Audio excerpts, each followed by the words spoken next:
You unlock this door with the key of imagination. Beyond it is another dimension, a dimension of sound, a dimension of sight, a dimension of mind. You're moving into a land of both shadow and substance, of things and ideas. You've just crossed over into the Twilight Zone.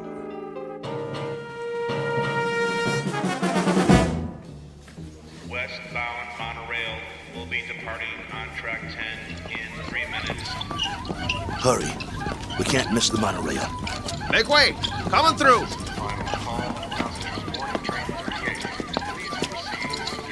Keep pushing. I'm doing my best. Ah, wait a minute. One of the wheels fell off again. Get it while I hold him up.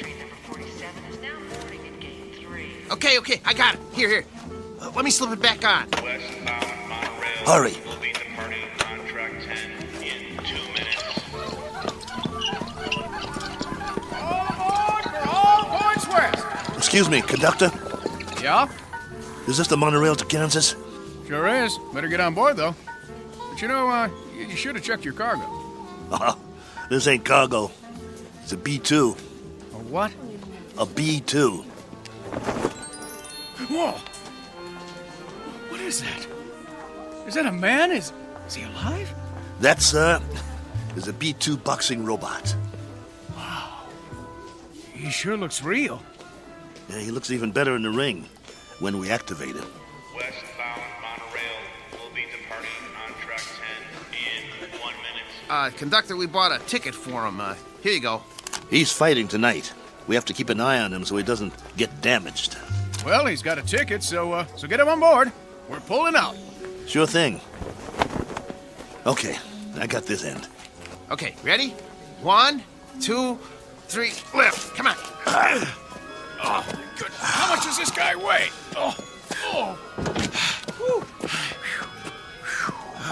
Next time, let's get a lightweight instead of a light heavyweight.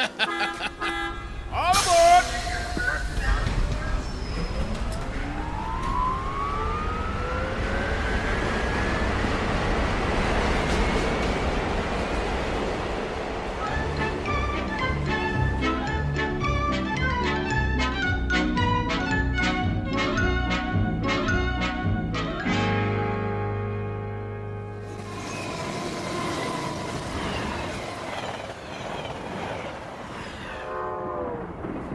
Ladies and gentlemen, kindly observe the no smoking sign and ensure that your seatbelts are securely fastened.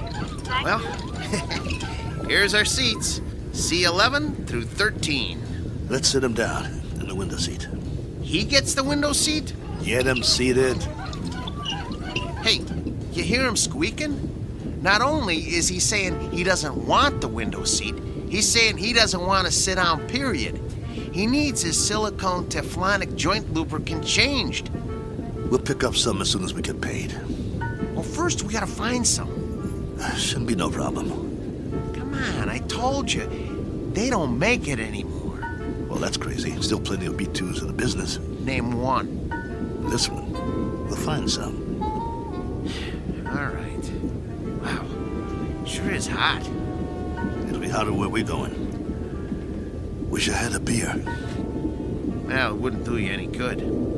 I already had 3 and I'm still thirsty. Not Naxo, he don't need a thing. Never complains. Then, why does he squeak so much? You think he'll be all right? Yeah, if he doesn't get hit. Can it, Pole? Hey, come on, no use glaring at me, Steele. You know he's shot. That ain't true. A little overhaul is all he needs. Well, yeah, a little 10 grand overhaul with parts they don't make anymore. When you talk, you think he was ready for the scrap heap. Ain't he? No, he ain't. Just because he's a little old? Well, try ancient. Plenty of fight left in him. Well, you think he's okay or not? Steele, I don't know. And that's a fact. He needs work. Like what? Well, for starters, the trigger in his left arm. It's been rewired so many times it's just about had it. He's got no protection left on that side. Plus, his eye lens is cracked. Leg cables are worn out, no tension left in him. Even his gyro's off, not to mention he needs silicone Teflonic. Joint lubricant. We'll get him some. Where? I'll find it. Yeah, after the fight. What about during? He'll be creaking around that ring like an antique steam shovel. This ain't 1940. It's 2040. Be a miracle if he goes 2 rounds. It ain't that bad, Paul. Actually, it's worse. Wait till the promoter gets a load of battling Maxo from Philadelphia. We'll be lucky to get monorail fare back home. The contract is signed. You can't back out. Well, the contract is for battling Maxo in fighting shape, not this bucket of antique hardware. Just you wait. Maxo's gonna do all right. Against the B7? It's just an experimental B7. It ain't got the bugs worked out yet. That's why they took a bout with us. Well, after tonight, battling Maxo's new nickname will be One Round Maxo. That's enough. He's been doing okay for 5 years, and he'll keep doing okay. So what if he needs a little work? So what? If he wins some money, we can get him all the silicone Teflonic lubricant he needs, and a new trigger for his left arm, and new leg cables, and everything. He's gonna do all right. You'll see. Maxo's gonna do just fine.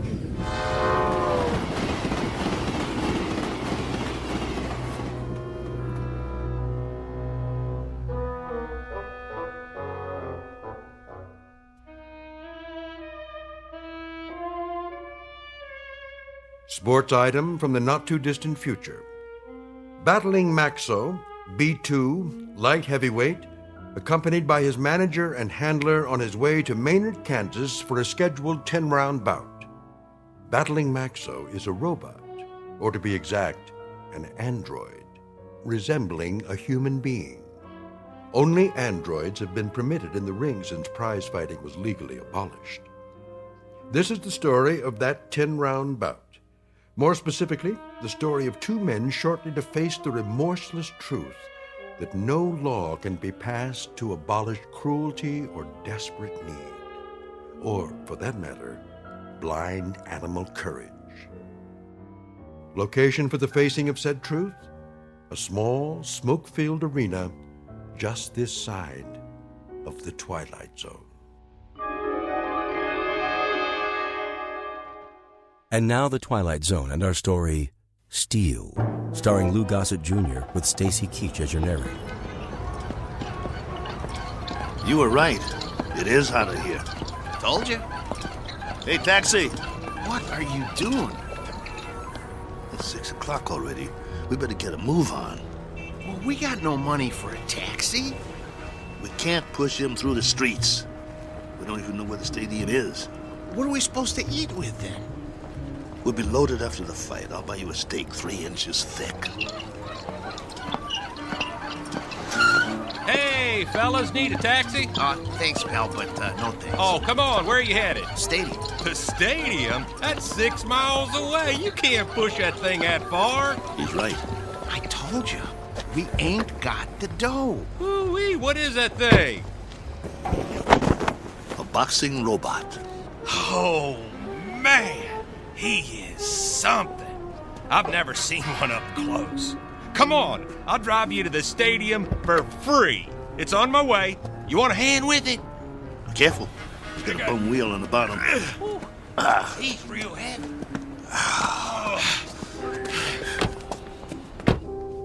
Oh boy, this is a real honor taking a fighter to the stadium. Well, thanks. Hey, which robot is that? This is Battling Maxo from Philly.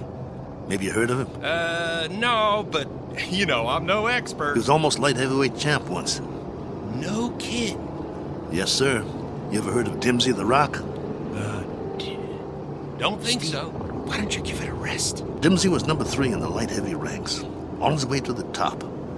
Well, my boy took him out in the 4th round. Left cross, bang! Almost put Dimsy to the ropes.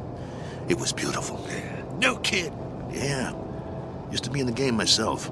Light heavy. Before they passed the law. Called me Steel Kelly because I never got knocked down. Not once. I was number 9 in the ranks before the outlawed human boxers. Wow, that's something. Anyway, tonight is going to be a good fight. Driver, have you ever seen a fighter from here called The Flash? Oh, yeah, you bet. Man, that is one good fighter. Won 7 straight. He's riding a bullet to the top of the rankings. You just wait. Matter of fact, he's fighting tonight, too. They're bringing in some heat from back east to fight. Flash is gonna slaughter him.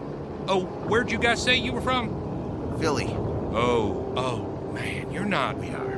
Oh, look, I didn't mean nothing. I didn't know. Skip it. Forget it, pal. Doesn't matter. You're right. Why don't you shut your trap for once? Look, fellas, I'm sorry. Well, you guys need anything else? Anything? Do you know where we can get some silicone teflonic joint lubricant? Oh, do they still make that stuff? No, they don't. Just trying to be funny. They haven't made it in years. Hey, look! They got the fight card posted for tonight. You guys are the 3rd fight out of 7. Woo! Your fighter must be pretty good. Oh, the Maynard Flash, B7 versus Battling Maxo, B2. You got a B2? Yeah. Well, at least you're not at the bottom of the card. We do have that going for us. Drop it, Paul. You'll see. You'll all see. It's nothing personal, Kelly. It's just the way it is. Well, it'd be a miracle if he wins. Hey, if he does, can I have his autograph? Sure thing. Thanks for the lift. Good luck, fellas. You're gonna need it. Steele, you know, Maxo's not programmed to sign autographs, right? I know. Let's roll him inside.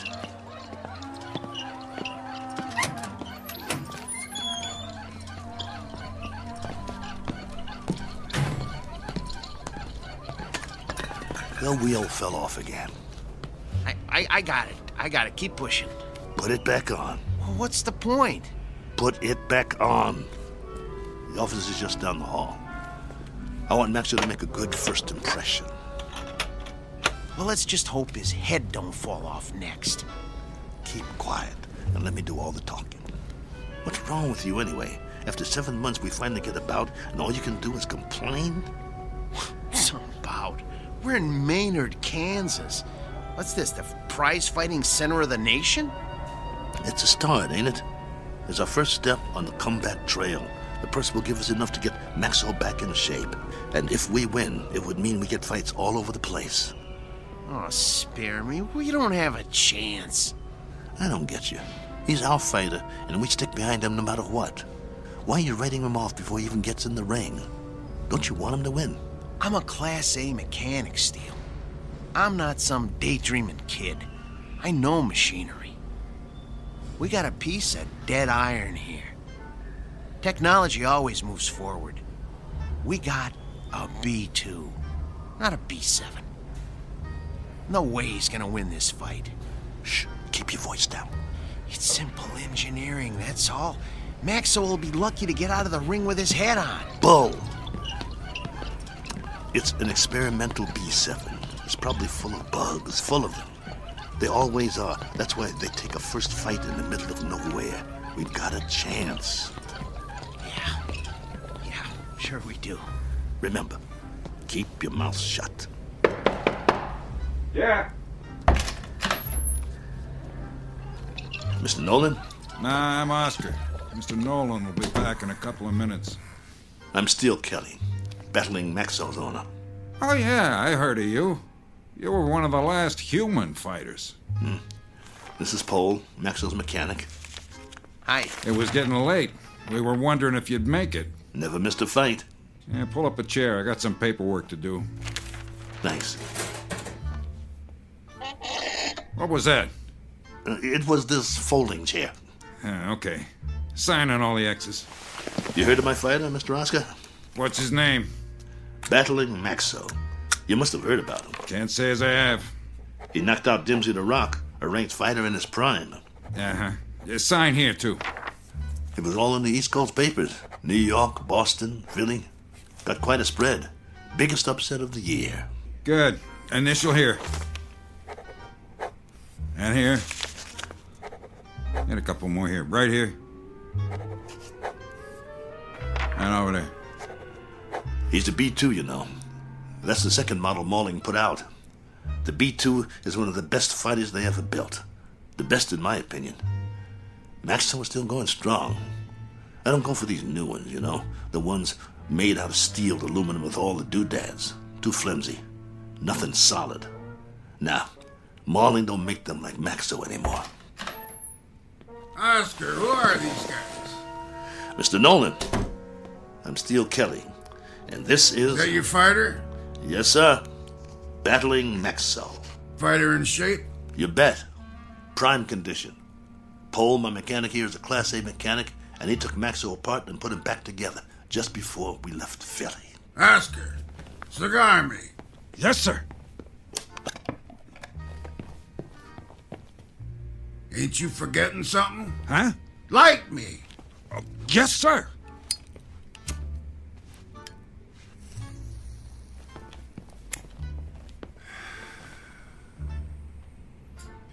You know, Steele, you were lucky to get this bout. We ain't staged a bout with nothing less than a B4 in must be 2 years now.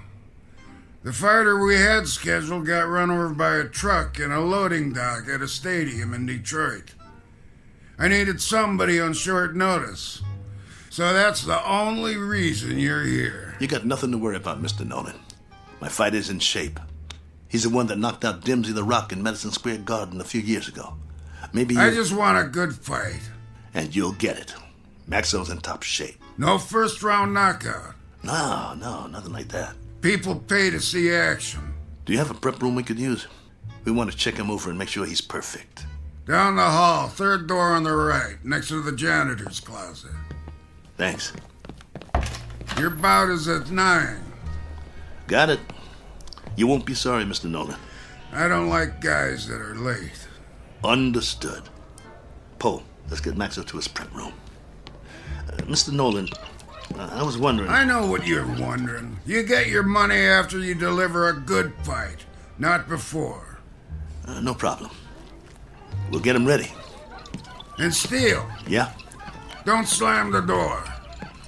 I hate loud noises. Come on. I'm coming. Oh, my stomach hurts. Don't be scared. It'll be okay. Oh, I ain't scared. I'm hungry. I haven't eaten all day. How could you think of food at a time like this? This one counts. It's our chance for a comeback. We've got to get him in that room, and we've got to check him out real good. What time is it? I'm busy pushing. Come on, check your own watch. I don't have a watch anymore. I had to pawn it. The one your wife gave you? Ex-wife. Hey, look, we got 2 hours before the bout begins. Have we got time for a sandwich? I want you to check him out real good. His arm, his gyro, everything. What for? Did you hear me? Yeah, but I work better on a full stomach. You get to work. I'll get you a sandwich. Maxwell's gonna take that B7, but good.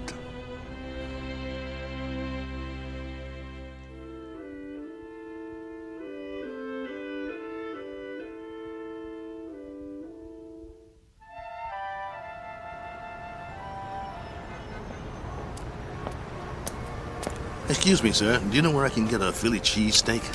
Try Philadelphia. Just kidding you. Oh, there's a nice little place around the corner, but I doubt they'll have something like that there. You new in town? Yeah.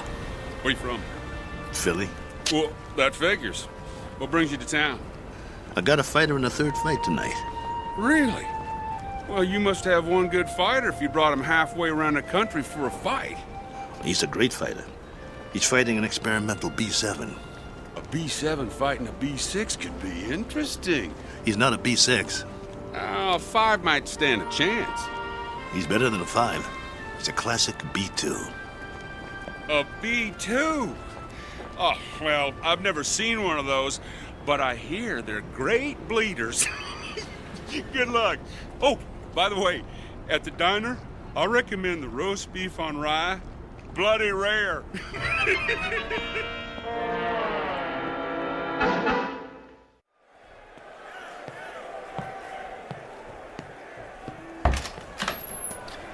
You got a big crowd out there tonight. Now, what took you so long, Steele? I'm starving. Here's your sandwich. How's Maxo? What kind of sandwich did you get me? Roast beef on rye. Well done with silicone Teflonic joint lubricant on the side. What? It's mayo. How's Maxo? Did you give me a pickle? How's Maxo? I love dill pickles. Oh, here it is. Okay, well, the answer to your question is Maxo is still big as life and twice as ugly. I cleaned him up a little, though. The B2's always looked real. Look at him. You'd swear he was real, wouldn't you? He's got that natural-looking flesh, great muscle tone. He could have been a male model if he wasn't a fighter. Come on, get to it. Well, outwardly, he hasn't aged a bit. His hair's still curly? Just like mine. Yeah, but he's got a little bit more than you do. Hey, when I had him made, they gave him my good looks. That's a matter of opinion. Quit stalling. What's the good news? Well, that was the good news. And, well, I also turned his power source on, and that's still good. So I ran a diagnostic check. And? And everything that was bad when we left Philly is still bad. There's got to be something we can do. Open him up again. You got a thing for bad news, don't you? Come on, Pole. Earn your keep. That's what you're here for. I'm not a miracle worker. I'm just a mechanic. Well, what do you want to do? Retire? Oh, fat chance of that. Then quit stalling and open the control box. All right. Let me power him up first, so we can walk over to the table. He's too heavy. Okay, come on. Atta boy. There you go. All right. Okay. Here, help me get him up on the table.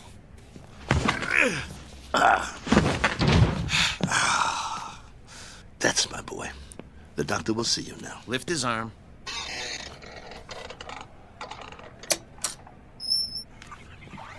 What's all that corrosion around the access panel? Dried sweat. All the B2s sweat like bulls.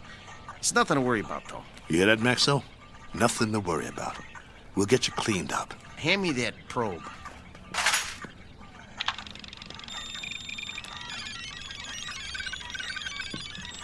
Well? Well, all electronic systems are functional. Well, I hope the circuit board doesn't blow. Why should it? Well, if you recall, he got knocked out of the ring in the last fight 8 months ago. It jarred all his electronic systems. The connections are all still operational, but, boy, I wish I had more time to manually double-check the connections. Well, you don't have time. Sometimes you just have to suck it up and have some faith in your fighter. All right, then. Okay.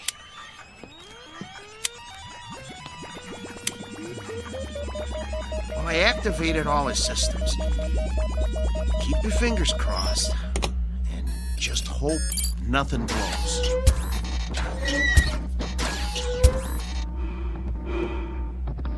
See, his breathing sounds good. His arms are creaky, but they'll quiet down when he warms up. Look, beads of sweat are forming on his forehead. I told you these were good sweaters. Can you hear me, Max? Relax, boy. Let him warm up good, Paul. I'll tell you, the mechanical part is what worries me. I need to check his reflexes. Look, Steele, go put on the gloves, will you? Let's see if he can zero in on you, okay? Maxo, get your legs loosened up. Move around a little. Loosen up your jab, big boy. Don't rush him. If it don't work now, it won't work in the ring. All right, but just enough to check the jab. Set his controls so he doesn't counter punch. Good idea. Okay, hold still, Maxo. This won't hurt a bit. Okay, that's as low as it'll go. I don't think his systems like it, though. You know, if that cracked eye quits, he'll be very vulnerable. Look, Steele, start circling him and see if he can follow you. Come on, Nexo. Look at me. I'm moving in. Want to get you. Block my punch. Oh, man, they're gonna hear that in the back row. That's good enough for now. We know it works. Steele, he's gonna get more than one punch thrown at his head. He'll outdance him to keep clear. Give him more power to his legs.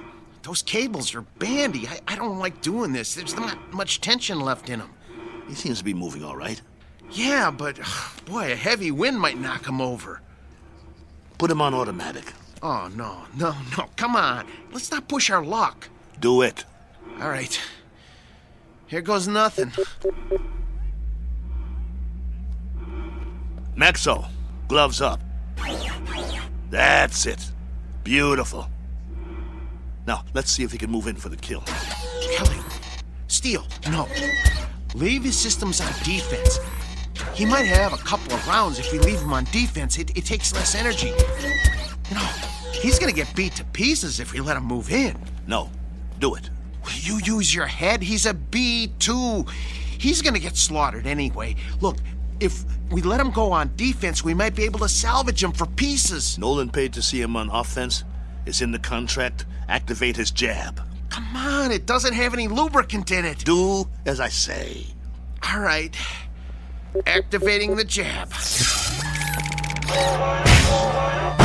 him down. Shut him down.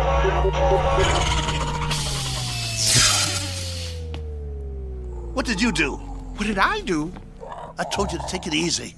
It was on the lowest setting. I told you to check the arm. What's the matter with you? So help me if you broke that arm. If I broke it? Yeah, you. Look, Steele, I kept this heap running on borrowed time for 3 years now. Before we left Philly, I told you we needed to fix things and replace parts. We couldn't let this chance go. Please, open him up and see what you can do. Steele, you know, try finding another mechanic that could have kept this antique working as long as I have. I dare you to. Please, see what you can do. Hold the arm up. Oh, man. Oh, no. Ugh. Come here. Take a look. You see that? The trigger spring came right off. Can you reattach it? I can try, but, you know, it's just gonna pop off again. That's what happens when a joint doesn't get enough lubricant. Well, I'll try to stretch it.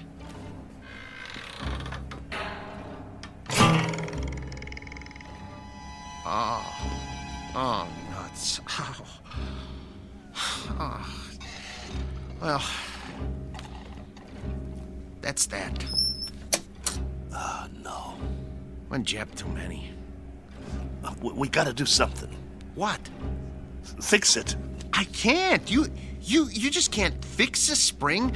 Once it can't spring, it ain't a spring no more. I told you it was getting ready to break, and to get a new one last year. He's got to be fixed if he's going out there, and he has to go out there. They fronted me the monorail fare. Steele, he needs a new spring. Nothing else will work. Well, can't you get another spring? Where? They don't make them anymore. It's a special spring. I can't just take one off a washing machine or something. Quiet. Yeah? 10 minutes. Something wrong? Oscar, can you make out about the one after the next one? Mr. Nolan does not make changes. We just need a little bit more time to make some last-minute adjustments. Sorry, pal, no can do. We want him tip-top, don't you? Nolan's got you on next. What's the difference? Third? Second? It's all the same, right? Second's the semi-main. That ain't for a B2. Maybe some B2s, but this one... They want to see a fight, not an execution. But I'm telling you... 10 minutes or you're out of here. Be a shame after coming all this way. Right, boys? Right. Well then, I guess that means... We'll have to hurry. You heard the man? I heard him, but it's over. We're finished. No, we're not. There must be a way. What? Sell them for scrap and get a couple of monorail tickets? We hung in there as long as we could, but this is it. I have to hand it to you, Steele. You wouldn't give up. Quiet. I'm thinking. There is one way. It just might work. What might work? If they don't watch the fights. Who? Nolan and Oscar. Maybe they don't even come out of their office. What are you talking about? Oh, no. Oh, no. Oh, no, no, no, no, no, no, no. No, you can't do this. Get the trunks and robe off Maxwell. I'll change my clothes. Steele, you are out of your mind. You can't go into a ring against a B7. I used to be pretty good. I can get through a couple of rounds. Just bob and weave, throw a punch every once in a while. You'll get killed. You heard that, Tub. We deliver a fight or we don't get paid. Steele, come on. You're never gonna get away with this. They won't let you. Who's gonna stop me? You can't make them think you're... Steele, for God's sake. I can if you help me. Nobody here knows what Maxwell looks like. If Nolan and the other guys don't watch the bout, we'll be all right. Steele. The crowd won't have a clue. B2 sweat, bleed, and bruise just like the new ones. Give me the boots. Look, I got an idea. You know what I can do? I can wire my sister. She'll send us the dough to get us back east. Tape up my hands. Steele? Steele. I got another idea. Wait. Look, hold still. I know a guy in Philly wants to sell a B5 cheap. We could hustle up the cash and, Concentrate on wrapping my hands. If you don't tape them right, I could break them on the first punch. Steele, this is suicide. It's a B7 out there. Don't you get it? It's a B7. You're gonna get mangled. Quit talking. I gotta do this. Hurry up. There's no more time, Paul. Put the gloves on me. Oh, I don't want to do this. Please don't do this. Look, let me go into the office and let me talk to them. Maybe they'll understand. No, they won't understand. So you're not going anywhere. You're gonna stay right here and lace up my gloves. Ow! You'll help me or I'll beat your brains out on this wall. But you're gonna get killed, Steele. Then I'll get killed. Better me than you, right? I got us in this mess. I'll get us out of it. Get the heap out of there! You heard the boss. Lace my gloves up tight. We gotta fight.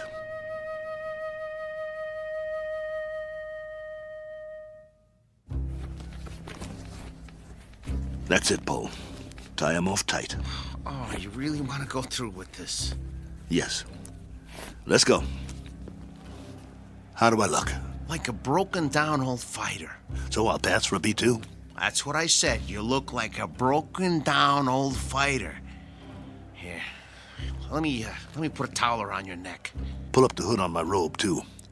I'll keep my head down so they can't see my face. You better do that in the ring, too. Let's go.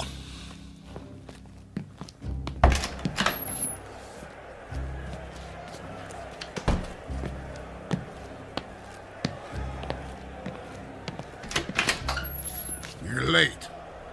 Just gamesmanship, Mr. Nolan. Making a late entrance, trying to get Max over the edge. Just like the old days, huh?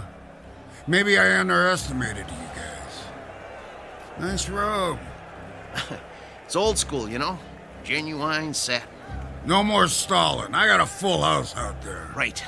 Come on, Maxo. Let's show him what you can do.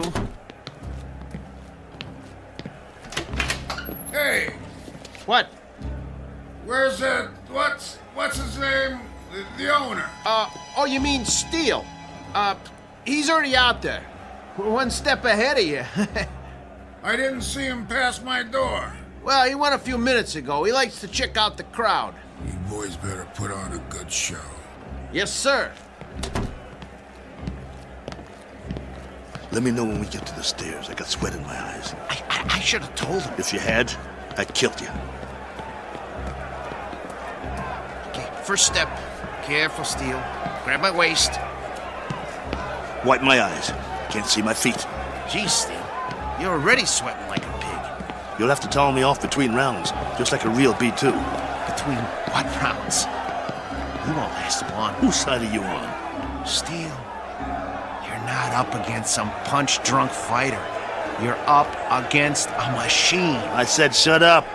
You're not gonna get away with it, though. They ain't seen a B2 in years. Nolan said so. Steele, you're never gonna pull this off. This is your last chance. Just get me to the ring.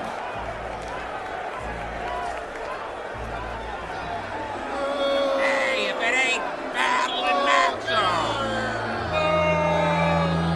Go back to Philly, you bum! Rattling Maxo's more like it. You're terrible! What is it, a bucket of balls? Okay, Steele, here's the ring. 2 steps to the apron. I can see them. Okay, I'm gonna pull the ropes apart. Hey, send him back to the junkyard!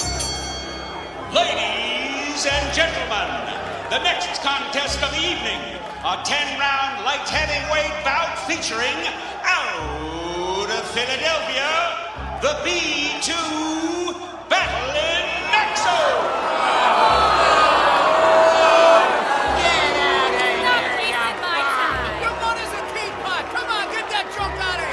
I'm gonna take your rope off now.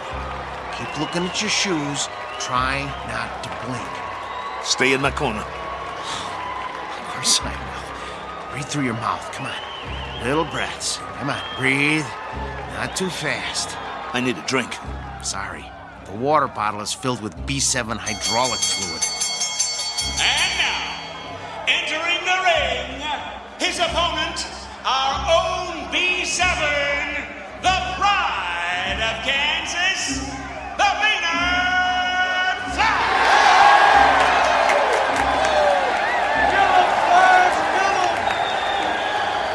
What's he doing? He's jumping up and down on his toes. I never saw a robot do that before. Must be a new gimmick. Big deal. Well, this ain't kickboxing, so he's not scaring me. You should be scared, Steele.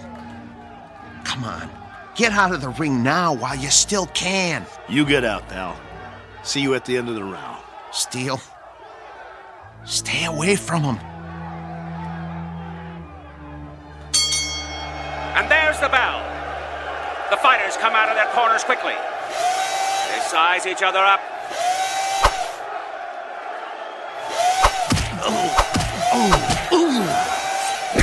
Oh, the Flash landed a vicious right.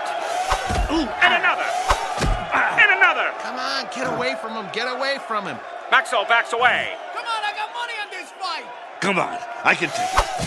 The Flash is the aggressor. He backs Maxo into the ropes. Hey, no holding. Get your B2 off the ropes. See how you like this? Bring it, you bum. I can take it. There's thunder in those punches. Your mud is scrap metal! Maxo backpedals. The Flash swings wildly. If he lands one of those, he'll take Maxo's head off. The Flash is coming in for the kill. That one was lethal. Stop the fight. Come on, somebody stop it. Stop it. Maxo is down. It's over. It's over. It's over. Come on, stay down. It's over. Just get me up. I've never been knocked down. I'm Steele Kelly. In the time of 1 minute and 22 seconds of the first round, your winner, the Maynard Flash! Yeah, that's it. Haul him out of here. Move it! Is he broken or what? No, he's okay. Just a second, okay? Steele, can you stand? Come on. Talk to me. Are you bleeding? Put the towel over my face. Yeah, sure. Get the robe. What? The robe. I'm gonna walk out of here like a man. Come on, before they start throwing things.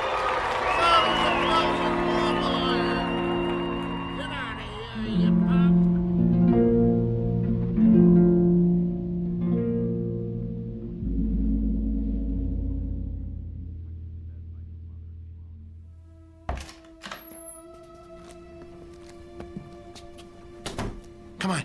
I'm gonna help you. Let me help you up on the table. Come on. Here we go. Sit. Come on.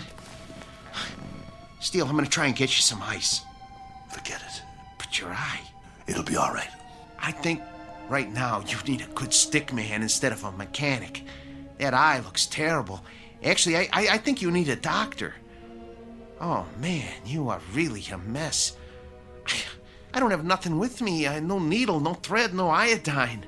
That's not what I need. All I got is a couple of Maxo shop rags. Well, maybe we can stop the bleeding with them. Go. What? Where? Go get the money. But I can't leave you now. All right. Look, but just lie down. I don't even try to move, okay? I'll be right back.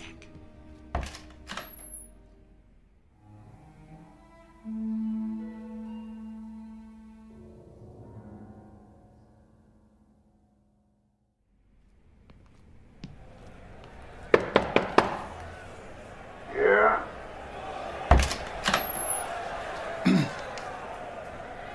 Mr. Nolan? Over that quick, huh? Yeah, I guess. Maxo did the best he could, though, Mr. Nolan. Your strategy didn't work. Did you really think arriving in the ring late would upset a robot? Well, you never know. But that B7, it must have been tweaked or something. I never saw anything like that. Me neither, and I hope I never do again. Get your boy and clear out. Yeah, we will. Only first. You heard the boss. Well, you see, my boss Hiding out, huh? Don't even want to show his face. Something like that. Come here. What? Mr. Nolan says you should come over to the desk. Okay. I want you to deliver something to your boss. Yeah? Piece of advice. Can you handle that? Yes. Now listen real close.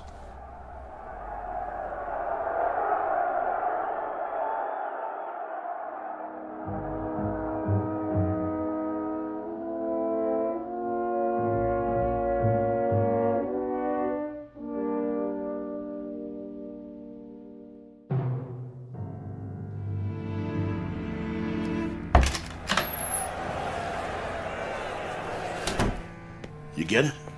Steel. Well? Here.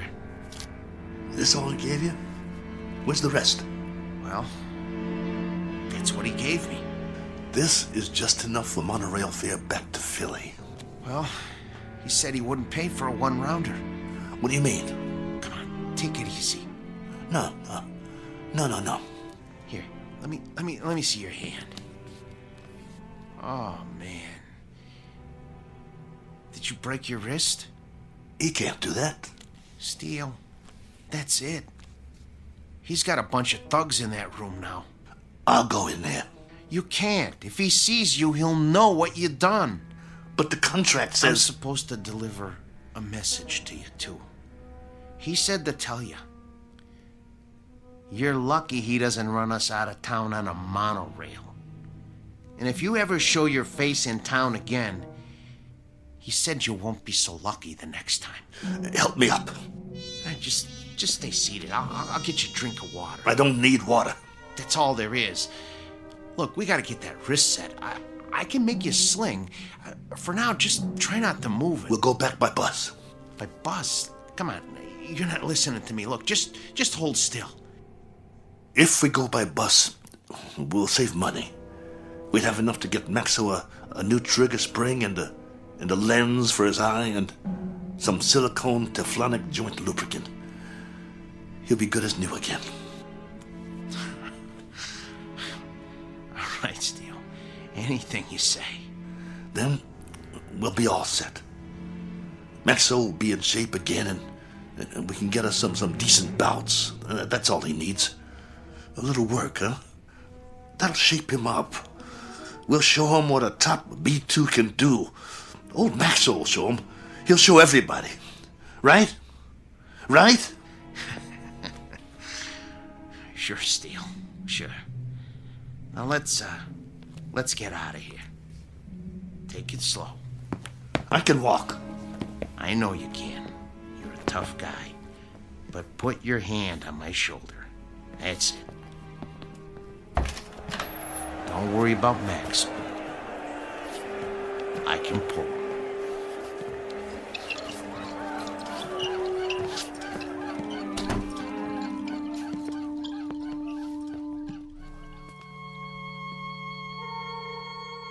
Portrait of the losing side. Proof positive that you can't outpunch machinery. Proof also of something else. That no matter what the future brings, man's capacity to rise to the occasion will remain unaltered. His potential for tenacity and optimism continues, as always, to outfight, outpoint, and outlive any and all changes made by his society. For which 3 cheers and a unanimous decision rendered in the Twilight Zone.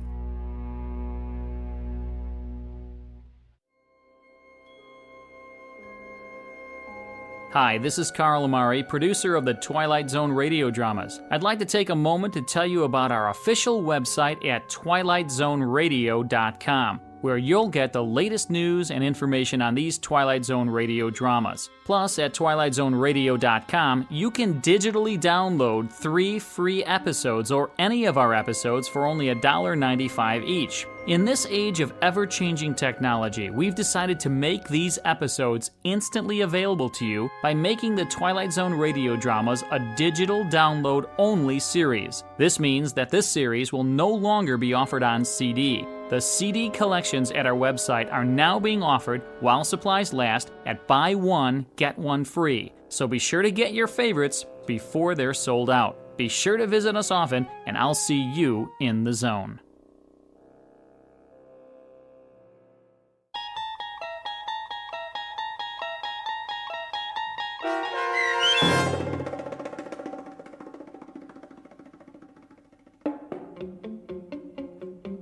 Steel, starring Lou Gossett Jr. with Stacy Keach as your narrator, was adapted for radio by Dennis Etchison and Joby Cerny, and written for The Twilight Zone by Richard Matheson. Heard in the cast were Joby Cerny, Danny Goldring, Rich Komenich, Sam Darrence, Pat Fraley, Tim DiDavo, and Jennifer Joy. This copyrighted radio series is produced and directed by Carl Amari and Joby Cerny for Falcon Picture Group. Custom Foley effects, sound design, and mixing are done in the Cerny American Sound of Picture Theater by Cerny American creatives Bob Benson, Matt Sorrow, Tim Cerny, and Todd Beyer. To learn more about the Twilight Zone radio dramas and to contact us, visit our official website at twilightzoneradio.com. Doug James speaking.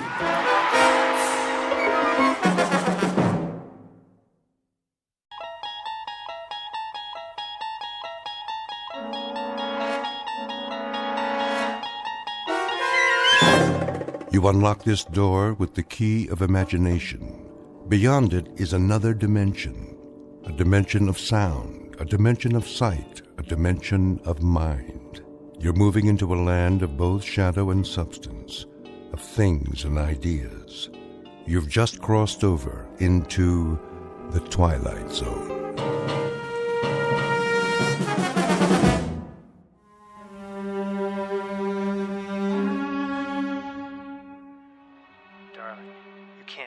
But I do.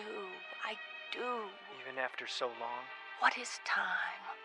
The ebb and flow of a river as we drift along, bobbing and sinking, but floating to the surface again and again and again. My love. From this day forward, we shall never be apart. This, I promise you.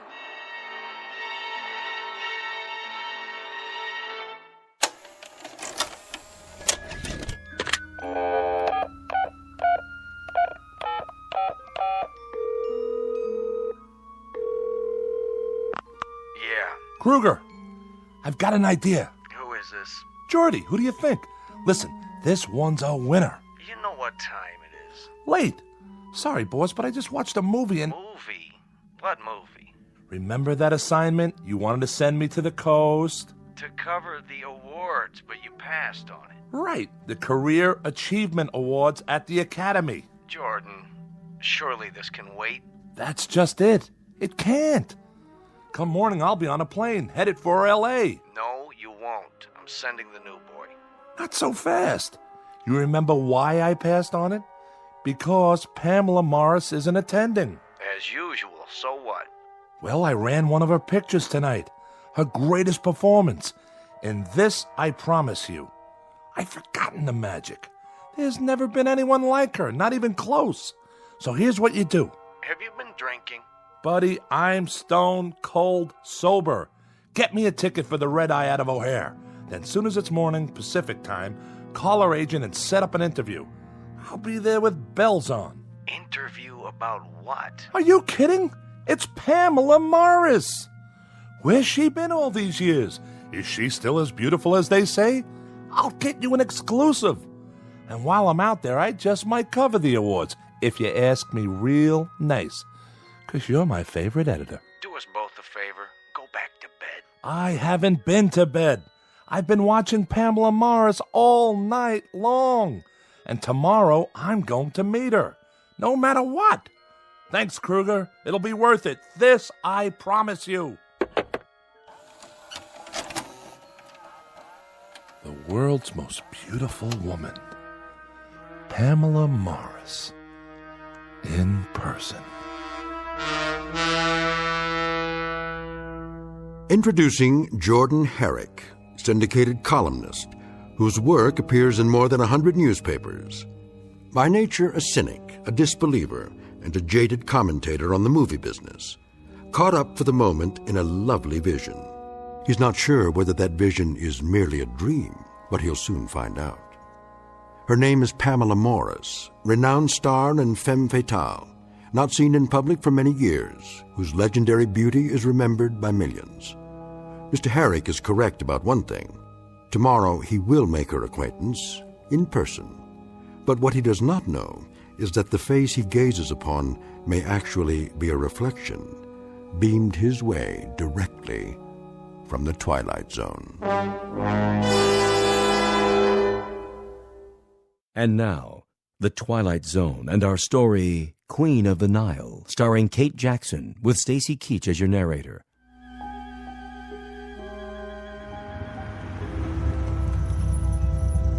Hello? Hello? Is anybody... Yes, sir. I'm here to see Miss Morris. Who? Pamela Morris. Do I have the right address? This is a private residence. No deliveries. Oh, for the love of... I'm not a delivery boy. Please turn your car around. My name is Jordan Herrick.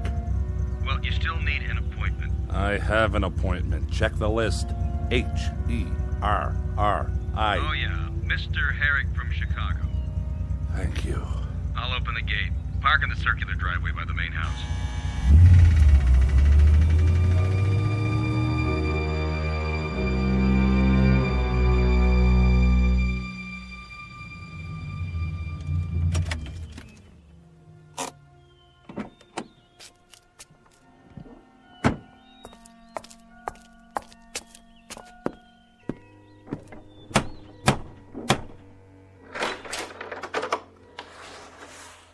Yes? Hello there. I'm Jordan Herrick. I have an interview with Miss Morris. You're early. Am I? Well, if she's not ready, I can wait. This way. Well. This is impressive. Take your coat, sir. That portrait on the wall. Your coat? Here. Who painted it, may I ask? I'll tell Miss Morris you're here. Yes, you do that. What's the signature on the canvas? No. Can't be.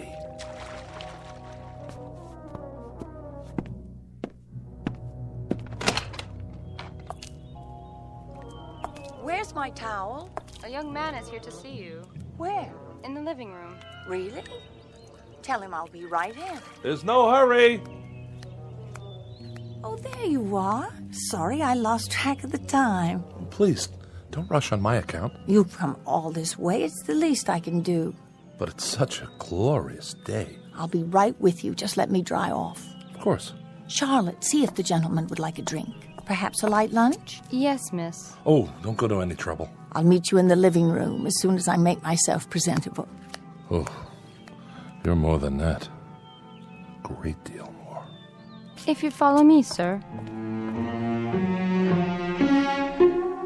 Mr. Herrick?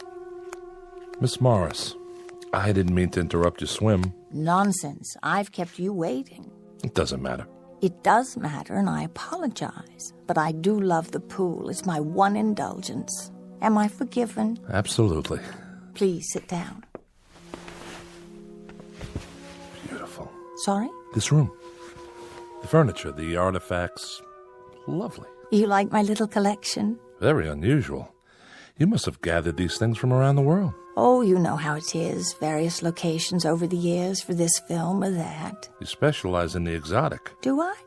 Yes, I suppose so. Even the front door, that metal insect or whatever it is. Ah, you saw that. The door knocker. Cast in bronze, after an Egyptian beetle or so, I'm told.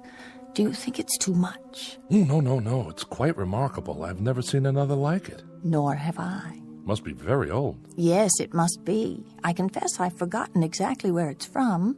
Now then, I believe you have some questions for me? Well, if you don't mind. Not if you're the one who asked them. I'll do the best I can. I'm sure you always do. To begin at the beginning. As two people always must. Huh. You were born in... I must say, Mr. Herrick, you are very direct.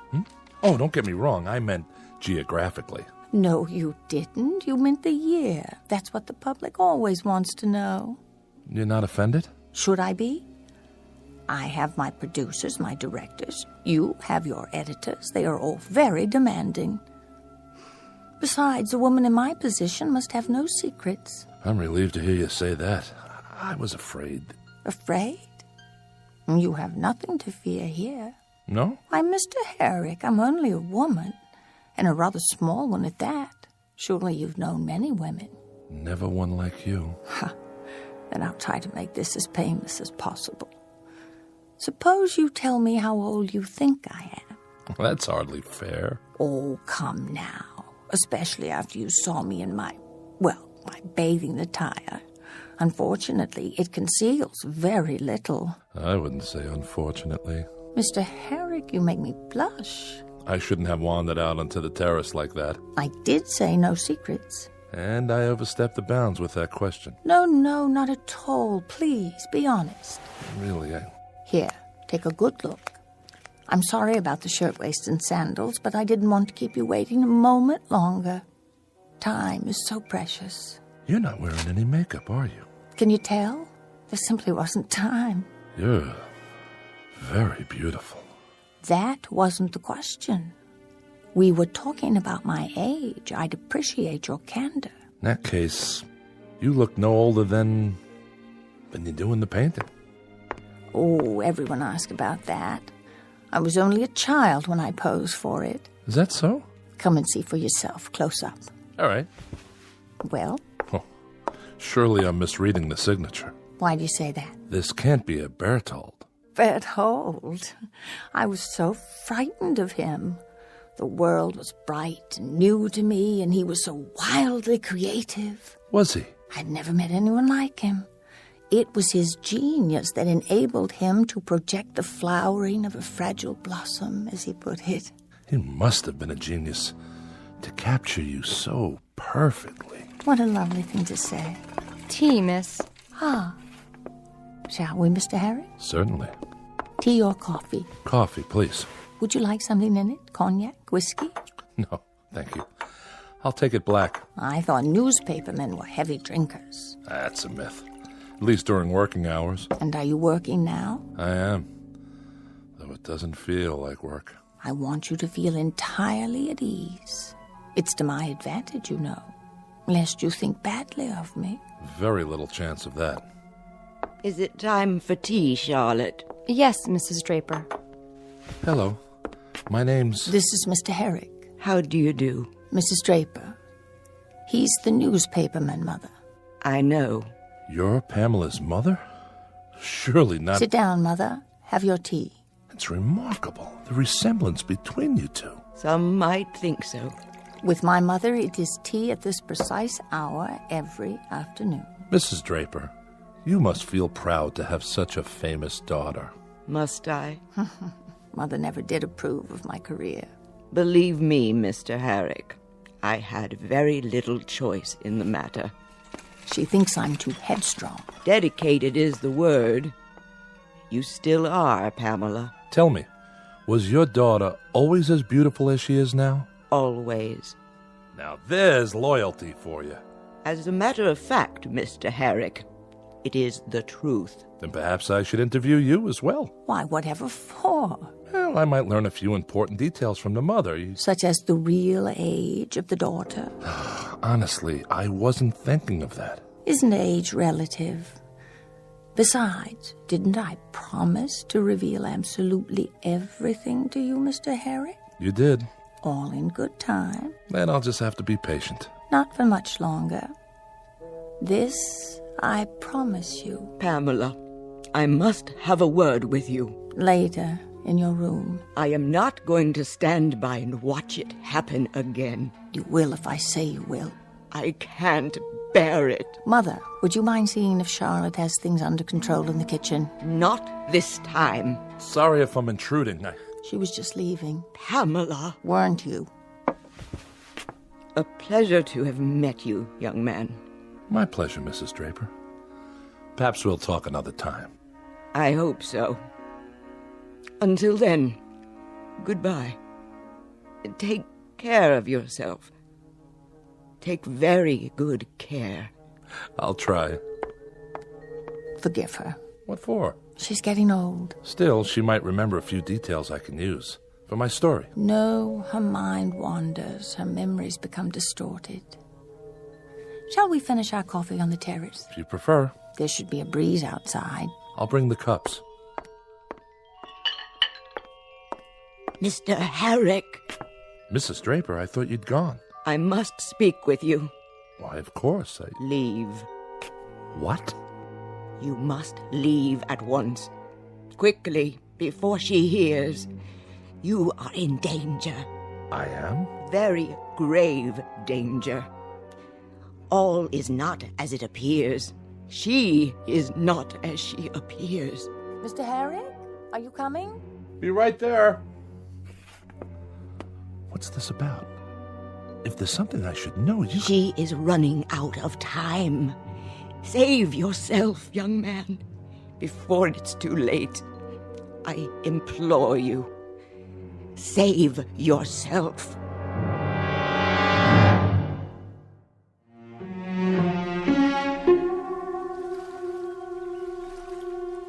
Isn't it lovely out here? Quite stunning. And a perfect location. I'm trying to remember. Who owned this house before you? Oh, some ancient actor from the silent days, I think. And when did you purchase it? There you go, Mr. Herrick, still trying to trick me. I assure you it was built decades ago, long before I was born. No doubt. I love to sit here by the hour, watching the birds and the clouds, listening to the sound of the water. At night I watch the stars. Do you? But that isn't what interests you, my nocturnal habits. It'll fit nicely into the story I'm doing. The question of age is still the big thing, isn't it? I wouldn't say that. I can hear it in your voice. Well, here goes. I am 38, Jordan. May I call you Jordan? Of course. Is that so terribly old? Not at all. Even in my case? Especially not in your case. The years have never been kinder to anyone. Oh, you're a dream. It's the truth. Ah, I should have realized you'd take all this down. Looks like you've already written several pages. Some advance notes. Dates mostly. Do they concern me? Indirectly. According to one article... I know you read something. A column by one of those stupid, jealous women. If you don't mind me asking... Fire away. If you're 38, how could you have starred in a movie made, let me see, 29 years ago? I can't believe it. Jordan Herrick taken in by the printed word. Tell me, do you always believe everything you read? Then set me straight. The movie was Trails West, is that correct? Darling, it couldn't have been me. I would have had to be 9 years old, don't you see? It's an old mistake. I've run across it before. Once something like that gets into the books, it's hard to erase. Well, according to our files, your co-star was John Bradley. Was it? You were in love with him. I never even met him. Your files are in error. That's possible. Almost 30 years ago. Why, I don't believe I'd even seen a movie yet. I wasn't allowed. My parents were very strict. Oh? We were poor. We lived in Iowa. My father's business was failing.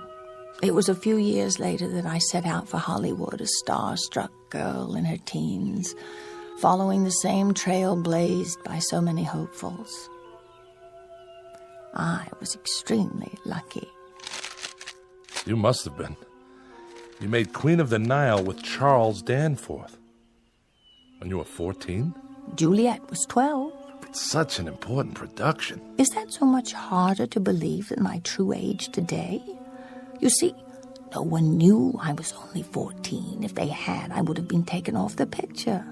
I matured early. Indeed you did. I've seen the film. Have you? Shot on location, wasn't it? Oh, yes. No studio backlots then. A fabulous experience. I learned so much. And that was when you began collecting? What? The interior of your house. I take it their trip inspired the decor. I call it early Egyptian. I suppose it's silly of me, but how could I resist? It was my first big break, and I was far from home with more money than I'd ever seen before. I'm just glad it wasn't one of those horror pictures that I probably have the place filled with caskets. No, I much prefer it this way. But really, you know, the fact is that I still feel 14 in some respects. No, let me be more precise. Sitting here with you, I feel new. I know it sounds foolish, but I want to live, Jordan. I want to savor all there is in this life. Is that so wrong? No. Come here and look at the view. You can see practically the entire city from here. The canyons, the pools. Ah, they look so blue from here. Don't they? Such a perfect color. Reminds me of something. Me too. Your eyes. You are too good to be true. But do you see what I mean? The world is such a magnificent place, full of so many wonders, too many to know in one lifetime. Maybe that's what makes life so precious. Because it's so brief. Does it have to be? If we live fully, tasting everything that's placed before us like a magnificent offering, two people alive to the moment and each other. Yes. I'm being foolish again saying such things. Oh, on the contrary. We've only just met.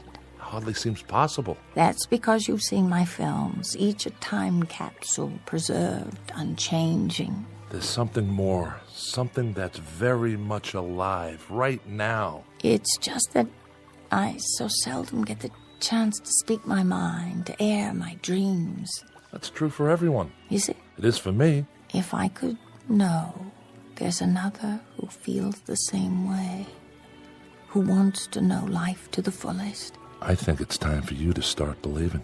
I don't dare. What are you worried about? You were so understanding, so simpatico. Don't stand too close. No, you don't like it. Move to the edge of the hillside. You might fall. Oh, Jordan, I already have. No. What's wrong? What must you think of me? Don't turn away. Look at me. It's as much my fault as yours. I wanted to kiss you from the first moment I saw you. You're very sweet, very real. But you really must go. Why? Because I say so.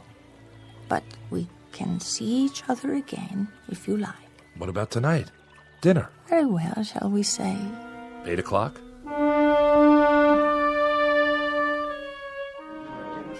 Eric? Party of two? Not for an hour, at the very least. I have a reservation. I'm sure you do. If you'd care to wait on the bar.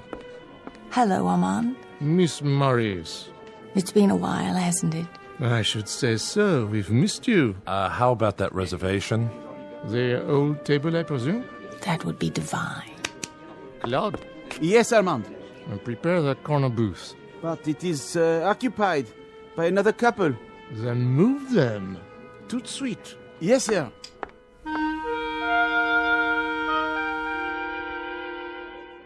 And that's our show. Ladies and gentlemen, we now invite you to dance. Darling, I don't know when I've had such a wonderful time, but it is getting late. Is it? I should call home to see how Mother's doing. Oh, don't tell me there's a curfew. It isn't that, but I do worry. Excuse me? Yes? Miss Morris, can I have your autograph? Of course, dear. Thank you, Miss Morris. Will that do? Will it? You should charge for those things. That's the 10th one tonight. Darling, is something the matter? No. Nothing. We're to have no secrets between us, remember? I was just thinking about your mother. Something she said. When? Earlier today, she took me aside. I could have sworn she was trying to warn me. Only I'm not sure of what. Jordan, my mother is disturbed. You must believe me. I do. But her words stick in my mind. She feels responsible. For what? My father's death. They were returning from a party she was driving, and the car went off the road. Father was killed. I'm sorry. Since then, she's been suspicious, furtive, imagining all sorts of terrible things. I've tried to help her, but the doctors say it's hopeless. She's deeply depressed. She should be in an institution, but I can't bear the thought of... I shouldn't have brought it up. Let's change the subject. Yes, let's. Now then, I told you about me. What about you? What do you want to know? Where did you grow up? Chicago. I still live there. I've played Chicago, the Wells Theater. The Wells. Is it still always so cold in Chicago? Only in the wintertime. Oh, I almost forgot. I was going to call Mother. Where's my purse? Oh, wait, you'll need coins for the phone. Oh, don't worry about me. Here, I'll get change. Waiter? Jordan, please. It's no trouble. Listen to me. You're a kind and considerate man, but I can take care of myself. Just don't disappear while I'm gone. Promise? You have my word on it. What's this in my pocket? A letter? Someone must have put it in my jacket. But who? Dear Mr. Herrick, you are a fine young man. I know you want to see my daughter. See my daughter, but you must not. Under no circumstances are you to come to this house again. You will not believe what I am about to tell you, but I swear on all I hold sacred that she is not as she appears. The ravishing woman you know as Pamela Morris is far older than you think. She has told you her age, but she is much more than 38. I know. For you see, I am not her mother. I am her daughter.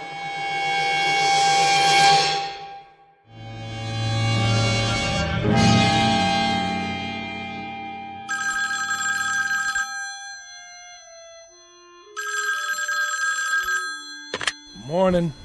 Jordan? Oh, I was just about to phone you. Were you? I overslept after last night. I was afraid you wouldn't call. I wasn't sure you wanted me to. Oh, now you're teasing me. I had the most wonderful evening. So did I. It was heavenly, Jordan. Every minute of it. Will I see you today? Wild horses wouldn't keep me away. You don't have to fly back? Not just yet. I'll tell Kruger I'm onto something here. Something that could be very big. Kruger? My editor. Don't worry, he'll go for it. Oh, I hope so. If I were to lose you now, you don't know how long it's been since I've felt this way. Stay right where you are. I'll be right over. I won't move from this spot. I'll tell Charlotte to make lunch for us on the veranda. I have a better idea. I'll take you to Musso and Frank's for brunch. Perhaps your mother could join us. What for? I thought it might be nice for her. To get her out of the house for a change. Mother's not feeling well this morning. Well, nothing serious, I hope. Only the usual complaints. Her mind seems worse, though. I wouldn't want to subject you to that. As you wish. You seem awfully interested in my mother. I do? Yeah. Just a reporter's curiosity. Enough enough about her. How soon will you be here? As soon as I shower and dress. Till then, darling. Till then. Front desk. This is Mr. Herrick. I'd like to place a collect call to Chicago. I'll connect you with the hotel operator.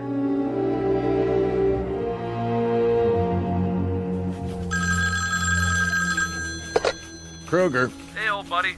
Jordy, glad you called. Where are you? Still in Hollywood. Listen. Good. I got another job for you, if you're through playing around with that little movie queen. Almost. Do something for me, will you? Get out the file on one of our pictures. Which one? Queen of the Nile. Right. Which one? I just told you. Queen of the... Well, you're a little young, I guess, but they made two of them. First one silent, I think, around 1920, maybe earlier. I didn't know that. Get them both. Take me a minute. I'll hang on.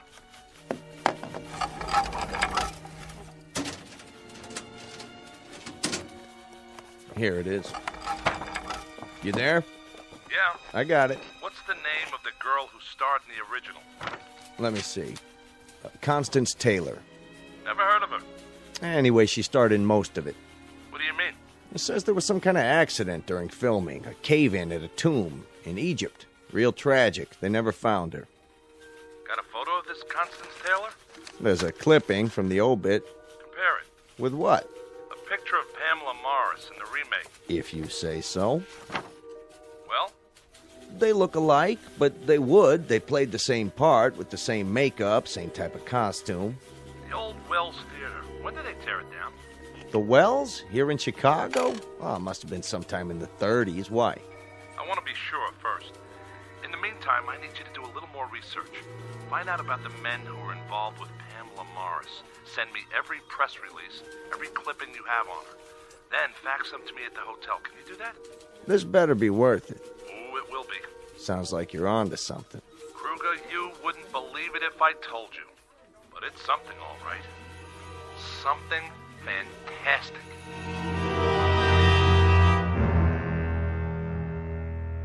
Well? It's all true, Mr. Herrick. Every bit of it. But don't show it to her. Leave here at once. This picture. Is it Pamela? Yes. Yes. Please, Mr. Herrick. You don't know how it is. January 12th, 1933. Gladys Gregory and Kester Roberts at the Wells Theater. On roadshow tour, fresh from their Broadway success in Honeymoon Deferred. She had many different names. But she herself hasn't changed in what? 50, 60 years? At least 80. The sum total of my life. You can't imagine what it was like to see her always so fresh and beautiful, while my mirror image grew seared and yellowed with age. How I longed to see a wrinkle, just one, in that baby skin face. But she stayed young, and it was I who grew bent and gnarled, withered by the weight of the years. Is it any wonder that I hate her so? Hard to imagine hating her. Take one last look, Mr. Herrick, and then go. How old is she, really? She is ageless. Perhaps eternal. That's true. What is her secret? What woman would not sell her soul to know? Surely you have some idea. It has to do with the motif of this room. The artifacts? The scarabs. The scarabide beetle, to be exact. The Egyptian symbol for everlasting life from the banks of the Nile. Mrs. Draper, if you hate her so... Why do I stay? What else could I do? After Pamela and my husband. Go on. Tell me the rest. Charlotte? I cannot. You must go. What about those other men? John Bradley, Charles Danforth, Wesley Harrington. Don't ask about them. Charlotte, was that Mr. Herrick's car in the driveway? I thought I heard... Oh, Jordan. I knew it was you. I could hardly wait. Hello, Pamela. What's she doing here? Pamela. How nice of you to drop in, Mr. Herrick. Has my mother been entertaining you? Yes, she has. Tea, Miss Morris. Thank you, Charlotte. What wild tales have you been spinning, Mother? I'm beginning to think they're not wild tales at all. Oh? For one thing, the Wells Theater where you played was torn down years ago. Many, many years. And the artist, Berthold, who painted that picture of you, do you know when he died? You may leave us, Mother. Charlotte will serve your tea in your room. Pamela, please. I want to speak to Mr. Herrick alone. Yes, I'm sure you do. That will be all, Charlotte. I'll pour for Mr. Herrick. Yes, Miss Morris. Your coffee, black, as I recall? Yes, Pamela. Drink up. Pamela, Now then, you were saying? Please understand, Oh, I do. I'm a reporter. It's my job to gather facts. And last night, that was part of your research? Last night was special. Believe me. My, look at all these newspaper clippings. Let me explain. You've compiled quite a dossier on me. What is it you want? Money? You think I'm a blackmailer? Well, if that's not it, what do you want? The truth. It comes down to this. I told you it isn't about money. I understand. Then why are you opening the wall safe? You want the truth, Mr. Herrick, and you shall have it. Come here. What have you done? Just a little white pill in your coffee. You drugged me. Don't worry. It's only a sedative. Well, why? I'm about to show you the secret. Don't you want to see what's in the box? Very well. I'll bring it to you. What is that? A rare Egyptian scarab, Mr. Herrick. The secret of eternity. Where did you get it? From the pharaohs, who understood its power. Pharaohs? I told you, Mr. Herrick. I was once Queen of the Nile. That was only a movie. Was it? Oh, yes, but I'm talking about the real thing. You were? Not were. Am. Oh. Sit down. It's easier that way. Let me open your shirt. You'll feel a slight sting as it penetrates your flesh. Then when it's fed, when it's filled itself with your life force. Please. Please. There. Now I simply remove it and place it on my skin so that it can reverse the process. Let me see. This leg should do nicely. Do you think I have nice legs, Mr. Harry? Oh, but you can't speak. You can't do anything, can you? A pity the art of mummification no longer exists, because in a few more seconds, there will simply be nothing left to hold your body together anymore.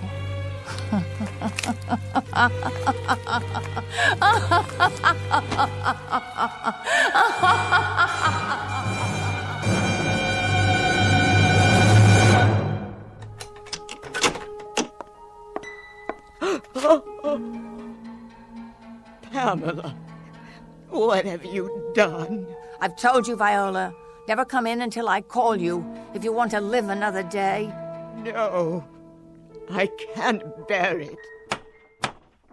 Get rid of the remains. Quickly. This must stop.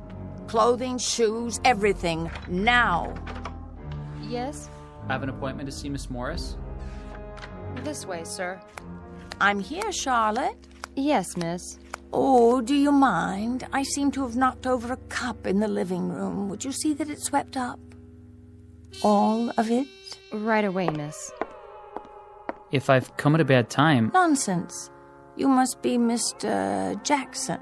Yes, I called the other day. And I told you to come out when you could. Did you think I'd forget? Well, I didn't want to intrude. I must say, you look spectacular. Do I? Radiant, if you don't mind me saying. It's the weather. I so love the sun and the pool. I'm constantly refreshed. It reminds me of the location for one of my films. We shot it on the banks of the Nile River, the ancient source of life, or so I'm told. Queen of the Nile. I've seen it. Have you? But you're so young. Come. We'll have coffee on the veranda.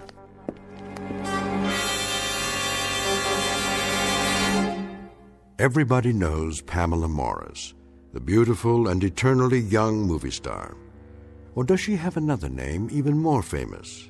An Egyptian one from centuries past? A word to the wise.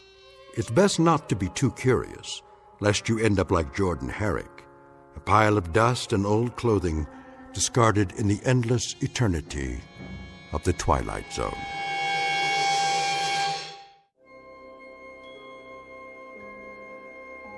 Hi, this is Carl Amari, producer of the Twilight Zone radio dramas. I'd like to take a moment to tell you about our official website at twilightzoneradio.com, where you'll get the latest news and information on these Twilight Zone radio dramas. Plus, at twilightzoneradio.com, you can digitally download 3 free episodes or any of our episodes for only $1.95 each. In this age of ever-changing technology, we've decided to make these episodes instantly available to you by making the Twilight Zone radio dramas a digital download-only series. This means that this series will no longer be offered on CD. The CD collections at our website are now being offered, while supplies last, at buy one, get one free. So be sure to get your favorites before they're sold out. Be sure to visit us often, and I'll see you in the zone.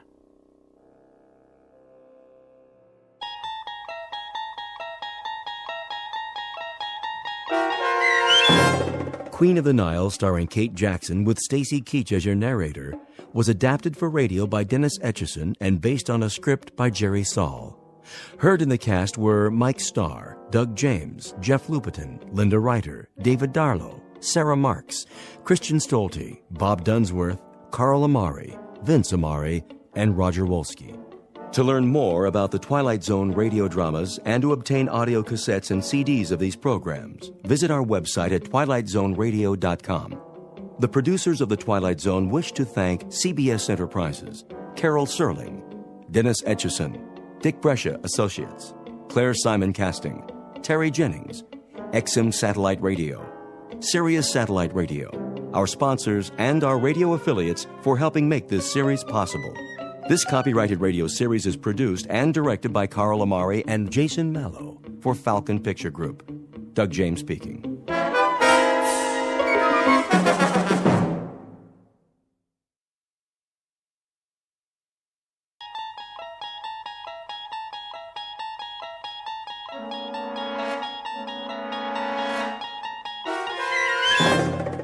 You unlock this door with the key of imagination.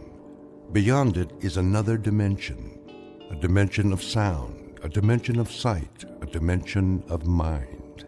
You're moving into a land of both shadow and substance, of things and ideas. You've just crossed over into the Twilight Zone.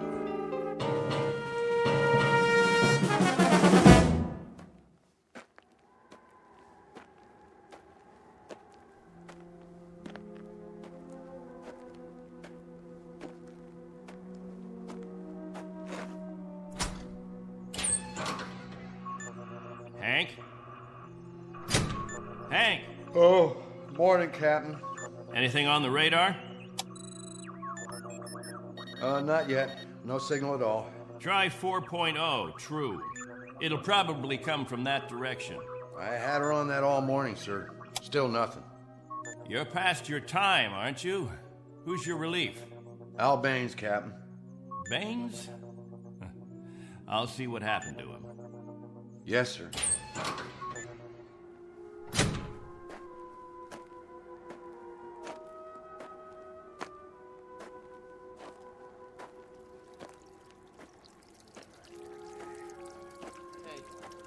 Morning, all.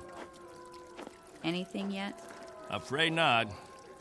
They lost, you figure? There's no telling. Okay if we fill our containers now? Go ahead. As long as the water supply holds out. Be a while till the next batch is ready. Julie, where's your husband? He was sleeping, Captain. Get him, Julie. Is something wrong? There's something wrong. Yes, sir. How does it taste today, Henry? Same as always, hot, flat, and unforgettable. But wet. Suffer it a little bit more. 6 months from now, you'll be drinking chocolate ice cream sodas.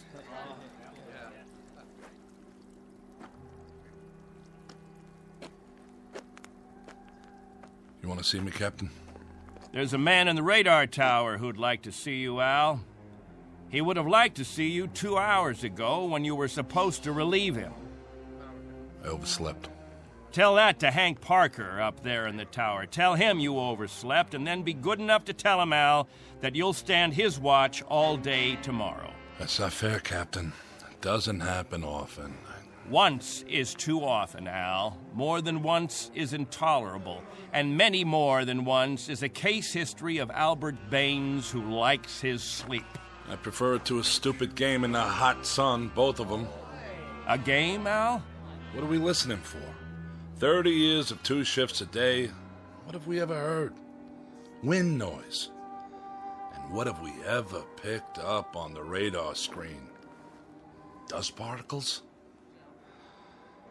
But anything to make you happy, Captain. You listen to me. There's a ship on its way. And when it reaches this atmosphere, it may want to be vectored in. They may want landing instructions, wind direction, ground temperature. And if Al Baines is in the sack, we may spend the rest of our lives here. Is that what makes you happy, Al? How do we know there's a ship out there, Captain? A lot of garbled static 2 months ago that you told us was a message, and then nothing. 2 whole months, and you decide there's a ship coming here to take us back. You make the rules and set the watches and plan the days, and now you tell us the Messiah is coming. And you tell us to pray? The difference between you and me, Captain Benteen, is that I do my dreaming when I'm asleep. You do yours on your feet. There's a ship coming, Al. All of us believe it. Because he tells you to. And we believe him. Whatever Captain Benteen says, that's what will happen. Sure you believe him. He tells you this is the best of all possible worlds, and by God, you break into song. You're sweating your lives away on this rock, but the captain says it's paradise, and we have to clap our hands. Rule by hypnosis. Al, there's a ship coming. This happens to be a fact. There's a ship coming. Believe it. I tell you, it'll happen. And you know it's real, just as you know this is real. You haven't forgotten our ship, have you? The Pilgrim 1? The first spaceship sent up to colonize the outer regions? And this plaque, placed here by the 130 men, women, and children who established the first off-Earth colony.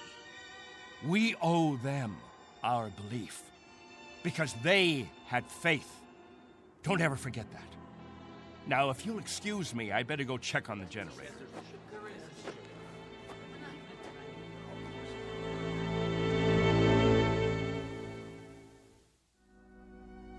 This is William Benteen, who officiates on a small outpost in space. An outpost slowly disintegrating under the heat of 2 suns, with the holes, the cracks, the fissures that are the residue of despair. He tries to fill them with faith and to retain a faith of his own. This is a remnant society, a handful of people who left the earth looking for a millennium, a place without war, without jeopardy, without fear. What they found was a lonely, barren place whose only industry was survival. And this is what they have done for decades, survive. Until the memory of the earth, they came from what has become an indistinct and shadowed recollection of another time and another place. 2 months ago, a signal from Earth announced that a ship would be coming to pick them up and take them home. In just a moment, we'll hear more of that ship, more of that home, and what it takes out of mind and body to reach it. Because this outpost is located in the far reaches of the Twilight Zone.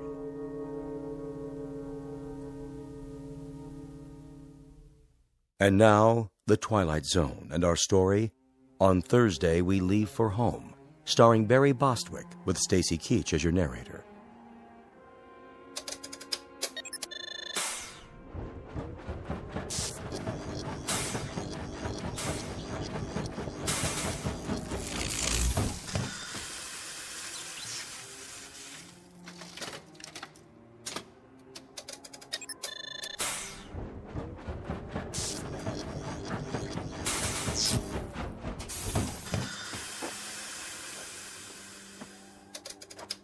Can't keep the generator running, sir. No wonder. Look at these wires. They're rotten. That's all we got, Captain. No backup? This is it. Any insulation? That's all gone, too. We used it on the converter belts. Well, we have to get the current running somehow. If that refrigeration unit stays off, the temperature in the underground rooms will go up 50 degrees. Well, we could stop the saltwater converter for a day or so, switch the parts. Then we'll have to do that. Tell the people to fill up all the jugs they have. We'll be shutting off the water in 6 hours. Yes, sir. Captain, what about the ship? It's on the way. We know that much. Then everything will be different. When we get back, the things that are old and worn out, we'll throw them away. Just throw them away. Captain Benteen. What? The main square. Come quick.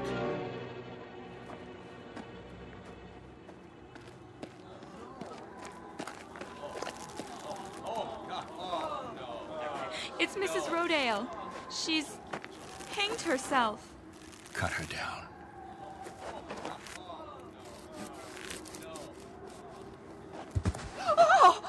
Mommy, what happened? Is that lady all right? Get them out of here. Come, children. God have mercy on her. You men there prepare her. We'll bury her in an hour. Yes, sir.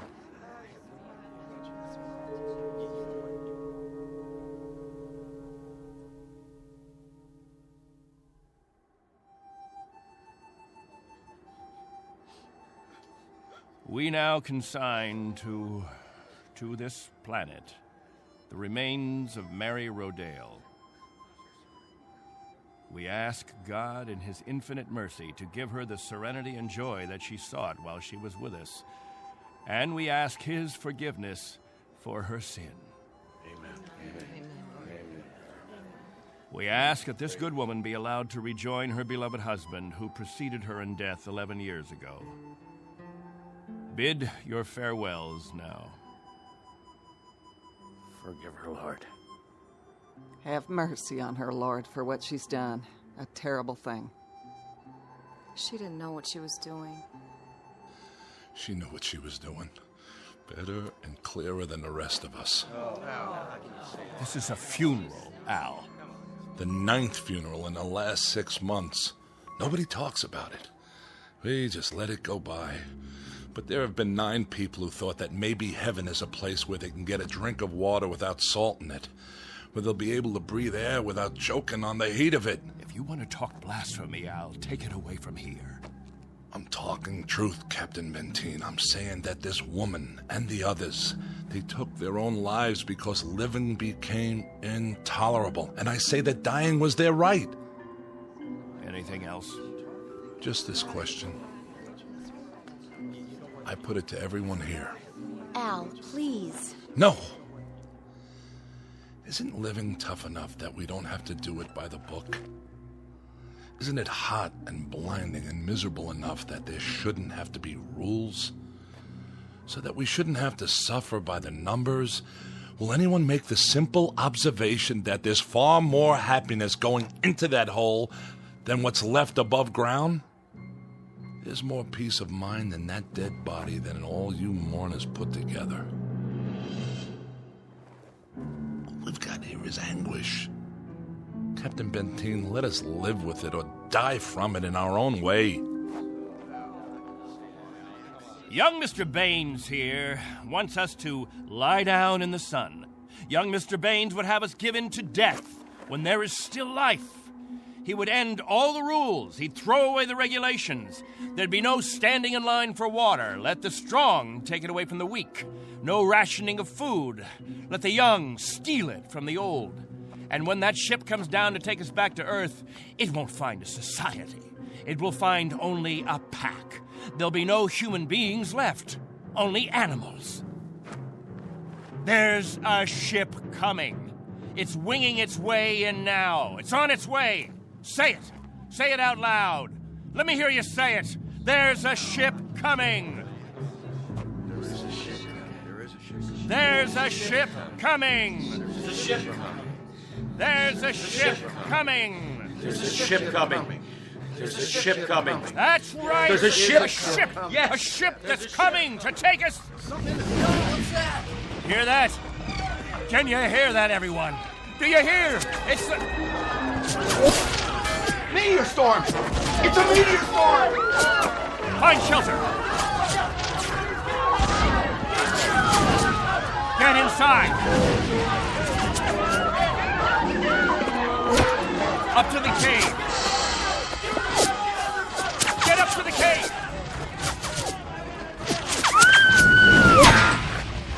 Julie! It's Julie. She's bleeding. Quickly! We have to move. I can't. Something hit my arm. I think it's broken. Stand aside. I'll carry it.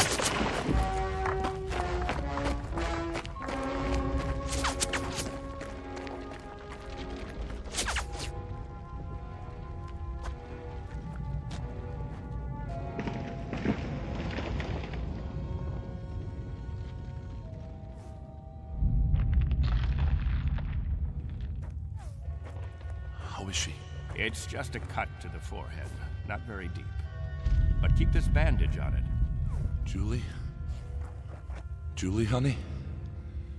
Can you hear me? Al? Don't let her move just yet. She may have a concussion. How's your arm? It's not broken. Must have been a rock that hit it. Captain, thank you. For a little first aid. No thanks necessary. I deliver babies, too. You might want to keep that in mind. Now, I'd better go see to the others.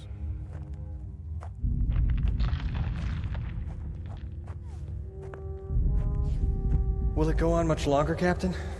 I wish I knew. It sounds like it's spending itself. I've seen meteor storms before, Captain, but nothing this size. What about the damage, Henry? 2 underground cells destroyed. At least, that's what it looked like from out front. Everybody accounted for? I think we're all here, Captain. I've checked. Nobody's missing. Thank God. Everyone try to stay calm. The worst of it is over.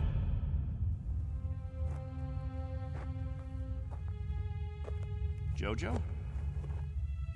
Yeah, Captain? You're not scared, are you? Well, kinda. Now, we can't have that. Mind if I sit for a minute? We'll talk, you and me. Captain, tell me about the Earth. Would you, Captain? Tell us what you remember. Yes, do. Well, all right, I guess I can do that. We'd like to hear.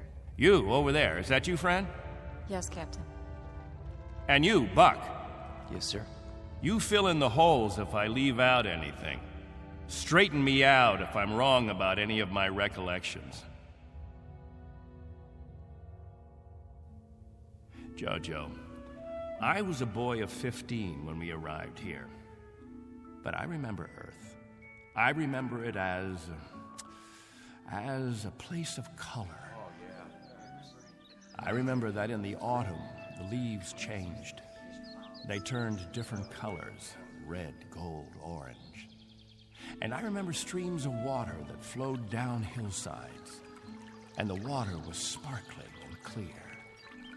And I remember clouds in the sky, white, billowy things that floated like great, majestic ships.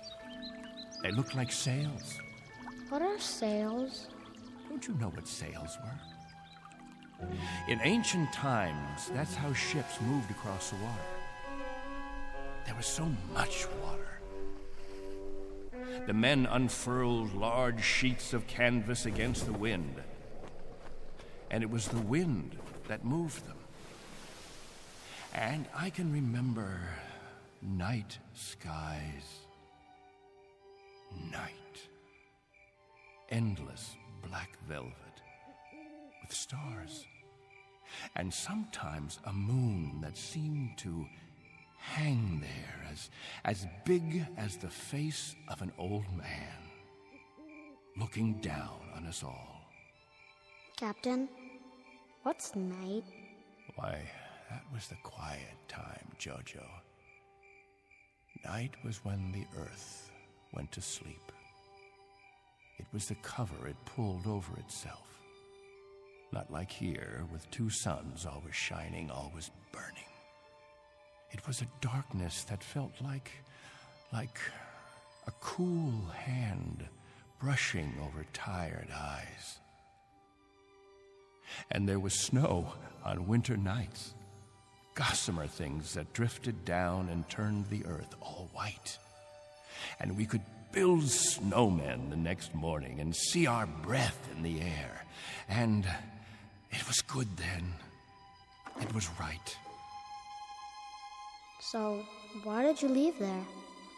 Oh, we thought we could find another Earth, Jojo. Then we found this. We thought we could escape war. We thought we could build an even better place. And it took us 20 years to find out that we had left our home 1 billion miles away, only to be stranded, like visitors, transients, that no roots could take hold in this ground. But it was too late. So we spend the next 30 years watching a clock and a calendar and waiting. But we can't wait any longer. Not a day, not an hour. We have to get back home. There's no more time. I'll go outside and survey the damage.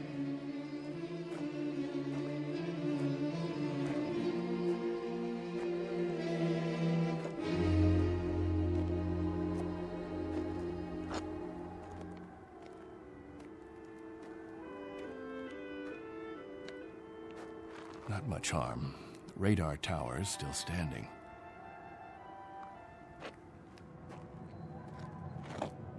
What? Why, it's... Al! Al Baines, do you hear that noise? All of you, come out here. Do you hear it? What is that?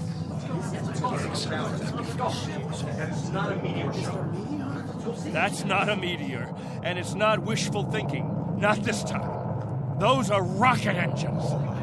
Look, I remember the sound of it. That's the ship! The ship has come at last!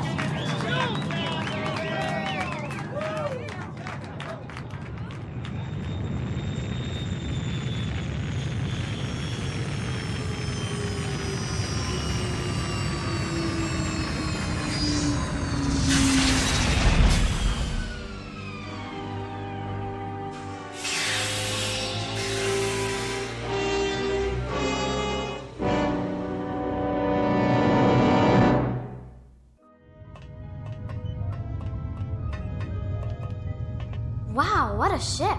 How fast can it go? Oh, pretty fast. Watch your step. Looks like you got plenty of room for everybody. Do you have any water? Clean water? We have enough. Oh, doesn't that sound wonderful? Delicious. Careful. I better talk to your leader. You have one, don't you? Sure do. Captain Benteen. I don't see... Standing over there. Hey, Captain, come see the ship. Mr. Benteen? I'm Benteen. Colonel Sloan. I command the Galaxy 6. Our orders are to transport you all back to Earth. Colonel, what took you so long? 6.5 months, Mr. Benteen. 100 times that. We've been waiting for 30 years. Does it all look like this? Salt flats and scrubby mountains. 2 suns, hot and perpetual. 30 years of it. 30 years. The children have never seen Earth, and some of the older ones don't even remember it. They'll see it now. Our orders are to get you aboard as soon as possible. We figured that we should be able to lift off on Thursday. Are you still using Earth time? Of course. Good. That'll give you 3 days to prepare. Unfortunately, your people will only be able to take what they can carry. Over 200, aren't there? 187 men, women, and children. It may be a little crowded, but we'll fit you all in. You've been used to a lot of space, Mr. Benteen, haven't you? Space? Room to move around. That's all there is here. That and the heat. I can feel it. They'll make the trip standing on their heads if necessary. I'm sure they will, but I don't think that'll be necessary. Do you know, can you understand what a godsend this is for all of us? It's hard to imagine. I can only say your country's very, very proud of you. What of the Earth? Has it changed? Not too much. Still green? Still green. And the cities? The cities still stand. And war? As always, I'm afraid. One dies down, another one springs up. But through some miracle and the grace of God, we never had the big one. Now, Mr. Benteen, all things considered, I think you'll find it very much as you left it. Captain Benteen. Captain? That's what the people call me. This place, their very lives, it's all been my responsibility. You've done quite a job, Captain Benteen. But you can rest easy. I'll take over the responsibilities now. No need. I'm used to the job, Colonel. The living quarters, they're underground? I was saying, Colonel, I'm used to the responsibility. I wouldn't quite know how to function without it. Is it cooler there, Mr. Benteen? I'm sorry, I didn't... Your underground rooms, are they much cooler? Yes, they're refrigerated. It's... Captain. Morning, Captain. George. The best morning ever. We just wanted to say thank you, Captain. Why? For what? For keeping us alive all these years. That's right. Without the Captain, none of us would be here. That's not necessary. You better believe it, Colonel. I do. I do believe it. Captain Benteen. Go ahead, Colonel Sloan. That's all right. I'll see to the others.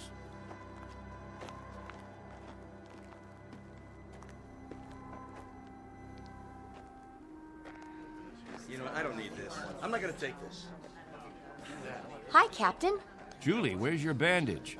Oh, I don't need it anymore. But we put one around your head so the cut would heal. What's this? Isn't it incredible? It's called a medicinal patch. You wear it for 24 hours. It accelerates the growth of new skin. Look at her forehead, Captain. You can hardly see the scratch. Better put the sling back on your arm, Al. I don't need a sling. Just this metal band. It's magnesium. Colonel Sloan said my arm would be perfect by the end of the week. Well, I seem to have had my practice taken away from me. But while we're here, I'd use that sling. I'll bet I've fixed about 500 broken wings in my time, and the only way to be sure it heals properly is to keep the limb immobile. Where's Colonel Sloan? I want to ask him what to pack.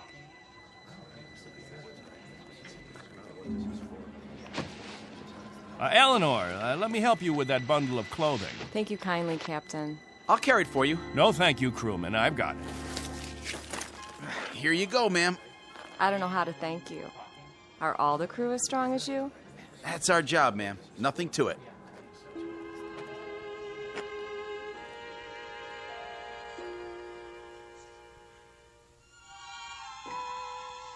Hello there, Captain. Will. I'm so excited. How much longer? Not long. Be patient. May I have your attention, everyone? Good question.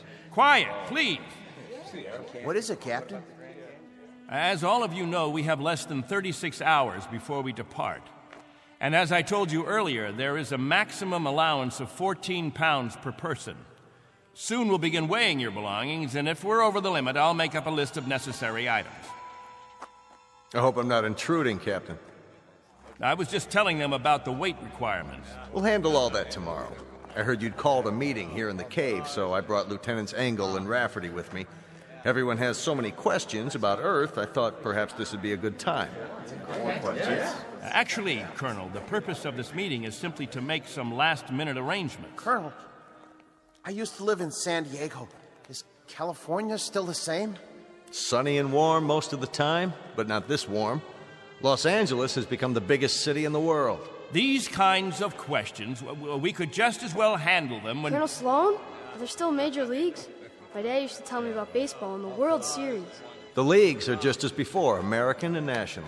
What about the Dodgers? They came in 10th last season. I'm told they need pitchers pretty desperately. I'll tell you what, when we're finished here, we'll improvise a ball and bat and have ourselves a game. How's that sound? Yeah. That'd be great. Let's do it. I think it's a little hot for that kind of activity. What we could do is have some group singing. We haven't done that for a while. I got an old sack. That'll be the ball. Who's got a stick? What are we waiting for? Let's go. Please, wait. We haven't finished yet.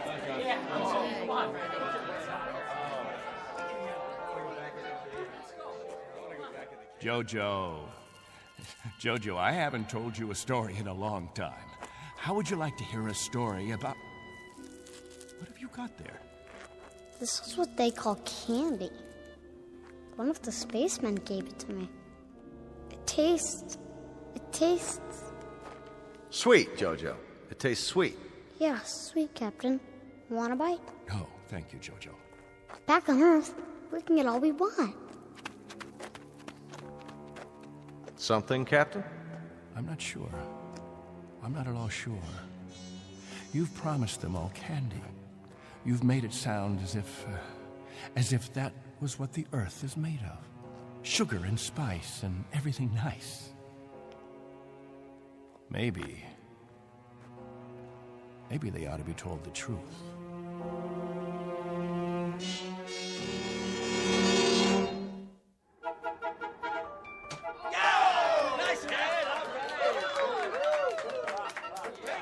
The universal language. Baseball. You have a limited vocabulary, Colonel. Do you have any idea what the temperature is? At this hour, it's about 110. I don't know whether your crew can take it, but I know my people. They're going to pay for this little athletic event. Some of the older ones, it might even be serious for them. It's just a game, Benteen. My guess is that it's worth it. Now, I'd better get back to the ship. Colonel Sloan. Something else, Mr. Benteen? Colonel, when we get on the ship, you can tell us what to do and we'll all fall into line. But here, in this place, I'm in command. I'm not trying to usurp authority, Mr. Benteen, but I really don't see what harm a little game... It's still Captain Benteen. For now.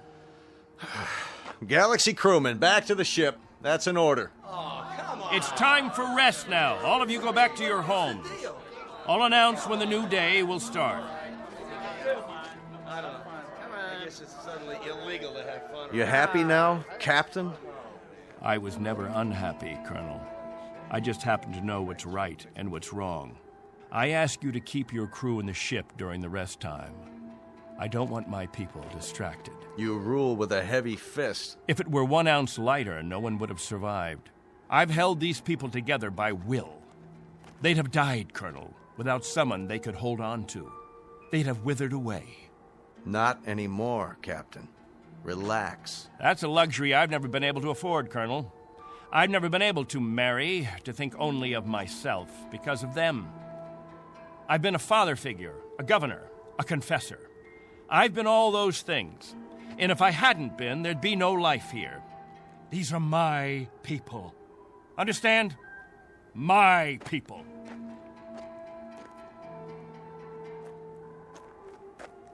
What's with him, Colonel? I'll bear with him a little bit longer, fellas. He's really quite a man. He's got just one minor aberration. And what's that? He believes he's God. As far as he's concerned, We're booting him out of heaven.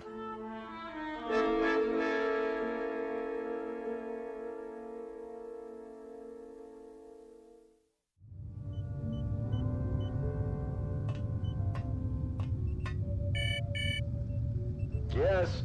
Mr. Captain Benteen is here, sir. Show him in. Very well, sir. Come in, Captain. Sorry my quarters are a bit cramped. Please sit down. Colonel Sloan, this is a list of all passengers with their approximate weight and the weight of their belongings after each name. The scale we have is pretty beat up. My guess is that it underweighs by about 4 or 5 pounds. Fine. All I wanted was an approximation. We'll weigh them in on our own equipment before blast off.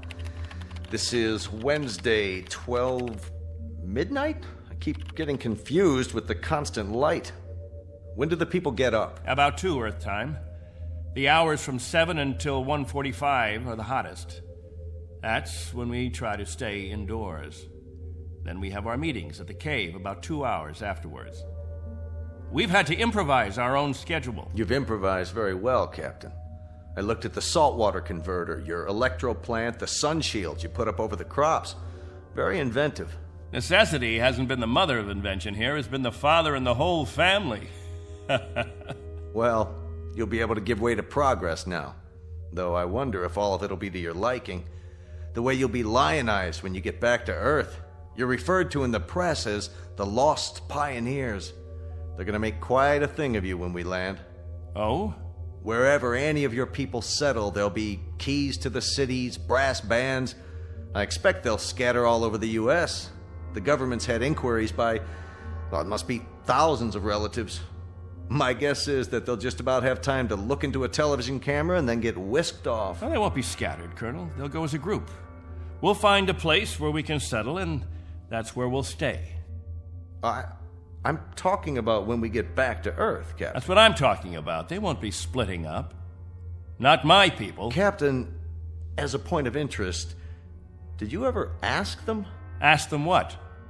Whether they'd want to stay together. That would be a ridiculous question, like asking a child if he wants some more ice cream.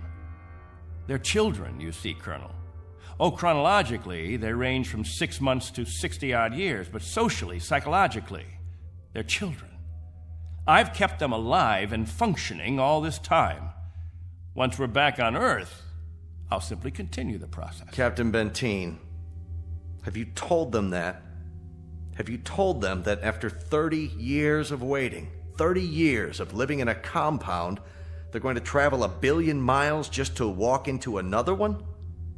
Have you? There's no need. They wouldn't have it any other way.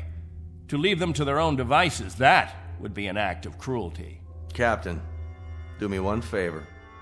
Just ask them.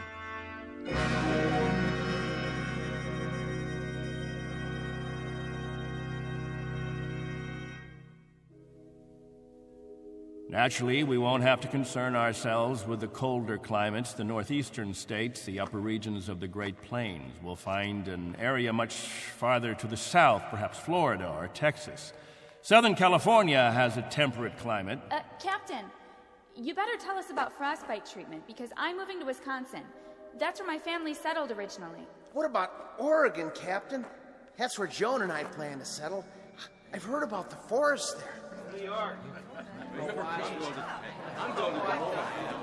Please, wait a minute. You don't understand. Let me make this clear. All of you will have a chance to meet your relatives. I see no reason why visits can't be arranged, perhaps even for a week or more. But naturally, we'll remain together as a community in whatever land grant we obtain from the government, or whatever given area we can arrange. I can assure you of one thing, and I hope put all your fears to rest. I'll remain as your guide, your consultant. And I guarantee that no one will lack for my help or my advice.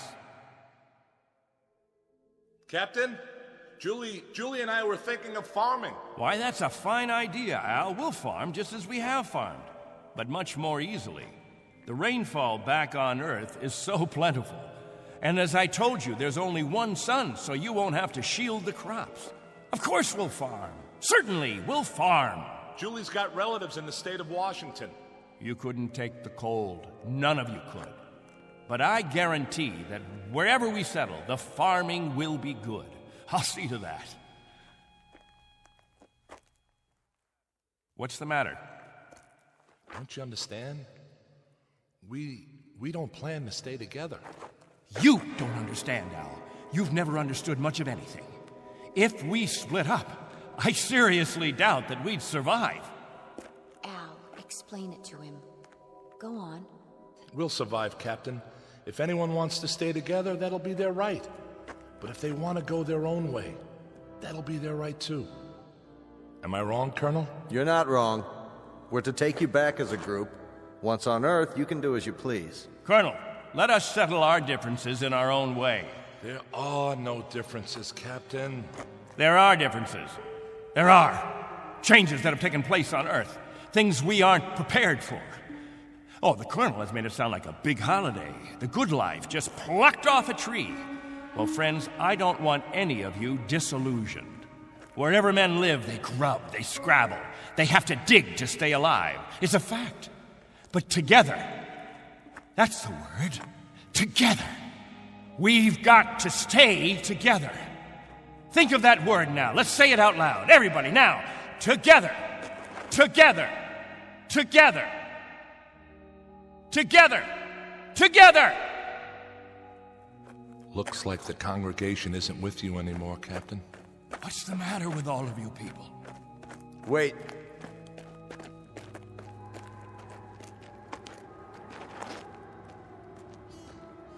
I've made the compartment assignments. I'd like to go over them with you. Assignments? There's not much time, and there's some things we have to check off. There's a decompression problem that we've got to tell them about, and a moment of weightlessness shortly after we leave the atmosphere that I want to explain to the children. Do you know what we called you while we waited for you to come? We called you the Messiah. Did you? You were supposed to bring freedom, but that's not what you brought. You brought selfishness, dissatisfaction, divisiveness. With all the misery we've had here, those germs never infected us. I brought nothing but a ship and a crew and a means of escape. You've had no diseases, no viruses. Did it ever occur to you why? You've lived in a test tube, Captain. Antiseptic and germ-free and sterile. Sure, you're a group, a cell, but that's all over with. Now it's time for you to be what God meant you to be, individuals.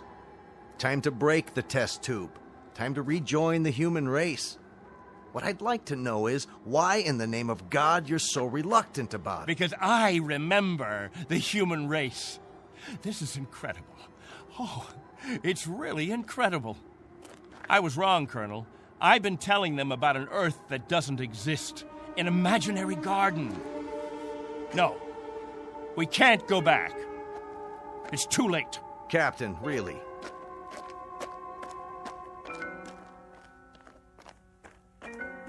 Everybody, gather around. I've got something to tell you. Listen to me, all of you. I want to tell you all. Listen to me, all of you. I want to tell you about the real Earth. Captain, are you all right? Let's talk about the diseases. What? The viruses, the cancers, the floods and the freezing, the wetness and the cold. And there are other miseries, worse than anything we've experienced. Hatred, jealousy, violence. Listen to me. It's an Earth we don't know. We can't leave here. We'd be committing suicide.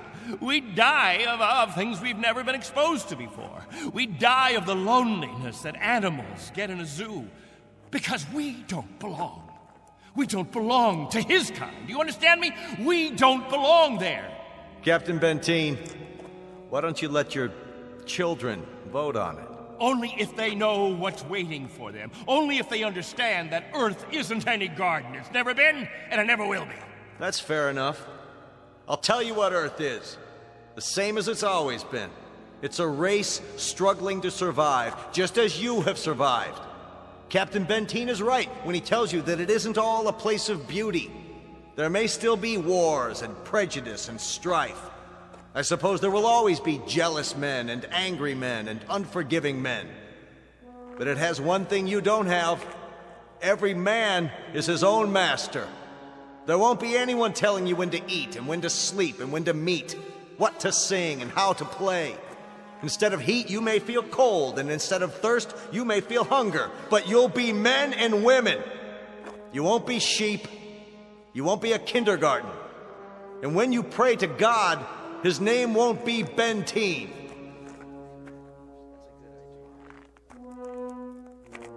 A vote now, Captain, and the majority wins.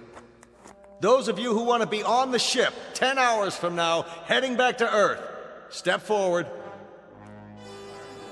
All right, I'm going. Let's go. Let's go. Go. That's it. I suppose that makes it unanimous, Benteen. Even you, Jojo? Well, I want to go with the Colonel. Give me something, anything. Give that sledgehammer. Here. No, let it go. Angle, Rafferty. There, sir. Stop him. He's running from the ship. No. Captain, no, please.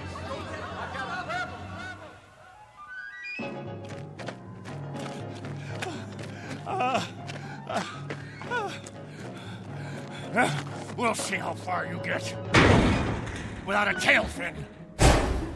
Put it down!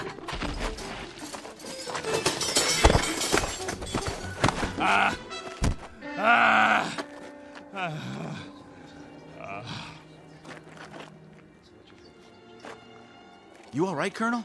I'm fine. What about the ship? Just a couple of dents, nothing serious. Lucky you stopped them when you did. Captain Benteen, let go. For everyone's sake, loosen your grip and let go. God help you. God help you all. Tomorrow you think you're getting on a ship headed for paradise. What you don't realize is you're heading for hell. What about you? I'll stay here. That's right. This is my home. This is where I belong. This is where you belong. You just don't have the brains or the guts or the sense to know it. This ship leaves at 0800 tomorrow. If you're not on board... I want no special privileges, Colonel Slow. No special treatment. If you're to blast off at 8, you blast off at 8. As for the rest of you, you can go on the ship or you can remain here with me. I'll be at the cave. Any who want to remain can meet me there.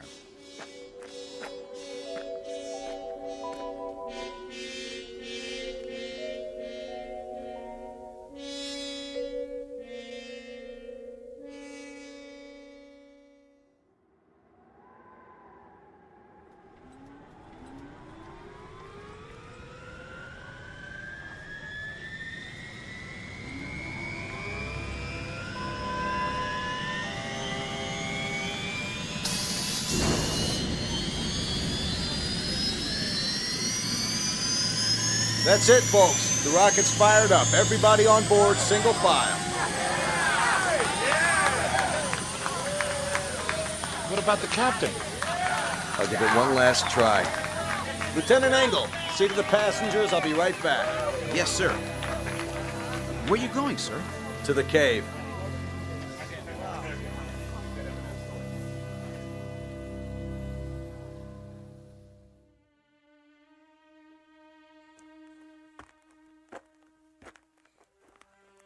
Captain? Benteen? Benteen, we know you're in here. Please, let us talk to you. He's not going to show himself, Colonel. We're leaving now.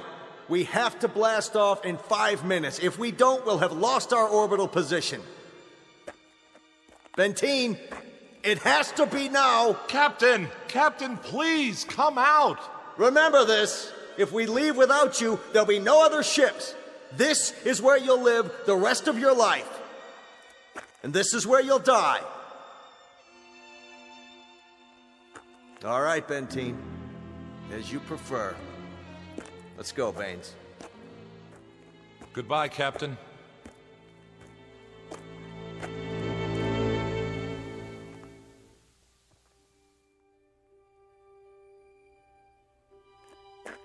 Hello, friends, all together at the meeting place.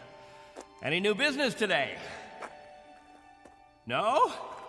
Jojo, I'll bet you want to hear about Earth, about the rivers and the seas, the blue skies, or the night, the stars and the moon.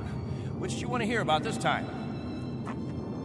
There's color on Earth, the change of seasons, and the wind brings the smell of the ground, the plants, the seeds, the roots, flower petals, sap from the trees, and the smell of the weather, the rain or the mist or the fog. And on the earth, there's green, the color green, the feeling green. There's something fresh about it, something living. Earth. It's called Earth. Don't leave me. Please. Oh, don't leave me.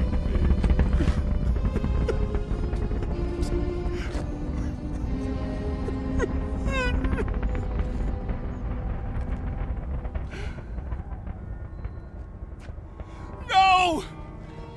Don't leave me behind! Don't leave me.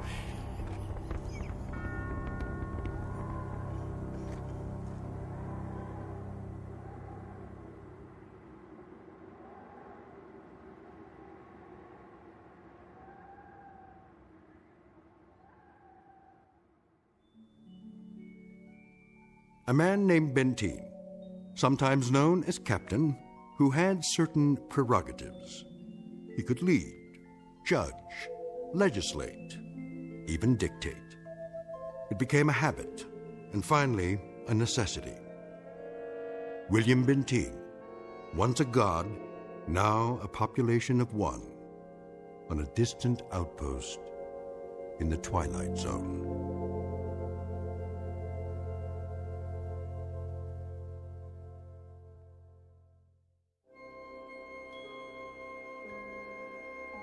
Hi, this is Carl Amari, producer of the Twilight Zone radio dramas. I'd like to take a moment to tell you about our official website at twilightzoneradio.com, where you'll get the latest news and information on these Twilight Zone radio dramas. Plus, at twilightzoneradio.com, you can digitally download 3 free episodes or any of our episodes for only $1.95 each. In this age of ever-changing technology, we've decided to make these episodes instantly available to you by making the Twilight Zone radio dramas a digital download-only series. This means that this series will no longer be offered on CD. The CD collections at our website are now being offered while supplies last at buy one, get one free. So be sure to get your favorites before they're sold out. Be sure to visit us often, and I'll see you in the zone.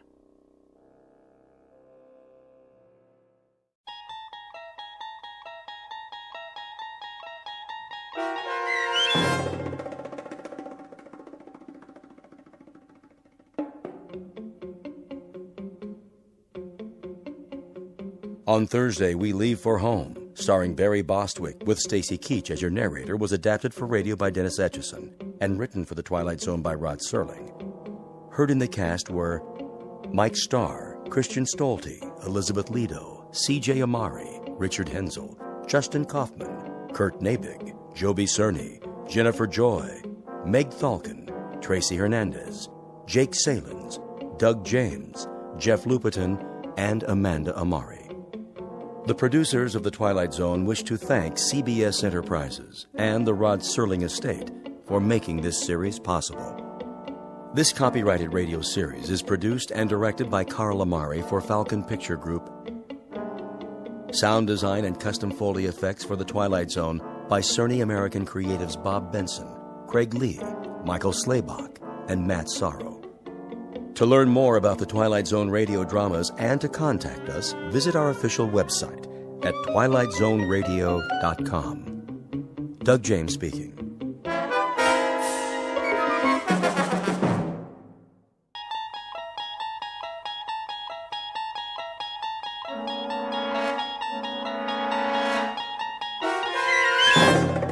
You unlock this door with the key of imagination.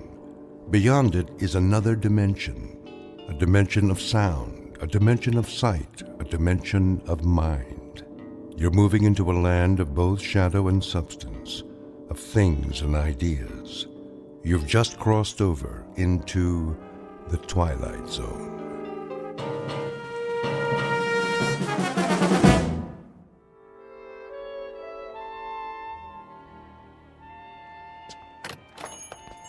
Yes, and will that be all then? No. What time is it? I thought you made an appointment. I did. Oh, come on, honey. You're not in that much of a hurry, are you? Yes. What about mad cow disease? Well, clear the room then. Tell them they're keeping the head of McClellan Enterprises waiting. Tell them that we... All right. You want to forget the whole thing? No, I don't want to forget the whole thing. I just want to get this nonsense over with. Send you a postcard. Oh, that would be wonderful. Bon voyage. Ta-ta. Yes, ta-ta. Come on. Hello. May I help you? Mr. Spirito? I am he. We're the Ransoms. My wife called for an appointment. Oh, yes. Please be seated. Now, where exactly do we intend to go? We intend to go to London. Splendid. Of course, you've been. Oh, no. Charming place. You have picked a rather bad time of year, though, but... Excuse me, we're kind of rushed today. I wondered if you'd... Certainly. Now, have we decided on an airline? No. Well then, if I may suggest... We're not going by plane. I beg your pardon? I said, we're not going by plane? Ooh, but you must, unless you're planning this for some time in the future. No, it has to be right away. Oh, then I'm afraid a ship would be out of the question. You see, it's the off-season, and the liners have all been booked up, or put on short runs. All of them? All the acceptable ones, yes.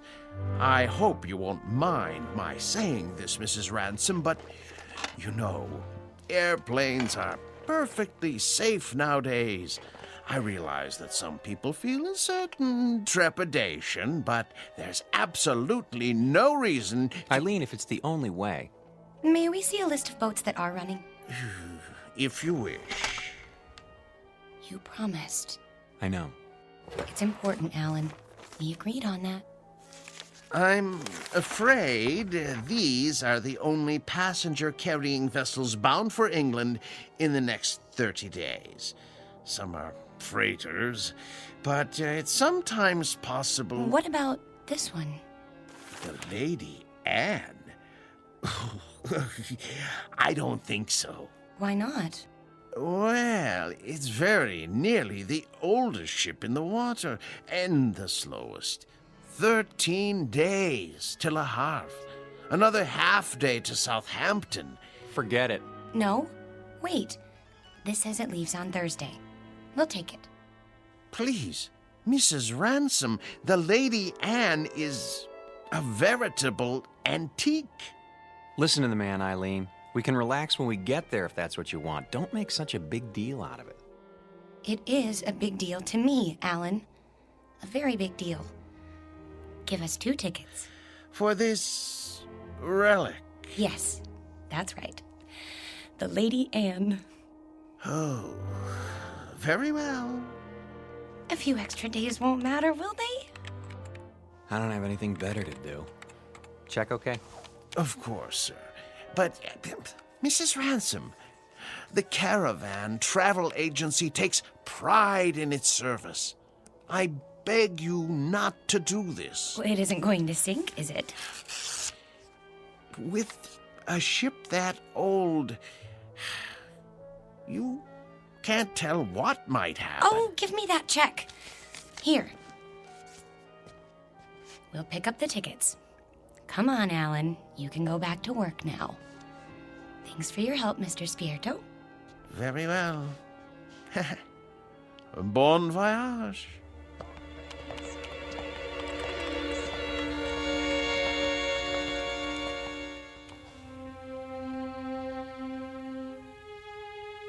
portrait of a honeymoon couple about to embark on a journey. Like most newlyweds, they've never traveled a great distance together, nor have they become truly acquainted. But there is a difference. These newlyweds have been married for 6 years, and they're taking this honeymoon not to start their life together, but to save it. Or so Mrs. Ransom believes. She's not sure why she insisted on an ocean liner, except that it will give them some much-needed time together, even if it is the Lady Anne. The tickets read New York to Southampton, but this old ship is bound for a very different port. Its final destination? The Twilight Zone.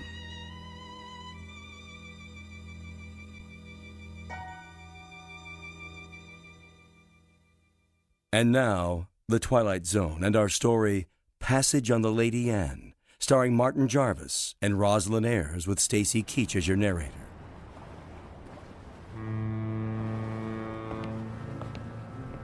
Perfect. A foggy night. Can't even see the ship. Where is everybody? Already on board. We're a few minutes late. I was ready. If you hadn't taken so long packing... There it is! Oh, Alan, isn't it beautiful? No, not it. She. The ship happens to be a lady. Sorry. She's beautiful. Indeed she is. Oh, yes. There's the gangplank, is that what they call it? Come on, Alan. I can hardly wait. I know, from the descriptions we were expecting a cross between a kayak and the Flying Dutchman. You're seeing someone off? No, we're passengers. What? How's that? Passengers. Oh, no. No. I hardly think so. No, you see, this is the Lady Anne. Toby, please. You have no right to badger them. Be quiet, woman. Well... Now, young fellow. Look here, if you'll consult your tickets, I think you'll find there's been a mistake. I repeat, this ship is the Lady Anne. And I repeat, there's no mistake. Show me your tickets. Why should I do that? Call it curiosity. Do you mind? Go ahead, Alan. Oh, all right. Let's see.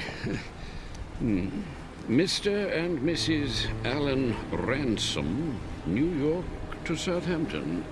You're not going to read the fine print, too, are you? Well, they seem to be in order. Thank you. It's good to know that. Well, there must be an error. This is a private passage, you might say. A mistake in booking it. No, it's a terrible mistake. Come along, dear. But, Millie, I don't understand. I really don't. I said come along.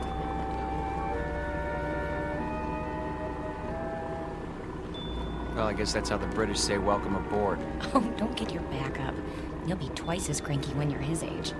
Bet we can beat him up the ramp. Not too late to turn back, you know? I mean, think of being cooped up with me for 14 days. I made a promise and I'm going to keep it. Isn't that good enough? Sure. Not very steady. Really gives you confidence, doesn't it? At least try to enjoy this. One moment, please. Your names? Ransom? Yes, I see it on the list. Do you want to see our tickets, too? Everything seems to be in order, sir. Stateroom 24, down that flight of stairs. Thank you.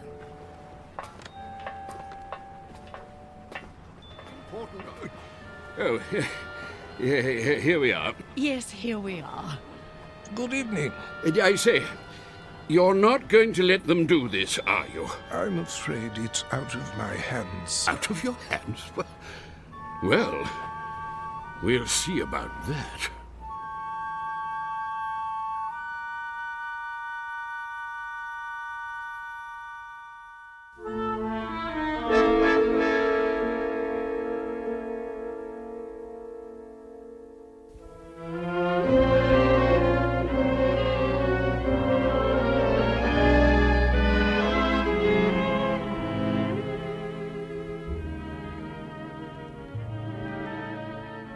I hope they got the luggage on board. It'll be waiting in our room. You'll see. It better be. We're due to take off in 10 minutes. Take off? Sail. Disimport. I think it's disembark. Alan, you have to admit, it's a real showpiece. Did you notice this carpeting? And the oil paintings? And brass everywhere. Great, where's the bar? I could use a drink.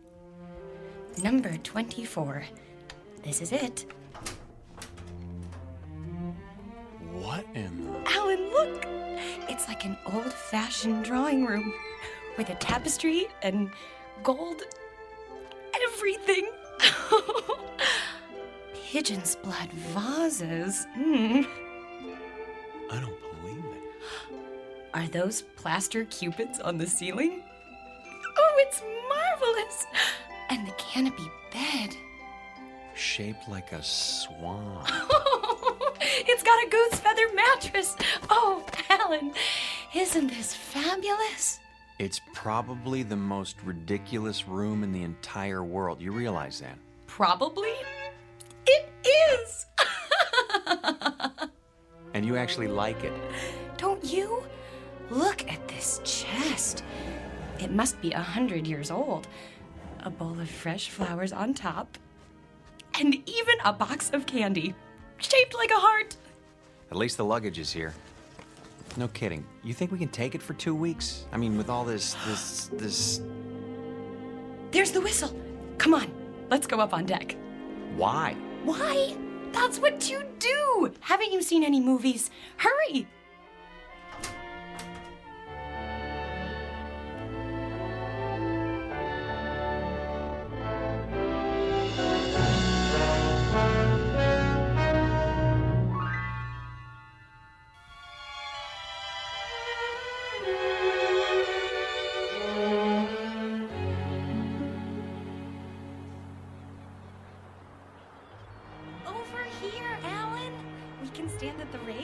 Those are the ones I mean, Burgess.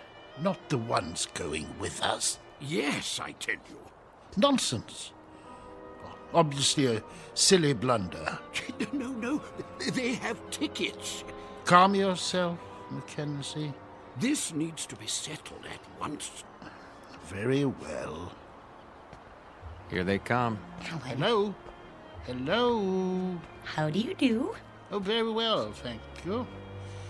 Now then, no doubt you young people aren't aware that this is a rather, well, how shall I say, private sort of cruise, you see. Very tight. Dear me, yes, unquestionably a slip-up on the part of the, Look, mister, we're getting a little tired of this routine. Try to understand. There hasn't been any slip-up. This is our ship, and we are sailing to England on it. Her. What did I tell you? They're determined. This is bad news, very bad indeed. Oh, really? For you or for us? Don't argue with them, Alan. See here, please, this may seem odd to you, but we're actually trying to be of help. Yes, exactly so. You see, there are things you don't know about this ship. Yes. But what does that mean? Well, for example, it isn't common knowledge that... Burgess. No, Mackenzie. We've got to tell them. But... this vessel is over 50 years old. We knew that. Oh, but there are other things you couldn't possibly know, because you haven't had time to look. Such as? Well, she's falling apart everywhere. The deck chairs wouldn't support the weight of a baby. Yes, that's true. And the staircase is about to collapse at any moment. And the food, dreadful. It's positively poisonous. Ptomaine, you know. Yes. But the worst of it is the danger at sea. Those boilers, not to be trusted. They've been ready to burst for years. Oh, yes, for years. So you can see how impractical the whole idea is. There's just one thing. Yes? If it's such an awful, dangerous ship, what are you doing on it? What? Oh. Yeah, well, We're old. And eccentric. well, yes. Well, we're young and eccentric. We like impractical things, the challenge and all. Besides, we think it's an absolutely charming boat. Oh, last warning. They'll be pulling away the gangplank at any moment. Look, you'll be quite bored. We never get bored. Do we, Alan? Nope, not at our age. You're sick, then. Yes, you'll get sick. No stabilizers. She rides like a washing machine, I can tell you. Sounds like fun. I think I've heard about enough. Wait. I have my checkbook. What's that for? I am prepared to pay you double the amount of your tickets. This is ridiculous. No, I want to hear it. Pay us to do what? If you will abandon your plans, I'm sure you'll find another booking, something more suitable.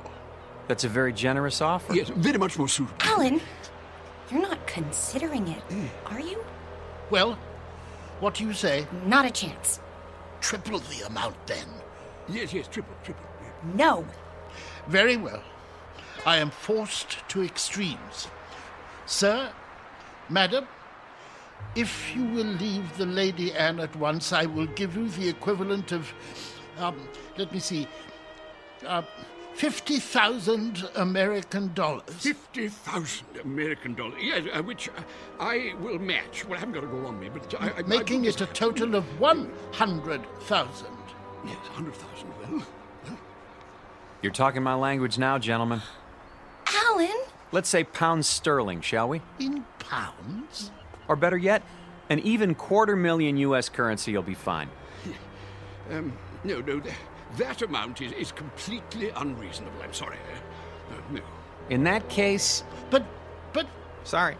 Let's go, honey. You must reconsider. You don't understand the implications. Look, fella. Ever since we picked this tub, people have been doing their best to discourage us. I don't know why, and I don't care. But if you're worried about brash Americans crashing your cozy little tea party... No, it isn't that at all. Forget it. From now on, leave us alone. I'm proud of you. Thought I'd take the money, didn't you? Well, for a minute there, I didn't know. Oh, look! We're moving! Off to a great start. I could use that drink now. Me too.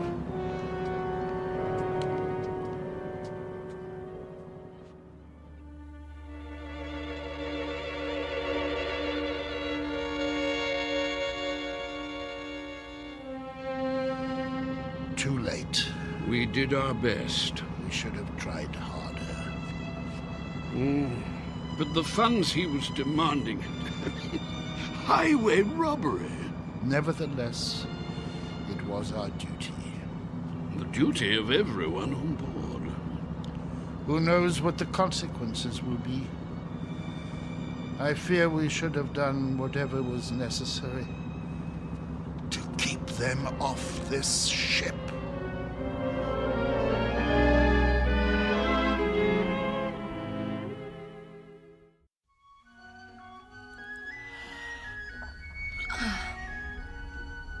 Alan? Yes? You're already dressed. Why are you up so early? It's almost 11.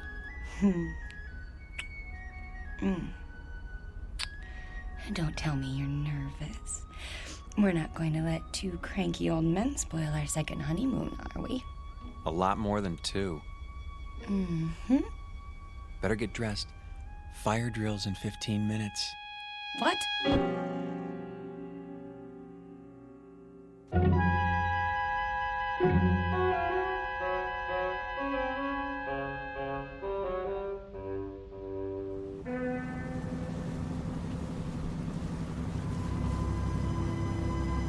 Honestly, you could at least tell me what this is all about.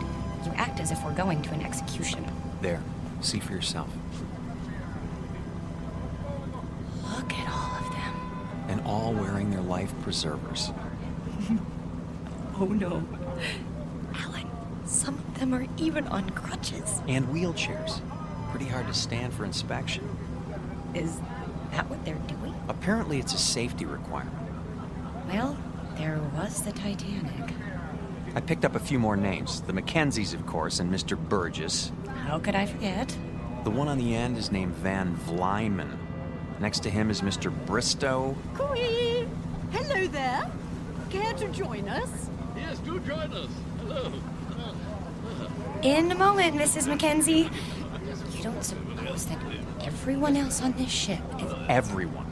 I checked this morning. The youngest person I saw was 70. Oh, but that's silly. It must just be the first class section. There aren't any other sections. The entire ship is first class. You mean they're all? Show some respect. This group alone represents several thousand years. All for fire drill practice. Remember, Eileen, getting there is half the fun. Chin up. Your life jackets. Oh, thank you. Now then, as soon as you're all ready... I think the straps go over your shoulders. Like this? That doesn't look right. Psst. Do you need help, dear? Good morning, Mrs. Mackenzie.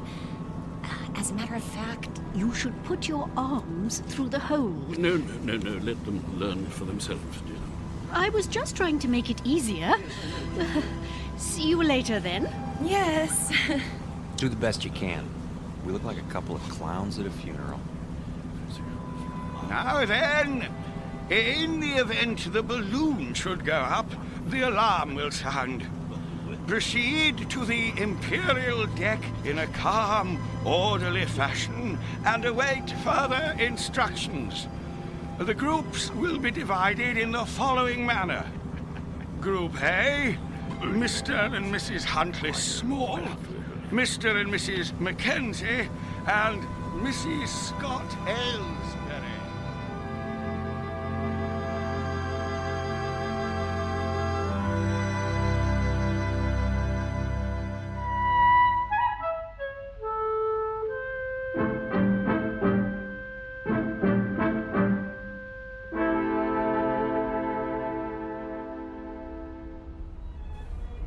Here we are.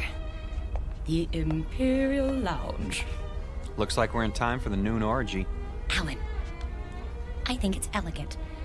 Like a private club. That's the problem. We're not members. This isn't a ship. It's a floating rest home. Shh.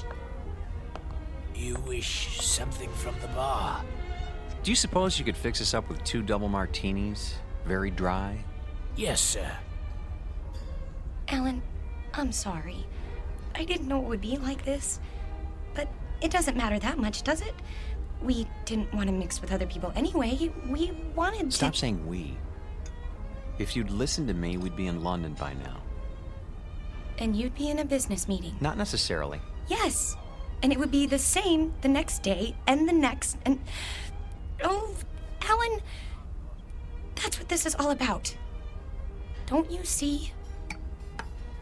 Your drinks. Thank you. Look, I know you've been unhappy, but do you think I enjoy working 28 hours a day? It comes down to the same thing, doesn't it? We never see each other. We never talk, or... I told you, after I close this deal, I'm going to start taking it easy. Which is what you said 2 years ago.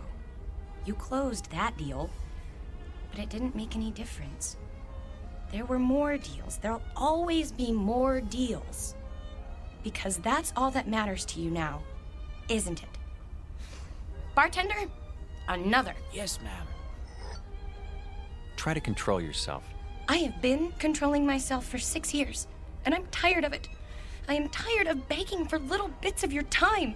You're not interested in me anyway. You're interested in success. Fight your way to the top and then fight to stay there. Stop making a scene. Why? Does it take your mind off mergers and board meetings? No, it takes my mind off the fact that we're supposed to be on a trip together. Come off it, Alan. You're going to England on business. I happen to be along. That's all. Why? Because I insisted. If I hadn't, you'd have gone alone. Isn't that true? Admit it. I can't talk to you when you're like this. You made me like this. Because the truth is, you don't care anymore. I was stupid to think that a few days together would make a difference. You're a flaming success now. Alan Ransom, the financier. And I'm the nagging wife who doesn't understand. Eileen, please. What's the matter? Are you afraid they'll catch on? Don't worry. They think we're a happy couple, made for each other. Shut up. Yes, sir. Well, when this tub finally gets there, you can relax. Because I'll be leaving. That might be a good idea. Oh, it is. You'll have all those nice deals to keep you warm with no silly woman around. It should be marvelous. It will be. For now, I'll be on deck reading the Financial Times. Here's for the drinks.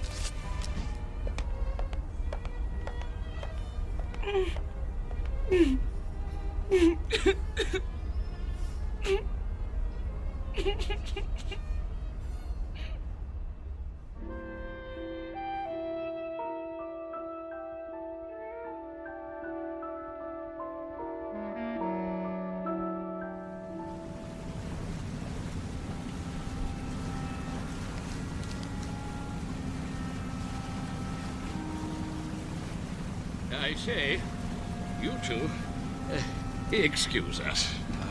Not you again. Well, yes. Not really. How do you do, dear? Nice to see you, Mrs. Mackenzie. If you don't mind, I'm trying to read the paper. My wife, Millie, yes. I say my wife, I mean we would very much like you to join us for tea, if you'd be so kind. Because I'm wearing my tweed jacket? Eh? Hmm? No, no. Tweed jacket, I see. That's I see, we're very British. No, we simply want to chat. Is it a date, then? We'd be delighted. In about an hour? Yes, in the Imperial Lounge. We'll see you there. And thank you. Not at all. An hour, then. Jolly good. Looking forward. Why did you do that? Because you and I don't have anything more to say to each other. You know it's true. We're finished. But you said it yourself, we're stuck here. So we might as well call a truce for now and make the best of it. Agreed.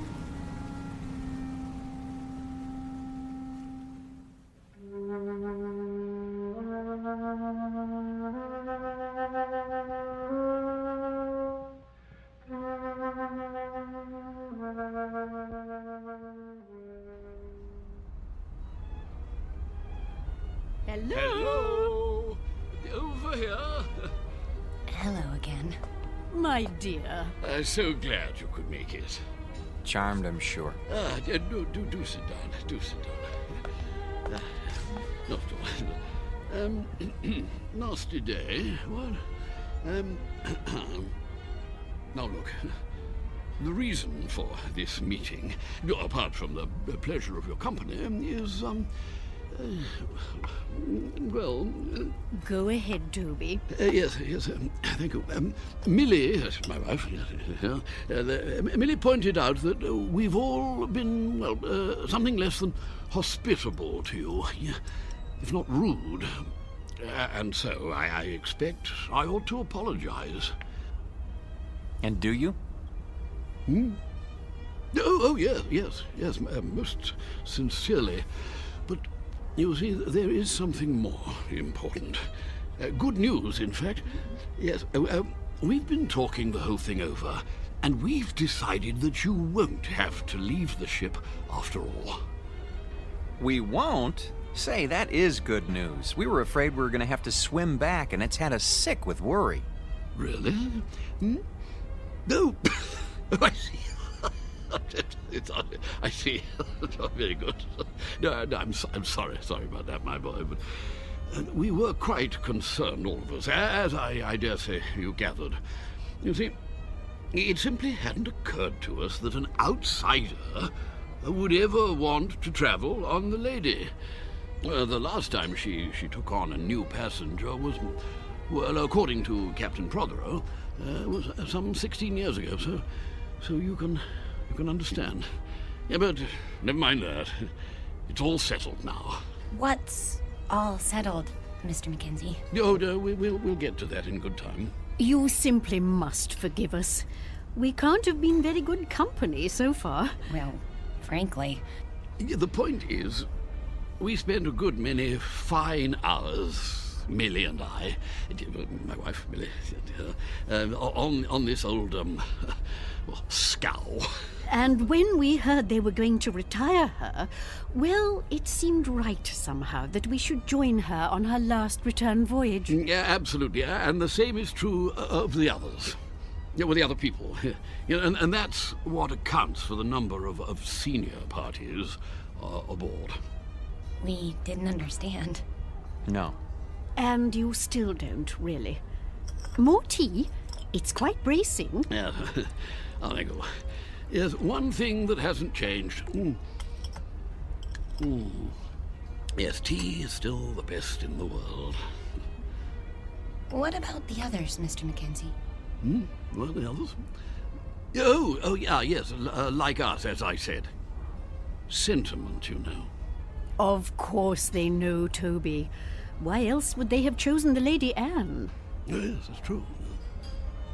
Our story isn't so different, I guess. My husband and I had never really been alone in 6 years. Excuse me. I'm gonna get us a drink. Scotch all around? Oh, yeah, well, splendid. Thank you. He's embarrassed, isn't he? I seem to be doing that to him all the time now. You were saying the two of you hadn't been alone? Well, he's a busy man.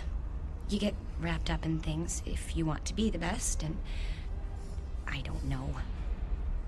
When I heard he was going on a business trip to England, I made him promise to take me. But that doesn't explain the Lady Anne. No. No, I suppose it doesn't. Mostly it was the time. More days together. And, well, it just seemed kind of special. Oh, my dear, the Lady Anne is special. Very special. More special, I should say, than either you or your husband could imagine. You see, this is the ship Toby and I sailed on when we were married, which would be 53 years ago. 52. Yeah, she was a splendid thing then. Yeah, the ship, I mean.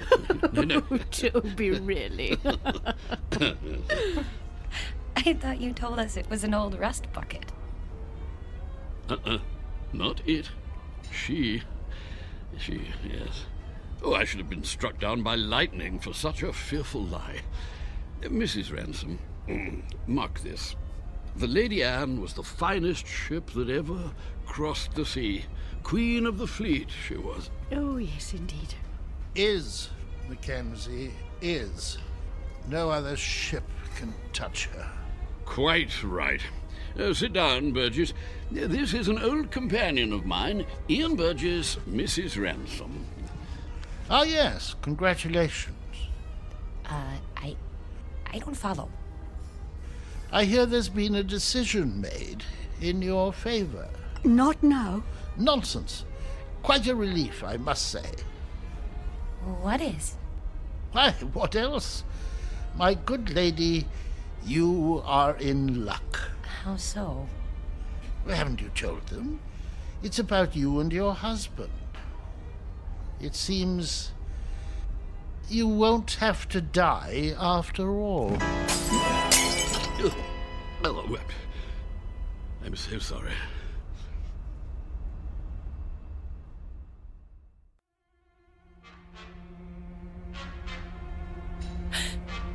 What did you say?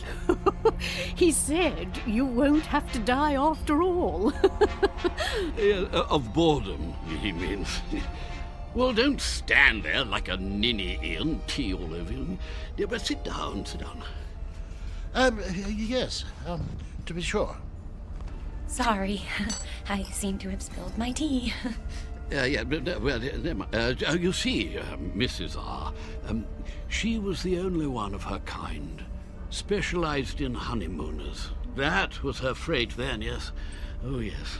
Young people in love. Ah, marvelous. The drinks. Ah, yes. You see, that's what makes your presence so... Sweet? No. Well, it was that. It certainly was that. Young married couples, you see, that's all you'd ever see. Full of juice and the moon in their eyes. All those children trying to act grown up and worldly and used to it. And everyone as nervous as a mouse. Yes. But that sort of thing, it lasted for only a few days. The Lady Anne gave them time to know each other. Oh, she was a wise ship. Cheers. Cheers. Cheers. Everything was arranged for young people. Love has its own point of view, you know. It sees things larger than life. Nothing is too ornate or too fancy or too dramatic. If it is a good love, it demands the theatrical and then transfigures it. Turns the grotesque into the lovely, as a child does. With it, we can see what we wish to see in people. Without it, we cannot see it all. We can search forever. How a shipping line ever found that vision, I cannot imagine. But they made the Lady Anne into an enchanted gondola and took that moment of happiness and pure sweet pain all lovers have and made the moment live for 2 unspeakably pleasant weeks. Well, they get the drift, my dear. There's no need to go gooey. But I feel gooey. The same is true for all of us, actually. Bolshia Jones and his wife over there, the bald chap. Engineer in his day, and a good one. The Whiteways. Next to them, Lord Bristow, with his cigar. Nice enough, but he's getting on. And there's old Champion. Innes Champion, the writer, adventure stories, that sort of thing. Quite a droll fellow, though you wouldn't guess it now. Widower, you know. Aye, and his wife. There was a wild thing. She passed on in... Oh, can't be sure of the date. What about you, Mr. Burgess? The same. We'd planned this trip together, but... Have you a picture? In my breast pocket, over my heart. She's very beautiful. Ah. Oh, my dear, please. This is purely temporary. I shall be with her soon. I'm so sorry. Oh, there, dear. It's all right. None of it really matters if you're in love. You are in love, aren't you, Mr. Ransom? Yes, of course. Well, that's the only thing that counts, you know. Everything else perishes. Now you've made her cry. Oh, perfectly all right. I cry all the time, don't I, Toby? All the time. Well, I don't. Why don't you two go out and get some fresh air? Do you good. Fog or no fog. That might be a good idea. Yes.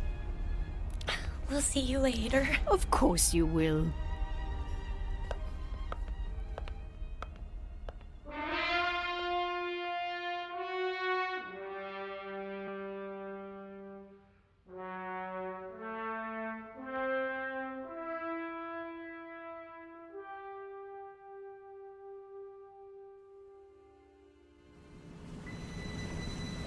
I think they're all very, very nice.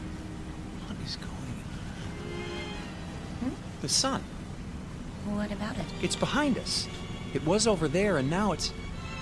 We're heading north. So we're heading north. We should be heading east. Blame it on me.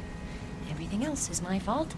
Why not this? There you go, starting again. I don't know what I'm doing here. Look at them down there playing shuffleboard. Or sitting, wrapped up in their blankets. Really, Eileen, this whole idea was ridiculous. Eileen? Eileen, where are you? Eileen? Eileen!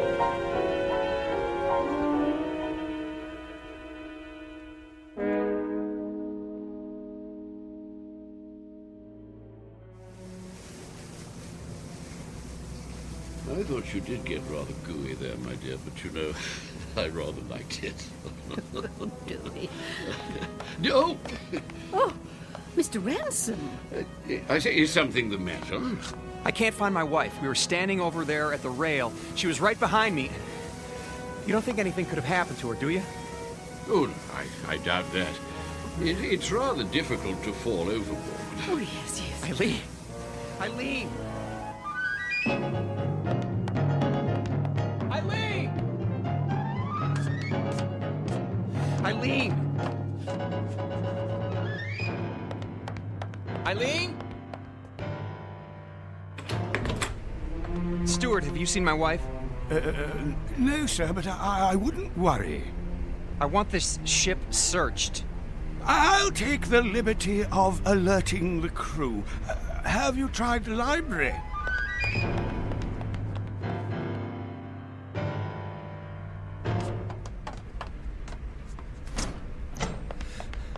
Eileen? Not here, sir. But she's got to be somewhere. Still looking, sir. Haven't you found her yet? Easy, sir. We'll let you know. Eileen? Eileen, where are you?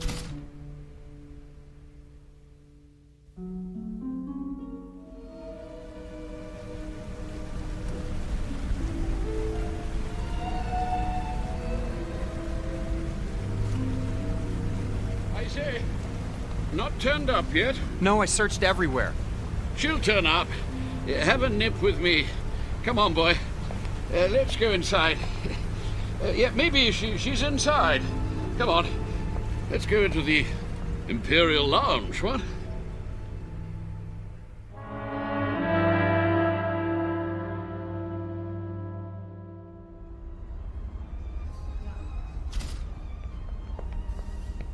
Two whiskeys.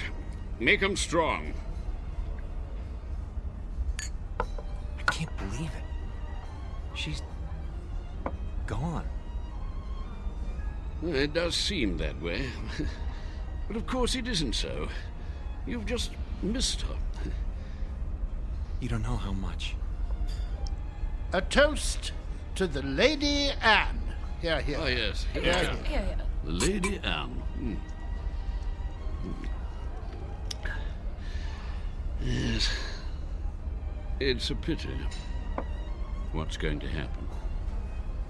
A crime. An evil, black-hearted crime. Easy, Burgess, easy. Easy? Gad, they want to scrap the lady. Outlived her usefulness. Nonsense. A little slow, perhaps. Speed. That's all that counts now. Why? What's the rush, eh, Ransom? I see your point. Freddie, another gin. That's the state of the world today. It's a plot, doubtless of communist origin. Who wound him up? Burgess, do sit down. Haven't you eyes, man? The Lady Anne was condemned because she represents a better way of life. She's grace and manners and tradition. She's the Empire. I say, somebody turn him off. Silence, Adicott. The beasts are at the gate, and we stand about like statues, with our medals gone to rust and our swords broken. Soon they'll reach up their hairy hands and pull the Queen down from her throne. Scrap the lady? They'll scrap the world. Poor chap. He'll feel better later at the party. Another drink, Mr. Ransom. Mr. Ransom?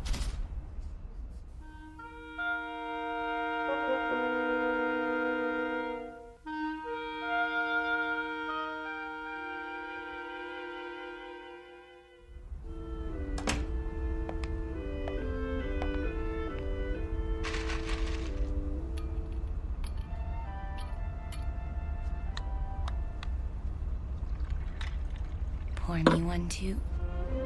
Honey, where have you been? I decided to take a nap on our swan bed. You mean you were here all the time? But I've been searching for you. I'm here. I've always been here. Oh, Eileen. Are you drunk? Maybe so, or maybe this is the first time in 6 years that I've been sober. What's that you're wearing? The nightgown? Oh, Mrs. Mackenzie gave it to me.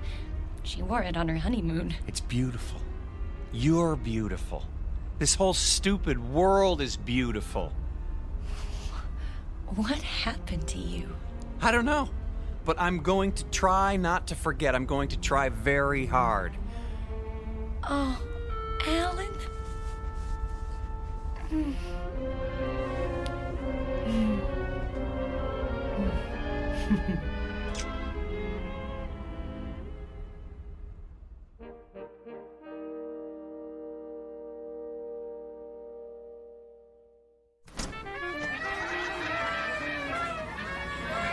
Will you look at all this? Balloons, ribbons. Over here! Join us, please. Mrs. Mackenzie! Come on, drink up. The champagne's getting warm. Well, you found her. Oh, you're as bad as Alan. I think we'd like you to meet Captain Prothero, Mr. and Mrs. Ransom. Happy to meet you, sir. My pleasure. You've had a pleasant voyage, I trust. Oh, yes. We're grateful to be a part of it. Indeed. Your presence has been good for us as well. You packed your things? Shh. They don't know yet. Oh, well, I suppose it doesn't matter. Know what? Nothing important. If you'll excuse me, I have to make some preparations. Be back shortly. You look positively radiant, my dear. The Lady Anne has worked her magic on you. She... and you. All of you. I'd forgotten some things. How to relax. I was so busy, I lost sight of what's important. It won't happen again. I say, let's drink to that.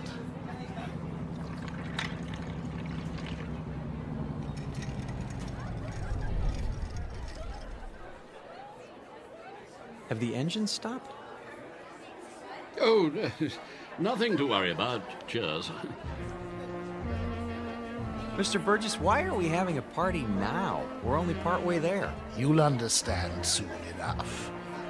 Who needs a reason to party? Mrs. Ransom, may I have this dance?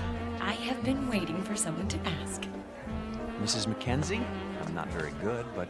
Oh, delighted, Mr. Ransom. Oh, splendid.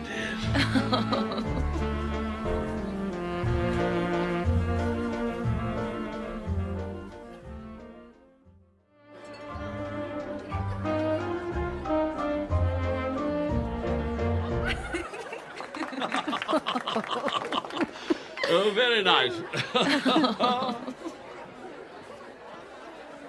Well, I see they haven't gotten them fixed. What? The engines. The engines? Oh, there's nothing wrong with the engines. Ready now? Your luggage has been collected. Luggage? Really? Should have told them. Didn't want to spoil the party.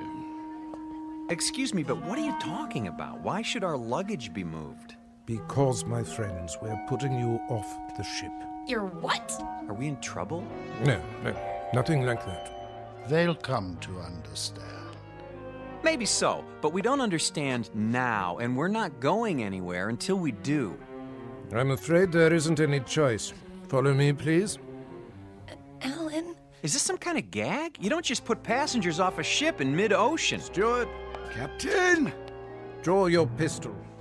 Yes, sir. You're kidding, aren't you? If you'll do as the captain says. This way. I tell you what, we'll all go.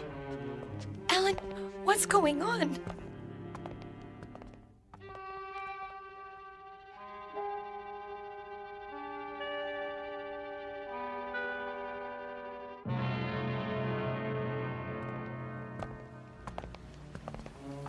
You can't be serious. There's nothing to worry about, my boy. Your exact position has been radioed. Even now, help is on the way. Alan, you're not kidding. Captain, this is outrageous. Your luggage is in the boat. Flowers, a tin of biscuits. Champagne? I thought of that. Lifeboat sends out a signal so you'll be picked up straight away. Everything you need, really. Except a reason. It's time we were off. Into the boat with you. No, please, But why? Is it something we've done? Not a bit of it. Then tell us. You can't do this without a reason. Cause, my boy, you can't go with us. Not yet. Yes, come along. Not where we're going. No. Step carefully, please. Don't you see? They do. Lower away. Don't forget the blankets. Alan, look. Everyone's at the rail. Goodbye. Bye. Goodbye. I say, what are those papers, dear? They're your letters, Toby. Don't you remember, dear? I've kept them for so long. You're throwing them overboard? They deserve a proper burial at sea. I won't be needing them now, will I? No, dear. Not anymore. Listen, the engines are starting again. They're moving. So are we.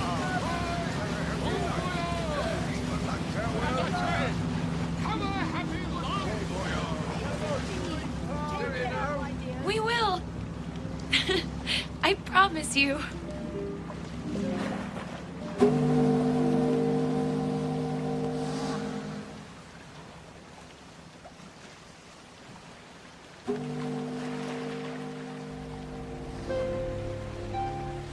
Here's a blanket. I don't need it. Aren't you cold, darling? Not with your arms around me. I don't think I've ever felt so warm in my life. Do you think we'll see them again? Yes. In fact, I'm sure of it.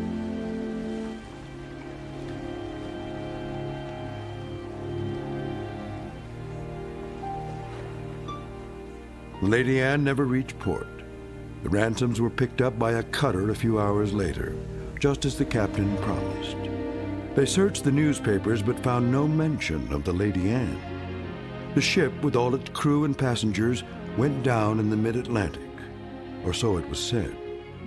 But Alan and Eileen knew better. They knew it had sailed on to a better port, its final destination on a distant shore called the Twilight Zone.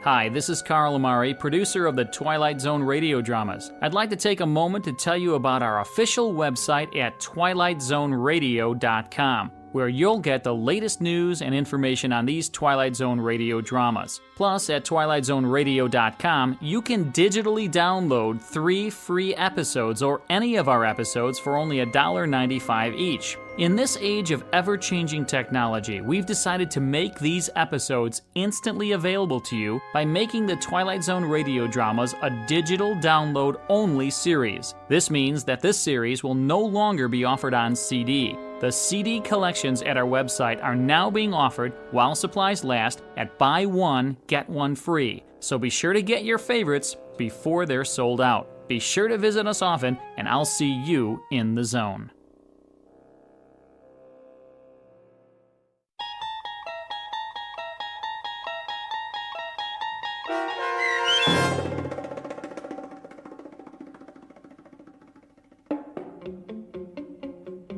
Passage on the Lady Anne, starring Martin Jarvis and Rosalind Ayres, with Stacy Keach as your narrator, was adapted for radio by Dennis Etchison and written for The Twilight Zone by Charles Beaumont. Heard in the cast were David Pasquesi, Anne Somerville, Jim McCants, Joby Cerny, Eleanor Weingart, Martin Astrop, and Nick Ruddle. The producers of The Twilight Zone wish to thank CBS Enterprises and the Rod Serling estate for making this series possible. This copyrighted radio series is produced and directed by Carl Amari and Joby Cerny for Falcon Picture Group. Sound design and custom Foley effects for The Twilight Zone by Cerny American creatives Bob Benson, Craig Lee, Matt Sorrow, Tim Cerny, and Todd Beyer. To learn more about the Twilight Zone radio dramas and to contact us, visit our official website at twilightzoneradio.com. This is Doug James speaking.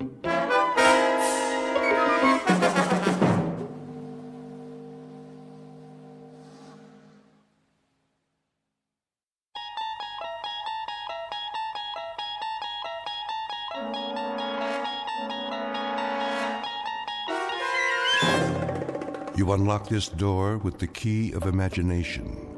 Beyond it is another dimension, a dimension of sound, a dimension of sight, a dimension of mind. You're moving into a land of both shadow and substance, of things and ideas.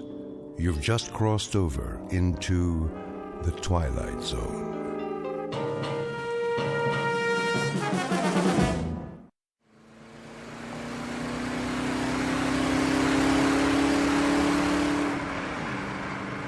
Don? How fast are we going? Oh, 60, 65. Steady as she goes.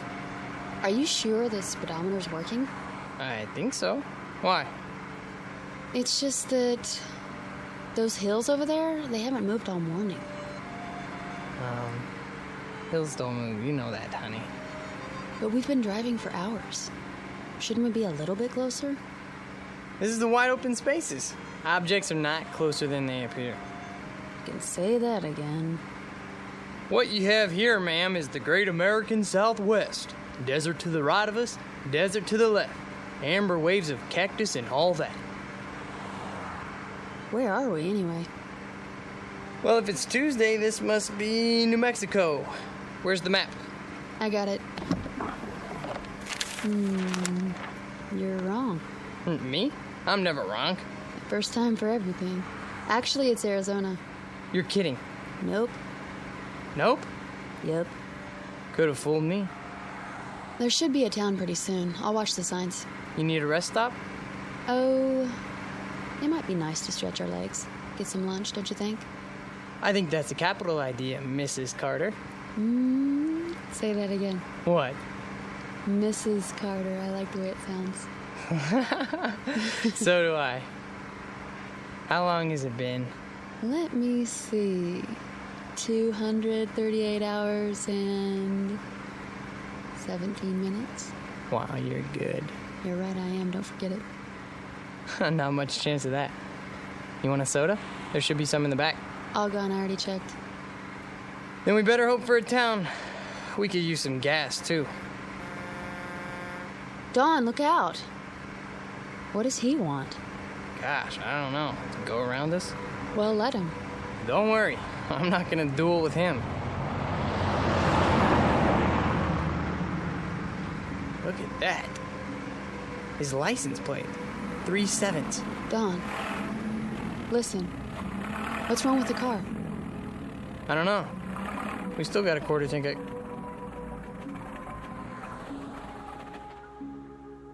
Oh, great. There'll be a tow truck anytime now, you'll see. How do you know? 3 7s. You don't really believe that. Watch.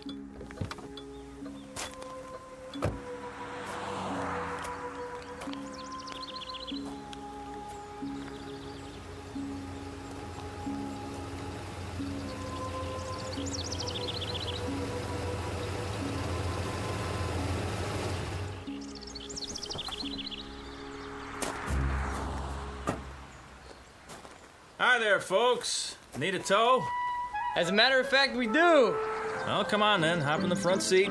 Gas station's about 20 miles. They got a mechanic? Oh, sure do. Fix it right up. What did I tell you? Huh? Let's go, honey. You are so lucky, Dawn. Luck had nothing to do with it. Don and Pat Carter, honeymooning couple on their way back to New York. They've had the time of their lives, and they'll be home in a few days. Or that was the plan. But their new life together is full of surprises. Very shortly, Mr. and Mrs. Carter will be subjected to a gift of sorts, one that most humans never receive in a lifetime. They will be given a glimpse into the future. The price of that glimpse? A mere penny, 1/100th of a dollar. The time is now. The place of their revelation is a little diner in Ridgeville, Arizona. But what our honeymooners don't realize yet is that this unassuming town just happens to lie on the outskirts of the Twilight Zone. And now, The Twilight Zone and our story, Nick of Time, starring Marshall Ullman and Jamie Brown, with Stacy Keach as your narrator.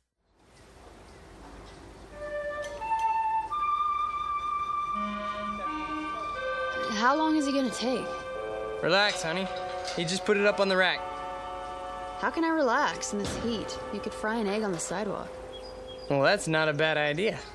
I'm getting pretty hungry. I'd settle for a cold drink. There's a water fountain at the side of the station. Fine, I hope it works. Go ahead. I'll talk to him and see what's going on. You do that. Dawn, all I want to do is go home. Me too, baby. There's a lot of miles between here and Manhattan. And you have to be back at work next week, remember? How could I forget? There's a promotion hanging in the balance. Look, I'll see what's up, then we'll have some lunch. Okay? Okay. I don't mean to complain. Good luck. Hang in there a little while longer, we'll make it. I know we will. I'm just impatient to get on with our life. Me too.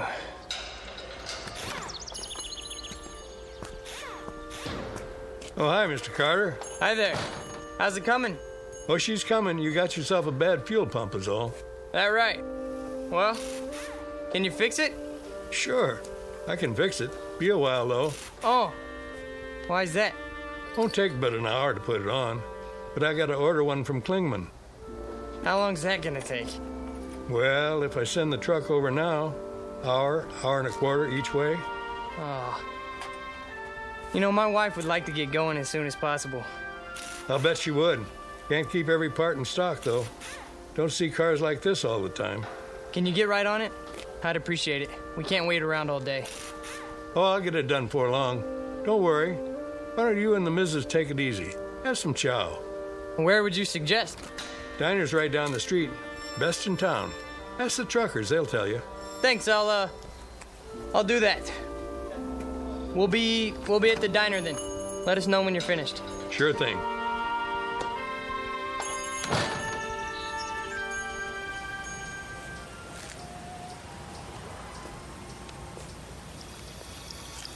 There you are. How you holding up? The drinking water isn't cold. I'm sorry, baby. Well? Fuel pump's shot. But it's a new car. That's what he said. He'll get right on it. How long? Couple more hours.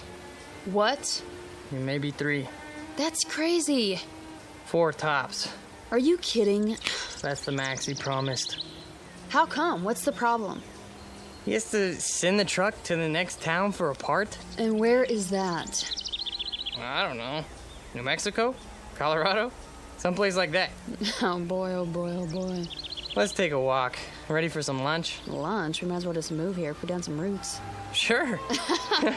We'll rent a room at a motel. Get the weekly rate. Yeah, well, is it air conditioned? I was thinking an electric fan. Yeah, I'm gonna look for a job tomorrow.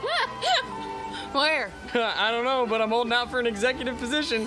Well, maybe there's an Indian reservation. We can move into a teepee. Quiet, you. Yes, sir. Where's Restaurant Row? Just ahead. You can see the diner from here.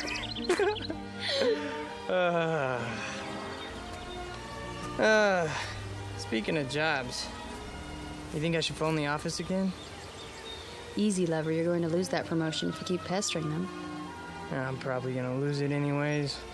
Oh, that's a fine attitude. I thought I married a man on the way up. Who's the best man for the position? Me. There you are, then. Thompson has seniority. Doesn't mean a thing. Take it from me. Little Mary Sunshine, huh? That's my name. Oops. What's wrong? Don't step on the cracks in the sidewalk. Why? Or I'll break my mother's back. I'm only trying to save her life. Thank you, dear. Here we are, the best coffee shop in town. The only coffee shop in town.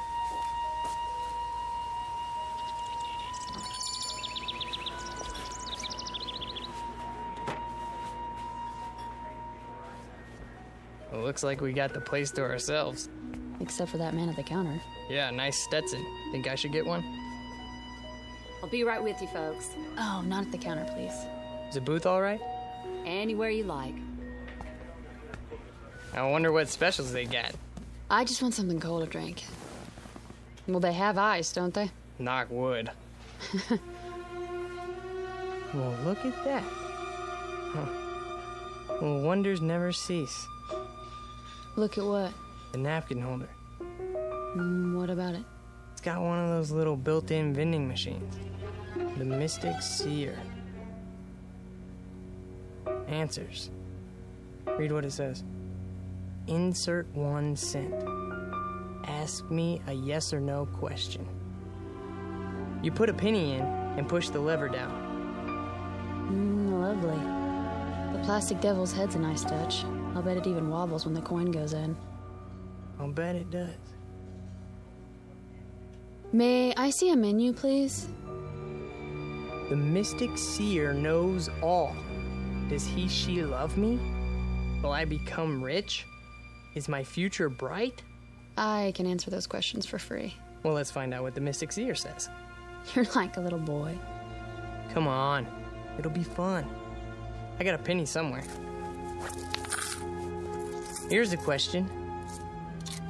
Anything exciting ever happen around here?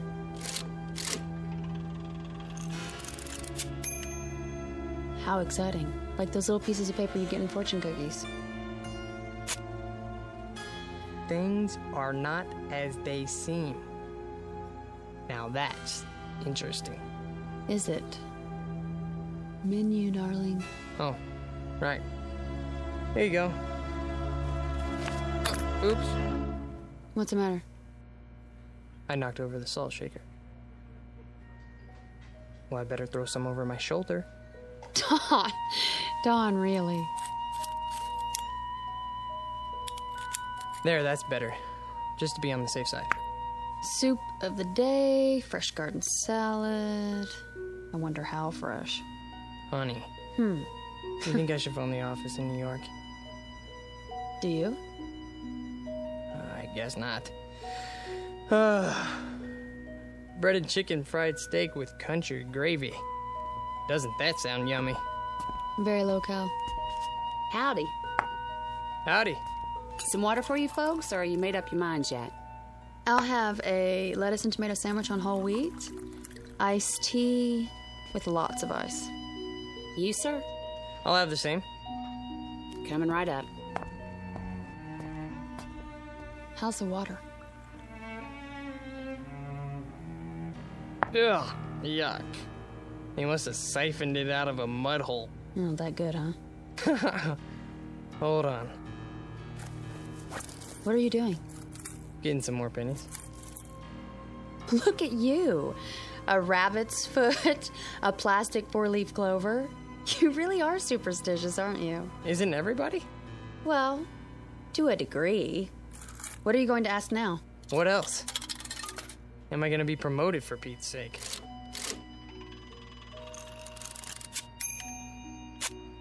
Ha! What does it say? It has been decided in your favor. See? Your worries are over. I think I'll phone, though. Honey. I was gonna call anyways, wasn't I? There's a phone by the restroom. I'll be right back. Well, you'd better be. Here you go. Thanks. You need any ketchup? This'll be fine. Well, if you want anything, you just let me know. Thank you.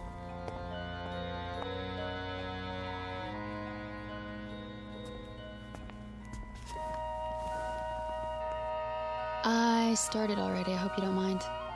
Not in the least. What are you so happy about? You are now looking at the youngest office manager in the history of the company.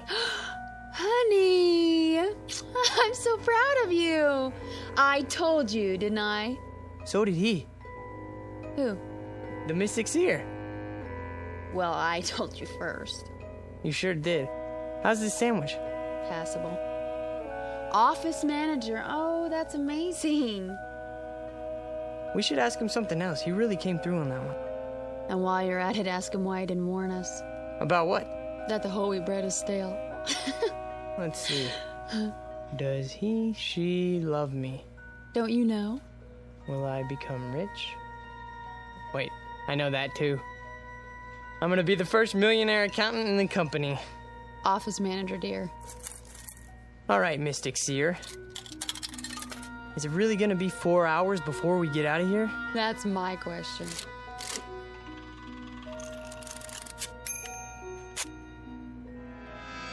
You may never know. What does that mean? Who knows? He does. Look at that winking eye. Devilish creature. I gotta know more. Well, it'll cost you another penny. So, I'm an office manager now. What do you mean we may never know? Wait. It's not a yes or no question. You mean something could keep us from knowing? Something could happen to us?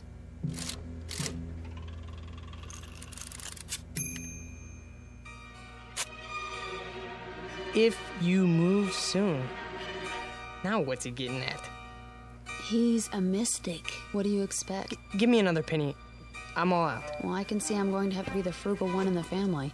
It's just one. All right. Thanks. You mean we're not supposed to move? We're supposed to stay here? Only one question per penny, please. That makes a good deal of sense. Well, I'm not staying unless I get some dessert. One more. Give me another penny. You're gonna break me.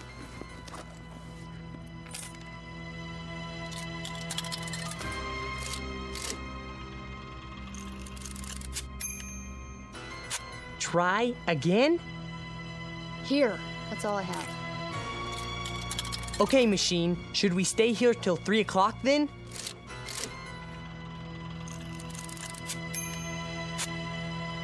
Look at the slip. There is no question about it. Let's go for a walk. Funny. Every answer seems to fit. You're joking, aren't you? I mean, Dawn, no more. Okay, if we don't stay here until 3 o'clock, will something bad happen to us? Honey, for heaven's sake. Read it. All right, let me see that. Go ahead. This is silly. What does it say? Do you dare risk finding out?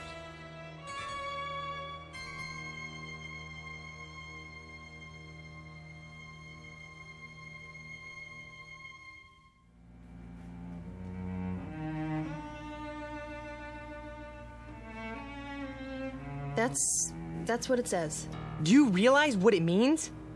Do you dare risk finding out? It doesn't mean anything. Can we go now? No, it's not 3 o'clock yet. I asked if we don't wait until 3, will something bad happen? And it said... That's exactly right. It. You're talking about a machine, Dawn. We're not talking about... Okay, let's order some ice cream. Are you stalling? No, of course not. But you said you wanted dessert, didn't you? Look, I think you're taking this a little too seriously. Taking what seriously? It's something to pass the time. Besides, it's hot out there, isn't it? I suppose some ice cream would taste good. Over here. Ready for your check? Not yet. 2 dishes of your best ice cream, please. 1 vanilla, 1 chocolate. Yes, sir. Now, we'll sit here and enjoy a cool dessert. Then we'll both feel better. Do you agree? If that's what you really want.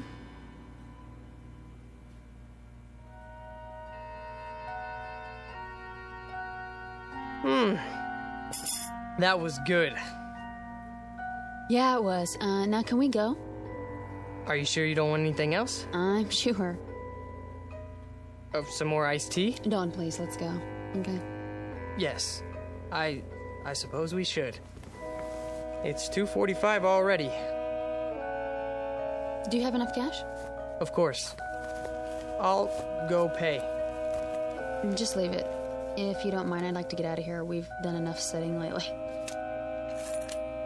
No problem. Well, I guess that's it then. That's it.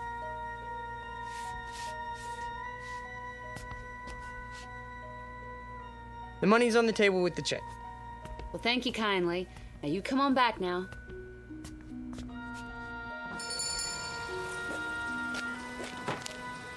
Whew, still hot. Yeah. Hotter than ever.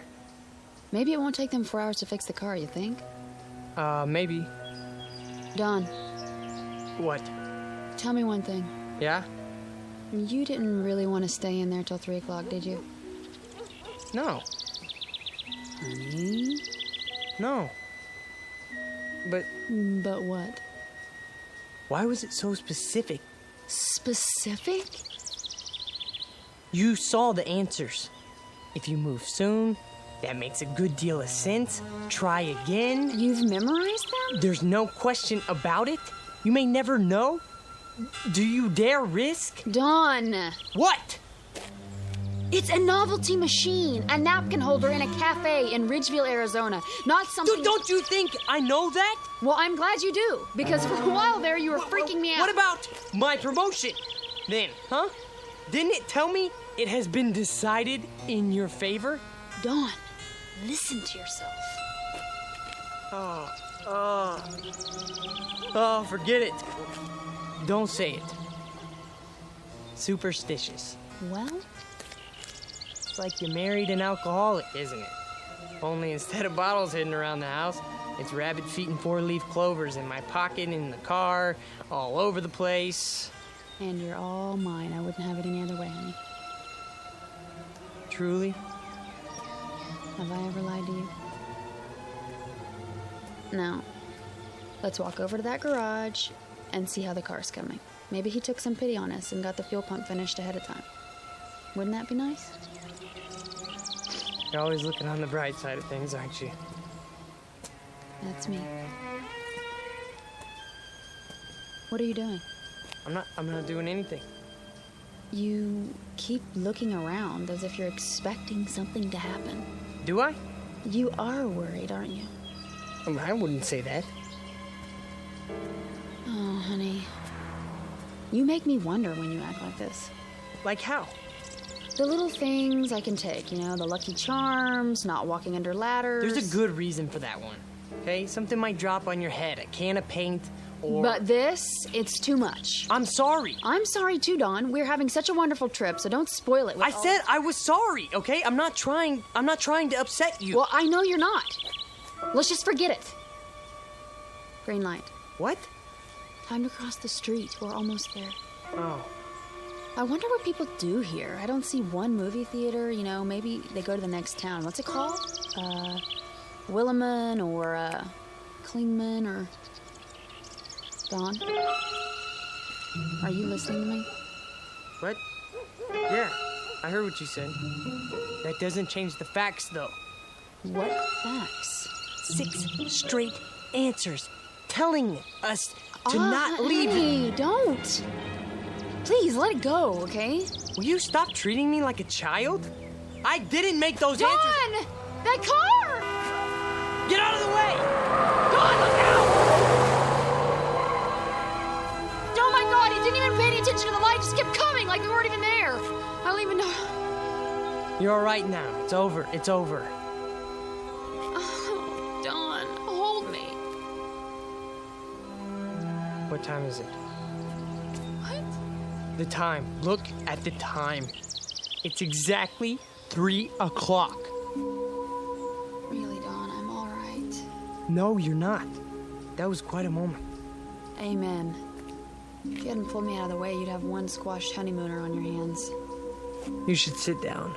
Honestly, I'm fine. We both should. Where are we going? In here. The diner. Just for a moment. Dawn. Well, why not? Well, there must be someplace else to sit down. Well, I don't see one. Do you? I know what you're thinking. All right? I admit it was a strange coincidence, but... So? If it was a coincidence, then why are you worried about going back inside? I'm not. I just want to... You have to admit, it was a pretty far-fetched coincidence.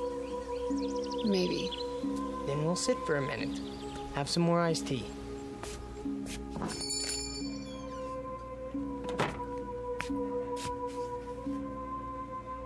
Well, hi, you two. Back already? Yeah. It's pretty hot out there. Yeah, sure is. I'll be right with you. Thanks. Oh, no. They're sitting in our booth, in front of our mystic seer. Yes, they are. Well, we'll just have to try another one. How about that booth? Or the next one. They have machines, too. I'm sure they, Honey. What? Look at me. Do you honestly believe that gizmo over there can foretell the future? It foretold ours. How? Sit anywhere you like, folks. Thank you. Sit down, honey. Yes. All right, what'll it be? Just some iced tea. Honey? I don't care. Make that 2. Be right back. I asked you a question. It's a reasonable one. How? You want to know how? I don't know. But when that car almost hit us, it was 3 o'clock. That's exactly when the fortune... Dawn, you said 3 o'clock, not that machine. You decided to sit here until 2:45. You are the one... What did I do? What did I do? Oh, this is ridiculous. Ridiculous. What are you so upset about? You can't even consider the possibility that... Here you go. Great. Anything else for now? No. Wait, yes. Can you bring me some more change? What kind? A quarter's worth of pennies. Make it 2 quarters if you can spare it. Well, I can give you a roll. That would be great. Sure, just a minute. Dawn, what are you doing? What any logical mind would do. Before we do anything else, I'm gonna get the answers we need, and I'm gonna get them now.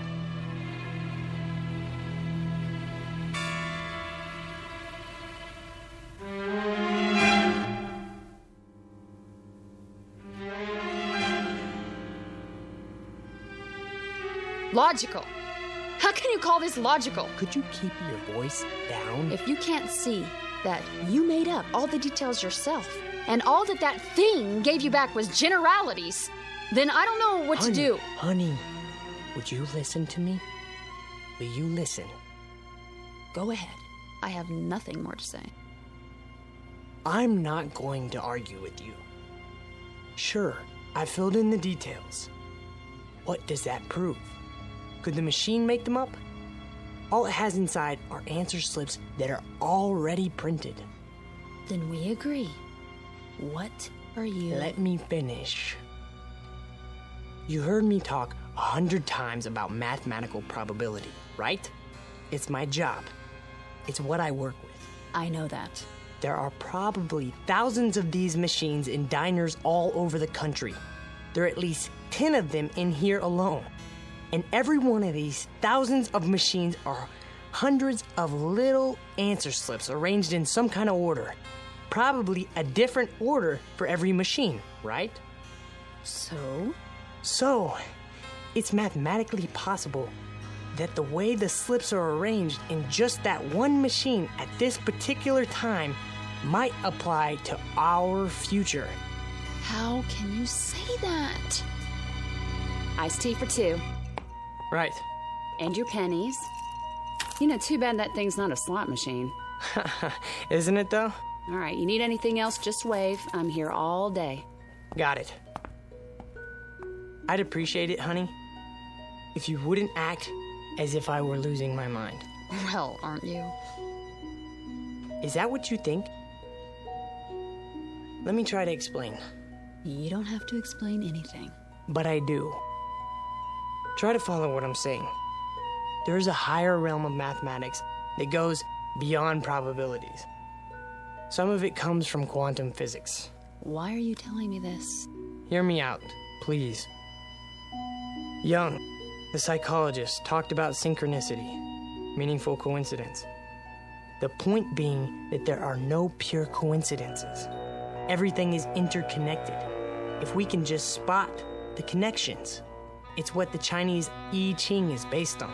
The one where you throw 3 coins and look up your fortune in a book. Dawn, please. It's not fortune telling. It only seems to be. The idea is there are 64 hexagrams. Each one represents a pattern that reflects our place in the world at a given moment. Find the right one, and all else follows. It couldn't happen any other way. But the coins could come up in any combination. No, that's just it. Given everything else, at a particular point in time, there is only one pattern that fits. The Qing is just a means of identifying that pattern. So, you do believe in fortune telling? You're not listening. I said... How can you let yourself be controlled by such a thing? Can't you see what you're doing to yourself? What am I doing? What about the questions you asked? Were they mathematically determined too? I don't know.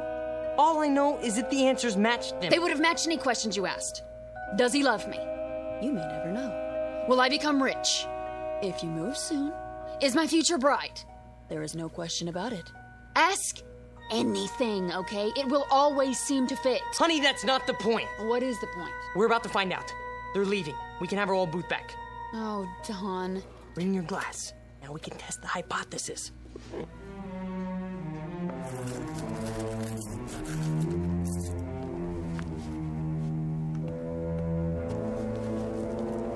Here we go. First question. Did you know about that car almost hitting us?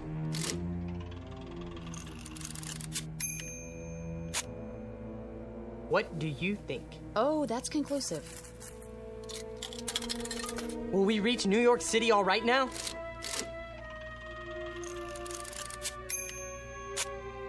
The chances are good. You see that? Very precise. What do you expect? Okay? A slip of paper should come out that says, "Hiya, Dauncey and Patsy. So how's by you?" I never said these slips were made for us personally. I only said... I heard. Honey, don't you see that you could get the same kind of answers from any one of those machines in here?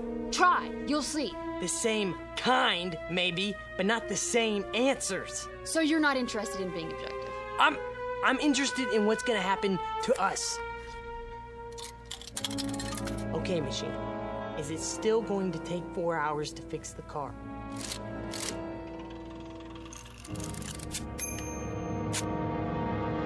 It has already been taken care of. Swell, that's it then, let's go.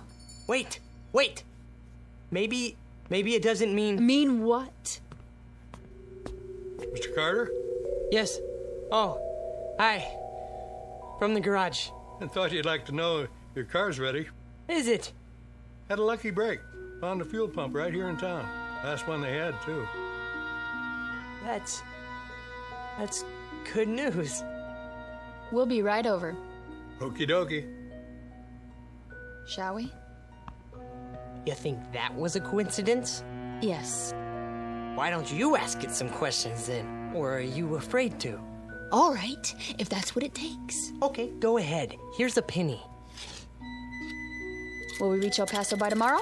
We're not going through. Quiet. You're trying to trick it. If that's what you really want. See? It can't be tricked. Will I ever get married? Read it. The answer to that is obvious. Mystic Seer. It isn't possible to foresee the future, is it? What does it say? That's up to you to find out. You're a stupid piece of junk, aren't you? It all depends on your point of view. I don't want to stay here. Even if it's true? Sit down. Especially if it's true. What are you talking about? I've had enough. We're not finished with the test. Maybe you're not, but I am. I think you are afraid of it. Not of it, Dawn. Of what then? Don't you know? Can't you see it on my face? Fine, then I'll finish it for you. Okay, machine. Are we always going to live in New York?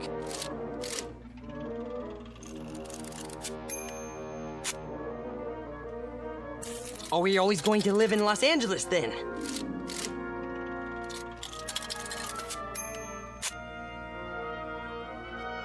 Well, then are we going to live in the Midwest? Then are we going to live in this country? Dawn. Dawn! No more. What? Let's go. No! Put those down. Are we just going to stay here? I don't know! Sweetheart, listen, please. If you love me, listen to me. No, you listen to me! I believe that this machine can tell what's going to happen to us. I believe it, Pat, based on empirical evidence. Do you think I'm just gonna leave it behind? We can't afford to do that. There's too much at stake, but you won't even admit it's possible. All right, it's possible. Is that what you want to hear? I'm not talking about that anymore. I'm talking about you. Us, Pat, us. I know, but are you just gonna sit here and let this machine run your life? Run my life? Well, isn't that what you're letting it do? Dawn, it made you phone the office before. It made you stay here instead of leave. It made you afraid to walk down the street. Now it's telling you where you're going to live. That's not true. Honey! It's as if every superstitious feeling that you've ever had is all wrapped up in this one machine. It isn't just a matter of whether it can foretell the future. It's a matter of whether you believe more in these predictions than you do in yourself. Honey, you can decide your own life. You have a good mind, a fine mind. Don't waste it trying to justify a penny fortune machine to yourself, okay? We have such a wonderful life ahead of us, but only if we depend on ourselves to make it wonderful. Not if we, you know? Oh, Pat. Shh. Come on. I don't want to be told what's going to happen to us. I want us to make it happen. Together. All right, baby. Don't cry. Something wrong, folks? No. We're okay. It's all right, baby. We'll go now. We'll go. I'm a jerk. You're not. You're wonderful. Sure I am. Come on. I'm the world's biggest jerk. You want my handkerchief? Come on. We'll go get the car, all right? Don't do it just for me, Dawn. Honey, that's the best reason I have right now. Just give me time, huh? I'll shape up. I love you so much. I love you too.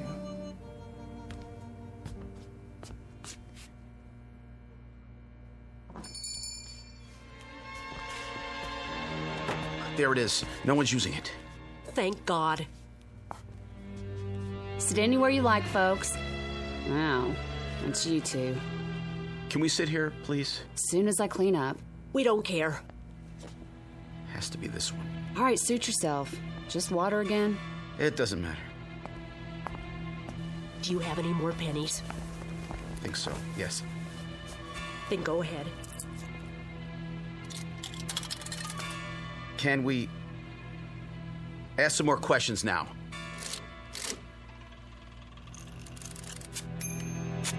What does it say? Choice is yours. Do you think we might leave Ridgeville today?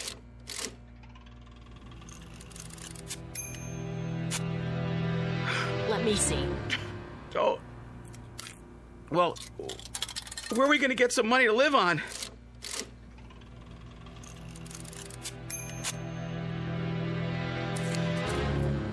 Should I sell our car?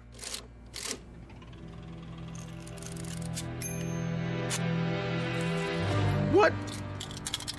Then?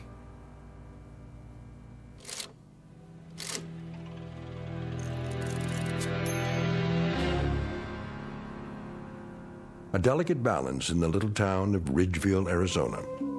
Two people who have escaped from the tyranny of fear and superstition. Two others permanently enslaved by it. One couple able to face the future with confidence. Another couple facing it with hopeless dread. Victims of life imprisonment in the darker regions of the Twilight Zone.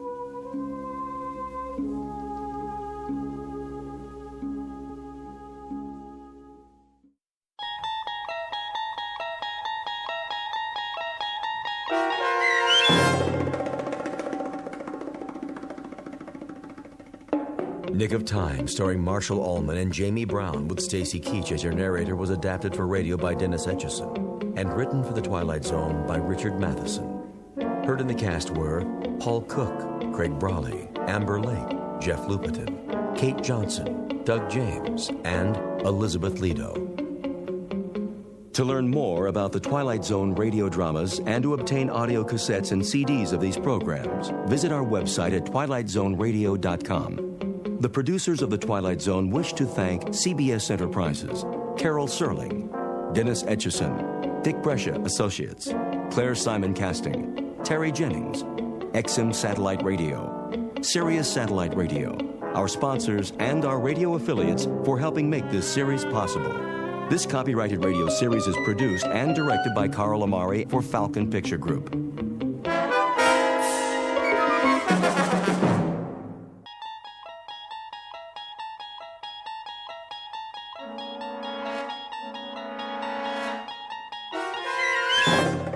You're entering another dimension, beyond any limits known to man.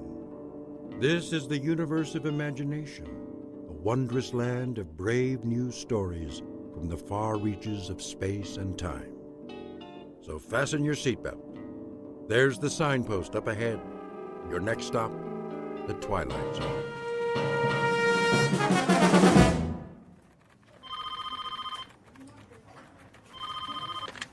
Starlight Magazine. I'm sorry, Mr. Harris hasn't come in yet. Would you care to leave a message? Oh, hi, Christine. Lunch at the Cock and Bull? 12 o'clock. I'll remind him. Paula? Yes? Did you proof the feature story yet? Give me 20 minutes. Make it 10. I need to double-check the whole issue before pickup. Where's the center spread art? Nate's got it. Why isn't he here? He called a little while ago. He's stuck in traffic or something. Well, he can just get himself unstuck. If we miss deadline again... Rennie! Yo! How's the cover coming? Printing it out right now. Good. Don, did you finish the insert? What insert? The new line from Lady Lynbrook? I never saw it. They sent camera-ready copy yesterday. I'll have to repaginate everything. Then do it. They're a huge account. Okay, boss. And Rennie, add a teaser on the cover. Free inside a sample of Tempest Fugit. That's the name of the perfume. Will it fit? I guess it'll have to. That should be everything, except for the color separations. I'm sure Nate's on his way. I'm sure he better find another job. We need him, Cheryl. He's our graphics coordinator. Oh, I can hire interns who will do it for nothing. Well, how well would they do it? You have to admit his work is good, and it makes us money. It's the camera-ready ads that make us money. All the rest is filler. Call the messenger service and reschedule. When's the last pickup? 1 o'clock. Tell them we're running late. Maybe they can stretch it. I'll try. Sorry. I got hung up. Hi, Nate. Do you realize how long you've kept this staff waiting? Oh, what time is it? My watch isn't working. Your watch is not alone. You won't believe what happened. I stayed up all night to redo the art. Then the car wouldn't start, so I called the repair shop. You could have called a cab. It took 45 minutes for a jump start. Then, when I finally got here, the elevator quit and I was stuck between floors. I know I said I'd be here an hour ago. Make that 2. But it's not my fault, I swear. You can't beat the clock. The harder you try... Did you bring the disc? It's right here. Load it and print it. You can have your nervous breakdown after we go to press. Here, use my computer. What's the matter with her this morning? Another day in the cackle factory. Look at this first so I can sign off on it. What page? Center spread, the feature story. At night, our fair city glitters like the proverbial Christmas tree. Who wrote this dreck? Our beloved managing editor. Shirley thinks she's a writer now. That's because she won't pay real writers. Whose phone is that? At least put it on vibrate. Hello? Oh, hi, Chris. Oh, she called before about lunch. Yeah, we're still on... I'll be there, I promise. No cell phones in the office. It's Christine. Tell her you'll call her back. Honey, I'm here. Listen, we're on deadline. Now! This is a bad time. Can we talk about it later? Give it to me. What did you do that for? So you won't have any distractions. Get back to work. You know what, Shirley? I don't need this. That makes 2 of us. I'm out of here. You can mail my last check. Don't let the door hit you on the way out. Yeah, box up all my stuff and leave it with Paul. If I have the time. Right now, some of us have a magazine to put out.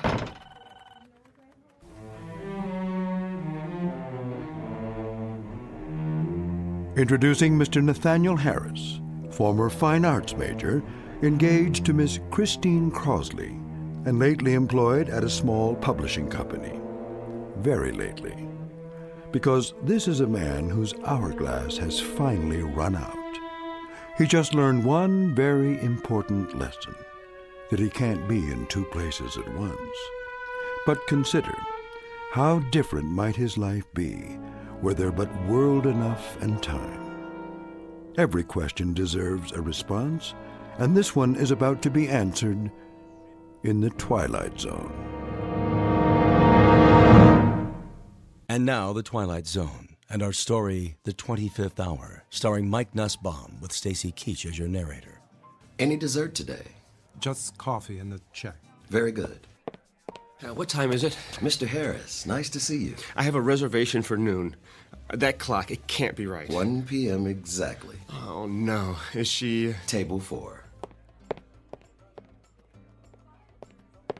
Chris, you're still here. Where else would I be? Lunch takes an hour, plus or minus a few minutes. I've done my duty. I am so sorry. Did you order yet? If I wanted lunch for 1, I'd have stayed home. Honey, it was a deadline day. Not only that... It's always something, isn't it? You shouldn't make dates you can't keep. It won't happen again. You're right. It won't. 2 glasses of rosé, compliments of the house. Thanks, Frederick. Chris, the editor's been impossible to deal with. Today, she actually smashed my cell phone. Can you believe it? So I told her... Care to see a menu? Sure. I stood up, and I said... Need a few more minutes? Please. Very good. Anyway, I told her what she could do with her job. Ask Paula. She was there. We should drink a toast. Great idea. To... Old acquaintance. What? It's about time, Nate. You never have any left over for me. What are you talking about? Don't worry, I'm not bitter. Chris. We need a break. From each other. Who knows? Maybe it's true what they say on greeting cards. If you love something, let it go. If it comes back, it's yours to keep. Chris, listen. Goodbye, Nate. I'm trying to tell you... It's all right. Think of how much more time you'll have now. To tell you that I won't ever have to go back to that miserable job again. For you, sir. I didn't order it. From the gentleman. He thought you might like something stronger. Which gentleman? The corner booth. The old guy in the brown suit? Yes, sir. He's one of our regulars. Yeah, why not? Very good. Thanks. My pleasure.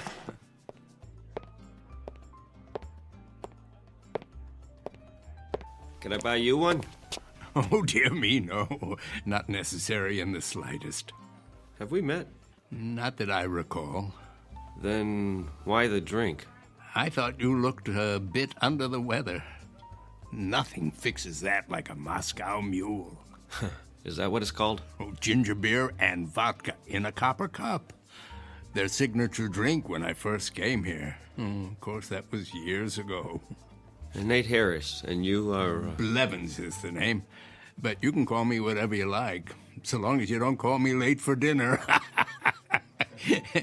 Please, sit down. I think I've seen you here before. Oh, most unlikely.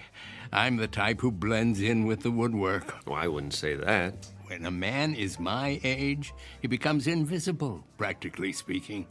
Perhaps because he's no longer in such a hurry. Then I envy you. Oh, you mustn't. I have nowhere to go and nothing to do, unlike yourself. Actually, I don't know what I'm supposed to do now. Something will present itself. It always does. I saw the way you came in. Your features a blur of energy like hummingbird wings. It's nerves. I haven't had a free minute all day. I was like that once. But now I have so much time. Well, I don't know what to do with it. You're lucky. Don't be so sure. You have a schedule to keep, a job. Not anymore. Oh, is that right? I was 2 hours late to work this morning. One time too many. And to top it off, my girl just walked out on me. So I guess I'm flat out of time. Pity. But now you've hit the nail on the head, haven't you? Time. There's an old saying that it's wasted on the young. In fact, it's wasted on people like me. I have all the time in the world, more than I can possibly use. Excess, you might say. Well, if you figure a way to bottle it, let me know. Do you mean that? Are you kidding? I'd pay anything to have a little extra. Anything. Oh, no need for such a sacrifice. That's easy for you to say. If I could have what you have, I'd hock everything I own. I assure you that won't be necessary. No? Let me tell you about myself. As I say, I've reached the point where I have too much time on my hands. That means the opportunity to read, to study, to speculate, and to tinker. What's unimportant falls away, and all that remains is what truly matters. What are you getting at? Simply this, Mr. Harris. I'm about to share something that may sound incredible, but it's really quite straightforward, at least in principle. You see, nothing is created or destroyed in the universe. It merely changes form, moves to where it's needed, so to speak. Sometimes that requires a little nudge, of course. I'm not sure I follow. Consider rain falling on arid land, air flowing into a vacuum. The process is the same. Surplus redistributed to maintain a certain equilibrium. The truth is that nature abhors waste. You've lost me. Consider what happens in a typical day. As soon as you have a free hour, new tasks flow in to fill the gap. The result is that a busy man never quite manages to stay ahead of the game. You got that right. But what if you could add another hour, or another, and another, until the pressure is drained off, equalized? Tell me, what would you do with that extra time? Travel? Write the great American novel? Use it to get caught up, probably. I studied to be an artist. Now I'm a consulting graphics coordinator. You know what that means? I push ads around on a computer screen. Don't ask me how it happened. No real mystery. You needed to earn a living, and time got in the way. What you need is time that's off the clock, so to say, before what matters is only a memory. Don't tell me. You're selling a magic potion. What's it called? Time in a bottle? Nothing so fanciful. The product of my tinkering is purely scientific. I happen to have a prototype with me. Spare me, old-timer. Thanks anyway, but I'm afraid I can't afford whatever you're selling. Oh, it's not for sale. It's still in the experimental stage. Oh, come on. I know what that is. I took music lessons. It's a variable rate device to mark the passage of time. Allow me to demonstrate. Congratulations. You've reinvented the metronome. Try to lift it. That's heavier than it looks. What did you do? Put lead in it? It's quite empty as far as the eye can see. Open the panel in the base. Oh, you have to lift the latch. Well, there's nothing inside. Are you sure? A pivot for the arm attached to some kind of bearing, that's all. But it feels like it weighs 10 pounds. That's because the little door leads to... Well, I wouldn't want to confuse the issue. Call it a storage chamber. Oh, it smells like stale air to me. Oh, it hasn't been tested in a while. The contents are flowing out now that the mechanism is activated. Well, what contents? That which is beyond price and invisible to the eye. Go ahead, examine it.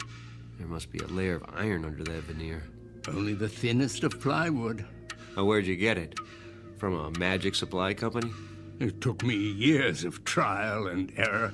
This is the 81st and final model. Or is it the 82nd? If my calculations are correct, it possesses certain unique properties. Listed on eBay. You'll find a buyer. As I said, it's not for sale. But it is available on loan. What would I do with a thing like that? Put it on my coffee table? Well, I need someone to field test it. Test it? How? To be sure that it's ready. Think of it as a kind of temporal storage battery, operating on the principle of equalization. I've infused it with some of my time, the excess I told you about. Say you're running late and you need a few extra minutes. Take it out and start it ticking. When you've had enough, one touch stops the arm. Wouldn't that be something? Yeah, you almost had me going there for a minute. If it were real, you could name your terms. Oh, it's quite real.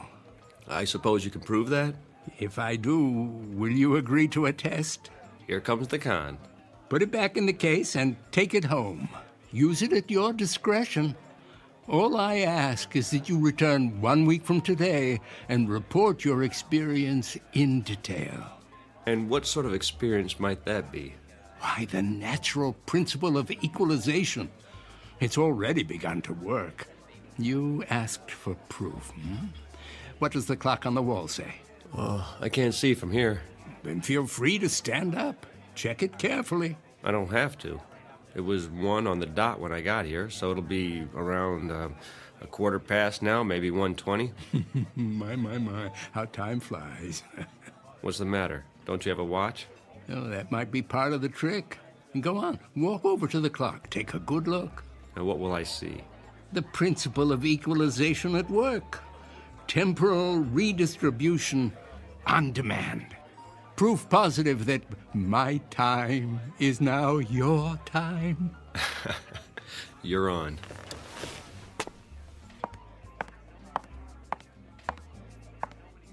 $1:05? Hold on. Frederick? Yes. Did somebody move the hands back? Sir? The wall clock. Did you see anyone go near it? Why, no. Then it's broken. No, sir. It keeps perfect time. Well, let me ask you. How long have I been here? How long? Answer the question. You met Miss Crosley very briefly, then the gentleman sent you a drink. And how long ago was that? A minute or two? Come off it. Did he put you up to this? Who? The little man in the booth, whatever his name is. Blevins? He bought you a drink and departed. Oh, he did he? Then why is he...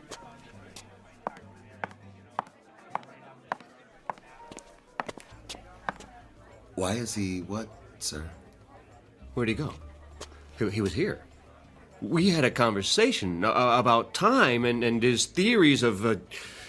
Did he leave that for you, Mr. Harris? Leave what? The leather case. Perhaps he intended you to have it. What in the...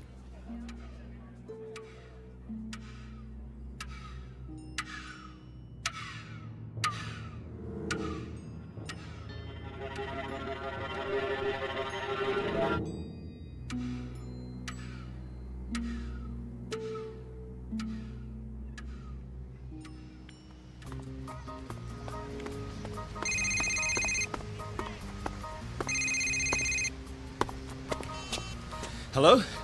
Nate? Hey, Paula. You finally got a new phone. Had to. I've been busy. You sound out of breath. At my morning jog in the park. You? I don't believe it. A man's got to get in shape sometime. Have you found another job yet? I've been going on a lot of interviews, about 10 a day. Whoa, take it easy. I have all the time I need now. It's like the more I do, the more I can do. You'll have to tell me your secret. I could use some of that. So, how's the magazine? Down the tubes without me? Well, give it time. Listen, Nate, I may have a lead for you. Mandible Publications is looking for a color supervisor. Mandible? Too big for me. They do a dozen titles a month. The pay is double what you made here. No more publishing. Surely you'll never give me a recommendation. She doesn't have to. I'll write it. Oh, you do that? Of course, what are friends for? Which brings me to my next subject. I talked to Christine. Why haven't you called her? The last time I saw her, she told me have a nice life. Do yourself a favor, Nate. Make the call. She's the one who walked out. This is me you're talking to. Remember? I'll think about it. You do that. If you can fit it into your schedule. Well, that's not the point. Oh, I gotta go. Dragonlight is back from her coffee break. Keep me in the loop about Mandible.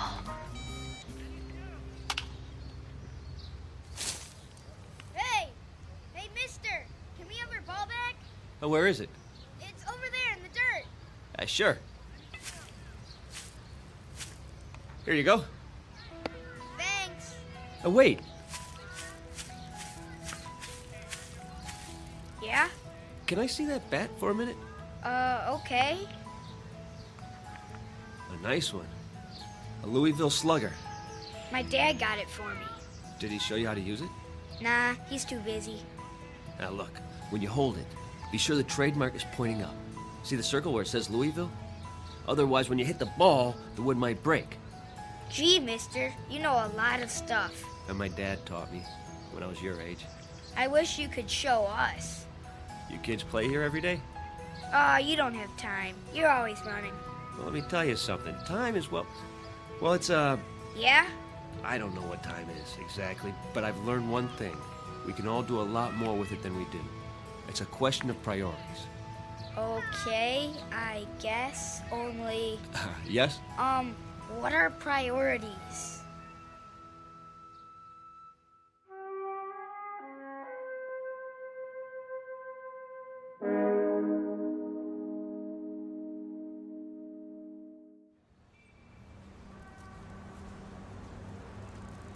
A taxi!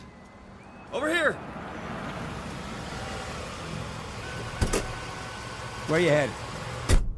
Uptown, the Mandible Building, and step on it. Sure thing.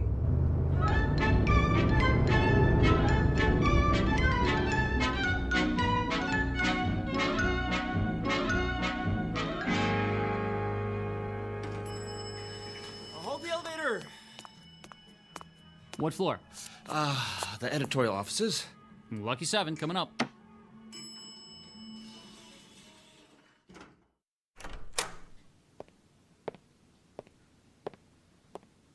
I'm here to see the publisher, please.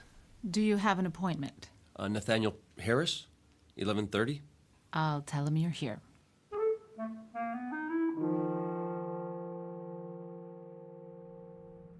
Have a seat. Mr. Harris, is it? Thank you. I appreciate your seeing me. I'm on a tight schedule, so let's cut through the fat. You'll have experience with prepress. 3 years with Starlight over at Maxilla. Before that, I was production coordinator for Carcosa Press. Impressive. Paula told you about the position? A color supervisor. What exactly would that entail? Crunch. Pardon? That's what it's all about. I want our colors to pop off the page. Good enough to eat. The question is, How hungry are you, boy?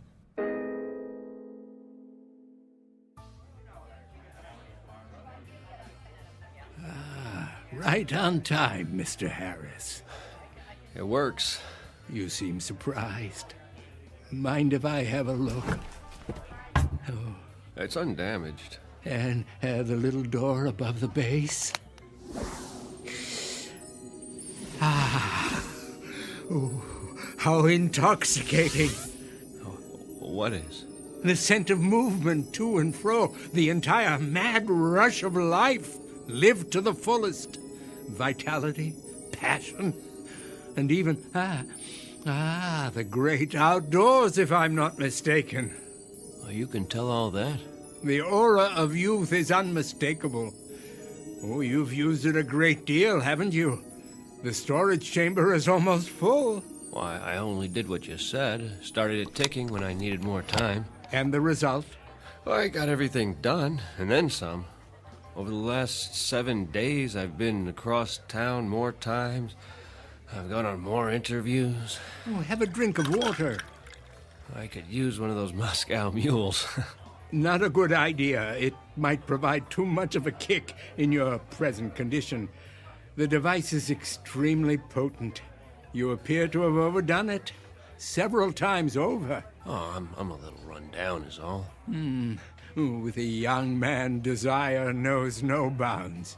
A kind of greed takes over for life itself. Well, what does it do, exactly? The device. Call it a doorway into the fourth dimension. Within it is stored unused time, which you have been permitted to tap. You're satisfied, I take it? Yes. Excellent. But there's something you haven't told me. What do you get out of it? Oh, I suppose a certain poetic justice, quid pro quo and all that. From each according to his ability, to each according to his needs. Nature's method of redistribution in its purest form, with a little help from the equalizer. Glad to have been of service. Oh, wait. Don't take it yet. You didn't find a job? I start the end of the week. I might need this for backup. Just in case. You're sure? Yeah, only in case of an emergency. I promise. Very well. 1 more week. But heed my warning. Be certain not to overdo it. I'm not responsible for the consequences.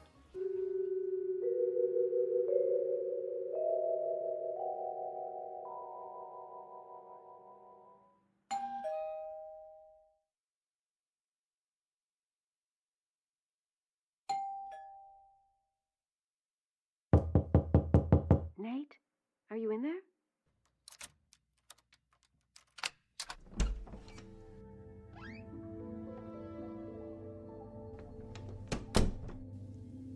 Nate?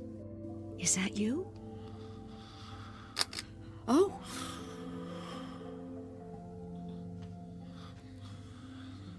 Go on, sleep. You must need it. Look at you on the couch like that. I just stopped by to drop off my key. Your key. I didn't think you'd be home tonight. Oh, Nate. What happened to us? I guess it wasn't all your fault. I could have been more patient. That job was killing your soul, wasn't it? The things they made you do, Paula told me. You couldn't help it that there wasn't any time for us. And now you're starting a new job. From the jaws of one bad situation and into the next. It can't be your heart's desire. You deserve more.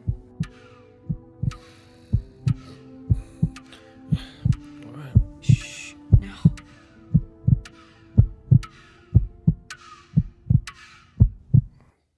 Did you hear that? Hear what? Christine? Is that you? I must have dozed off. Why are you here? I thought you might want the key. You don't have to do that. I'll leave it on the table. Go back to sleep. Oh, please stay. I can't. Don't. I'll be back. Now sleep. You need your rest. Maybe I'll see you at lunch tomorrow. Our old place. Do you still go there? I'll keep up with you somehow.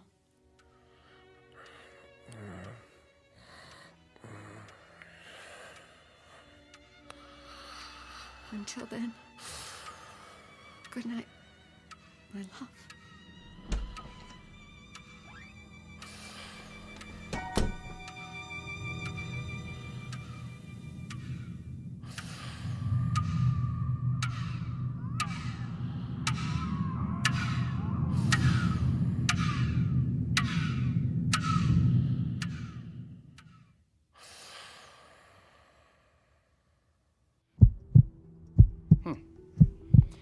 Any chest pains? No. Your pulse is a little fast. How about headaches? I wouldn't call it that. What would you call it? I just ache all over. I've never been so tired in my life. Look straight ahead.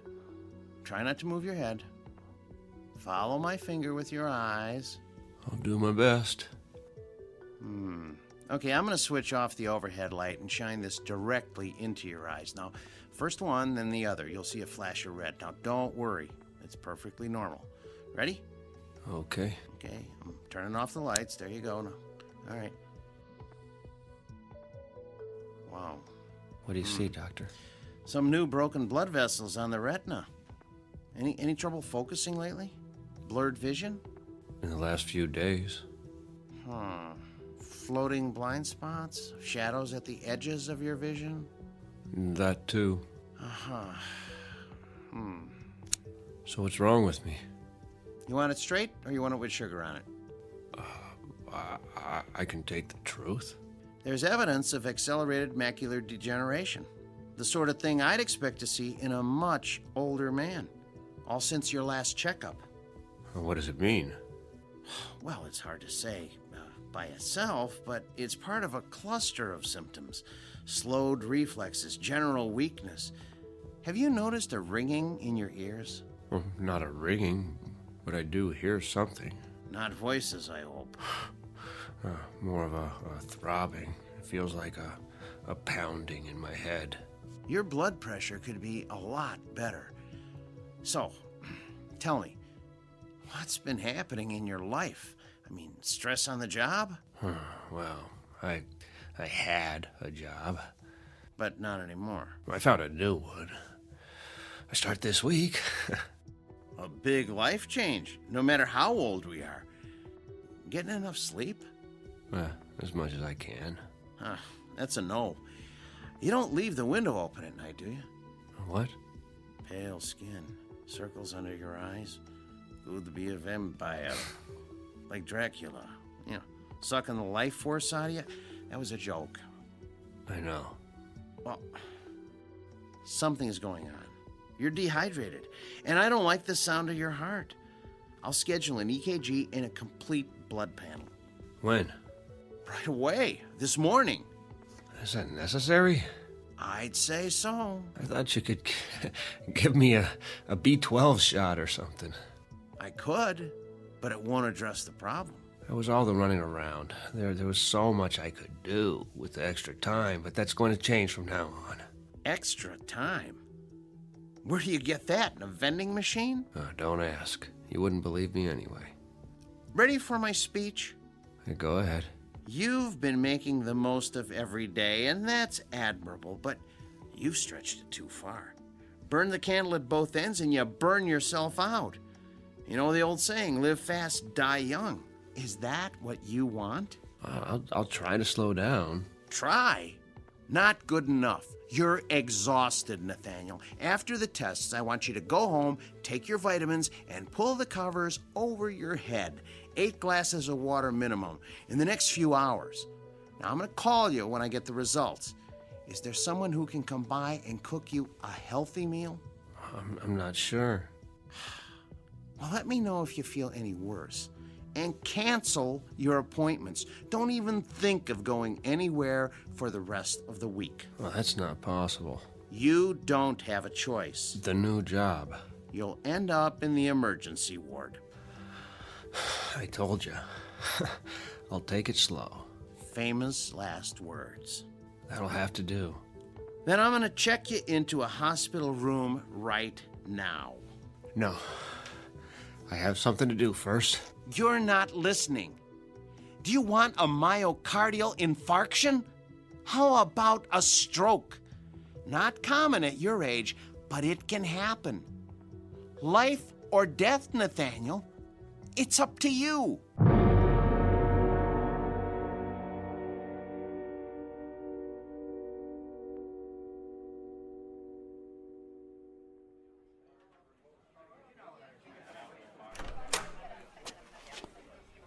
Mr. Harris, are you all right? Oh. Where is he? Let me take that for you. Where? Who, sir? The old man. You mean Blevins? I don't see him. He hasn't come in yet. He's always here this time of day. Would you like to wait at his booth? Just give him this. The briefcase? Tell him I couldn't wait. Let me call a cab for you. I have to get rid of it. Now.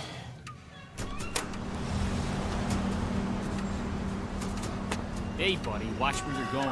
I think there's something wrong with him. I'm sorry. Look, Tommy, that man. I have to get away. Shh, looks like he's crazy. Far away.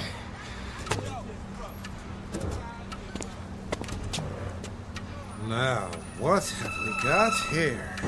Been drinking, have you? Can you hear it? Move along. You do hear it, don't you, officer? Or I'll be running you in for drunk and disorderly. Where's the case? You'll have a case, all right, in front of the judge. I left it, but it won't let me go. On your way. It was you, old man. What are you? Some kind of a psychic vampire. That's it, isn't it? Sucking me dry. Well, I won't let you. I'll Well, look at Mr. Businessman. Is it happy hour already? Where is he? I'll tell you what, old man. Just give me your wallet, and I'll tell you. Now, if you just hand it over, we won't have any trouble. You have to help me find him. What? What are you babbling about? You don't understand. He has to take it back. What? Are you for real? I mean, what's the matter with you? Stop. Are you having a fit or something? Make it stop. It hurts. My heart. Please. Forget it, you old geezer. I'm out of here.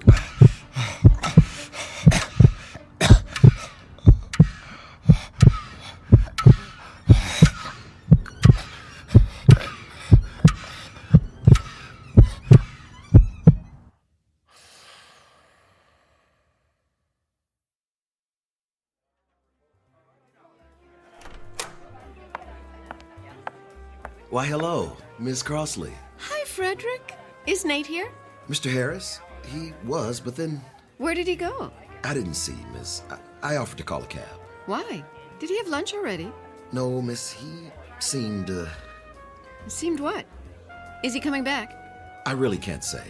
Then I'll wait for him at the table. It needs to be cleared.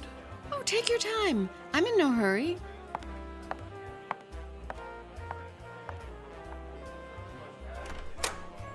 Oh, hiya, Blevins. Freddie, my boy. Didn't mean to be late. So much to do. Oh, do you like my new sport coat? It's the latest style. They call it hot plaid. I held your booth. Oh, and this is for you. He didn't wait. No, sir.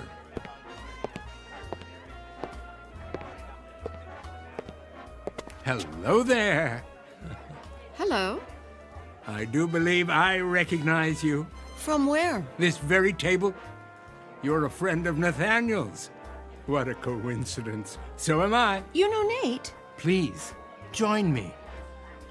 I'm fine here. Until they clear your table. I insist. Well, I'm sure he'll be along. Besides, I want to show you something. You'll find it quite interesting. Nathaniel did.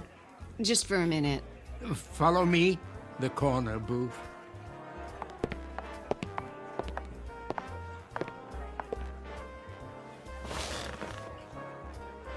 What's in the case?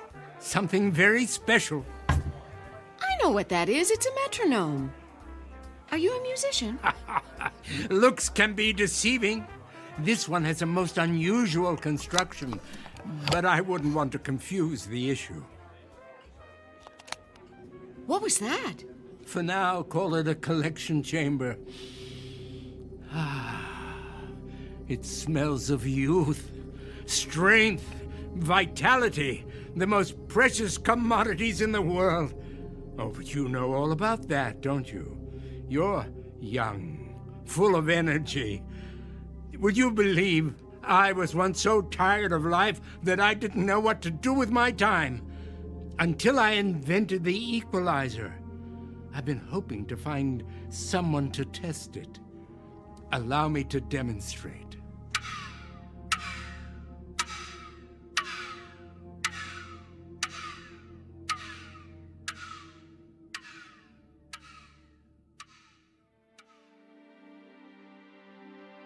A story about a man named Nathaniel, a victim of the adage that it's better to burn out than to rust. Unfortunately, everything has a price, and Mr. Harris learned too late just how steep that price may be. A man whose hourglass ran out to the last grain of sand. But consider, how different might his life have been had he lived it somewhere other than the Twilight Zone.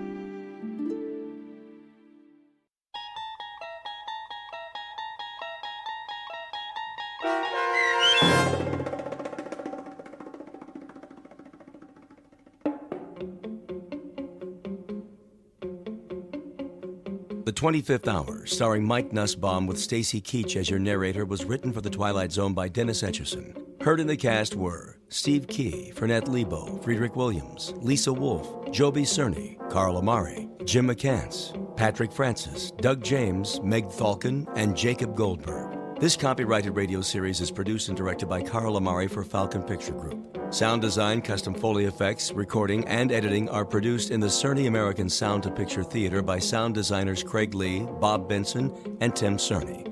Music for The Twilight Zone is provided by CBS and American Music Company Incorporated, New York.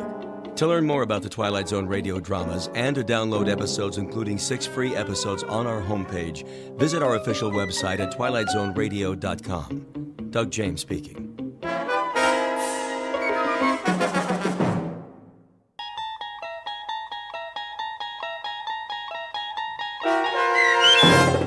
The Jeopardy Room with Stacy Keach as your narrator was adapted for radio by Dennis Etchison and written for The Twilight Zone by Rod Serling. Heard in the cast were Yasin Peyankov, Jamie Vann, Terry Berner, Katrina Lenk, Ned Noyes, Anna Sverutza, and Lisa Dotson. To learn more about the Twilight Zone radio dramas and to obtain audio cassettes and CDs of these programs, visit our website at twilightzoneradio.com. The producers of The Twilight Zone wish to thank CBS Enterprises, Carol Serling, Dennis Etchison, Dick Brescia Associates, Claire Simon Casting, Terry Jennings, XM Satellite Radio, Sirius Satellite Radio, our sponsors, and our radio affiliates for helping make this series possible. This copyrighted radio series is produced and directed by Carl Amari and Roger Wolski for Falcon Picture Group. Doug James speaking.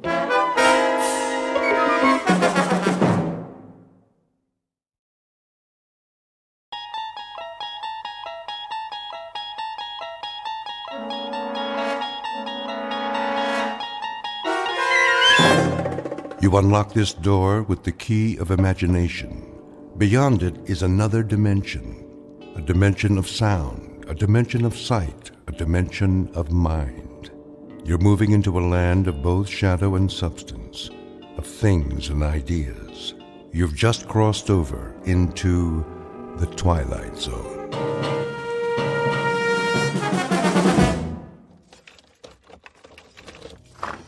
Here is your room, gentlemen. Thank you. I'll turn on the lamp. Leave it off for now. As you wish. I am sorry it's so small, sir. It suits our purposes. Where is the bath? Down the hall. The hall? I can give you one with a private bath if you prefer. No. I said this will do.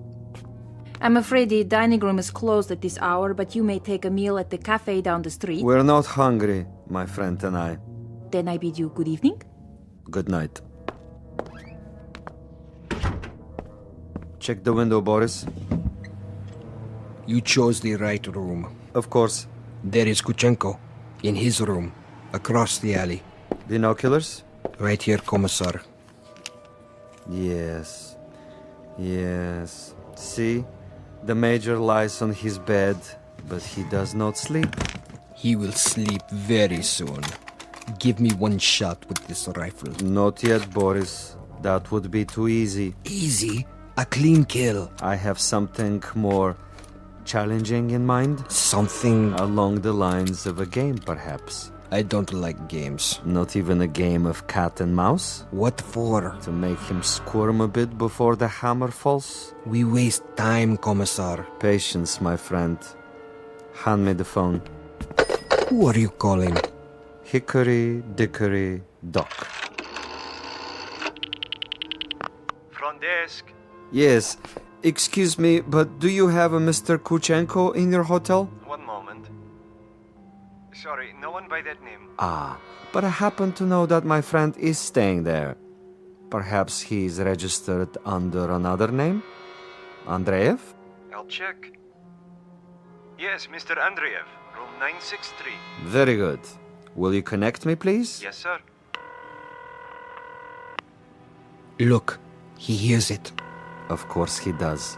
He rises from the bed to answer.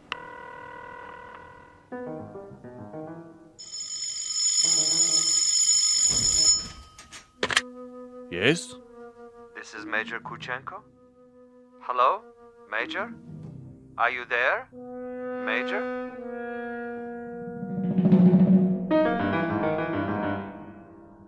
The cast of characters in our drama: a cat, a cat's assistant, and a mouse. This is the latter, the intended victim, who does not know but may have already guessed that he is to die. His name is Major Ivan Kuchenko, and he was lately an officer in the former Soviet Union. At this point, he has, if events go according to certain predetermined plans, perhaps 3 or 4 more hours of living. But an ignorance shared by both Major Kuchenko and his executioner is the fact that both have taken rooms at adjacent hotels in a section of the city located beyond the checkpoints of the Twilight Zone.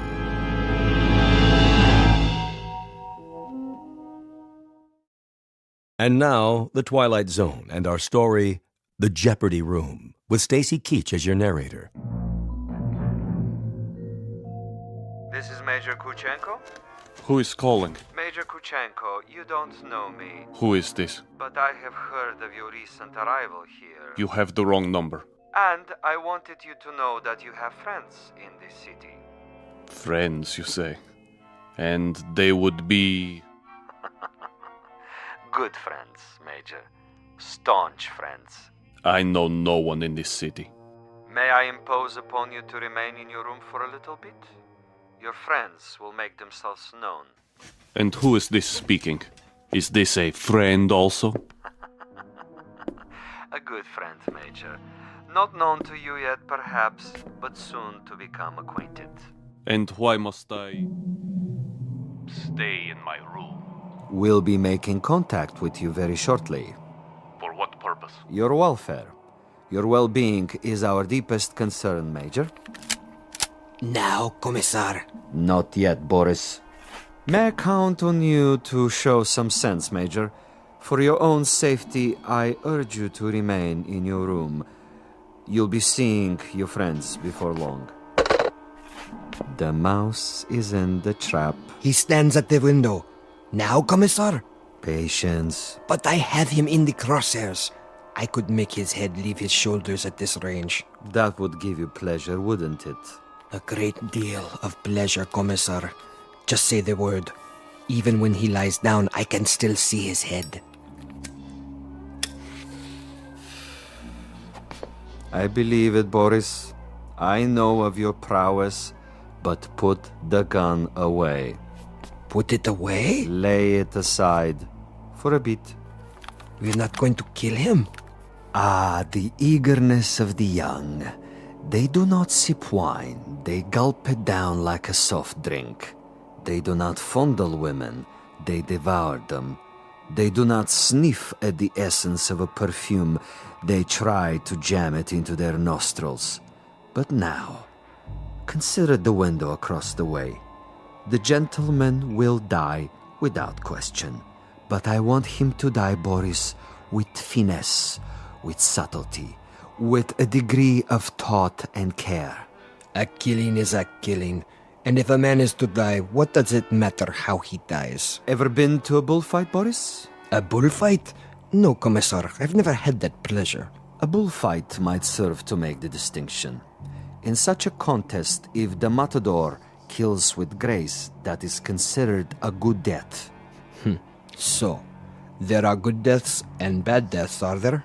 Precisely. There is death with art, and there is the death of the butcher. You, Boris, are a butcher. Now, that is an honorable profession of great usefulness. But I'm an artist. Oh, you will have a death tonight, within a few hours. But when it is over, we will have killed with artistry, Boris. Not with a meat cleaver or an explosive bullet or any other of the butcher's tools. This death will be like a ballet.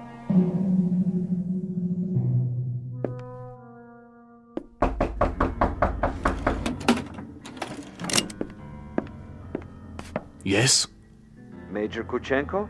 Who is it? A friend, Major. If you prefer, you can turn off the lights and find a hiding place. I'll come in with my hands up, palms open. Major Kuchenko? And you are? I am a friend. May I? For a moment. I would prefer that you put the gun away. Not a chance. Were you the one on the telephone? We had a brief chat earlier. Quite a place you have here. Who occupied it before you? A rat? I have no luxury of choices. Indeed not. In this respect, you are a very poor man of late. However, you have a bed, you have some pictures on the wall, and the floor without so much as a throw rug. An adequate accommodation, and a view of a brick building alongside. I suppose there are worse places to spend an evening, Major? I know. I've been to many of them. Indeed. Indeed you have. Siberia is cold this time of year, is it not, Major? I'm told it's a most uncomfortable climate. You've been told quite correctly. It's a freezing jungle. A freezing jungle. Marvelous. Lovely imagery. Siberia is a freezing jungle. It was. When it was part of the Union. You make reference, of course, to the people who inhabited it. I make reference to some people. Those who were in charge of that private resort. It must have been unpleasant for you? At least sufficiently unpleasant to motivate you to renounce your native land and try to seek asylum elsewhere? For a time. Asylum is no longer necessary under the new regime. Ah, but of course the old ways die hard. Some of the same people remain in charge, and they might be concerned about their public perception in this new world. To the victors go the spoils, and that includes access to certain let us say, sensitive information? I don't know what you're talking about. Really? But I think you do. You were a political prisoner. You served a term of 12 years. You escaped and you moved quickly when the borders were opened. To bring us up to date, you have made your way to a neutral country, somehow avoiding an official debriefing. You have made contact with certain foreign agencies, and now you're desperately trying to get on an airplane that will take you to a Western nation. But for some reason, you feel that you're still under surveillance? Oh, it's more than a feeling. I know I'm under surveillance. Do you know by whom? I know very well. Can you tell me who they are? Look in the mirror. Commissar Vasilov. Very discerning, Major. You remember faces? I remember pain. I remember some interrogations that went on for many weeks. I had no calendar, but I made marks on the wall of my cell. How resourceful. I remember one particular man who smoked Balkan cigarettes in a long holder and stood in the corner of the room, smiling and nodding, making jokes, while I went from agony to agony. So, Major, now we may dispense with the amenities. The masquerade, the little give and take of two strangers feeling each other out. Agreed. Now we get to the point. Do you honestly think that we would permit you to book passage on an aircraft out of here? That would be quite impossible. As a former member of the military, even as far back as 12 years ago, you have information that we would find embarrassing were it to be released elsewhere. Why, if the government we worked for no longer exists? Because the new government contains many of the same players reshuffled into different positions, and they have their new careers to consider. Consequently, Major, it is not to our advantage that you leave. It would, of course, be simpler and more convenient if you accompany me back to our embassy. I am sick, tired, and torn, Vasilov. But I am not insane. I would sooner cut my wrists over a sink and bleed to death. That would be my choice in the matter.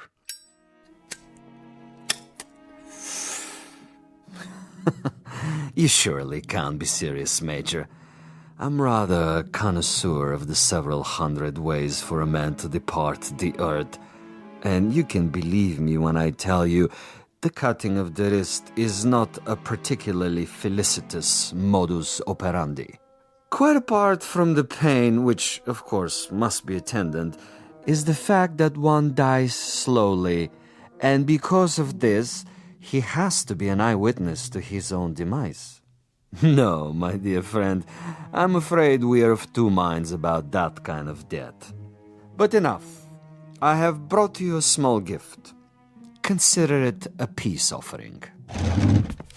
Careful. Gently, Major. Gently. This happens to be a bottle of Amontillado. Quite rare and most pleasing to the palate. I have to repeat what I told you before, Commissar. I'm not insane. I'm quite aware of what would happen to me if I drank any of that. Why, Major, I'm disappointed in you. With your kind indulgence, allow me to use your own water glasses. If you assume this is to be cyanide or some other poison, you're quite wrong. Am I? Undoubtedly. You see, I don't share your death wish. I'm a healthy man with excellent expectations as to my longevity. No, indeed, Major. I was about to propose a social drink. The two of us. I'll drink first, and then you. Satisfactory? Such ritual, Commissar. Such tribal rites. Yet you have only one purpose with me. Why don't you get it over with? If you're trying to disarm me and make me get rid of this pistol, it'll take more than a social wine. Indeed, Major. Now, as to my business with you, we both know what that is. Go ahead and say it. Very well. I'm to see that you're dead by tomorrow morning. Is that plain enough? quite plain. And you shall be, Major. With a degree of immodesty, I can say that I've killed 800 times you. But I've done it, Major, with subtlety, with originality, with ingenuity. I'm the last of the imaginative assassins, an artist of the profession, as it were. Excellent. Flavor. Bouquet, just the proper dryness. Really quite an exceptional wine. Join me, Major? And now? And now I will tell you something else. I will tell you something about you and me. Please. You, Major, are a malcontent, a genuine curiosity, a rebel with no cause to speak of. You have to go to prison camps, to interrogation centers, or hide in filthy little rooms. You can never accept that which is ordained. And you? I, on the other hand, am a survivor. I adapt to my situation. I haven't a large salary, and my job, at least the way it's laid out, is a rather dull one. Finding defectors and traitors and subversives and doing away with them. Now, I could do that with a high-powered rifle. I could do it with a homemade bomb. But I choose to exercise imagination and taste. In your case... In my case? In your case, I choose to prolong the game. And in the process of this prolongation, I've come up with what I think is a most bizarre and novel method of execution. One designed especially to challenge your talents. For we are worthy adversaries, you and I. I feel weak. I feel... Tell me what you feel, Major. Exactly. I want to know. Why, you monster. You drugged me after all. Indeed I have. And that poses an interesting question, doesn't it? How is it that we both can drink of the same wine, and yet I'm unaffected? Isn't that an interesting question, Major? Major?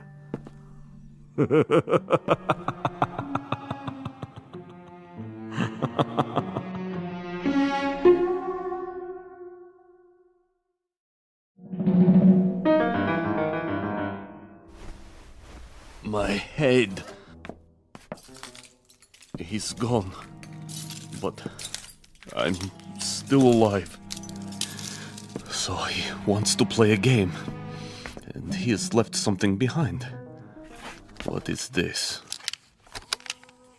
Greetings, Major Kuchenko.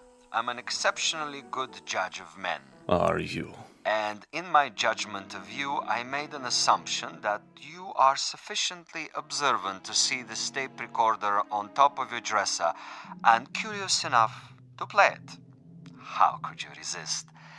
This will also suggest to what complicated ends I'm willing to go to make a simple execution different and imaginative. First of all, to clear up one point. You may remember our discussion. Before I left you, I proposed a question. Isn't it odd that we both drank of the same wine, and how different the effect? Isn't it odd? Really quite incredible and bizarre. How can it be? In all honesty, Major, how do you explain it? Go ahead. I'm listening. You... Perhaps you have figured it out already.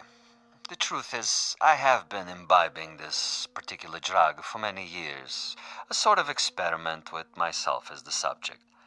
I have now reached a point where my physical tolerance has risen so that I can drink it by the gallon and remain quite unaffected. This in itself is a rather common and uninspired trick, a phenomenon well known to the scientific community. But you will also note, and I hope with a degree of pleasure, that you have not been poisoned. You're very much alive. Where are you? As you've probably perceived, I'm rather a gamesman when it comes to killing. I adhere to my own rules and ethics. Hence, Major Kuchenko, I have taken the liberty of removing your pistol so that you won't hurt yourself. Now listen to the following quite carefully.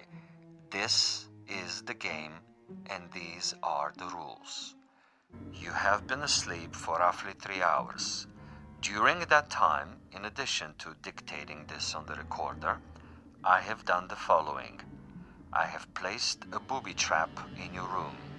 It is not visible, but it is attached to a very common object that is in the room. If you trigger this object, it will detonate and you will immediately be blown up. Why not get it over with now, sadist? Now, for a proposition. If during the next 3 hours you are able to find this booby trap and cut the wire, you will be permitted to leave the room alive and unharmed. This is a guarantee. You have my word on it. Your word? But the following conditions are of the essence, Major. You must actively search for this booby trap and you must find it and render it inactive. It goes without saying that, as of this moment, you are being observed. How? Attempt to turn out the lights and you will be shot. The moment you stop an active search, should you refuse to play the game, you will also be shot. If you are unable to find the trap within 3 hours or attempt to leave the room at any point during that time, I am afraid the same conditions apply. You will receive a bullet in the head. So there you have it, Major. Find the booby trap, cut its wires, and you're free.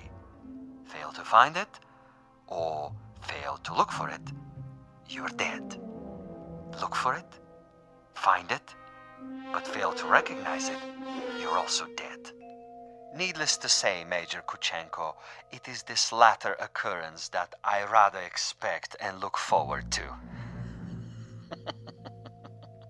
As a fellow expert in tricks and deception, I think you will admit this situation has its own special imaginative quality.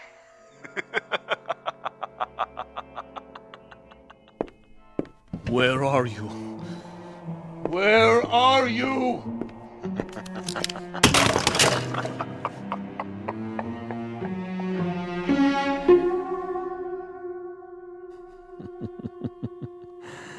Over here, Major. Just across the way. So near and yet so far. Can't you see me? Doesn't the light reflect in my binoculars? Look, Major. Please look. Try, I implore you.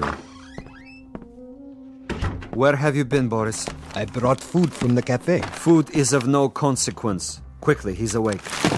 Don't worry, Commissar. I have a clear shot anywhere in the room. Hold your fire until I tell you. But why? Such an easy target. Too easy.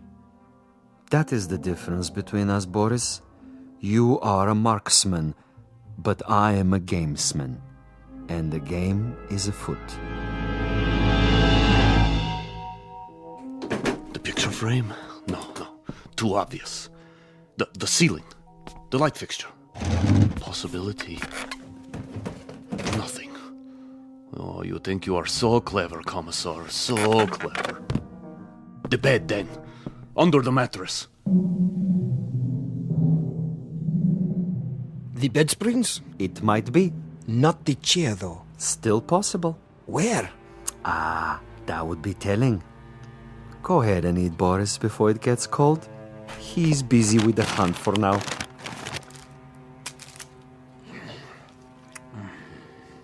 What did you bring? Sandwiches. Have one, Commissar. I never eat while I'm working. I'm like an athlete, Boris. Food is a distraction. Food is good. It makes one sluggish, affects the concentration. The morning will come soon enough. Over here, Kuchenko, just across the alley. Don't you see? He sees nothing. But surely a fragment of light, a stray reflection. Perhaps he has seen us. Yes, Yes, he must know, but he refuses to acknowledge.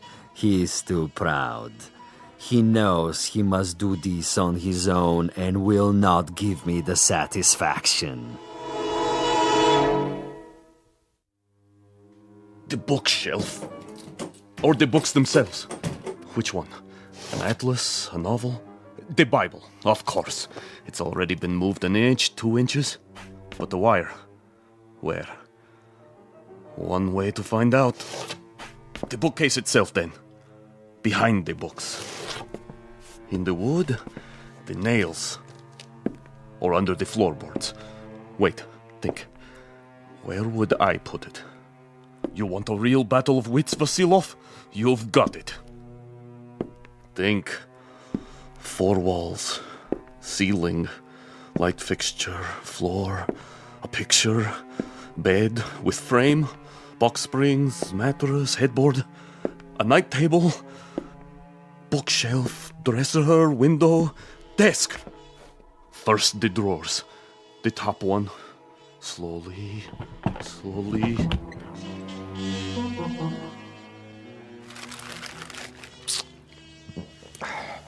What is he doing now?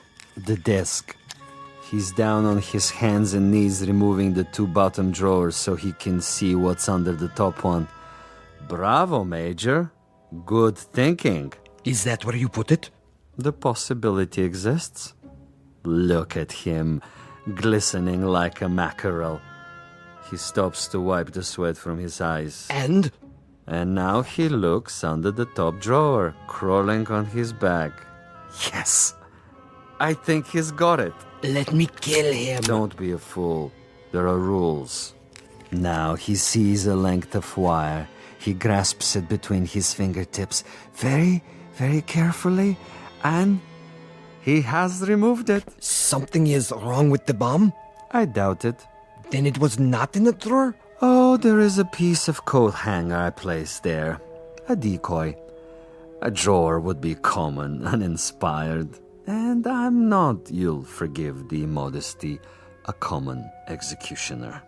Where is it, Commissar? In a most ingenious place. Really, quite an ingenious place. Not in the books, the desk, the mattress. Think of another common object in that room, Boris. I have it. Yes? The doorknob. Interesting idea. Then where? I'd rather not tell you at the moment, Boris. I think you'll enjoy the next few minutes more if you share the Major's ignorance. You seem very sure. Sure? That he'll find the trap. You take a risk. Not at all. That's not what I'm sure of. That is to say, I'm reasonably sure he'll find it, given his mental capacity, but he'll find it too late. He's looking toward us. But he can't see us. It's quite dark in here, and it wouldn't matter if he did see us. Now he's returning to the table. You're getting warm, my young friend. The ashtray. Extremely warm, but not hot. Where then? Please, Commissar, please tell me. Take the glasses. What do you see? He stands over the telephone. He is reaching out. Hot now, Boris. Extremely hot. Oh, he has picked it up. I thought for a minute there... You thought what? The telephone. Precisely. The telephone. But he just lifted the receiver. Indeed. He lifted the receiver to call out. If, on the other hand, the Major's telephone were to ring, and he were to answer it... That's it, isn't it? If he picks up the phone after it rings... You have it now, my friend. When the Major's phone rings and he answers it, I have placed a tiny bottle of nitroglycerin inside the mechanism. The explosion will only occur after the ring and the lifting of the receiver, at which point the electrical contact will be made, and Major Kuchenko will not even have time to say hello. But what if no one calls? Oh, someone will. I promise you, someone will.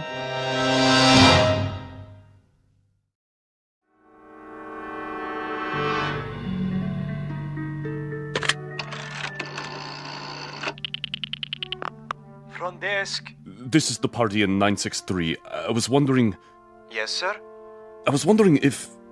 if you might have the number of another hotel. Another hotel? The one next door, across the alley. That would be the Grand. You can find it in the directory, in the table by your bed. Dial 9 first, then the number. I see. Thank you. Vasilov? I know you're there, Vasilov. The game is not over yet.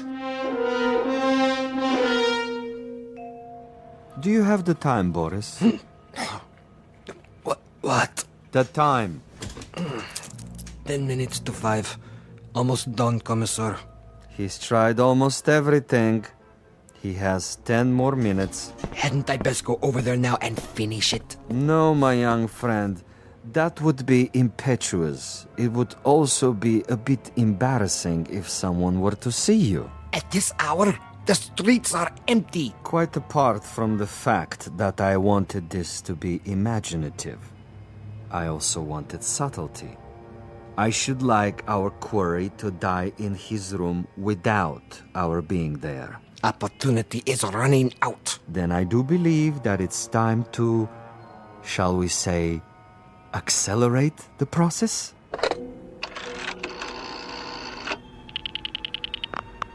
Hotel Mont Blanc? Would you dial room 963, please? Thank you. I'll wait. There it goes. He's walking toward it. What's the fool doing? Why doesn't he answer it? I can't tell. He has his back to the window. Turn around so I can see. Now, Commissar? No. Would you dial 963 one more time, please? Yes, I know it didn't answer. Ring it again. What's he doing, Boris? His back is still to me. It can't be busy. I don't know. What's he doing? Use the glasses. He's turning around, lighting a cigarette. He's mocking me. Now, he suddenly dropped from sight. Kill him. I can only see the top of his head. He's moving across the room. Do it! You missed, you fool. He's at the door. Again. He's gone out of the room. And you missed him. You missed, you idiot. Flight 17 to Rome, Paris, and New York, now pre-boarding. Ticket, sir. Ticket? Oh, yes. Mr. Andreev. Passport? Right here. I see. Is anything wrong? No, sir. Everything seems to be in order. How many bags? No luggage. Not even a carry-on? I'm traveling light. Then here's your seat assignment. Please go to gate 17. How much time do I have? Boarding for coach class begins in 5 minutes. Good. Sir? Thank you. I'll be there.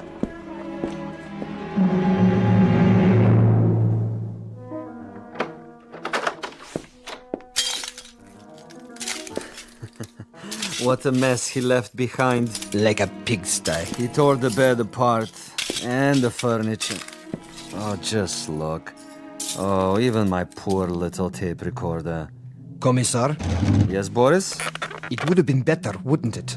What would? If I had taken his head off in the first place. You mean if we had slaughtered him like an animal? I love your style, Boris. You should have been a pig farmer. Our man would have been dead by now. He would have been dead if we had beaten him to death with mallets too. But anyone can die that way. And any stupid, insensitive fool can kill that way. No, this is a man of quality, with a resourceful mind, similar, you might say, to his executioner. He deserves a better ending, as do I. But that's all right. I have time. I'll get him in the next city, now that I know my adversary. We will be able to track him? Most certainly. The old network still functions, though in a much different way. I have the same contacts, no matter what they now call themselves. Importers, exporters, businessmen of various stripes, here and abroad. It's marvelous, you know. Really marvelous. Think of the possibilities. Other, even more ingenious methods of doing away with Kuchenko and his kind. I still think we should have chased him. Not at all. He would have gotten away. And even if he hadn't, it would mean that a thick-headed clod like you is more efficient than I.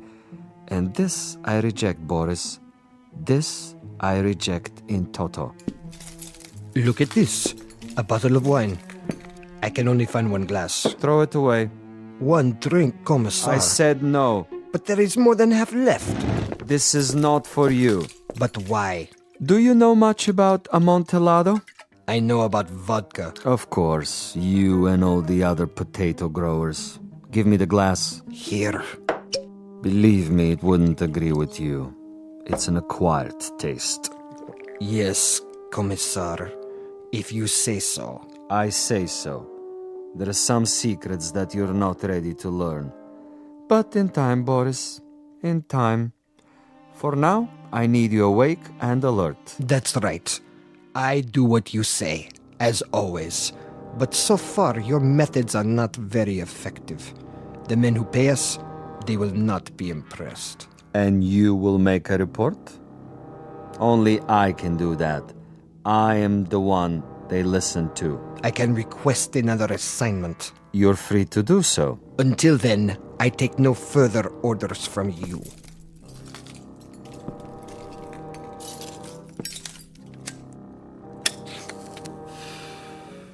As you wish. You might want to reconsider, though.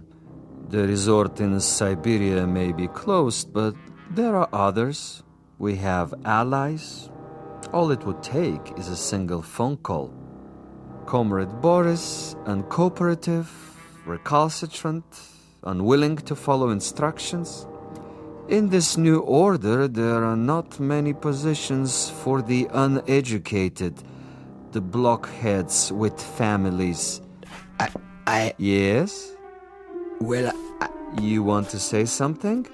I withdraw my complaint. What's that? I didn't hear you. I am tired, Commissar. I say many things when I am tired. You wish to apologize? Yes. Very well. I will take it under advisement. In the meanwhile, see if Major Kuchenko left anything behind. Check the closet, the drawers. Yes, Commissar. And life goes on. The sun comes up and we arise to meet another day, to prevail by our wits and our wits alone. I'll get it, Commissar. No, Boris! I don't want... You fool, no! I'm sorry, sir. Your party doesn't answer. No? It doesn't ring at all now. You're sure? Mont Blanc Hotel, room 963. Strange. The line is suddenly dead. Thank you, operator. That means my message got through. Flight 17 Transocean Airways now departing for New York City via Belgrade, Paris, Rome, London, final call.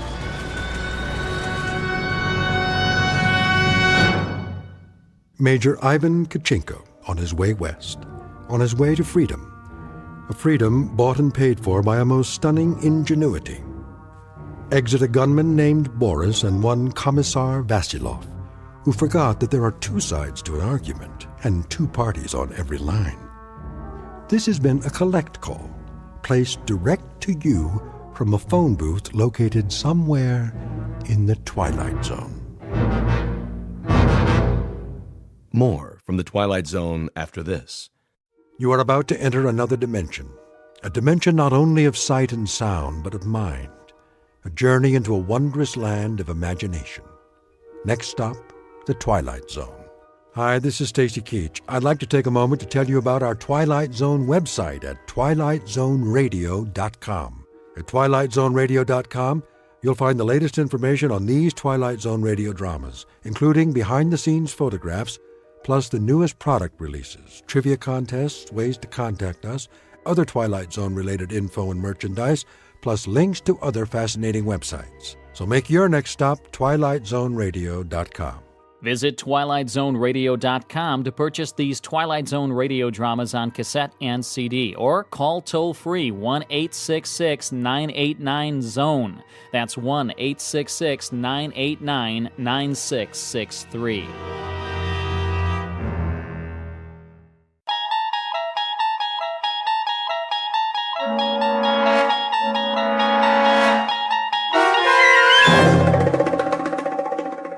He's Alive, starring Peter Mark Richmond and Marshall Allman, with Stacy Keach as your narrator, was adapted for radio by Dennis Etchison and written for The Twilight Zone by Rod Serling.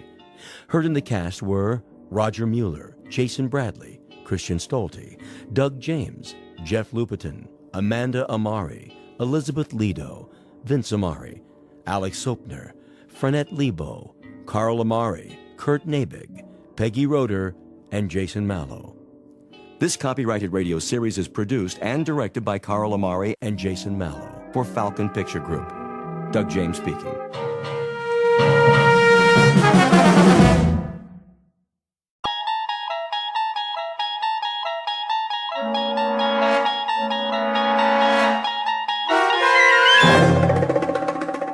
You unlock this door with the key of imagination. Beyond it is another dimension, a dimension of sound, a dimension of sight, a dimension of mind. You're moving into a land of both shadow and substance, of things and ideas. You've just crossed over into the Twilight Zone.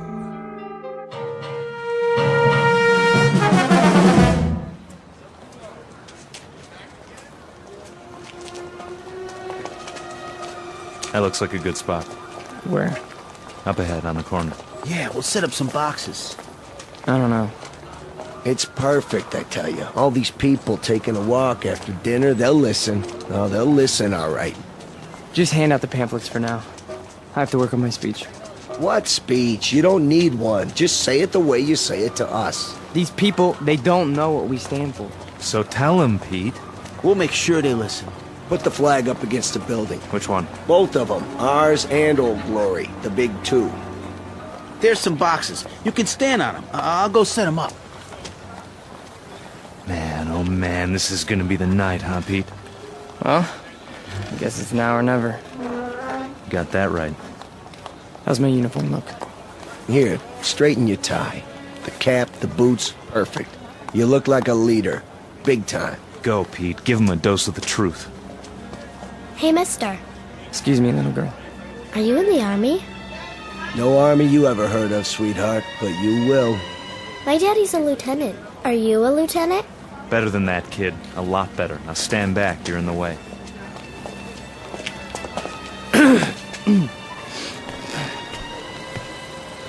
Good evening. Good evening, neighbors.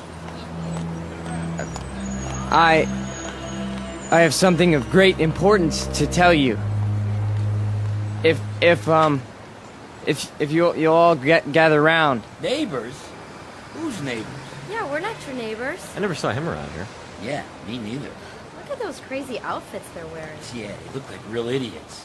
I bring you a message that you'll all want to hear. What are you selling?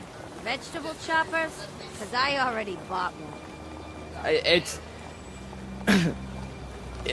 Well, hear me out, folks. Hey, what's with the goopy flag?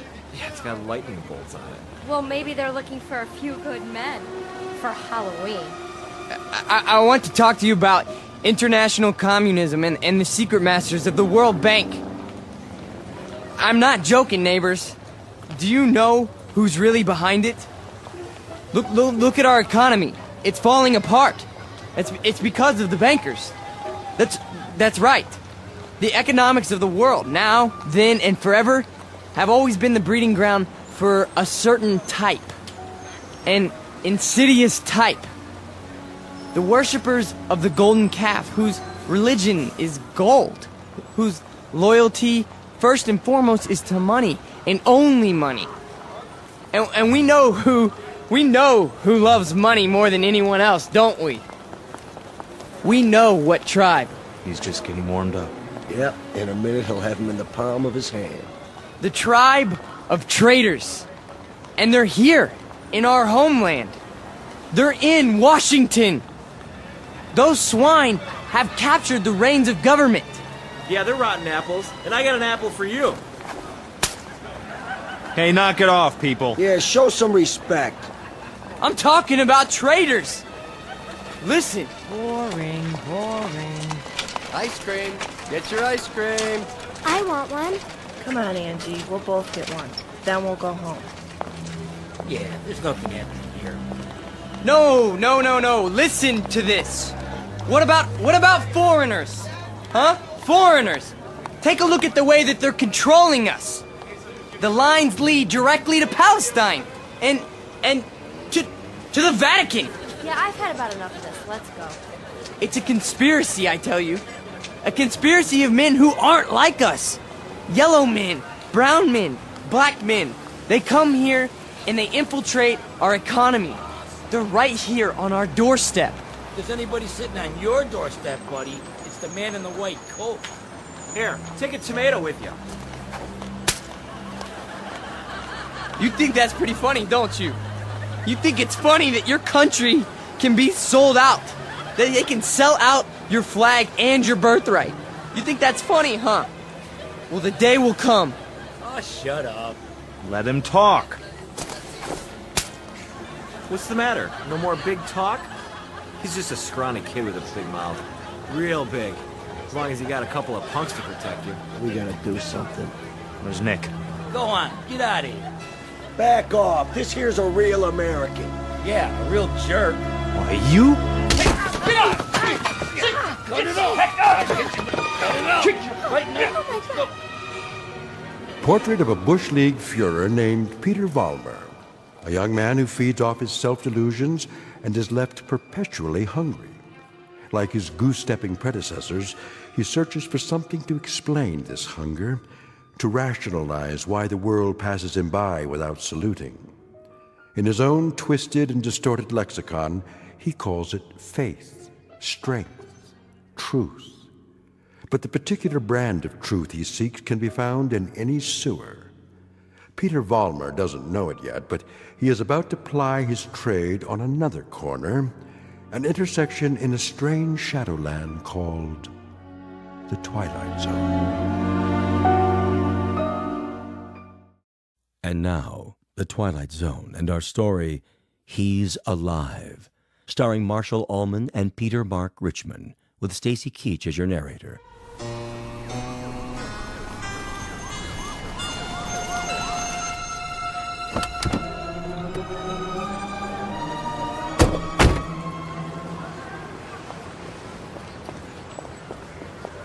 All right, folks, break it up. Party's over. Yeah, what's happening here? Looks like the boys in the brown shirts took a licking. No, we got him. We got him good. Said, what are you lying on the ground for? Problem, fellas? It was the communists. The communists did this. What? Which ones are those, Jack? All of them. They ran away like cowards. We want to press charges. What about names? We need names if we're going to charge anybody. Look, forget about it. We can take care of ourselves. Sure you can. You need some medical attention? No, we don't need your help. Come on, Peter, I'll help you up. Let's get out of here. Hey, Jack, you forgot your flag. Yeah, your mama made it for you. Give it to me. Sure. There'll come a day when guys like you will crawl on your belly to salute this. There'll come a day. Yeah, well, let me know the date, Jack, so I can stay home sick.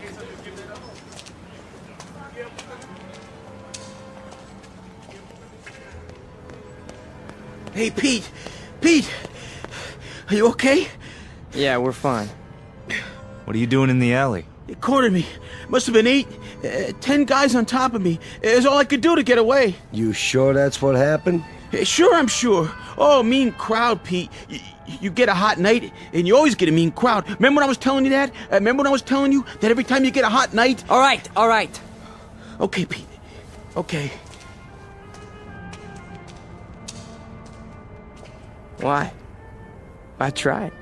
And I tried hard out there tonight, but I couldn't get through. I couldn't get them to listen. Words never come out right. You did good. Real good. Someday they'll listen. They'll have to. They'll listen and they'll cheer. Someday they will, Pete. You'll see. Someday.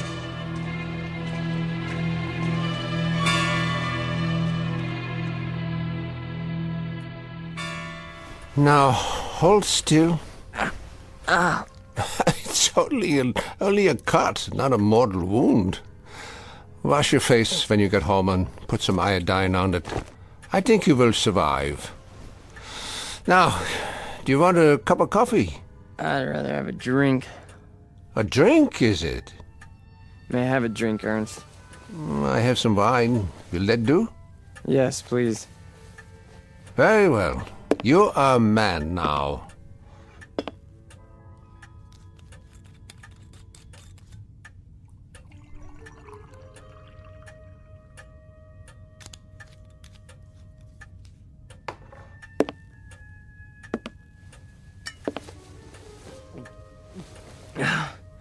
Thank you. Peter, one sips wine. That's not beer from a beer garden. Sorry. I'll remember that next time. The next time. Just how many next times do you suppose a human being has in the scheme of things? Oh, come on, don't lecture me, Ernst. I'm sick, I'm tired, and I took a beating out there. Did you? Yeah, can I stay the night? Yeah, the couch remains in the corner, as usual. You're a good friend, Ernst. You understand. Sad to say, I do. A man does what he believes in. A man usually does. I believe in certain things. Is that right? You know I do. I mean, we're friends. You know me since I was a kid. When you were a little kid, Peter, and I used to find you crying at my door late at night, I could pity you then. And now? What do you think? Now you peddle hate on street corners as if it were popcorn. It's not hate. It's a point of view. A philosophy. Oh, I know the philosophy. I know it quite well. 9 years in a place called Dachau. And you know who put me there? Peter Vollmer. What? A lot of Peter Vollmers. Frustrated men, sick men, hungry men. But the result, the effect, never mind the cause, was 12 million bodies in shallow graves. And it all started with young men in uniforms, talking on street corners. Hey, you let me come here. You never sent me away. No, I never did. I never do. That's the weakness that you scream about on your street corner, the sentimentality, the softness, the weakness that makes a man his brother's keeper. So I must be one of the worst of your criminals, Peter. Sentimental, soft, and very preoccupied with my brothers. I should close the door on you, but perhaps this is my sickness. I only see the boy, not the man. Go ahead. Sleep on my couch. Look, why don't you understand? You're the only person in the world I ever had. What else have I had? What? A drunk father who used to throw me against the wall? An old lady who drank till she had no marbles in her head? She didn't even recognize me half the time. That's why I used to come over here to your apartment, because, I mean, you were gentle with me, you know? You'd talk to me. You'd feed me. You'd take care of me. Ernst, you're my real father. Ah, this is the boy speaking again. The little boy with so much fear in him. Yeah, you rest now, Peter. You rest well.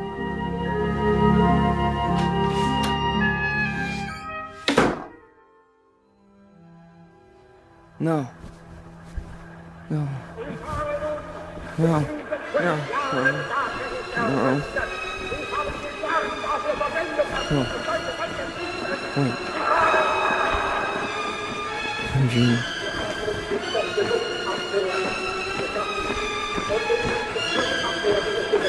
What? What? Peter! Who's that? Peter? Who's out there? Who is it? A friend, Mr. Vollmer. A friend? You have need of friends, yeah. Allies. Yeah, come downstairs, Mr. Vollmer. Come down and we'll talk, you and I.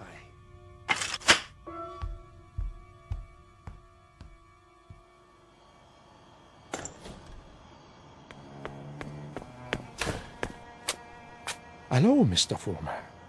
I heard people out here. Oh, did you? And your voice. Well, a dream, perhaps, of better days to come. Who are you? Take a good look. Do you not recognize me? Surely you have seen my picture. Wait. That hair. With the mustache. No. I can't be. You died a long time ago. Did I? Or perhaps I only wanted people to think so. But you're a great man. I am aware of your opinion. How did you know where to find me? I simply followed your tears, Mr. Vollmer. You said you have something to talk about? I do. I do indeed. I have you to talk about, on the things you believe in, which are the things I believe in as well. See, your success, Mr. Vollmer, will be my success. Are you interested? I am. I am. Please go on. Good. Then let us start by discussing a most important point. What are the dynamics of a crowd? How do you move them, Mr. Vollmer? How do you excite them? How do you make them feel as one with you? I don't know. I don't know, sir. How? Join them first, Mr. Vollmer. Yeah? When you address them, speak as if you were a part of the mob. Speak to them in their language, on their level. Make them hate the things you hate. How do I do that? If they are poor, talk to them about poverty. If they are afraid, talk to them about their fears. And if they're angry, Mr. Vollmer, if they're angry, give them objects for their anger. But most of all, what is most of the essence is that you make the mob an extension of yourself. Say to them things like, things like this. They call us hate mongers. They say we're prejudiced. They say we're biased. They say we hate the minorities. The minorities. Understand the term, neighbors. Minorities. Should I tell you who the minorities are? Shall I? We are. We are the minorities. That way, Mr. Vollmer. See, you started that way. I think I understand. That's right.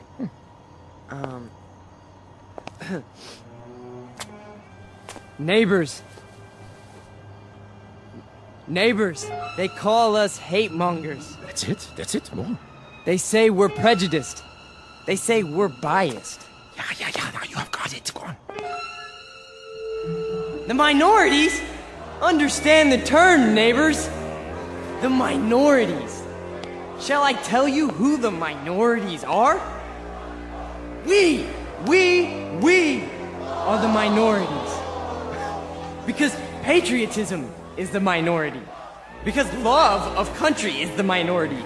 Because to live in a free white America seems to be a minority opinion. Let me tell you something, neighbors. I want you to dwell on this. Just dwell on it. Once we had an atom bomb, and suddenly the Russians had it. We wanted to send men into space, but it was the Russians who got there first. We had a hydrogen bomb. It was the Russians who exploded theirs. Who gave them the bombs? Who sold us out? Who stabbed us in the back? Well, if it's the minority opinion that we must survive, then we are the minority. And this minority will not stop until it's the majority. This minority will not give up the fight. No, this is the promise, and this is the legacy.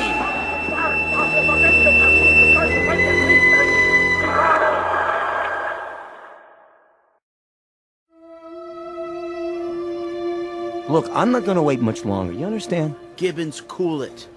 Pretty good crowd tonight, huh? Great crowd, and you were great, Pete. I mean it. Thanks, Stanley. They're finally responding. Responding? You had them right where you want them. Yeah. This here is my hall. You've been renting it all this time, but I ain't got the money yet. Hey, can't you see we're busy? Okay, boys. I'll put it to you this way. If I don't get paid right now, you don't have the hall tomorrow night. You got that? I'll go count the donations. What's the problem? Oh, this is a hungry man here, Pete. He's got to have his shekels. You know the type. I told you guys you're 3 weeks behind on the rent. You said you'd give it to me a week ago, and all I got was a cigarette butts on the floor. After tonight, that's it. Excuse me. Am I to understand that you're going to lock us out of this meeting hall because of a couple weeks' lousy rent? Oh, you understand right. $600 due. $600 that ain't been received. We happen to be a young movement. We're still struggling. We need time to grow. I don't rent time. I just rent the hall. It's the money. Or you put up a soapbox in the street. A soapbox in the street? What do we do, Pete? We gotta do something. I don't see why we have to tiptoe around this guy. Why don't I just educate him? Look, Frank, I don't know. Why don't you just hold on a second? I can do it, guaranteed. Well, I know you can, Frank. Somebody left this for you, Pete. Who? Nobody saw him. Just left this envelope at the back door. Your name's on it.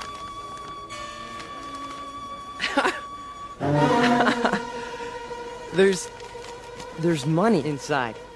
6 C-notes. Hey, how about that? We need $600, and here it is. Oh, man, how about that? Hey, Gibbons, come and get it. Yeah, it's about time. You satisfied? Then don't bother us. All right. You're paid up through this week. Where'd the dough come from, Pete? You have any idea? We must have a secret supporter. I can see why. You were really something tonight. I can't even tell you how it sounded. You had him. You really had him. Hey, we're gonna make it. And now something tells me we're really gonna make it. You bet your life. You guys go on. I'll see you outside. Sure, Pete. Anything you say.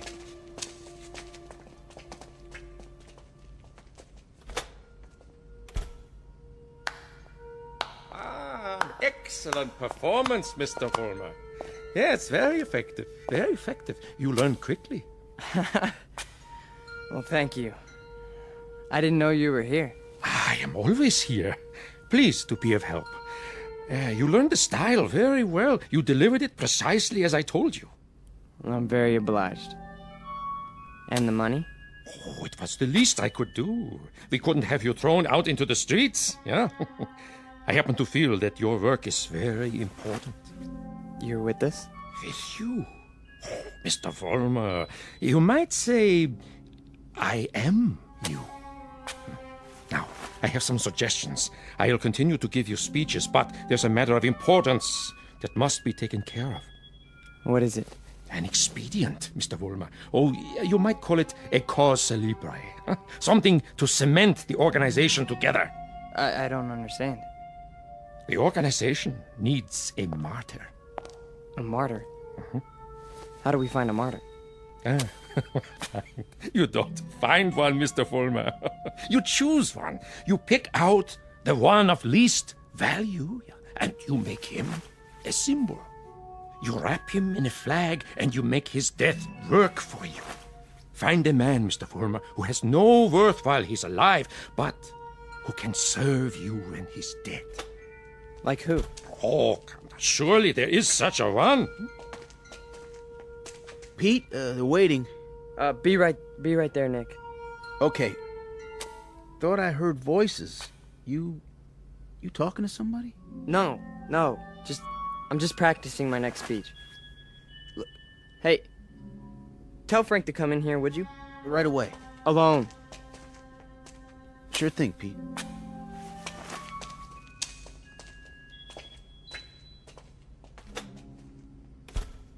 An excellent choice, Mr. Vollmer. The little fat one. Yeah. Now, all you have to do is arrange it. The only thing is, I've known Nick for a long time. Isn't there some other way? Other way? There is no other way, Mr. Vollmer. And if you weaken now, there's no point in going on. When Frank comes back, tell him you've discovered an informer. Tell him the informer has done you irreparable damage. The informer must be put out of the way, but cleverly, subtly, so that there is some question as to who is responsible. But Nick's been with us from the beginning. The beginning? Oh, no, Mr. Vollmer. None of you were at the beginning. None of you. Nick's my friend. And this is an act of friendship. We are allowing him to serve the cause. How glorious for him. Nick says you wanted to see me? We got a stoolie in the group, Frank.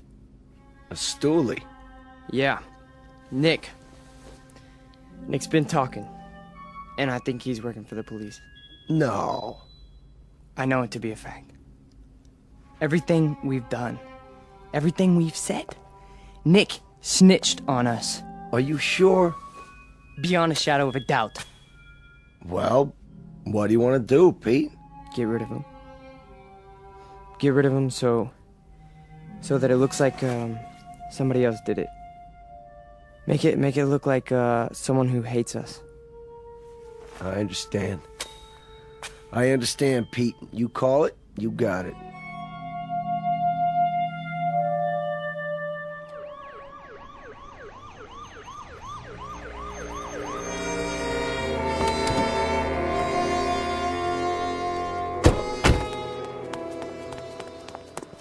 There you are, officers. Thank God.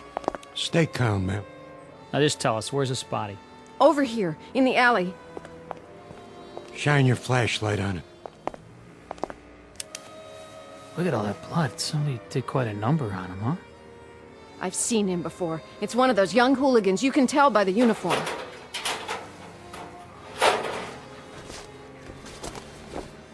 He's dead, all right.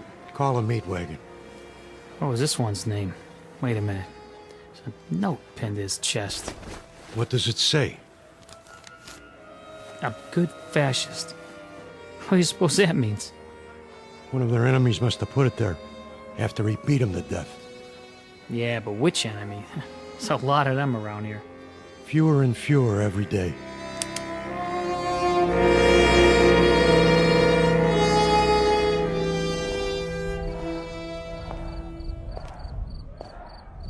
Hurry up, Frank. We've been waiting for you. Is it done? Cross off the little creep. Anything else? Then, we finally have our martyr. Pete, you better go on. They're going nuts in there. It's a good crowd tonight? Right to the ceiling. What's the matter, Stanley? Oh, nothing. Then why the look? It's just that... Nick was a nice guy, Pete. I miss him. Stan, you listen to me. You forget about Nick right now. He was a fat pig with no guts. He was a greasy big mouth who copped out every time he took a breath. A nickel and dime Judas who got exactly what he deserved. So don't mourn for Nick. He doesn't rate mourning. Not that pig. You got that, Stanley? Look at me, Stanley. You got that? Yeah. You have his poster ready?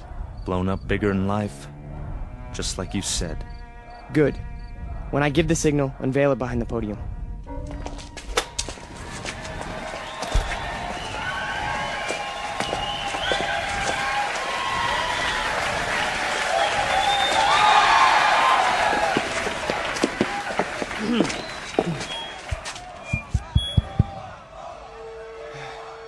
All right, everyone. I have something very important to say. A man of honor has died tonight.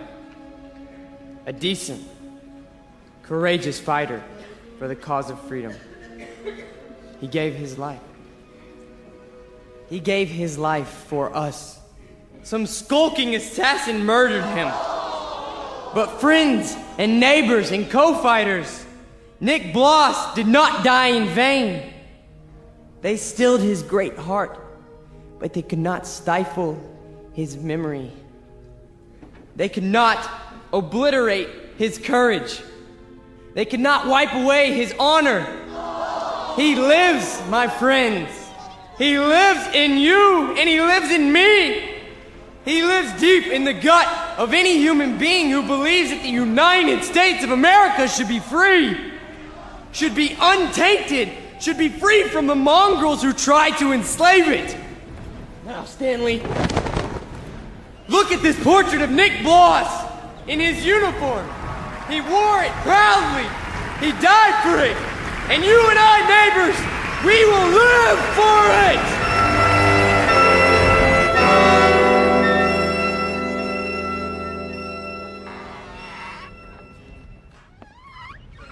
Oh, hiya, Mr. Gans.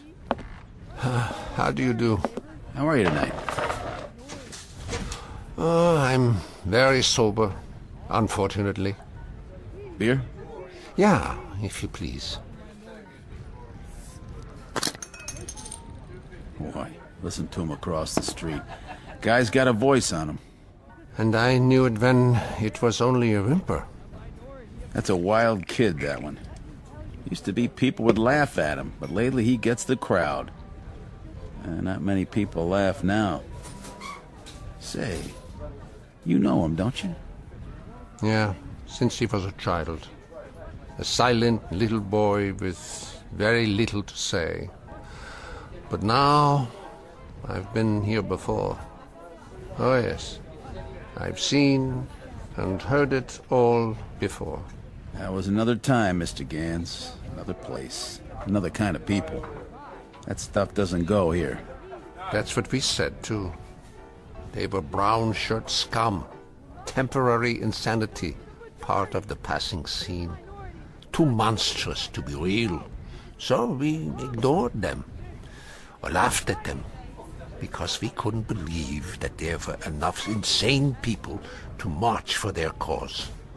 And then, one morning, the country woke up from an uneasy sleep, and there was no more laughter. The Peter Volmers had taken over. The wild animals had changed places with the zookeepers. Another one, Mr. Gans? No, thank you. I have had my fill. You take it easy now. You're not going to do anything foolish, are you? Me? Not this time. It mustn't happen again. We can't let it. We simply can't let it happen again. All the anguish, all the horror, all the nightmare. No. Not this time. Mr. Gans? Mr. Gans!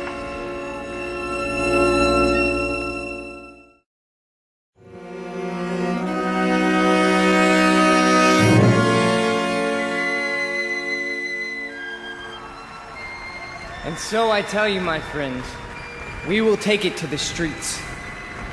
There's going to be a big meeting tomorrow night with searchlights and banners and drums and armbands.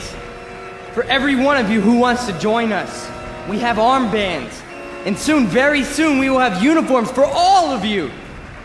When we march! Who's that? Search me. Go on, Mr. Volmar. You were saying? Ernst, what are you doing here? I can tell them what you were saying. I have heard it all before. I have heard it 1,000 times before. In Munich, in Berlin, on 100 different street corners. It was drivel then, and it is drivel now. Ernst, you've got to stop. And what is this one here? The latest model? A new Führer right off the assembly line? Well, this one isn't so new. He is just a cheap copy. Oh, let me tell you about this one. About the breed, the species. They are all alike. Problem children with illusions. Sick, sad neurotics who need applause like a needle. That's enough, Ernst. Please. Please. Listen to me, Peter, and let them listen, or I will tell them about a quaking, whimpering boy who cried on my couch, who still cries on my couch. Ernst, don't! They need parades and torchlights and slogans like therapy. They need uniforms and armbands, because without them they are naked and pitiful. This one grew too old to bite his nails, so he made believe he could lead others. Pete, don't let him have the mic. Put him down, or I'll put him down. Yeah, put me down, Peter. Shut me up. Stifle me, huh? Why don't you? Why can't you? Because this is your courage right here. The symbol on your sleeve. A torch on a lightning bolt. A crude drawing for children. I'm warning you, Ernst. This patch is your strength. This and the crowds and the sick aisles. And if I tell you to your face, Peter, that your courage is made out of cloth, that your ideas are filthy garbage, and that you are something less than a man, what do you say to that? How do you answer me? Like this! Oh, the rebuttal. The only answer your kind knows how to give. Is that the best you can do? A bloody nose? This is your Führer?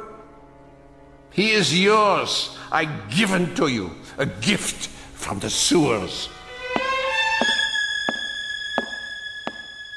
You see, folks, the way it is. Hey, Pete, don't worry about it. He's just an old man. One crummy old man. The way it is, I knew him. I knew the old man once. Is that a fact, Mr. Former? Yes, that is a fact. I used to know him. And... Who's he talking to? Mr. Former, I have no interest in who he is. My concern is in what he is. He cheapened you in front of these people. You barely had the strength to strike him a slap, like a woman. Your voice is like a lion, but your instincts are rabbits. And you? Instincts like a rabbit. Slap like a woman. You stand in the darkness and plan the battles. But you're never there when they're fought. No. Why don't you come up here alongside me, huh? Why don't you let them see who you really are? Why don't you make a speech? Mr. Fulmer, I was making speeches before you knew how to read them. I was fighting battles when you were struggling to get out of a womb. I was taking over the world when your universe was a crib. And as for my standing in the darkness, Mr. Fulmer, I invented darkness! Then you take the stage. Go on. It's all yours. Pete, who were you talking to? Where are you going?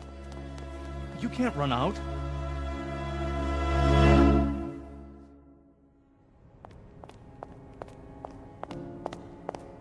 Ernst! Where are you? Let me explain. You! Why? Why did you pick me? I didn't pick you, Mr. Former. You picked me. You chose my ideas. You invoked my name. So now, you must take whatever comes with it. What? In the past, I've given you suggestions. Now, I give orders.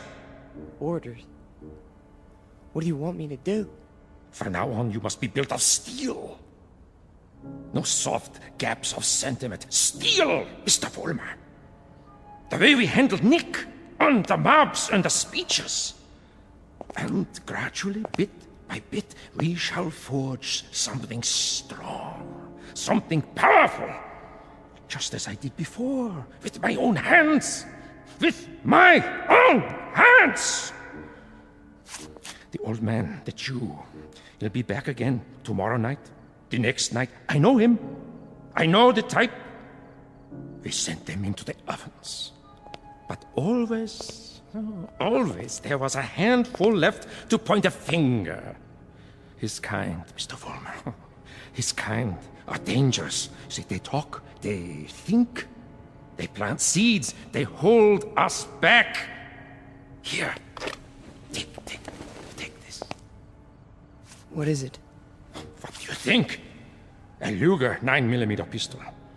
My personal sidearm. Kill him. Kill the old man. Kill Ernst? Tonight, he will be in his room. If you are man enough. If you are steel. All right. I'll do it. I'll do it now. Then, Mr. Vollmer, when you come back, there's much we have to talk about. Plans, campaigns, ideas, the next steps. This is only the beginning, the dawn. It will be a long, long day.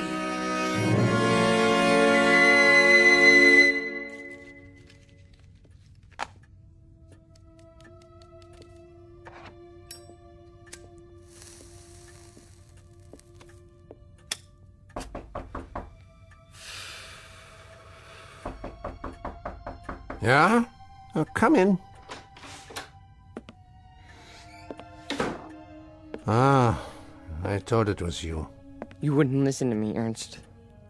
On the contrary, I listened to all that I was able to stand. You should pay attention now. I can't even begin to tell you what's happened. It's too incredible. It's too unbelievable. I can tell you this much. We're on the march. From now on, we only go forward. There's no stopping us. No stopping you, Peter? An old man stopped you tonight with a few words. He stopped you with the truth. You're wrong, Ernst. It's not just me anymore. There's someone else. Someone behind us. Someone even you tremble at. He'd have to be a very imposing figure, Peter. Much more imposing than you. Oh, he is. He gave me this. See? More imposing even than a gun. That's only because you don't think I'll use it.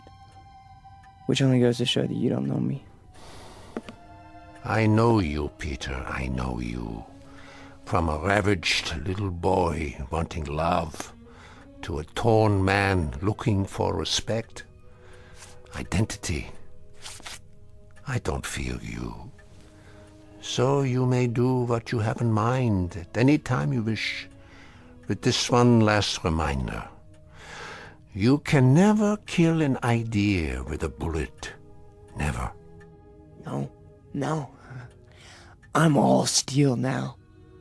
Ernst, I'm made out of steel. No more sentiment. No more softness. Just purpose. Just will. Then shoot. Kill. Destroy me, if you can. Am I close enough to you? You're frightened. Admit it. Not at all. Impatient and a little bored. With living? With having to live in a time that produces people like you. Once, years ago, you made death inviting. You still do. So do me the goodness, Peter. Get it over with as quickly as possible. I'm waiting, Peter. Kill him, Volmer! Kill the old man! Kill the Jew! Use strength! Use will! Be made of steel, Volmer! Kill him! Kill him now! You see, Ernst? I told you! I told you! I'm made of steel. All steel.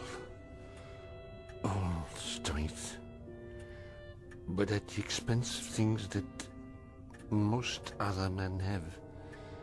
Some fragments of decency that tell them right from wrong. That make them love. Yes, Peter, you have steel, but now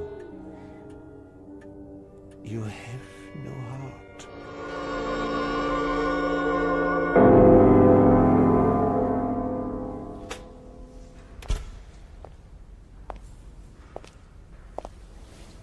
Where is everybody? Pete? We were just cleaning up. What happened to you? Nothing. Nothing happened to me. You tell them. You go out there and you tell them. But they've all gone home. Tell them I'm still in charge. I'm number one. You serve, I lead. Understand? You serve, I lead. Come on, Pete. Let's go. No, he picked me. Out of everybody, he picked me. What's wrong? Don't you believe me? He did. He picked me. So long, Pete. See ya. Don't you walk away from me! Frank! Frank!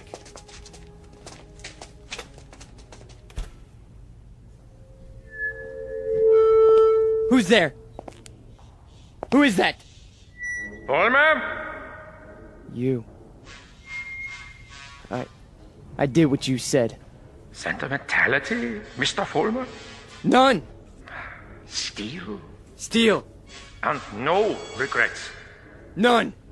What did you destroy tonight? Only a disease. A growth on our flesh that had to be removed. Not a man, then? No. Hardly a man. How did it feel? It felt like I was immortal. Mr. Volmer, we are immortal. Yes. Yes.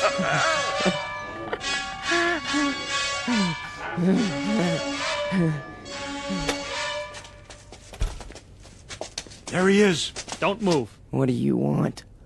Peter Vollmer? Yes. We have a warrant for your arrest. That's impossible. The charge is conspiracy to commit murder. Your two friends are outside in cuffs. The victim's name was Nicholas Bloss. Get away from me. He's got a gun. Drop the gun! Now! Walk toward us with your hands up! Hey, look, he's going to the other door. Tell them to cover the alley. Halt! Halt, or I'll shoot!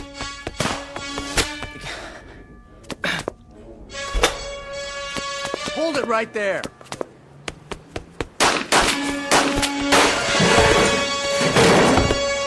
We got him! He's hit! Call for an ambulance. You have the right to remain silent. Anything you say can and will be used against you. There's something very wrong. There's something very wrong. Easy, kid. Don't try to talk. But you made a terrible mistake. I'm made of steel. It's true. Don't you understand? I'm made of steel. I'm made of steel. I'm made of steel. I'm made of steel.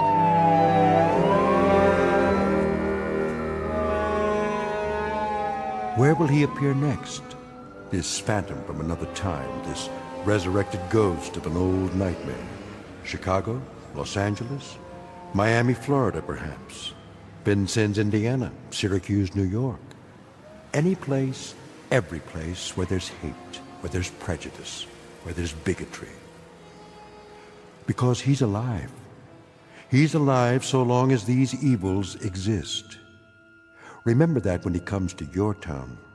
Remember it when you hear his voice speaking through the mouths of others, no matter who they may be. Remember it when you hear a name called a minority slandered. Any blind, unreasoning attack on a people or any human being. He's alive. Because through these things, we keep him alive.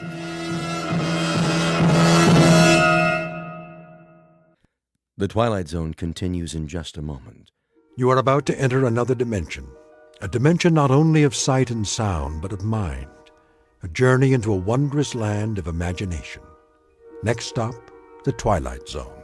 Hi, this is Stacy Keach. I'd like to take a moment to tell you about our Twilight Zone website at twilightzoneradio.com. At twilightzoneradio.com, you'll find the latest information on these Twilight Zone radio dramas, including behind-the-scenes photographs, plus the newest product releases, trivia contests, ways to contact us, other Twilight Zone-related info and merchandise, plus links to other fascinating websites. So make your next stop twilightzoneradio.com. Visit twilightzoneradio.com to purchase these Twilight Zone radio dramas on cassette and CD, or call toll-free 1-866-989-ZONE. That's 1-866-989-9663.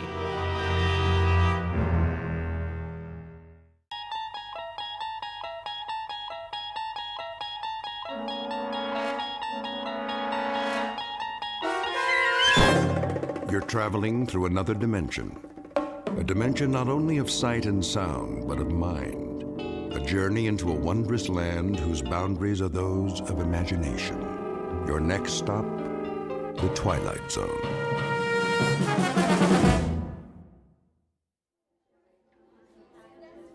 Attention, Grocery King shoppers. Today's special is Bubbling Brook Pure Spring Water, on sale in the beverage department. Why not pick up some for your family? Available in the gallon and half-gallon sizes. That's Bubbling Brook Pure Spring Water, on sale now. Grace! Oh, hey, Martha. I thought that was you. Just doing a little last-minute shopping. For Bill's party? But I told you we'd take care of everything. Oh, you know me. I have just about everything I need, but I'm gonna pick up some greens for the salad. Maybe an appetizer. Well, don't worry about a cake. We're bringing one. Oh, shoot. So are the Hendersons. That's gonna be a lot of calories tonight. Maybe we can freeze some of it. How many candles? Girl, if I tell you the truth, we might start a fire at the dinner table. Please, Bill's not that old. I can't believe this is the big 4-0. No. He does wear well now, doesn't he? What's his secret? Good genes, I guess. Plus, he's a do-it-yourselfer. That keeps him healthy. I wish some of that would rub off on Jerry. Oh, no, you don't. All that puttering around. Ha! Gotcha! Not in the store, Oliver. Sorry. No, that's all right. Put that away right now, young man. Yeah, but they're coming. Who's coming? The invaders. I don't know what's gotten into him. Oh, he's just being a boy. I know a lot about that. You do? When my pa was his age, it was video games all the time. It still is. But they're so much more violent now. All about war and killing and... My husband says it's a natural instinct. What is? To protect and defend. Well, if he has to serve his country, that's one thing. But there's no war here now. Thank God. They do grow up fast. Too fast, if you ask me. I know. But really, what can we do? We can't keep them locked in their rooms. They're going to find out what the world's like sooner or later. I think it's a male rite of passage thing, like horror movies and wrestling. That's easy for you to say. You had girls. Hey, Mom, look. Captain Chris. No more breakfast cereal. But there's vitamins in everything. It's nothing but sugar. Oh, Mom. Oliver, stay with me. Oliver! Ooh, she has her hands full. Reminds me so much of my pa. Too much sugar. Oh, Bill says that's a myth. Food coloring, then. I doubt it. It's the way the world is now. All the war news on television. I wish we could just turn it off for a while and let him grow up. Amen to that. Oh, shoot, what time is it? Almost 3. Oh, girl, I gotta get out of here. I gotta go get my hair done. I gotta stop at the cleaners. When do you want us at the house? Well, Bill won't be there before 7. You know, he has patients till 6. He doesn't know, does he? He better not. It won't be much of a surprise if he does. Last chance for Bubbling Brook spring water at the sale price. Get some now in the beverage department. Which aisle is that? You need bottled water? You know Bill's always restocking. He's just like a Boy Scout. Gotta be prepared. I can't believe you guys built a shelter. Well, we'll probably never need it, knock on wood. But that's his pet project, protecting his family, and I love him for it. At least he doesn't rebuild cars in the backyard. Or collect model trains like Jerry. Pure spring water for all your family needs. You go ahead, I'll get the water. Really? You don't mind? No problem. Oh, I love you, Martha. I'll pay you back tonight, I promise. See you later. See you later.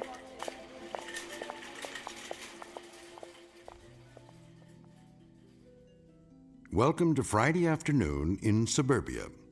Time for last-minute errands before the weekend begins. In this case, a surprise birthday party. Only there's a twist. What's in store for this particular evening is nothing less than a nightmare. Your attention is directed to the following fable. Once upon a time, families built bomb shelters in their basements in anticipation of a war they prayed would never come. The world lived on the brink of annihilation as men hoped for the best and prepared for the worst. Then the Cold War ended and shelters were forgotten until terrorism again made fear the order of the day. Please note that our story is not meant to be prophetic. It is the fervent prayer of all men of goodwill that such an attack will never come. It need not happen here. But in this place, in this time, the nightmare is about to become a reality because this place is called the Twilight Zone. And now, The Shelter, starring Ernie Hudson, with Stacy Keach as your narrator.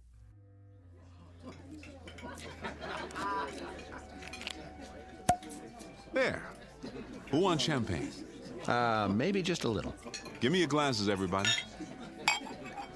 Mom, may I please be excused? I guess so. Just don't go too far. You know the dessert's coming, babe. Okay. Where are you going, son? The family room. My favorite program's on. Okay, but not too loud, Paul. I know. Who wants to make a toast? Now, Martha? If you don't, I will. All right, here goes. Ladies and gentlemen, may I have your attention, please? No birthday celebration is complete without an after-dinner speech, and so let's get to the business at hand. The honoring of Dr. William Butler, who tonight is 1 year older and finally admits to being over 21. Spare me. Easy, honey. I'll cut this short, Bill, in the interest of good taste and to save you excess embarrassment. We got this little surprise party together as a very small reminder to you that on this street in this town, you're a very beloved guy. Yeah, sure. His wife loves him. There isn't one of us in this living room who hasn't put in a frantic phone call to you at some hour in the middle of the night. You're not kidding. This kid's sick, or that kid's got a fever or some crisis or other, and you'd come out with that antique medical bag of yours, half asleep without even a moment's hesitation to ease a little pain and make a parent's heart beat normally again. And there also isn't one of us in this room who hasn't owed you a whopping bill for a whole lot of months afterwards. Try years. Some of us still owe you. Let's not forget about the chainsaw. Yeah, don't forget that. Another thing we owe him for. Oh, yes, the good doctor's penchant for construction, his genuine old-fashioned bomb shelter. I resent that. It's not old-fashioned. Yeah, well, with all due respect, Bill, it is circa 1950s. Didn't I see one in an old issue of Life magazine, along with ads for hula hoops and the new Edsel? At any rate, I think we might as well go ahead and forgive him for such a quaint little hobby, despite the fact that what he thinks of as farsightedness on his part is a real pain in the neck to the whole neighborhood. Can't take a little noise. A little? Do I have to mention the cement trucks and the nocturnal hammering and sawing and all the rest of it? I mean, don't get me started. Anyway, when Grace mentioned that it was your birthday, we took it upon ourselves to handle the proceedings, and if the truth be told, we didn't mind it one bit. Speak for yourself. So just as a little personal aside, let me conclude this way. I've lived in this town for 30 years. As you'll recall, Bill, you and I went to the same school, joined the Army together. I became a broker, not a broken-down accountant. You became a doctor. But we raised our kids on the same block, confided in each other about our personal problems, gave each other a few helping hands along the way, and I'm glad to say our wives became fast friends. Well, anyway, in this goofy world we live in today, where the human race still seems unable to function without nuclear bombs and biological warfare, and when it appears that this may be the legacy we're leaving our kids, well, it's a comforting thought that qualities like decency and kindness and friendship still hold sway. And these are the qualities that you have, Bill, in spades. Hear, hear! These are what you love for. You and Grace. So before I start honking into a handkerchief, let me wind it up this way. Happy birthday, Dr. William Butler, from the gang on the block, and may you have many, many more. Oh, thank you so much, Jerry and Martha, Marty and Ellie, and of course, Bob and Betty. We love you too. You are the best neighbors anyone could have. Bill, honey, don't you want to say something? You dirty dogs, you. First, a surprise party, which I abhor, and then a sloppy, sentimental speech. Boy, I thought it would go on forever. You want me to continue? No. You'll spoil everybody's digestion. All I can say is, bless you all. There's no gift that means as much as good friends. But I might add about civil defense. Oh, here we go. I may not be as crazy as you think. Do I have to mention the 3 little pigs? One built his house of straw, the next one of twigs, but the third one, the third little pig, ran squealing all the way home. Did he just call us swine? All right, but you get my point. Believe me, I sincerely hope I'm wrong. I'm not much of a gambler, as you know. In this case, I'm betting that I'm right, but I'm hoping that you win. That's some bet, all right. Now, everybody relax. That's it for the speeches. Who wants some more champagne? Maybe just a wee bit. Hold on, everybody. There's one more surprise. Betty, I need you and Grace in the kitchen. You didn't get a cake. Hush now. I'm sure that son of yours will want some. Girl, watch out or he'll eat the whole thing. Come with me. Paulie? Yeah, Pop. Help your mother clear the plates. Okay, but... But what? What is it? The television. It just went out. Gods, a crisis. Marty, you're an engineer. What do you know about TVs that go on the fritz? That there are times when such malfunctions are a boon to peace. What happened, Paul? Picture just went out? Yeah. You still getting sound? No, first the picture went off. Then there was some kind of announcement about an emergency. Here it comes, everybody. We couldn't get all the candles to stay lit. Hold it for a second. What did you say, Paul? The announcer said to turn on the emergency station or something on the radio. The emergency broadcast network? You must have heard it wrong, Paul. I didn't hear it wrong, Pop. That's what he said. Tune to the emergency frequency. Then everything went blank. He's right. It's a blank screen. There's a radio in the living room. Hey, what about the cake? Not now, Grace.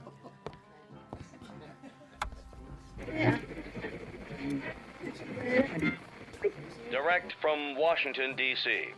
To repeat, 4 minutes ago, the President of the United States made the following announcement.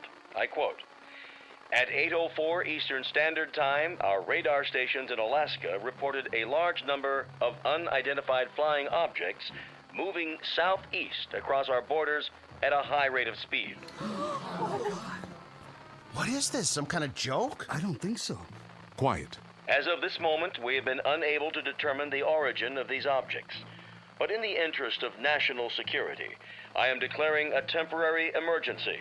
Until further notice, we are in a condition of yellow alert. So said the President. Federal authorities request that all civilian defense personnel report to their assigned posts immediately. A temporary state of emergency is now in effect. No commercial traffic of any kind will be permitted on streets or highways in the northeast sector of the country. Repeat, no commercial vehicles of any kind will be permitted on streets or highways. You are asked to remain calm and proceed in an orderly fashion to your local shelter centers. Repeat, go to your nearest designated shelters. What about Jeannie? She'll be at the university. It's in the middle of the semester. Bob, we've got to call her. My sister, she's upstate. Did he say they're attacking upstate New York? Does the phone still work? I don't know. The line's down. The circuits are overloaded. Everyone's trying to call. The children. Call the babysitter. Did you hear what he said? We can't get through. Stay calm, please.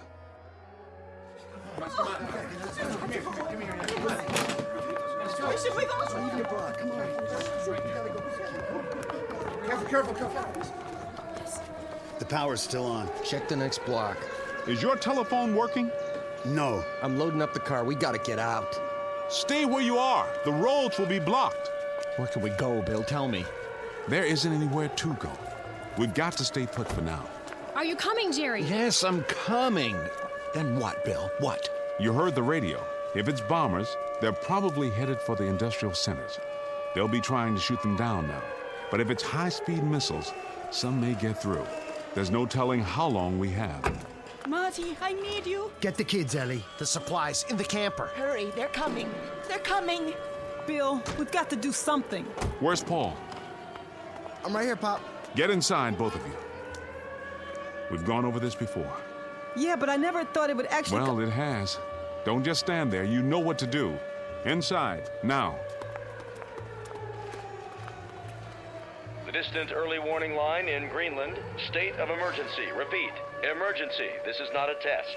This is not a test. This is not a test.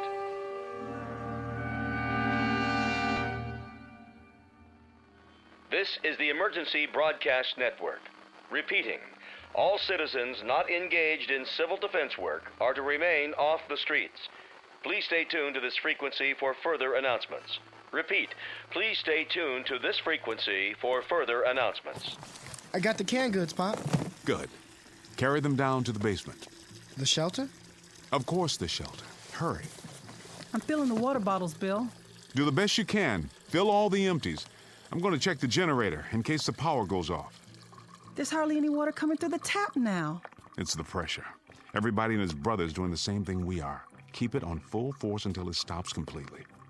I'm trying. Easy, honey. Make believe it costs $100 an ounce. In an hour, it'll be worth more than that. Okay, what else, Pop? All the canned goods down? Everything I could find. How about the jars in the fruit cellar? I got those too. Get my bag from the bedroom. What about books and stuff? Your father told you to get his bag. I'm going. There's still time, Grace. Paul's right. We will need books and other things besides food and water. God knows how long we'll have to stay down there. Light bulbs. Where do we keep the light bulbs? Top shelf. Which cupboard? That one, there. Oh, but we don't have any. I ran out yesterday. I was going to buy some at the store. There was a sale on them, but I guess so. Grace? I'm sorry. I'm talking like an idiot now.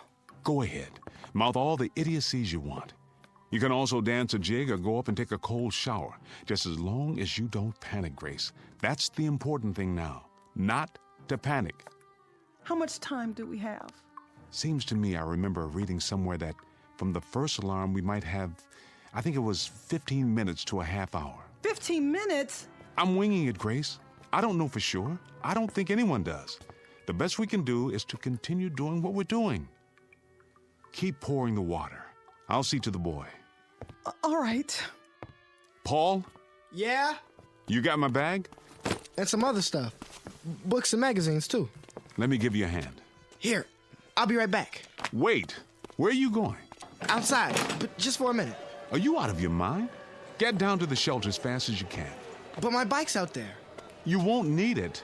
I said go down to the basement. Why? What?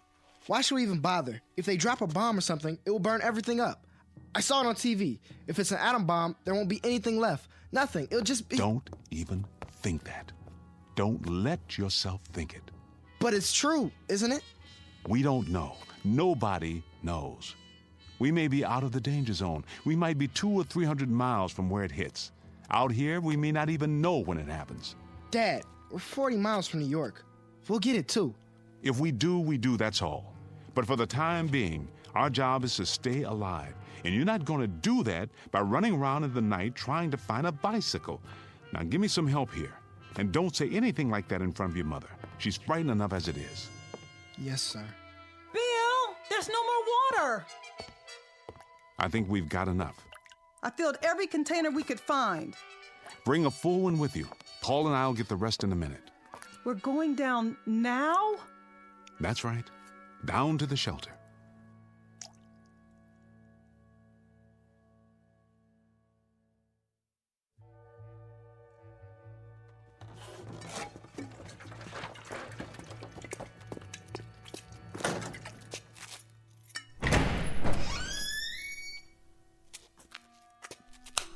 There. The lights work. Go inside. Bill, I don't think I'm ready. I'm afraid we don't have much choice. Wait, there's a 5-gallon can of gasoline in the garage. Paul, you run up and get it. We may need it for the generator. Okay. Oh, Bill, I'm so tired. Here, sit on the cot. I just want to lay down. I want to go to sleep. Grace, listen to me. I am listening. I just explained to Paul, if there's a bomb, there's no assurance it'll land near us. And if it doesn't... But if it does, if it hits New York, we'll get it too. All of it. The poison, the radiation, the whole thing, the firestorm, nothing will be able to put it out. And we'll be in a shelter. With any luck at all, we'll survive. I've built this room very, very carefully to government standards.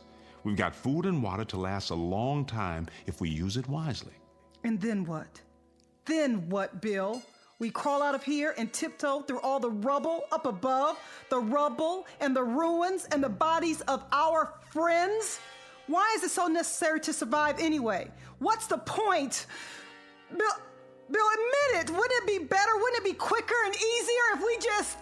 I got the gas can. Is that all you need from up here? Do you hear that? Whose voice is that, Grace?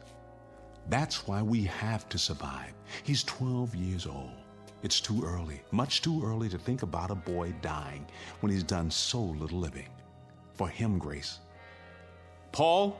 Yeah. Set it there, next to the generator. I'll go up and get the rest of the water.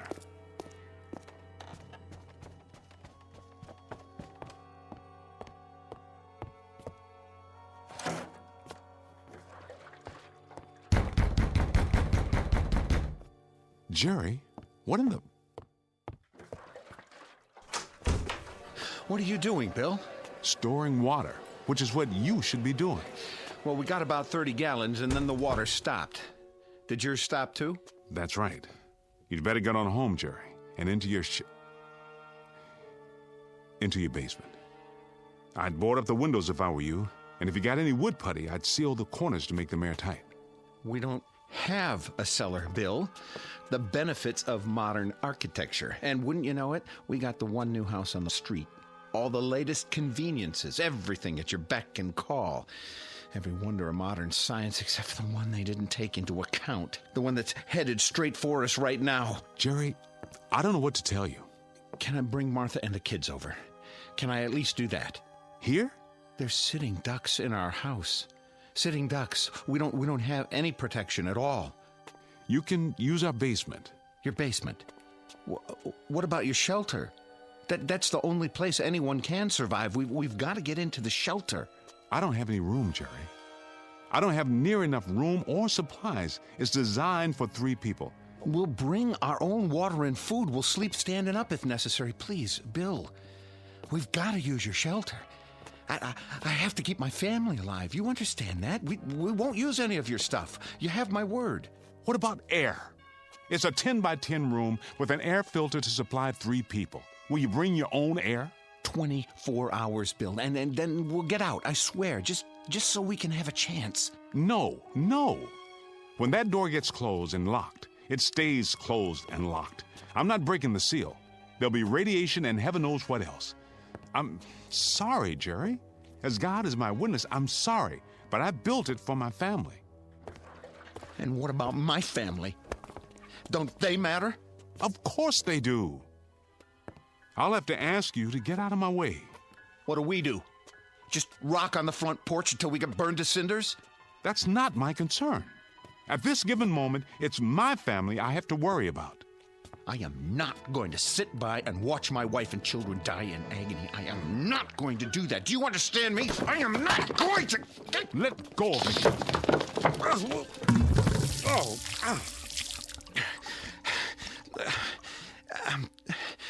I'm sorry, Bill. I didn't mean to knock you down. Please believe me. I kept telling you, all of you, build a shelter, get ready, forget the card parties and barbecues for maybe 2 hours a week, and make an admission to yourself that the worst is possible. But you didn't want to listen. None of you wanted to listen. To build a shelter was to acknowledge the kind of age we live in, and none of you wanted to face that. So now, Jerry, you got to face something far worse. Reality. May God protect you. It's out of my hands. It's simply out of my hands.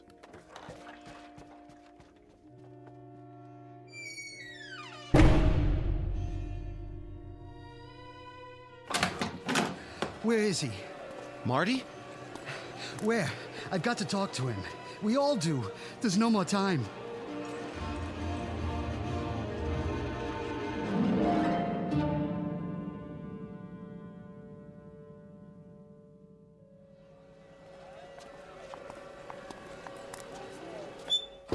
I tell you, there's no more time. Bill, I have to talk to you. I want to go home. Just a minute, honey. They're already down in the shelter. I told you they'd be there. They locked themselves in. Your wife's right, Marty. It's no use. He slammed the door in my face. He's got to let us in. We have windows in half our basement. I don't have anything to board them up with. At least you have a basement. Let's go, Marty. The baby's getting a chill. We'll have to do something. Go where? There's no place that's safe. Where's the shelter? Downstairs? No, I told you, he won't listen.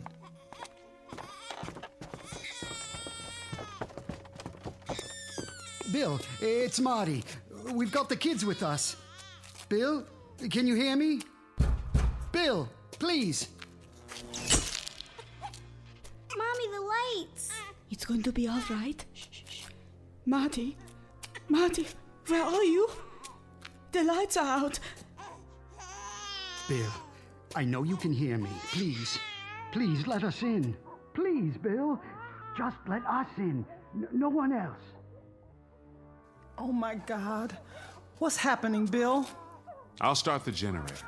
How can you in the dark? I know how to work it. Over here. Dad, I found the switch. All you have to do is pull the cord.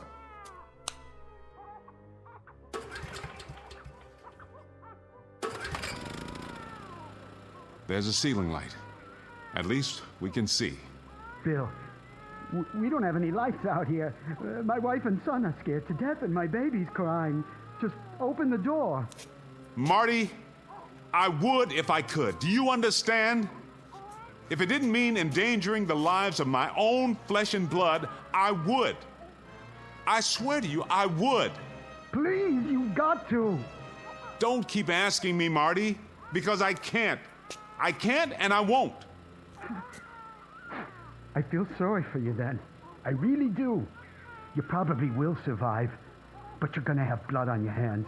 You hear me, Bill? You'll have blood on your hands. Dad, maybe... No! I've already made my decision.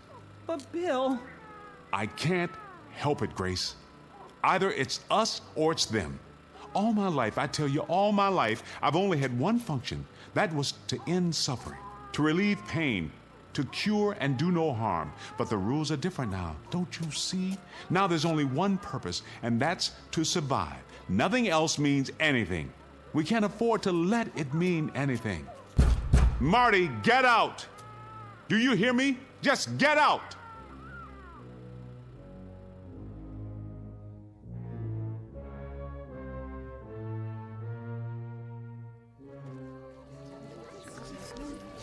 I brought a flashlight. Who's got a portable radio? Here. Announced that there are no further reports on the unidentified flying objects. A statement from the Pentagon confirms that an enemy attack cannot be ruled out at this time. Remain tuned to this station for updates. What does that mean? It means they're missiles. I'm not going to sit here. It'll hit any minute. I just know it. It's gonna hit any minute. What are we going to do, Bob? Tell me. I'll tell you what we shouldn't do. We shouldn't just moon around here like sheep. Maybe we ought to pick out a basement and go to work on it. Pool all our stuff, food, water, everything. It isn't fair. He's down there completely safe, and our kids have to wait around for a bomb to drop. Why don't we just go down in his basement and break open the door? We couldn't all fit in there. It would be crazy to try. Then draw lots. Pick out one family. What difference would it make? He won't let us in. We can all march down there and tell him he's got the whole street against him. And what good would that do? I keep telling you, even if we were to break down the door, there's not enough room and there's not enough supplies. We'd just be killing everybody for no good reason. If it saves even one of these kids out here, I call that a reason. Jerry, you know him better than any of us. You're his best friend. Why don't you go down again? Try to talk to him. Plead with him. Tell him to pick out at least one family. Meaning yours, Weiss? Why not? I've got a 3-month-old infant. So what? Is your baby's life any more precious than our kids? I never said that. Look, if you're gonna argue about who deserved to live more than the next person, you can shut your mouth. Why don't you shut your mouth, Weiss? I don't even know why we let you in the neighborhood. It always happens. You let one lousy foreign-born type in, and everything goes to hell. Pushy, grabby, semi-Americans. Hey, pal, you're garbage. You're right. It always comes to that. There's always one person, one rotten, unthinking fool like you, who suddenly becomes the big straw boss and decides who's acceptable. I mean it, Weiss. If we've got to start hunting around for people to disqualify, you and yours are at the top of the list. Well, you stupid son of a... Keep it up, both of you. We won't need a bomb. We can slaughter each other with our bare hands. Marty, go down to Bill's shelter again. Ask him. What's that? The 2-minute warning? That means they're almost here. Look at the sky. What are those lights? Searchlights. It's gotta be close. Anything new on the radio? No. I'm going down there, and I'm gonna get him to open that door. I don't care what the rest of you think. That's the only thing left. He's right. Come on, let's do it.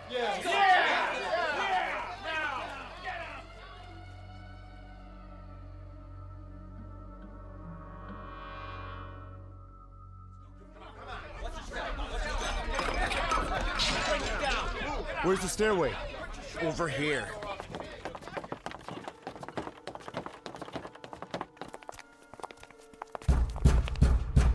You got a bunch of your neighbors out here who want to stay alive.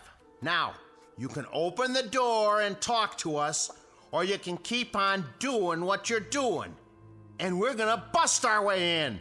Bill, they mean business out here. And I mean business in here. I've already told you, Jerry, you're wasting your time. You're wasting precious time that could be used for something else, like planning how to survive. Get some kind of battering ram. Over on Bennett Avenue, Phil Klein has some heavy pipe in his yard. I've seen it. Nah, that would get Klein into the act. Who cares about saving him? The minute we do that, we let all those people know that there's a shelter on this street. Then we'll have a whole lot of outsiders to contend with. Sure. And what right have they got to come here? This isn't their street. This isn't their shelter. So this is our shelter now, is it? And on the next street, that's what, a different country? Damn fools, you've all gone insane, every one of you. Maybe you don't want to live, Jerry. Maybe you don't care. Oh, I care. Believe me, I care. I'd like to see the morning sun too, but you're turning into a mob, and a mob doesn't have any brains, which is exactly what you're proving.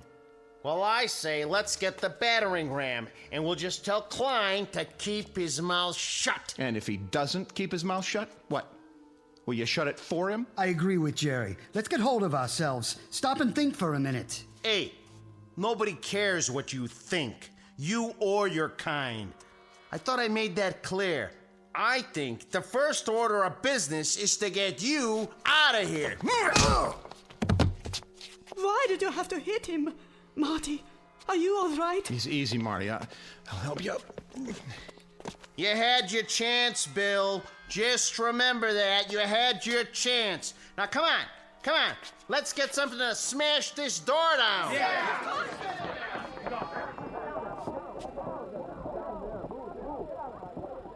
Bill, who were those people? Those people? Those are our neighbors, Grace. Our friends. The people we've lived next door to for 20 years. Come on, Paul. What do you want me to do, Pop? Help me brace the door. Stack everything we have against it. Maybe it'll hold for a while.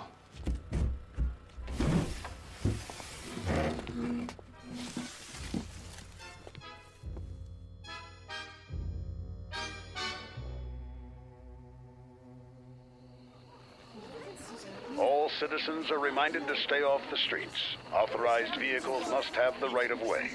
Please remain calm and stay off the streets. You heard what he said. Let's get inside.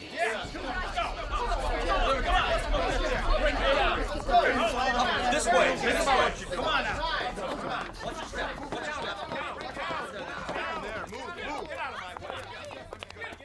Try the battering ram. Yeah, let's see what it can do. Yeah, knock it down. Who told you, Butler? You should have opened up. Yeah, you should have listened to us.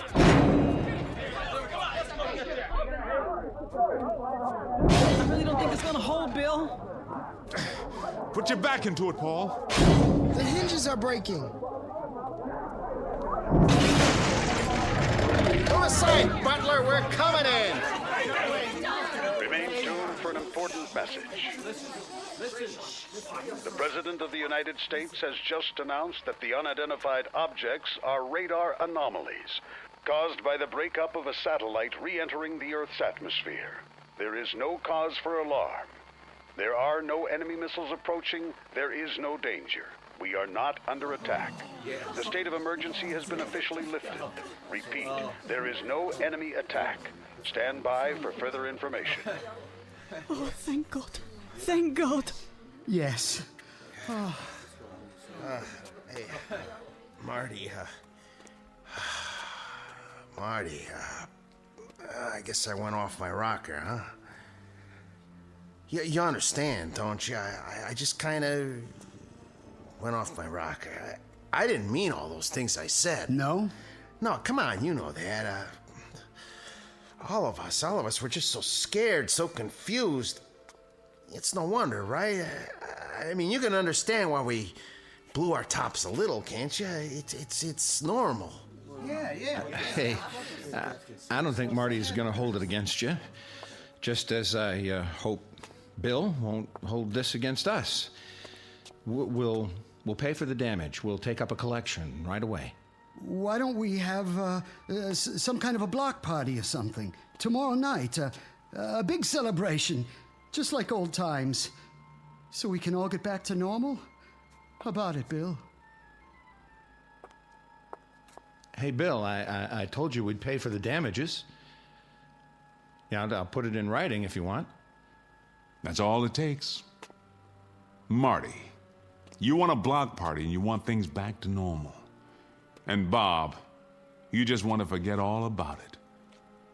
And Jerry, you pay for the damages, huh? You'll even put it in writing. You pay for the damages. The damages.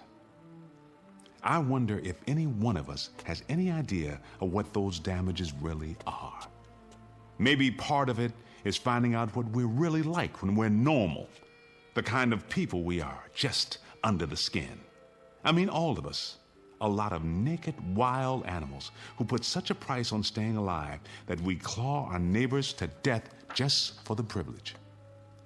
We were spared a bomb, but I wonder if we weren't destroyed just the same, without a shot being fired. Come on, Grace. Paul, you can come out now. We're safe.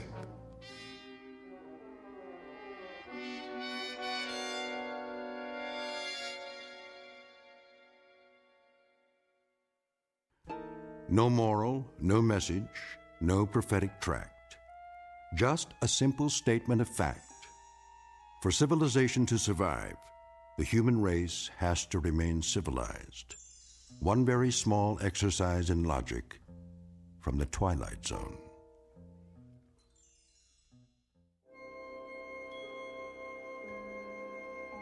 Hi, this is Carl Amari, producer of the Twilight Zone radio dramas. I'd like to take a moment to tell you about our official website at twilightzoneradio.com, where you'll get the latest news and information on these Twilight Zone radio dramas. Plus, at twilightzoneradio.com, you can digitally download 3 free episodes or any of our episodes for only $1.95 each. In this age of ever-changing technology, we've decided to make these episodes instantly available to you by making the Twilight Zone radio dramas a digital download-only series. This means that this series will no longer be offered on CD. The CD collections at our website are now being offered, while supplies last, at buy one, get one free. So be sure to get your favorites before they're sold out. Be sure to visit us often, and I'll see you in the zone.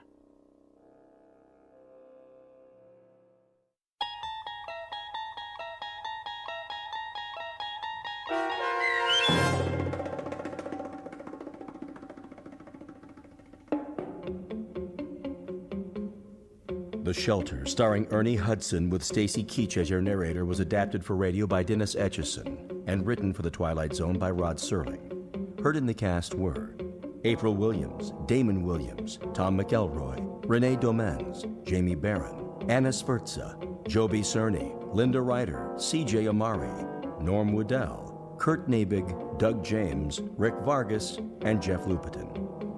This copyrighted radio series is produced and directed by Carl Amari for Falcon Picture Group and Westwood One. Sound design and custom Foley effects for The Twilight Zone by Cerny American creatives Bob Benson, Craig Lee, Matt Sorrow, Tim Cerny, and Todd Beyer.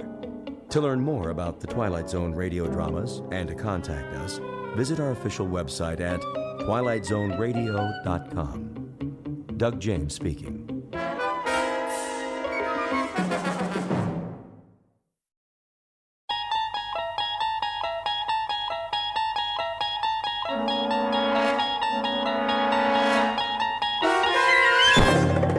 There is a fifth dimension beyond that which is known to man. It is a dimension as vast as space and as timeless as infinity. It is the middle ground between light and shadow, and it lies between the pit of man's fears and the summit of his knowledge. This is the dimension of imagination. It is an area which we call the Twilight Zone.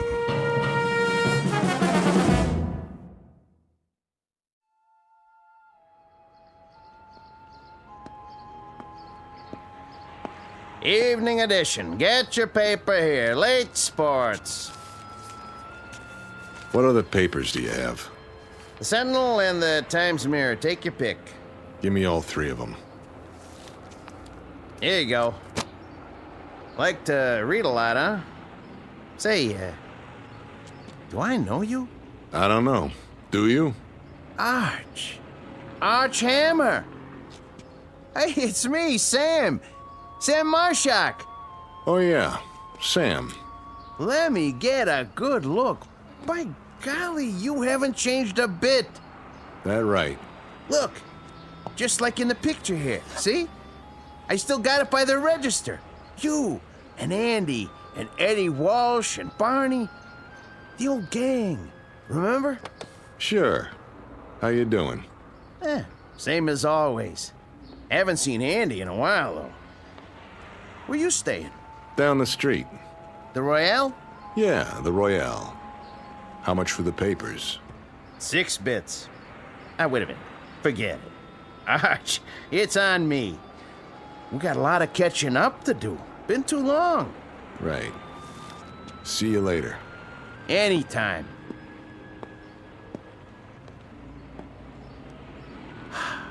Archie. Ain't that something?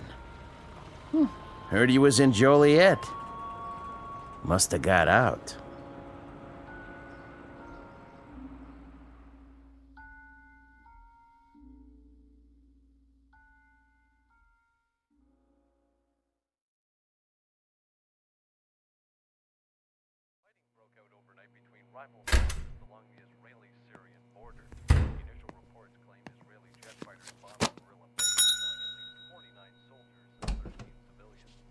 Hold your horses.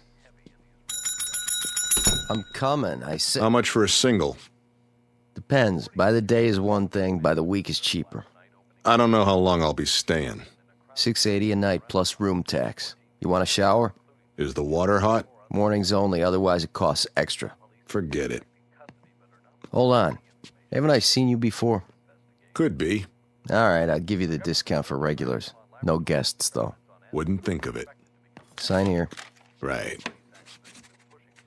Face sure is familiar. Arch Hammer? Can't say I remember the name. Maybe that's just as well. Oh, and lose the key, you pay for it. Thanks. Send up some ice, will you? And a pair of scissors. Scissors? What for? Something I want to cut out of the paper. Well, don't make a mess for the cleaning girl or you'll have to tip her. That'll be $7 even. In advance. His name is Arch Hammer. For the moment, he's 36 years old. He has been a salesman, a dispatcher, a truck driver, a bookie, and a part-time bartender. Whatever name he goes by, this is a cheap man, a nickel-and-dime hustler with a cheapness that goes beyond the suit and the shirt, a cheapness of taste, a cheapness of mind. He has a tawdry little shine on the seat of his conscience and a dark room squint in a world where the sunlight never got through to him. But Mr. Hammer has a talent, one he discovered at a very early age. This much he knows. He can change his face. He can look at a picture, concentrate on the eyes, twitch a muscle, and make his features match any other man's. Call him Rubberface. Mr. Archie Hammer, jack of all trades, who has just checked into a Fleabag hotel with the most odd talent, some newspapers full of photographs to work from, and a master plan to destroy a few lives in the Twilight Zone. And now, The Twilight Zone and our story, The Four of Us Are Dying, starring Eric Bogosian, with Stacy Keach as your narrator.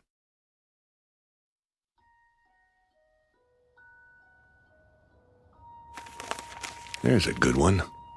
Human interest. Yeah, Room service.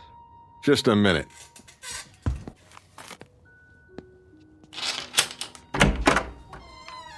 Here's your ice. Thanks. Brought a whole champagne bucket full. They even have champagne here? Not that I ever saw. I asked for a pair of scissors, too. Oh, yeah, I couldn't find any, but I got this. What's that? My Swiss Army knife. You can use it if you want. Got a scissors, a wood saw, a toothpick, a nail file. The works. I'll leave it downstairs. I was thinking I could sell it to you for $10. No, thanks. 5? Pick it up from the desk man. It's worth a lot more than that. Hey, I don't get a tip? Yeah. Don't take any wooden nickels. Where's that page? Here. Johnny Foster, guitarist with the Maggie Weber Quintet. Why not? Always wanted to be a musician. The eyes, the nose, piece of cake. Just look in the mirror. Concentrate. Perfect. If I do say so.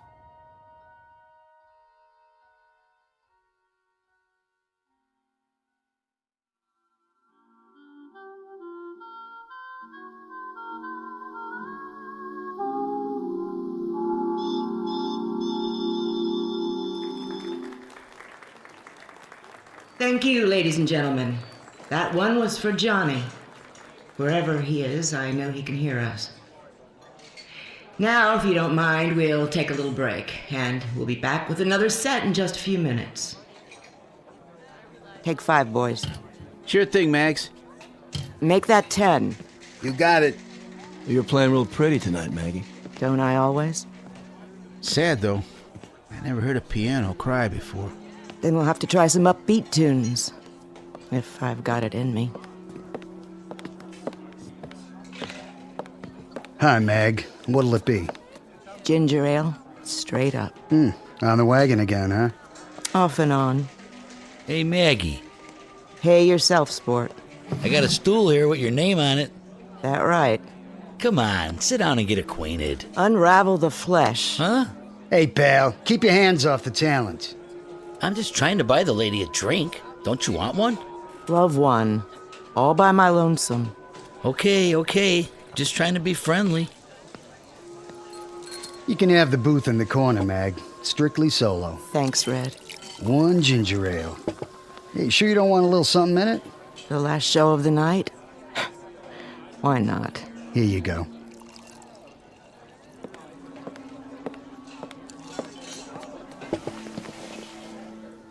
Here's to you, Johnny. For the good times. Careful, you'll spill it. Johnny? Like I always say, if you don't drink well, don't drink. Johnny, are you a ghost? Sure, a ghost. I just came down to check the mourners. But it was in the paper. Was it? I should read the obituaries. Find out how they feel about the deceased. I'm gonna close my eyes. And when I open them, pray that I'm not dreaming. You're not dreaming. I wanted to see what kind of tears people shed. Big ones the size of bubbles, or the kind that come from onions and handkerchiefs. You came to the right place, Johnny. I got a whole room full of buckets to hold the tears. Yeah? I heard it on the radio one night, just like that. First there was a dance band, and then there was a newscast. And there you were. Right in the middle of the vice president in Russia and a streetcar strike. Death, as it must to all men, came to talented guitarist Johnny Foster. A tragic accident, a train hitting a car. And I just sat there and I listened and I cried. And then I washed my face and put on my makeup and went to work. Only it wasn't a quintet anymore. There was a big hole on the bandstand. And nothing could fill it. After that, everything changed. My repertoire was limited to ballads. Blues for piano and bourbon. That's a sad story. Oh, Johnny, let me touch those fingers. I don't care if you are a ghost. You're good to the touch. You've been missed, Johnny Foster. But now there's gonna be music again. Real music. Sure there is. You have to tell me. How did they get it so wrong? It was another guy. My car, my suit. But they said that the dental records... Maybe we had the same dentist, too. Why didn't you tell anyone? It's been... I wanted a vacation from the world. This world. I decided I'd hawk the name, trade it in for something new. Like what? I didn't know. Something different. But I guess I just couldn't stay away. When you left, I thought I'd go crazy. I kept telling myself you'd come back, and when you didn't, I wondered what there was about me that made you leave. It wasn't you. I'd take my clothes off and look at myself in the mirror. Then I wondered if there was another woman. Nobody as good as you. You always were a funny guy, Johnny. Pulling pranks on people. Way out, Johnny Foster. Well, are you satisfied with the reaction? Tears big enough for you? Maybe too big.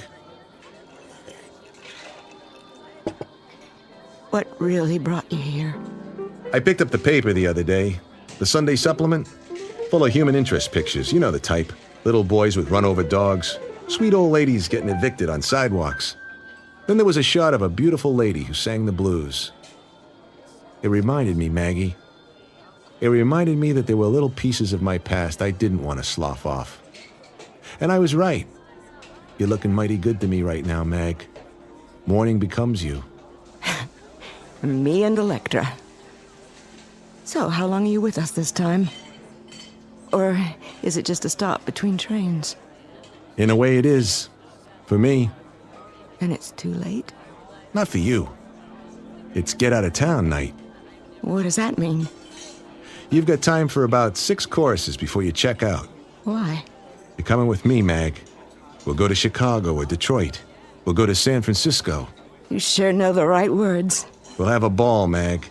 Everything by ear. But great, Maggie. I mean great. The two of us. Oh. Oh, I love you, Johnny Foster. That plain enough for you? Tell me I've got to go to Scranton and play piano in a coal mine, and I'm there. As long as it's with you. Just name it, Johnny. You got it. Then let's get out of here. It must be love.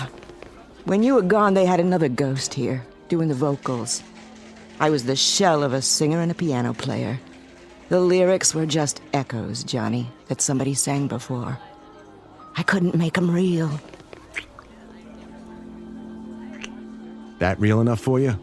You make me real, Johnny. You bring me back to earth and put me together again.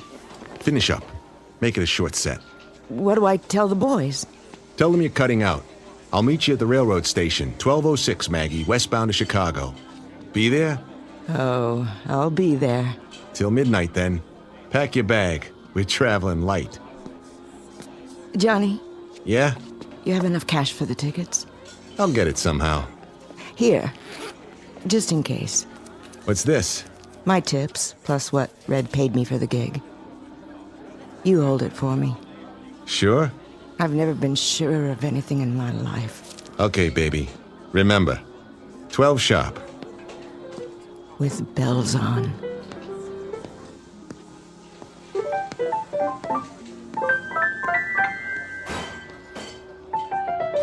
Johnny? Hey, man. Like you didn't tangle with the Union Pacific? I thought you were out of this world. I don't believe my eyes. Was that Johnny Foster?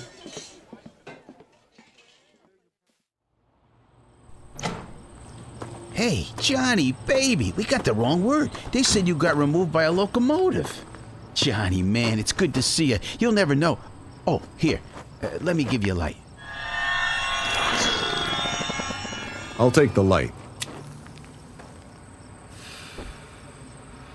But you got the wrong boy. My name's Hammer. Oh, hey, sorry, buddy. No offense. None taken. It's just that... Boy, I could swear you were the guy I saw in the bar. But I can see by your face, you're somebody else. Hey, real sorry. Don't worry about it.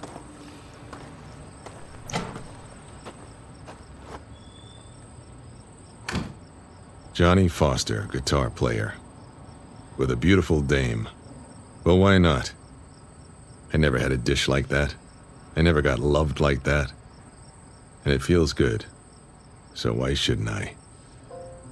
Maggie Weber, huh? Yeah. Why not?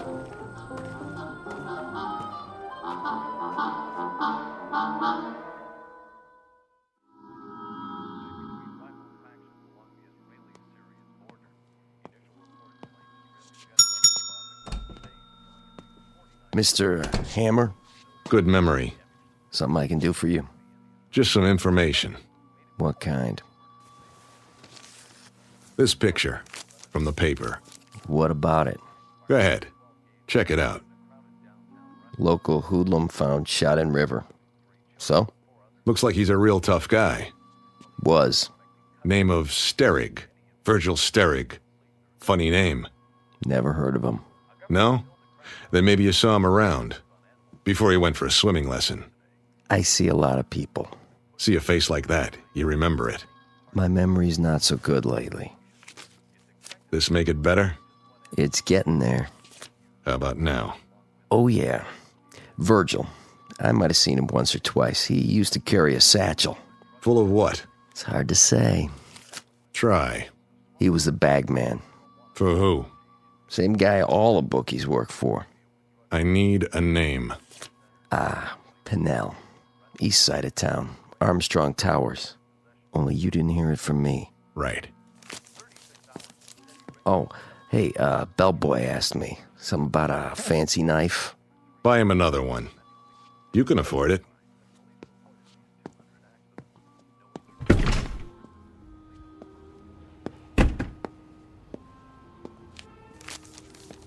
Virgil, how was the water? Cold? Or did it only hurt when you laughed? Let me get a good look at your face. Crooked nose, low forehead. Piece of cake. Now let's find out why you took that dive.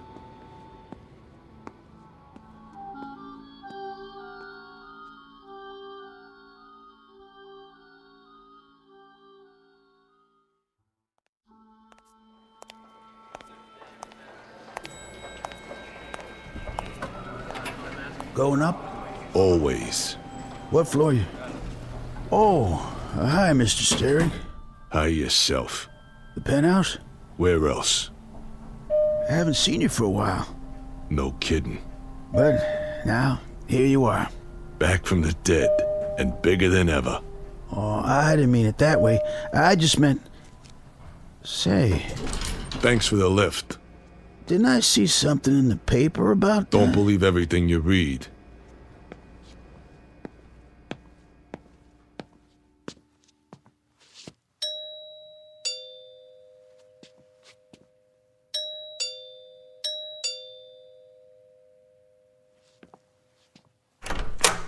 Oh, Mr. Steric. I'm surprised to see you. Where's Pennell? Mr. Pennell, not home. No? He's out. You come back tomorrow. I tell him you here. Call on telephone, maybe. I'll tell him myself. Now. I say he's not here. Out of my way. Oh! Who is it, Ramon? Hello, Pennell. What in the devil is... You ought to be more careful. It's only a bottle. Verge, is that you? I don't believe it. I clean up for you, sir. Leave it. But glass on floor. I said leave it. Expensive stuff. Imported. That doesn't matter, but you... You can always open another bottle, can't you? Plenty more where that came from. I like your taste, Mr. Pennell. Very rich, polished, lots of class, like this apartment. Neat, but not gaudy. I clean it up. Later, Ramon. Oh, yes. Yes, sir. I go now. I come back later. You do that.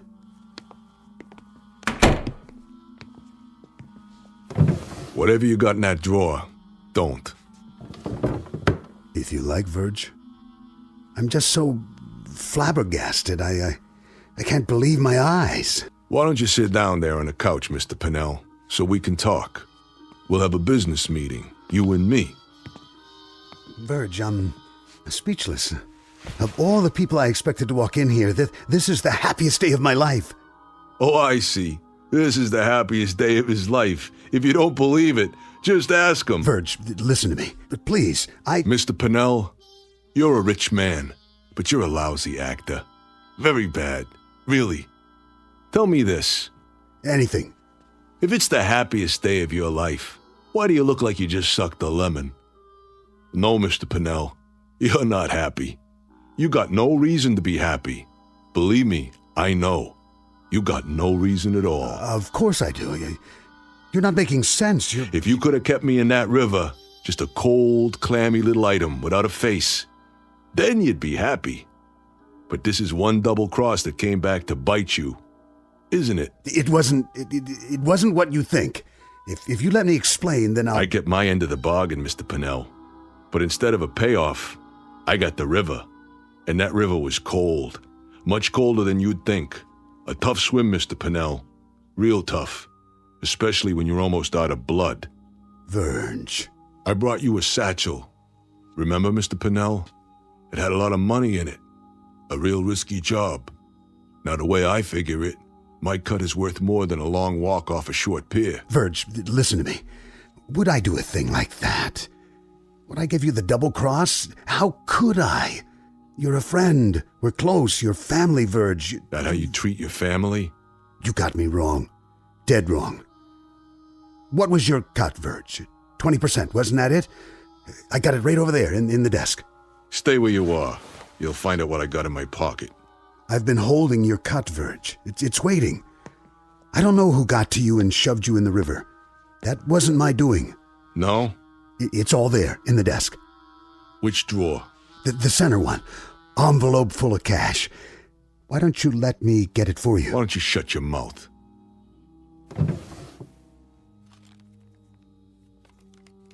Go ahead, count it. This is mine? 20% of it. That's right. Same cut as always. And I always honor my contracts. But there's interest now. Interest? Sure.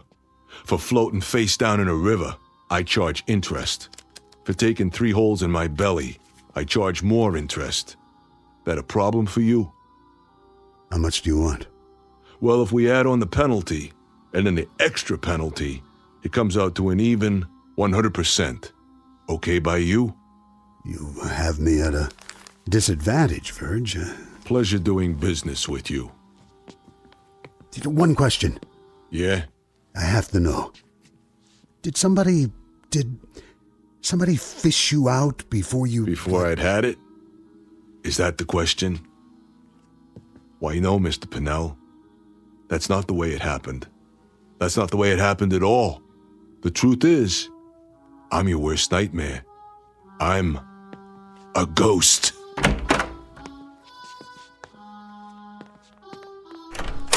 That's him. He's scared, Mr. Purnell. Easy, Ramon.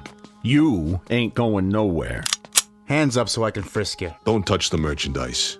Hey, ain't that Virgil? Hi, fellas. Long time no see. Keep your hands out of your pockets and step back inside, nice and peaceful like. No hard feelings. I even brought you something. What? This. Wait! No! I get Mr. Purnell. You made a mistake coming here. So, did you? Take my advice, fellas. Stay down. There! He's getting away! On your feet, you bums. Get him! He's a thief! I want him dead! You hear me? Dead! And buried!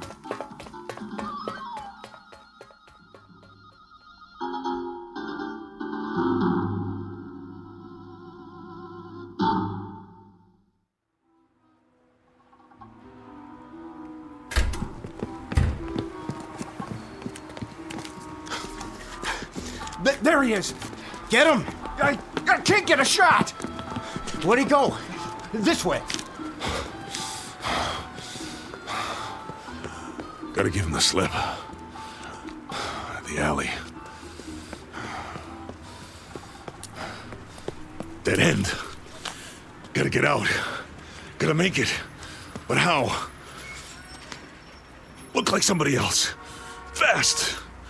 Who? Come on. Come on! Face. Any face. Can't think of one. Wait. Something I saw. Yeah. Yeah! Got it. Over there.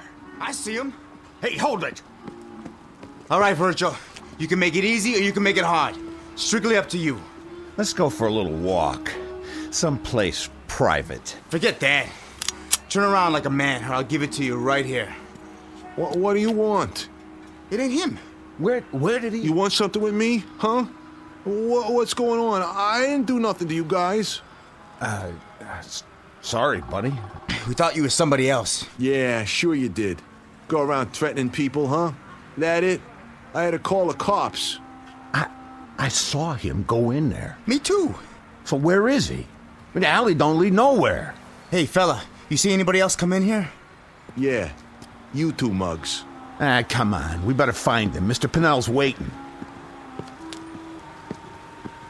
That's right, you goons. Go find him. You go find Virgil Steric. Why don't you try the county morgue?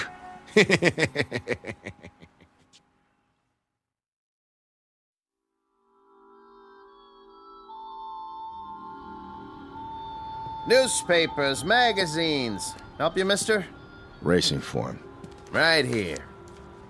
Going to the track tomorrow? What's it to you? I'm just making conversation. You know, it gets pretty slow this time of night. So? Close up and go home. Well, I couldn't do that. Who'd be here for the morning edition? A lot of people count on me. You want the news? this is where you come. So, thank you, sir. Thank you kindly. Magazines, newspapers, cigarettes, candy. You see a guy come by here, Pop? And, which guy would that be? Black hair, long nose. Crooked at the end. I can't answer that. Hey. Look, a lot of people come by. I don't take their picture. Let's go check the bars. Yeah, good idea. Bye-bye, you dumb clucks. Hey, Pops, got a match? Sure do. Right here. Thanks, Pops. Watch it. You're gonna burn your fingers. Andy, is that you? Who? Andy, what's the matter with you? Andy? Oh, yeah, I get it. What's new, Pops? What's new? Yeah. Selling a lot of papers tonight? Are you sick? Is something wrong with your brain? Nothing wrong with my brain. Get off my back, old man. You punchy? That must be it. I'm punchy. Why, am I supposed to recognize you? No. I guess you wouldn't remember. That'd be expecting too much. I say just as well. I'm pulling your leg. We know each other from someplace. I knew that. From someplace? Long time ago, though, huh? It's coming back. Go ahead, tell me. How do I know you? How do you know me? For shame, Andy. I'm ashamed of you. Come here. Look at the picture I keep in a frame. There you are. Does it come back now? Picture. That's why I got it. The only face I could think of. You remember yet? You remember your friends? Your own father? No, you got me wrong. I'm not your son. Not anymore. You were. Before you ran out. You were before you broke your mother's heart. Before you did dirt to a sweet little girl who would have cut off her arm for you. But now... you ain't my son, Andy. Listen, I'm not Andy. I know I look like him, but you don't understand. Oh, I understand. Things get too hard and you walk out. Isn't that right, Andy? People just get in your way. You just step on them. You just kick them away. Listen, I was here tonight. I bought 3 newspapers, but I didn't look like this. Your friend, Archie, from school. He remembered you. He saw the picture with you and Eddie and Barney. And he remembered. No, he didn't. Because he wasn't Archie. I was. You're crazy. Listen, I don't know how it started. When I was 12, I wish I looked like Charlie Bryce, so I wouldn't get in trouble. And it worked. After that, I could look like anybody I wanted. Guys came up and gave me money because they thought I was named Billy, or Keith, or Jack. I could make it in any town. I'd move on and... why am I telling you this? You're not my father. I don't even know who my father is. I'm not even Archie Hammer. I could be anyone. Or no one. Because you're nothing. Do you hear me? You're nothing to me. Forget it. The real Andy will come around one day. You'll see. Don't ever come around, because I hate you. Do you hear me? I hate your guts. Let go of my arm. Hey, everybody, come here. Look what we got here. A dirty little punk. Leave it be, old man. Spat in his mother's eye, this one. Ruined a girl's life. Hurt people. All the time. Hurt people. You punk. I said take your hands off me. Look at the punk. Look at the monster. Named Andy Marshak. Look at the man. Who used to be my son.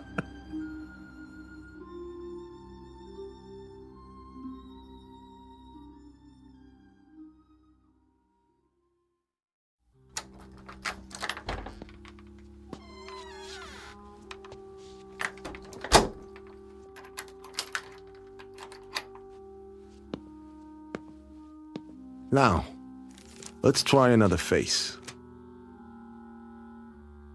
Who's that handsome guy in the mirror? Why, it's Johnny Foster. Much better. Yeah? Delivery for Mr. Hammer. I didn't order anything. Not food. Then what? Flowers. I don't like flowers. You'll like these. Maggie. Yeah, that girl. Sorry, Johnny. You gotta go away for a minute. Goodbye, Johnny. Hello. Archie.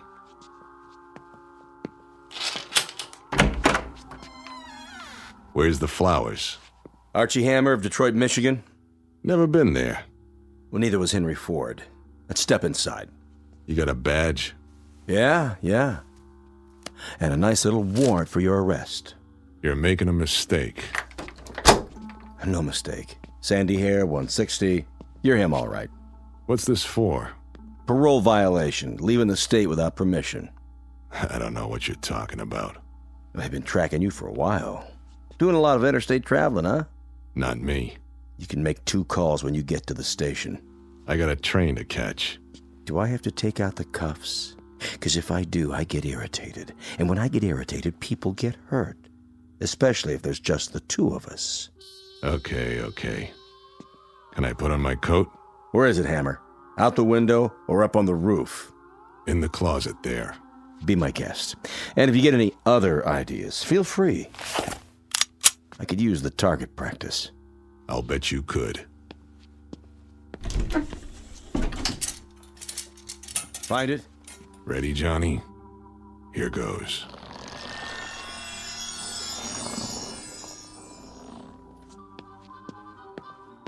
Officer, thank God.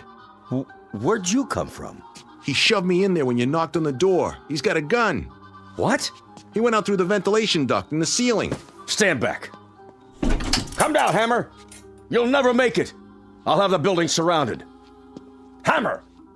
Hammer!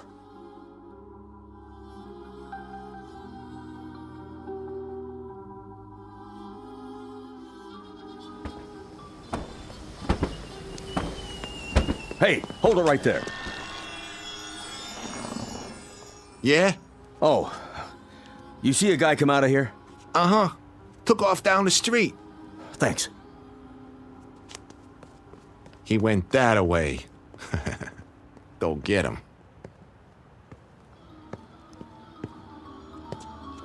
Hello, Andy. You again. I've been waiting for you. I said to leave me alone. I knew where you'd be. The cheapest hotel on the block. What's the 38 for? I have to collect a debt. Careful with that. You got a big debt, Andy. So many years for so many things. And now, you're gonna pay up. Wait a minute. Wait. I already told you, you got the wrong guy. I got the right guy. Oh, please. Please, listen. Put the gun down, and I'll show you. I'm not who you think. I'm not any of them. I'll show you. But I gotta concentrate. Put the gun down so I can think. I need to get a face in my mind. Any face. I know who you are. Wait. A father knows his own son. No. You don't understand. Nobody does. I'm not him. Or him. Or him. I'm not.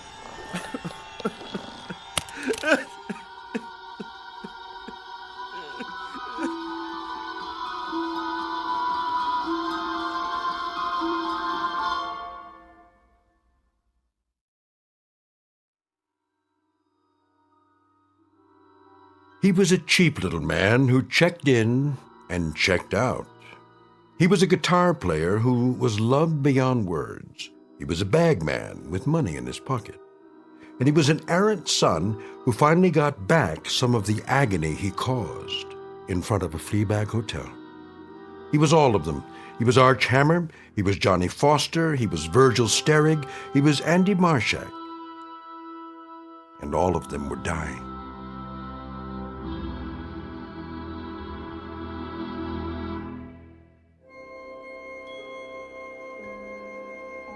Hi, this is Carl Amari, producer of the Twilight Zone radio dramas. I'd like to take a moment to tell you about our official website at twilightzoneradio.com, where you'll get the latest news and information on these Twilight Zone radio dramas. Plus, at twilightzoneradio.com, you can digitally download 3 free episodes or any of our episodes for only $1.95 each. In this age of ever-changing technology, we've decided to make these episodes instantly available to you by making the Twilight Zone radio dramas a digital download-only series. This means that this series will no longer be offered on CD. The CD collections at our website are now being offered while supplies last at buy one, get one free. So be sure to get your favorites before they're sold out. Be sure to visit us often, and I'll see you in the zone.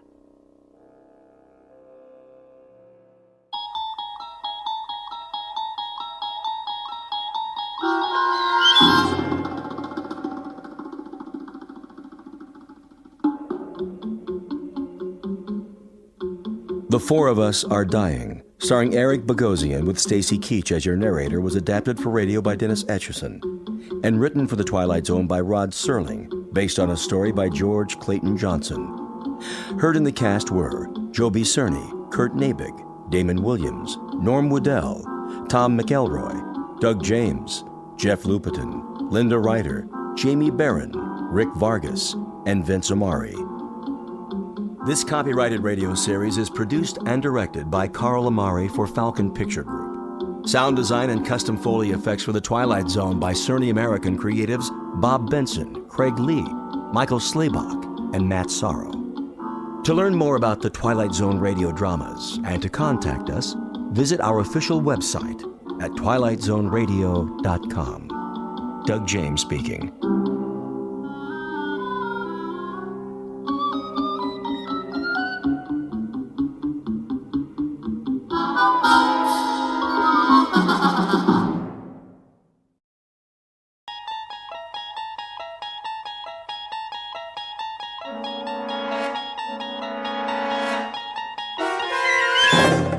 You unlock this door with the key of imagination. Beyond it is another dimension, a dimension of sound, a dimension of sight, a dimension of mind. You're moving into a land of both shadow and substance, of things and ideas. You've just crossed over into the Twilight Zone.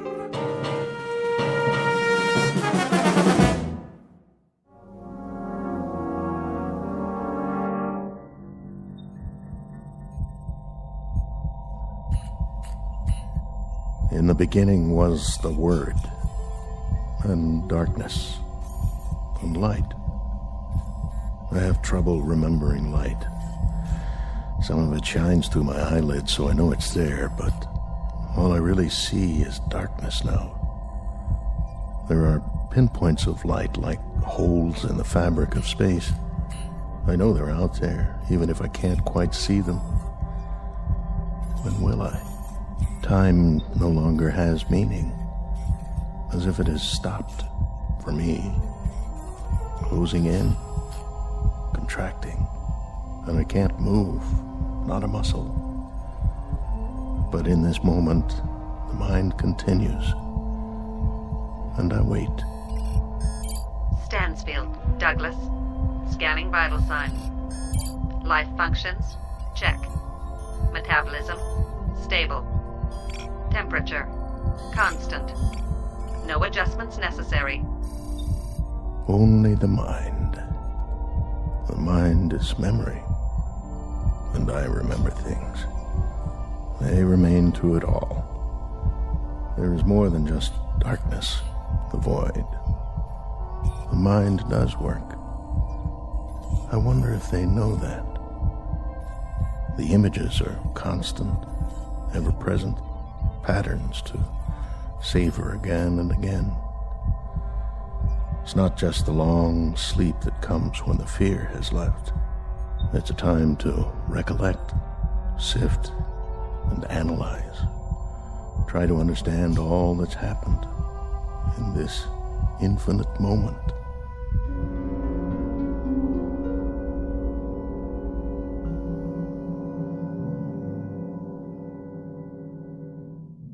It may be said with a degree of assurance that not everything is as it appears. Case in point, the scene you're witnessing. You are not in a hospital. You are in the belly of a spaceship. It is currently en route to another galaxy located an incredible distance from the Earth. This is the crux of our story, the truth behind the mystery flight into deep space. For here, distances are so vast that they are marked in light years instead of miles, while a man's life ticks by in the blink of an eye. It is the story of events that might happen to human beings who, with the help of technology, dare to take a step beyond and are unable to anticipate all that awaits them out there. So fasten your safety belts, because you're on a spaceship. You're already well on your way on a very long journey from one planet to another. And the vast region between is called the Twilight Zone.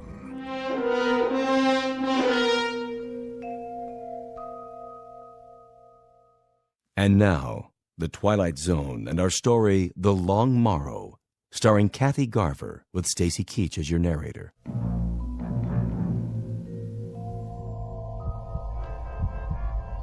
The cold is felt, but without pain. The loss of feeling is noted and accepted as choice slips away. Now mind is all. Time is distorted, jumbled, telescoped, accordioned. But even so, there's a strong sense of time. And I remember how it began. I remember the way it was in the beginning.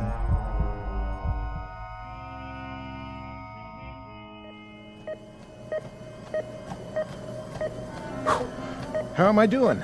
Heart rate 84, 88, 90, and holding. Speed 5 miles an hour. That's excellent, Commander. Let's see how long I can sustain it. That's enough treadmill. I can keep going for as long as you want. We know you can. Give it a rest, Commander. You're not a hamster in a cage. I can beat any hamster you've got. I'll bet. We prefer rabbits, though. Why don't you shower up and grab some lunch? What's the schedule this afternoon? Just some blood tests. Again? You know the routine. Check your cholesterol, blood sugar. Take any more blood and I'll dry up and float away. You know who Dracula was, Sherry? Yep, some guy who worked for NASA. Commander Stansfield to Dr. Bixler's lab. Commander Douglas Stansfield, report to the Flight Director's lab. Tell them I'm on my way. After you shower. Forget it. I didn't even break a sweat.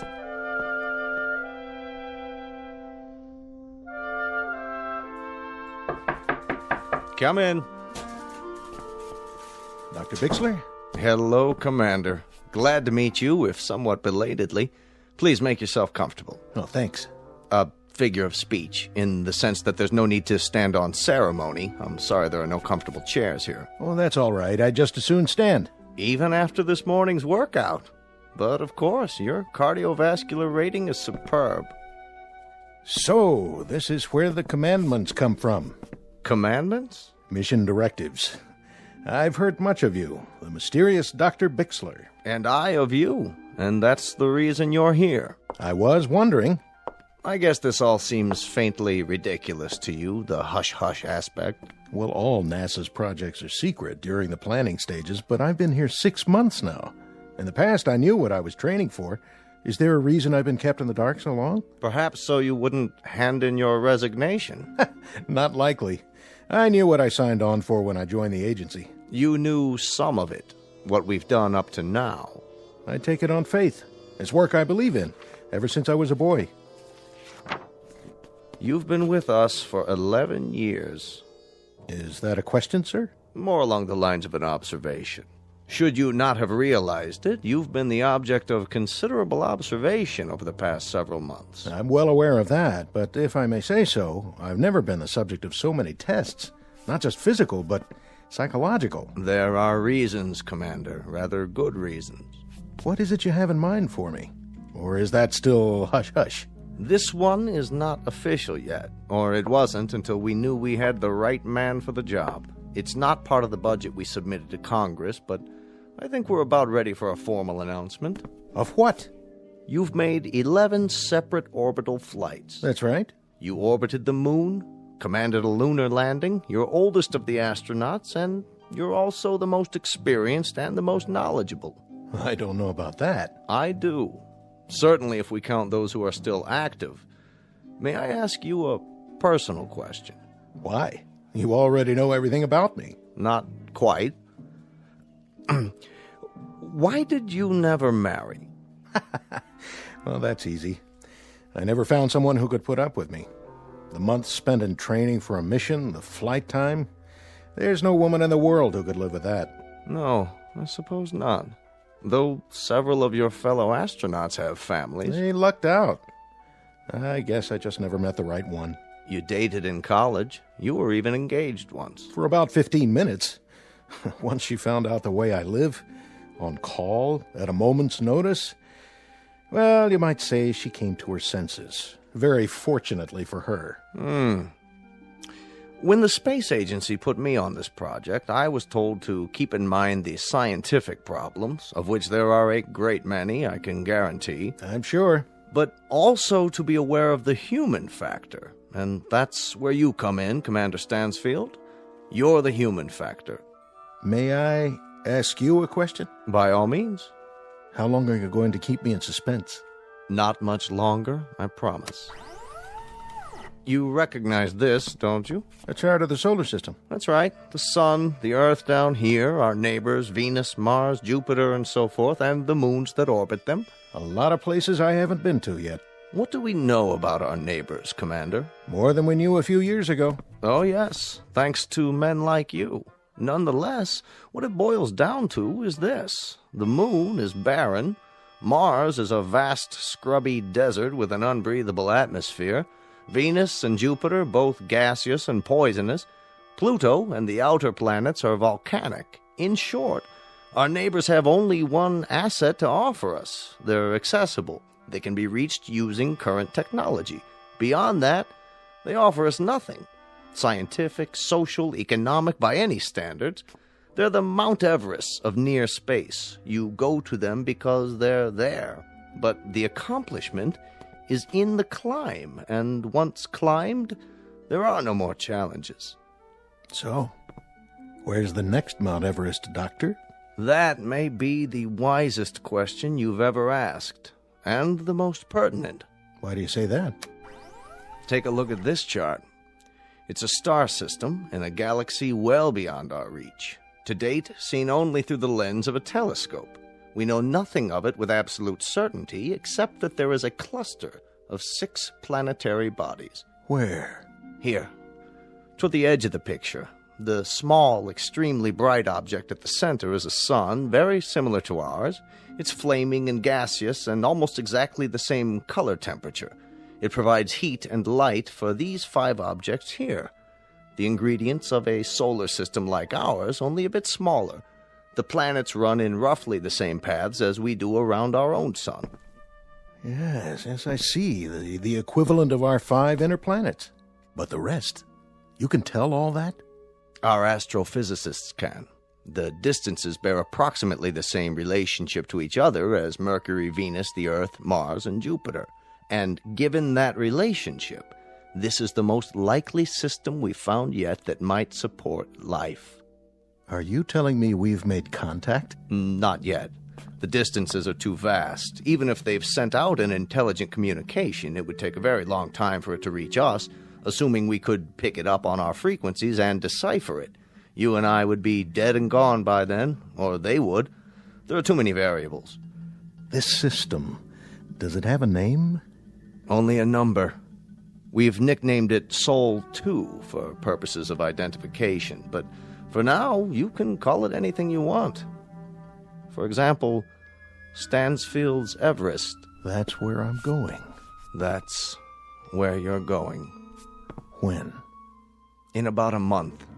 The ship is under construction now. It's off the drawing boards, and the keel, so to speak, is being laid. It must be the size of a skyscraper. Not necessary.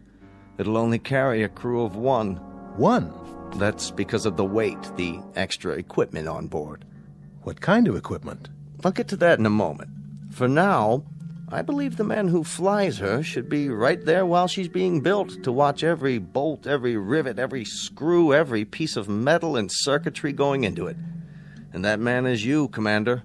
You'll be its pilot and its only occupant. You'll truly be the captain of your fate.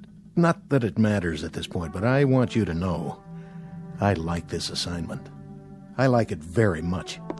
That's not surprising, considering your profile. It's precisely why you've been chosen. I've put together a manual of projections and probabilities. I think you ought to see it. I'll read it tonight. There are the usual dangers, the usual unknowns.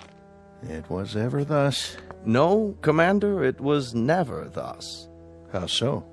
In the past, you've had meteor storms to contend with. You've had the usual calculated risks of mechanical failure, landing difficulties, ejection troubles, all the rest. Well, you'll still have those, compounded. There's another factor here, another problem. Distance. Distance, in time and in space. How far? This cluster is approximately 141 light-years away. But that means the ship would have to... An ordinary ship. This one will have interstellar drive and an anti-gravity device. It'll be the fastest man-made object ever conceived and launched. Its speed will be like nothing ever dreamed of before. But in terms of the space you have to conquer, it might just as well be an ant crawling across the Sahara. It's a high mountain, isn't it, Dr. Bixler? A very high mountain. The highest, the longest trip in the history of mankind. How long? Your trip there and back will take approximately 35 to 40 years.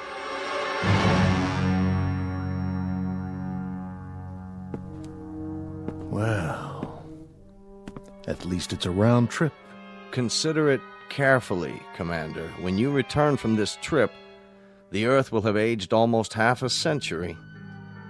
Oh, that's something to contemplate, isn't it?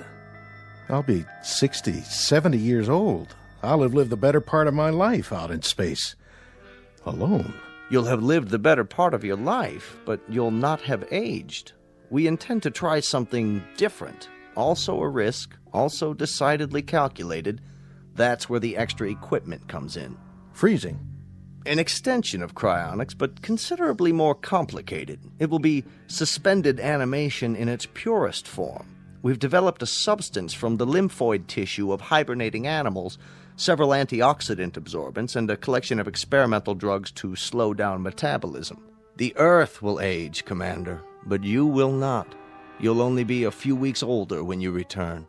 Sort of like dying, and then coming to life again. After a fashion, coming to life again in the sense that there'll be very few people here you'll know or who'll know you. Life will have changed in many ways, Commander, and you'll have to begin living it all over again, as a stranger, as an anachronism, if you will.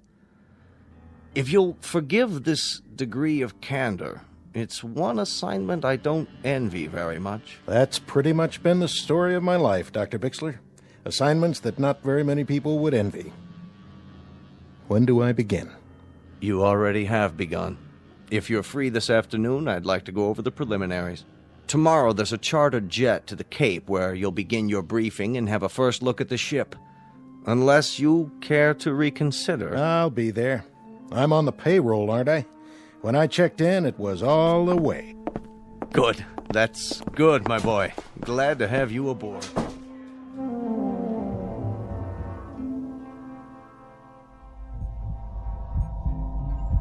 And so it began.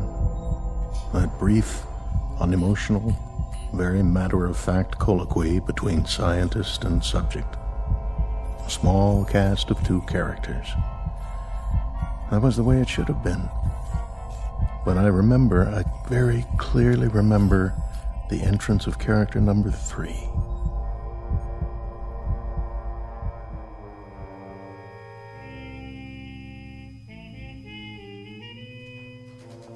Will Communications Team B8. Communications Team B8, report to Central Control. B8 to Central Control. Oh, excuse me. Oh, my fault. You've dropped your papers. Here, let me help you. Commander Stansfield?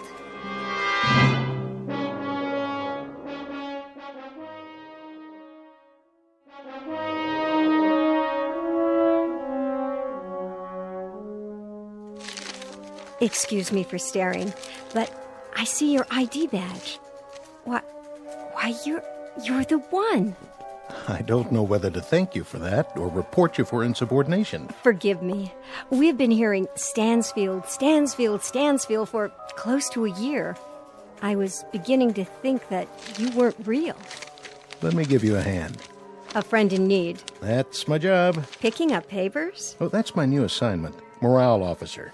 I follow people around who look stricken. Do I look stricken? Momentarily nonplussed. I don't think we've met. No, we haven't. That's what I was saying. You stationed permanently here? I'm with NASA on detached duty. I've always wanted to meet you. And I you. Oh, now, that I don't believe. It's true. I've got ESP. A long time ago, I woke up and an inner voice told me, with some intensity, that I'd meet a woman with a stricken look who drops papers in corridors. Did your ESP give you the name? Let's see.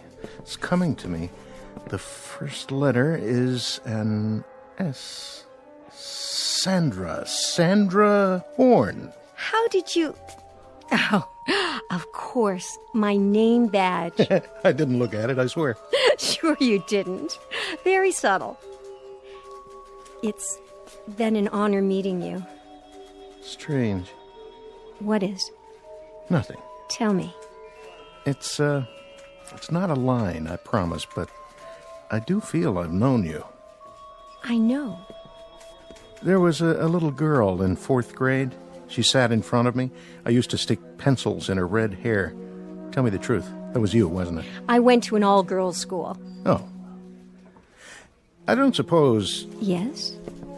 I don't suppose the National Space Agency could do without your services for, say, a couple of hours this evening. Long enough for a dinner? I think, despite the fact that I'm invaluable and the whole space program rests on my shoulders, a 2 or 3 hour period might be carved out.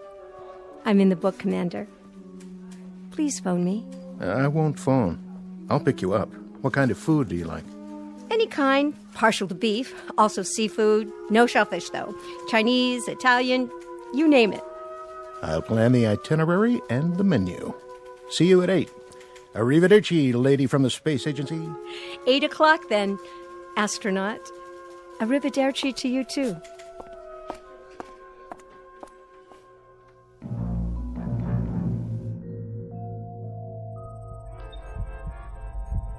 I stood there and watched her walk away.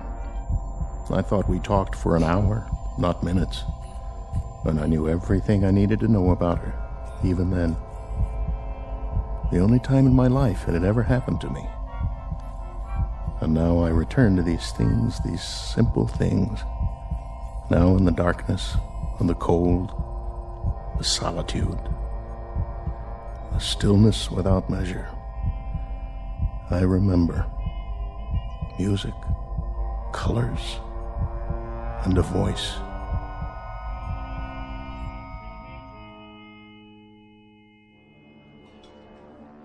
How did you like the meal? The food. Food. Oh, it was wonderful, truly. But you've hardly touched it. Oh, yes, I have. I mean, I had a late lunch. I guess I'm not as hungry as I thought. Well, look at you. You haven't cleaned your plate either, mister. Oh, I was thinking. About what? Do you dance? No, not really. Neither do I. Never learned how. Oh, come on. I missed all the dances at school, even the prom. I don't believe that for 1 minute. Would I lie to you? I really don't know. You can teach me. What? Just the basic two-step or whatever they call it. You're asking the wrong person. Am I? Besides, they wouldn't let us dance in here. They wouldn't notice. A couple of duffers like us. Quick, don't look. How many people at the next table? I haven't noticed. My point exactly. They don't care about us either. Stand up. Oh, I couldn't. You're looking at me. Sorry. Something wrong? It's just that a month from now, you'll be off in space. And by the time you come back down again... You want to talk about that now? Only for the following absurd reason. I've known you for exactly 3.5 hours. Is that all it's been? That's all. 3.5 hours. A long dinner and a short dance. And already... Already what, Sandy? Already, I feel a sense of loss.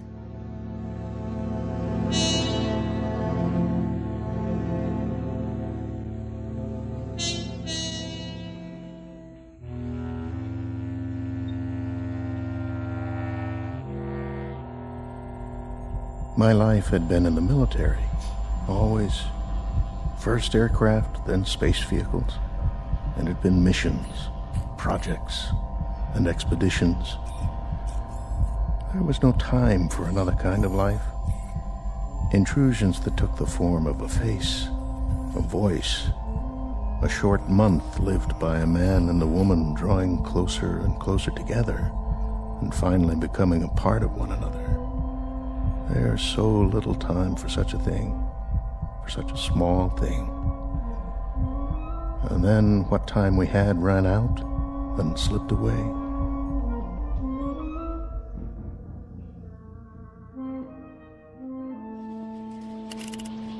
Rechecking fuel supply. Fuel supply? Check. Testing rockets. Mark it from 5. Mark. 5, 4, 3, 2, 1. Calibrate fuel consumption. Fuel flow at 0.25 and holding. Check and double check. All systems go. T-minus 120.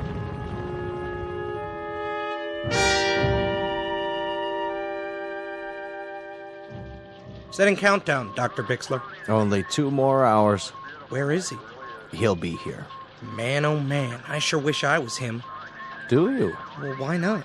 That kind of adventure? All the way to another galaxy? Quite a price to pay. Oh, sure, it costs a fortune. But think of it. One man in the whole of history going out into space with a key, you could say. A key to unlock all the mysteries. I'm beginning to think that not all mysteries are out there. One man. And for the right to have his adventure, our adventure, for the ritual of turning that key, he pays for it as no man has ever paid before. With all of his friends, his well-being, his sense of belonging, maybe even his sanity. Everything on earth that has meaning for him will now be just a memory. And you envy him? I guess he is to be envied. I envy him too. But what I don't envy is his homecoming.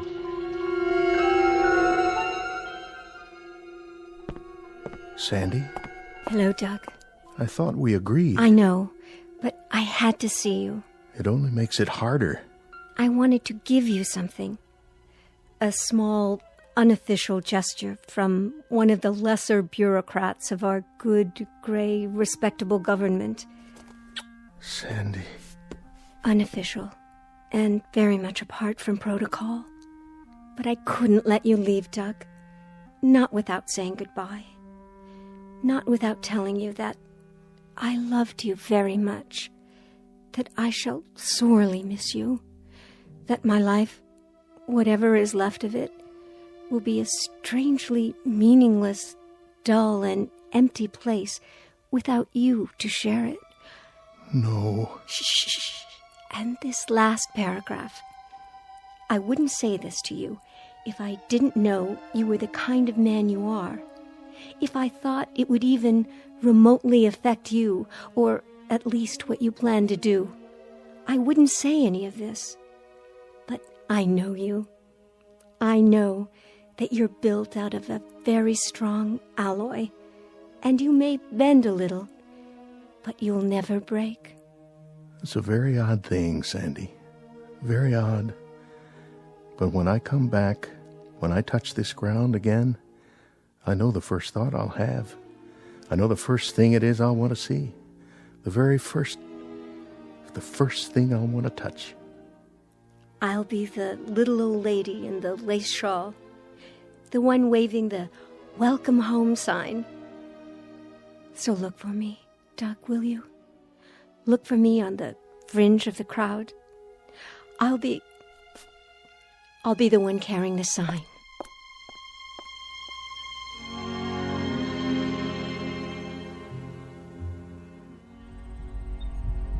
And how much we had become a part of one another, despite the circumstances of both our lives, despite everything rational.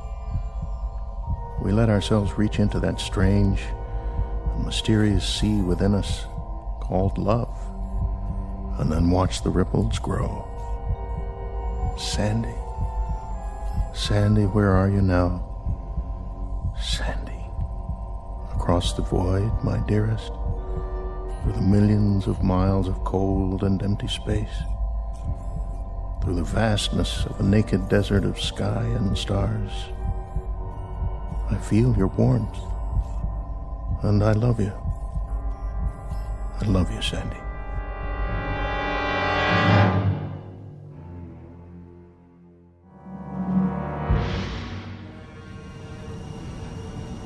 Final countdown.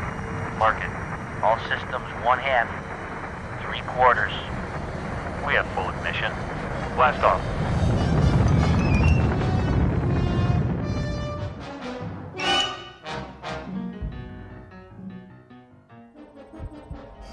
I move now. I streak across the heavens. I leave behind an earth that changes even now beyond my closed eyes. This, then, is the hero's journey. From a warm place of leaves and trees and summers full of dreaming to a cold orb hanging in a dark sky, and a place I do not know. To return one day with stories to tell my tribe on the rock they call home. I feel it growing smaller and smaller and smaller, and time passes inexorably and eternally, and I can do nothing about it. Nothing at all. Commander Stansfield, Douglas, scanning vital signs. Life functions, check. Metabolism, stable. Return mission, on course. Re-entering Earth's solar system. Prepare for approach. Initiate signal transmission. And now it ends where it began. Time without measure, reduced to a single point of light. I see it. The blue seas, wrapped in clouds, a flash of green showing through, where humankind sits on a rock and waits for the word from above. Or perhaps they do not wait. Perhaps they have forgotten. But I have not. I am he who waits like a rock. Earth, I feel you near me. As this comes in, so much loneliness will go anywhere. And something else, old and yet new, returns to fill the void. I feel you. I feel her. Mission control. Mission control. Come in.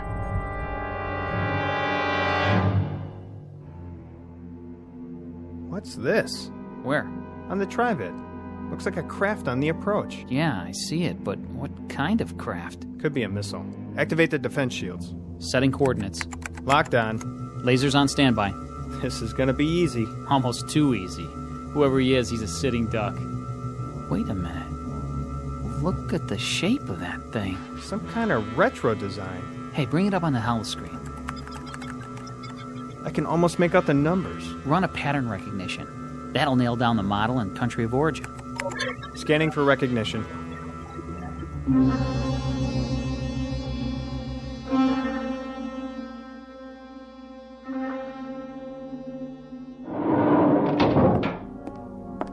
Yes? General Walters, spacecraft reentry, sir. Satellite of origin? That's just it, sir. It wasn't launched from orbit. Then from where? Unknown. It's spiraling into the atmosphere. Spiraling? Patch me into visual. Yes, sir. Good Lord. What, sir? I've seen this one before. Running a configuration ID, it's definitely one of ours. By the markings, it's a ship called... The Sol 2. The prototype is at the Smithsonian, commanded by... I've got the stats. Somebody named Stansfield. Douglas Stansfield. Yeah, this is a real odd one, sir. A date of departure was 40 years ago. 41 to be exact. You're not going to believe this, but he was a hero of mine when I was a boy. Send in Vogler. Tell him to search everything we've got in the files. Right away, sir. It's downloading now, General. Who is he, anyway? One of the pioneers. Been in space several decades. Really?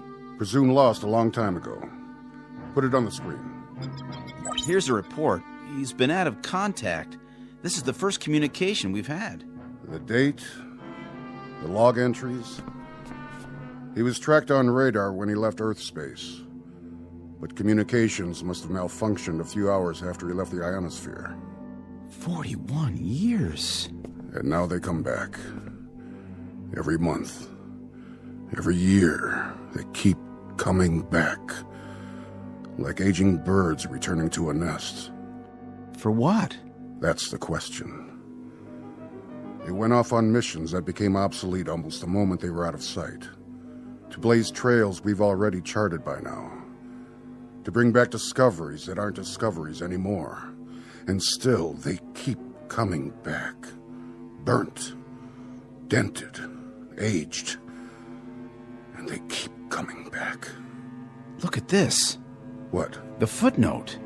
This is a funny one. Let me see. There's an item inserted from a man named Bixler. Bixler? As I recall, he was one of the project people years and years ago. He probably handled the Stansfield mission.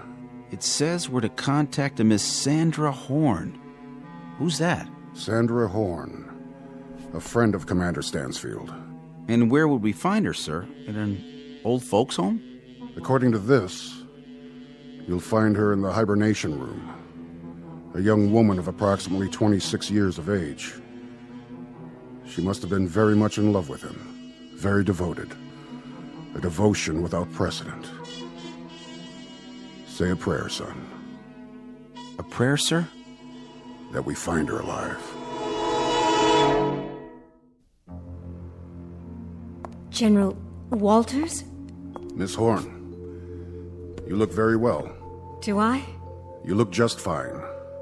Which may sound idiotic. But what do I say to someone who's just had a 40-year sleep? I was told Commander Stansfield... Commander Stansfield's ship landed 6 hours ago. I asked to see you first. What about Commander Stansfield? In good health. Naturally very tired. I want to see him. I must see him. You shall see him. But I had to talk to you. Is something the matter? I'll make this as brief as possible. Commander Stansfield had a communications failure. It occurred probably within the first 12 hours of his departure. There was only sporadic contact made during his entire flight, there and back. He reached the other galaxy. He reached it, he landed, he took off, he returned. There was no life where he went. We found that out ourselves 20 years ago. One of the ironies of our progress. We could have saved him the trip. We could have saved him. His anguish. I don't understand. His anguish being the following, Miss Horn. Unknown to us here or to my predecessors or theirs, due to the lack of communication, Stansfield arbitrarily removed himself from hibernation 6 months after leaving Earth. He did this because... I know why he did it. God help me. I know why.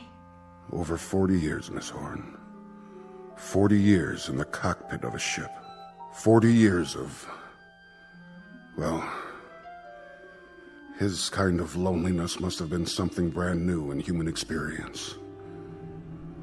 For what you both gave up, you deserve far better than this. I wish to God he could have come back to you just as he was when he left. But as it is, I'll leave you alone now.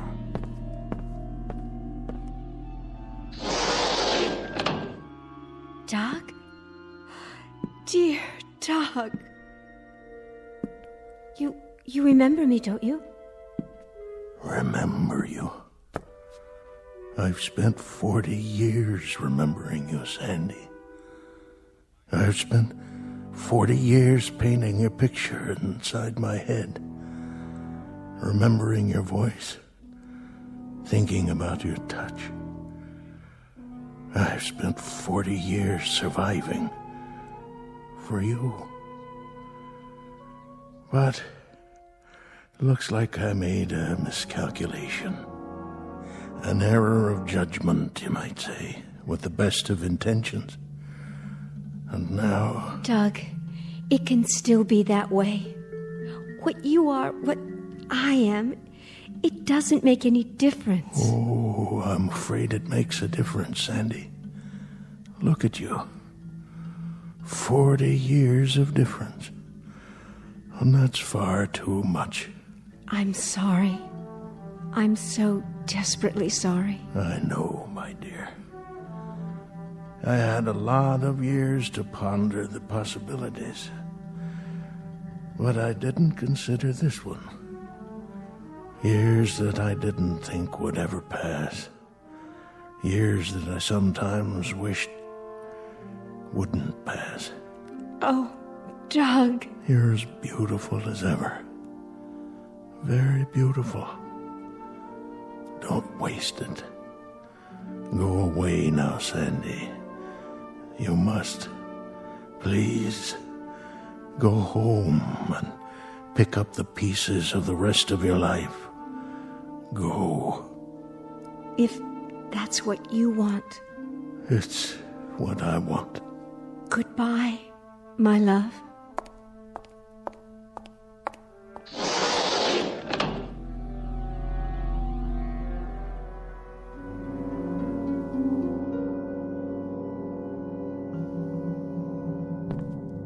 Stansfield, if I may say so, you're an incredible man. Really, quite an incredible man. It may be the one distinction I can point to in my entire life. That I knew you. That I knew a man who placed such a premium on love. Truly, truly, Stansfield. Quite a distinction. Goodbye, General.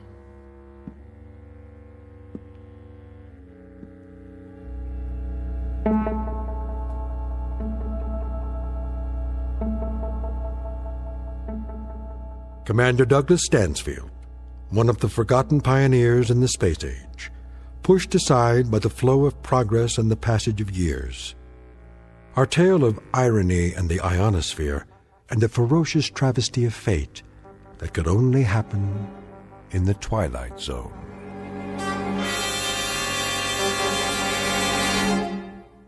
More from the Twilight Zone after this. Hi, this is Carl Amari, producer of the Twilight Zone radio dramas. I'd like to take a moment to tell you about our official website at twilightzoneradio.com, where you'll get the latest news and information on these Twilight Zone radio dramas. Plus, at twilightzoneradio.com, you can digitally download 3 free episodes or any of our episodes for only $1.95 each. In this age of ever-changing technology, we've decided to make these episodes instantly available to you by making the Twilight Zone radio dramas a digital download-only series. This means that this series will no longer be offered on CD. The CD collections at our website are now being offered while supplies last at buy one, get one free. So be sure to get your favorites before they're sold out. Be sure to visit us often, and I'll see you in the zone.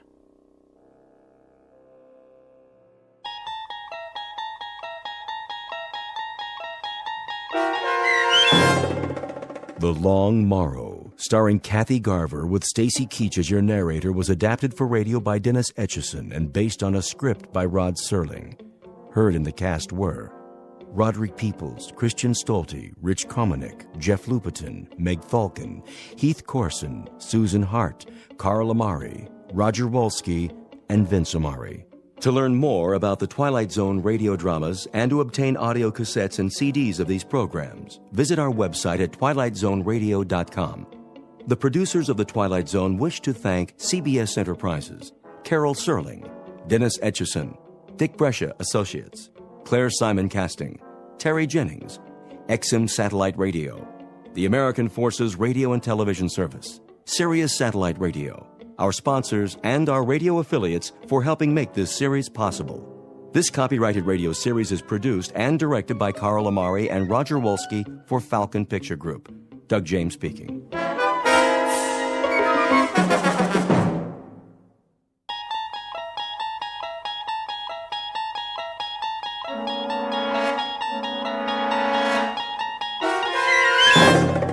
You unlock this door with the key of imagination.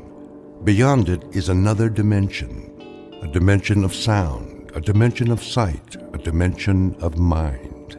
You're moving into a land of both shadow and substance, of things and ideas. You've just crossed over into the Twilight Zone.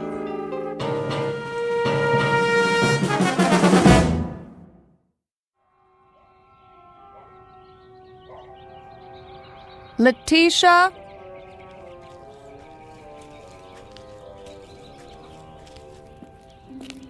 Yes, Miss Winter? Would you get me my sun hat? Right here. I knew you were going to need it, so I brought it from the house special. Thank you, Letitia. What about my dark glasses? And my sun lotion? Right over there by the wet bar. Get them for me, will you? Yes, ma'am. Can I bring you some iced tea? No, thanks. How about a nice glass of lemonade?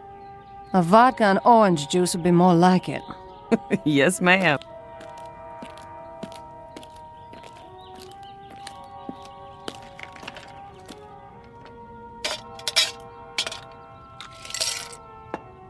Where are the children? Still in their rooms? Well, now they were. Just changing into their swimsuits after school. They should be down in a minute. That's nice. Is my book over there? Sure is, right where you left it this morning. Bring it to me. Coming right up.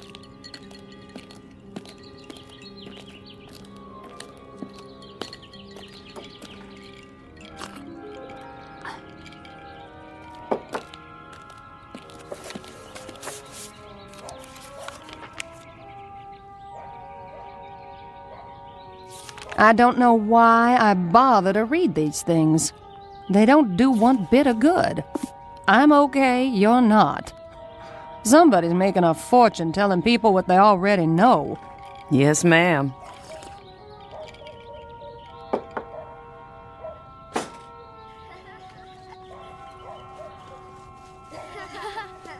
No running now. Whatever you do, children, do it quietly. Mother has a king-size headache. Okay. Sport, where are you off to? Down to the pool. Jeb and me are going swimming. Jeb and I. Don't you two have any homework? Nope.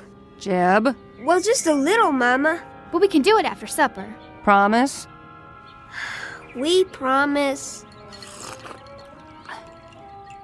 Can we go now? Yes, you may.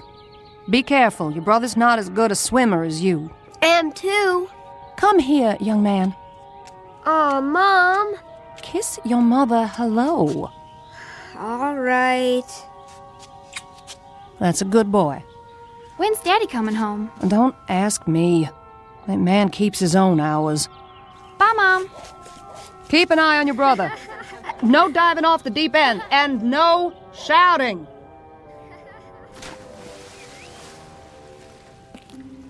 Will there be anything else, Miss Winter?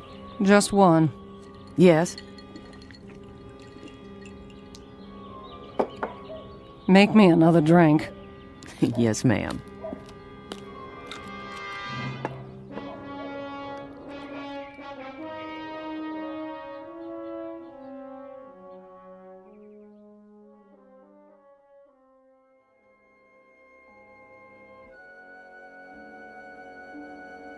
To have children, to love them and watch them grow, is the most precious gift life has to give.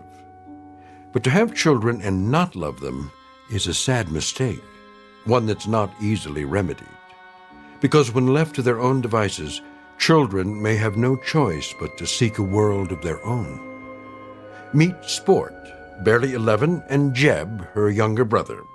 They don't know it yet, but they are about to be cast adrift in a mysterious place called the Twilight Zone.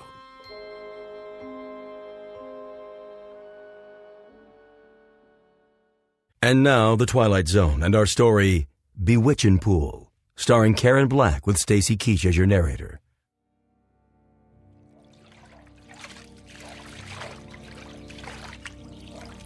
Jeb, what are you doing? Holding your breath? You're gonna suffocate yourself. What are you doing that for, anyway? It's the only way I can keep quiet. Mama didn't mean we couldn't talk. It was the yelling and hollering that made her have a headache. I'm just a natural-born screamer. Can't play unless I holler. I know a quiet game.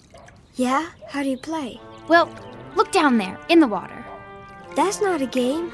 Jeb, come on. Okay, I'm looking. Now what? What do you see? A swimming pool. What do you think? Do I have to explain everything to you? It's a pretend game. Well, what do you see? A river.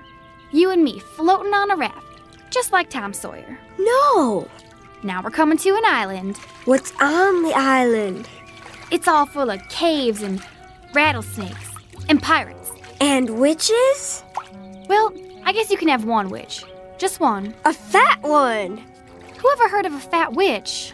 I don't like skinny ones. They're scary. They don't make fat ones. It's my witch. I can make her fat if I want to. It's my game. You loudmouth kids! Pipe down over there! I better shut up. Mama will get mad at me. No, she won't. She loves you. Then why does she yell like that? It's just the way she acts. 'Cause of her headaches. You know something, Sport? What? I love you. You're the best sister I ever had.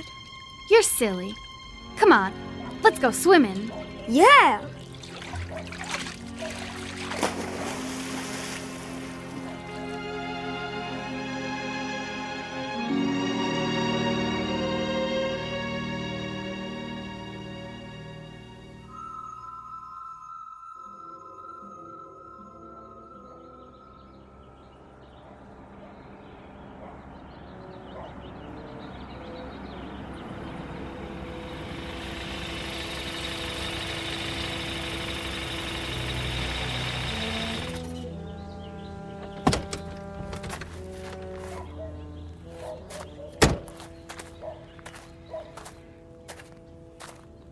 You're home early. What? I said, you're home early, darling. Where are the kids? In the pool.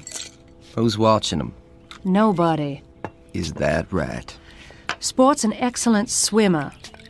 They don't go in the deep end. What were you doing in town today? Oh, now I'm being followed. I saw your car in the parking lot next to the TV station. I had an interview. Anything wrong with that? An interview? For what? I'm tired of my talent going to waste. Your talent? Show me one high-fashion model who can hold a candle to me. Is that what you are this week? A high-fashion model? Seems to me last week you were an artist. If they call me, I'm taking the job. You'll see. You've got a job right here, taking care of the two kids. Then what's the maid for, sugar? What are you for, Gloria?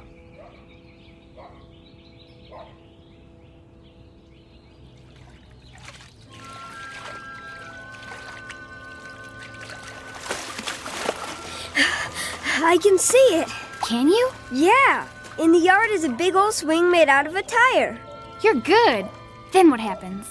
Well, the little boy gets tired of swinging and goes in the kitchen. It smells like chocolate cake. There's a lady there. She picks up the little boy and hugs him. The little boy feels happy. The lady gives him a piece of cake and... You might as well know here and now I'm fed up with the whole mess. What mess are you referring to? I'm referring to the fact that I'm tired of footing the bill for your every little whim. Art school, modeling, dance lessons, guitar lessons, acting lessons. You've got time for anything and everything except being a mother. There's old Tom Sawyer again. He's in the cave trying to rescue Becky Thatcher from Injun Joe. See, Jeb? I think so. I got a business to look after. I know what kind of business you're looking after. Now Tom's leading Becky along the cliff. Must be about a 1,000,000-mile drop, but Tom isn't scared. Jeb, are you listening? If that's what you think, why don't you come on down to the office? Come down to the office. That's what you said when I married you. Well, I came down to that stinking factory of yours, and all I could see was pretty little secretaries flirting with everyone in sight. Are they yelling because we've been bad? Heck no. Maybe I was bad and I didn't know it. Don't worry. They'll stop in a while. I don't know why I bother even talking to you. Then don't. Hey! What's that? Hey, yourself. Who are you? Want to have some fun? Where'd you come from? Yeah, how'd you get in our pool? Never mind that. Just dive down. Come on.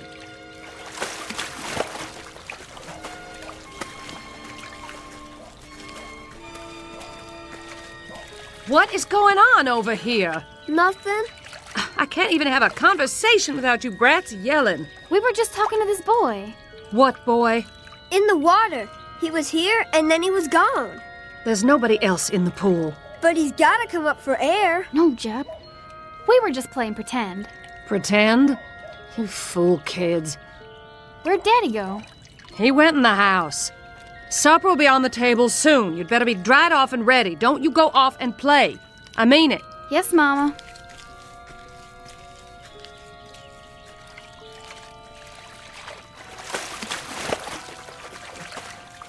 What's the matter with you guys? You coming or not? Where? A secret place. Secret? Where's that? Who are you, little boy? Where'd you come from? You'll find out. Let's go. Do we have time? Well... I'll have my supper now. You think I'd cook for you after the way you talk to me? You can drink your supper. Oh, like you? I wish I'd left you years ago. Well, what's keeping you? Come on, Jeb. Let's go with that boy. She said not to leave. When I think of the career I gave up for you, it makes me sick. Career? That's a laugh. I hate this house and everything in it. I hate you. They don't care what we do. What if they hurt each other? I'm older than you, and you have to do what I say. Now follow me.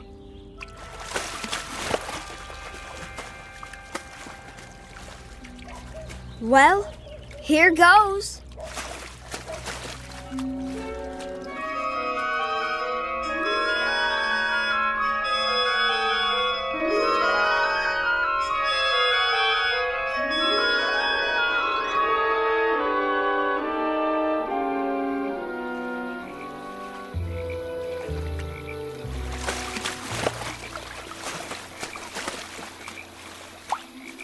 There he is, sitting on a rock.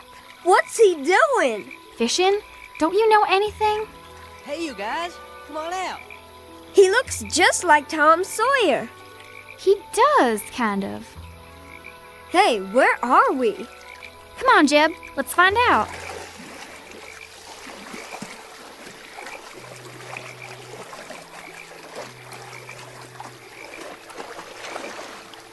Grab my hand. There you go. Here, take these. One for each of you. Where'd you get these big old towels? Aunt T sent them along just in case.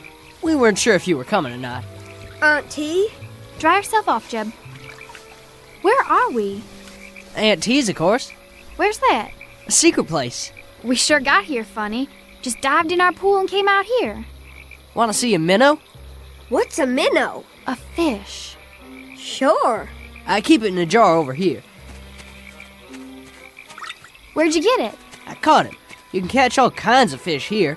At least always when no one's swimming. Can I catch one? You don't know how. How do you know I don't know how? I saw where you live. Went to fishing hole for miles. I do too know how to fish. Don't die, sport. Boy, I want to to know something. Don't call me boy. I got a name. What is it then? I told you. Wit. Wit who? Just Wit. I used to have a last name before I came to live with Aunt T, but I forgot it. What were you doing in our pool? Just looking. How'd you get there? How did you get here? I can't figure that out yet. I'm studying about it. Can I catch a fish, please, Sport? We gotta find our way home. Aunt T will be mighty disappointed. Better stop in and say howdy. Well, I got no time to go around saying howdy to people. Sport, I'm cold. Yeah, the sun's going down. We can't be far from home. We'll get back there somehow. Sport, how did we get here? Well, the way I figure it, there's a hole in the bottom of our pool that nobody knows about. Maybe we got caught in the tide. That's a good one. Don't you laugh at my brother. I will if I want to. And don't you laugh at me either. You're just a girl. I'll chew you up and spit you out in little pieces, boy. Ha, let's see you. All right, then. You better put your hands up, boy, because I'm going to sock you right in the jaw. Ha, can't catch me. Just you watch.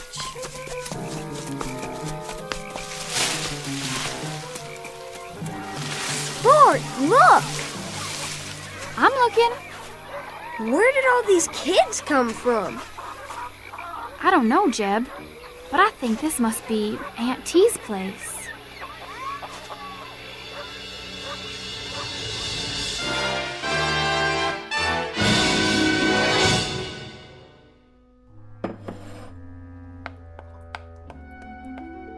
There. Lots of frosting. And a fine cake, if I do say so.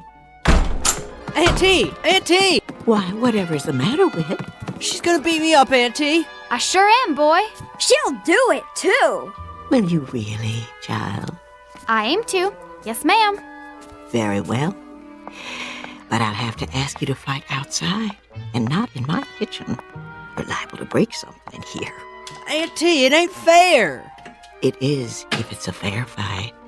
Here now, you both take these boxing gloves. I'll keep some put away just in case. And remember, don't hit a man when he's down. No hitting below the belt. You know the rules. I do, but maybe she doesn't. My sister knows everything. Is that right, little man? What's your name? Jeb. Well, Jeb, I'll tell you what. While they're settling their grievances, you can finish icing the cake. Would you like that? Can I? And then, if those two have any teeth left in their heads, they can help us eat it. Go on outside now. Jeb and I have work to do. Is this real chocolate? Why, it sure is. Nothing but the best in my kitchen. Chocolate's my favorite. Mine, too. There you go. Use a knife and smear it right on. Oh, very accomplished. Have much experience frosting cakes? No, ma'am. This is my first one. Do tell. I'd never have guessed. Why, what are you two doing back here? Back already? We didn't go yet. No. Why not? May I try that too? And me? I thought you couldn't wait to beat each other up. Later. We'd rather do this. That right, Whit? Yup. Yes, Auntie. Very well. Here's a knife for each of you. Take your time, Jeb. Do it right. I am. My, you are such solemn children. Don't you know how to laugh? Sometimes. But not now. What's there to laugh at? Oh, you have eyes. Take a look around. I'm a rather ridiculous old party, wouldn't you say? You could laugh at me. You're not funny. You're nice. Thank you. Out of the mouths of babes. Riddles, then. Who knows a riddle? I do. I do. Me too. You. Let's hear it. Why wouldn't the mommy horse let her baby go outside and play? That's a good one. Why?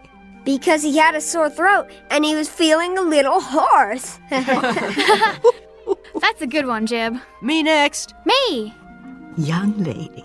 What is the laziest mountain in the world? The laziest mountain in the world? Who has the answer? Give up? The laziest mountain in the world is Mount Everest. Oh. My turn. All right, Whit.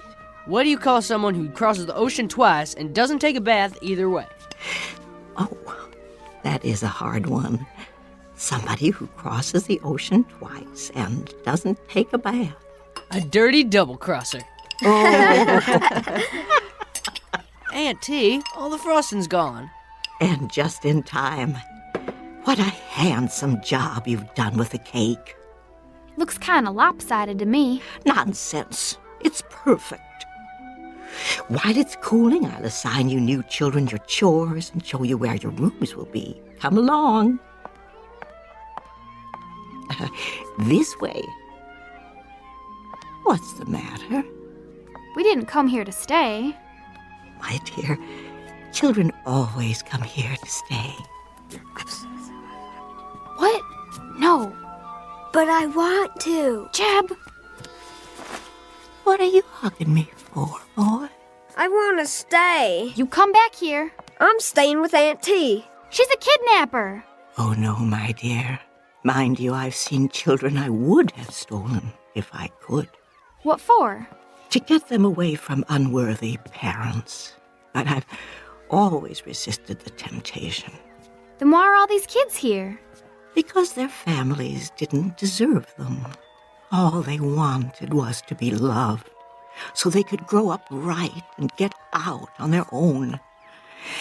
But some moms and dads didn't realize what they had. Somebody needed to give these little ones a chance. How about me? Oh, I found you on a doorstep when you were only a few hours old. It was a lucky thing I came along on that cold winter's night. What did I look like? You were as red as a beet. From crying, you know. But you were so cold. Somebody had to do something. Sport! Jeb! They're calling us. Who is? Our mother and father. I don't want to go.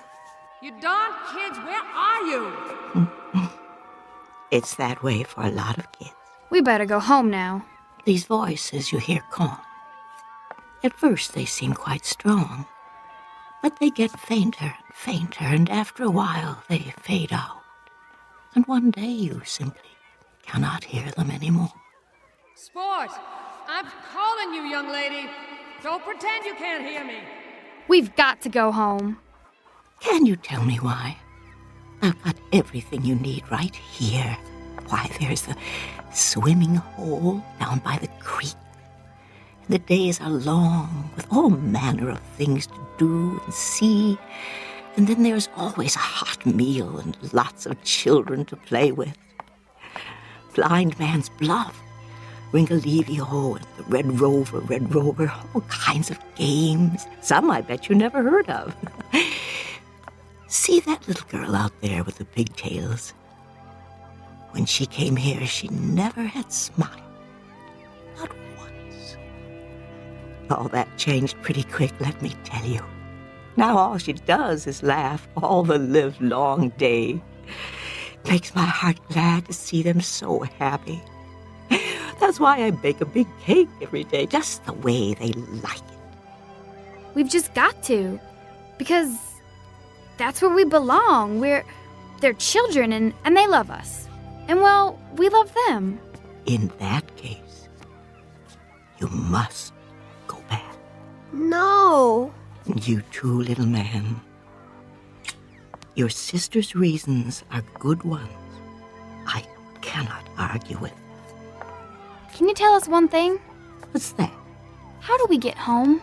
Oh, the same way you got here. But I don't know how we got here. I think you do. Try to remember. It isn't far. Come on, Jeb. We'll come see you again real soon, won't we, Sport? No, my darlings, I expect this is our goodbye. finding your way back here would be difficult, if not impossible, but I want you to know that I consider it an honor to have met you, however briefly. You will always have a place here in my heart.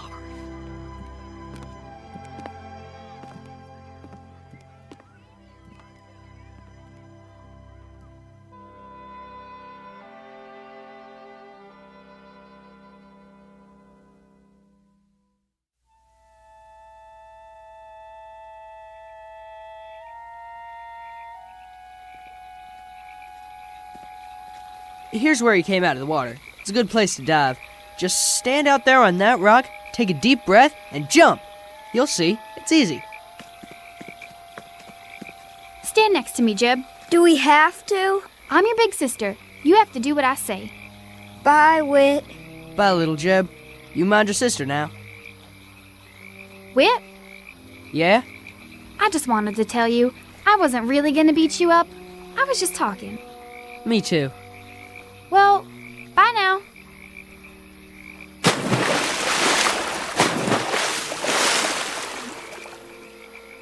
Bye, sport. Don't let the bugs bite.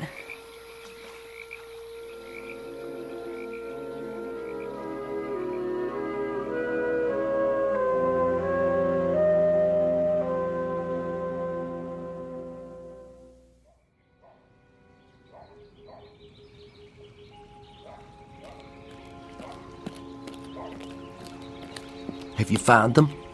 Not a sign.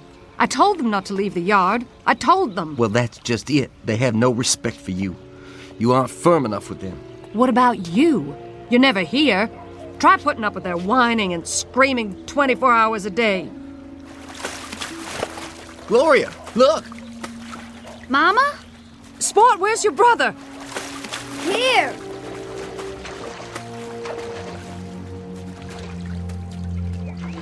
Where have you two been? We've been calling you for an hour. In the pool. You're lying. I looked in the pool. We really were, Daddy. And we came up on the other side, and we helped make a cake with Aunt T. What's he talking about? And we caught a fish. He's not making things up, Daddy, honest. He's lying to cover up whatever devilment the two of you have been into. Jeb, come here. But it's true, Daddy. Come here, I said. Look at me. I want the truth out of you. No more lies. You understand? It wasn't a lie. It wasn't. Now you listen to me. Get in your room and stand in the corner till you can tell me where you've really been all this time. Do I make myself clear? Yes, Daddy. He understands now. It was a game, Daddy, that's all. Just a game. We were pretending. There isn't any Aunt T. I should hope not, but I want to hear it from him. Do as your father says. Go to your room. And forget about any dinner tonight. You've missed it. Both of you.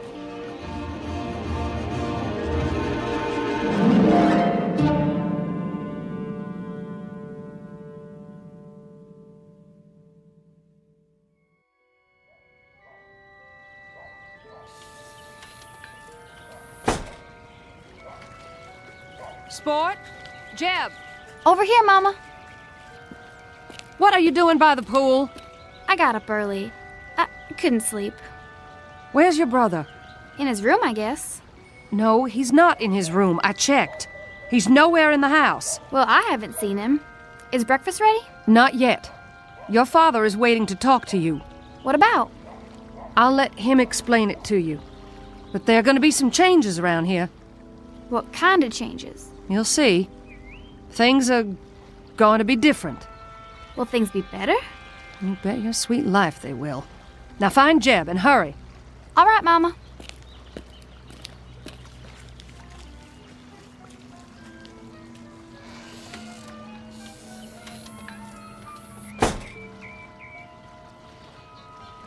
Here goes.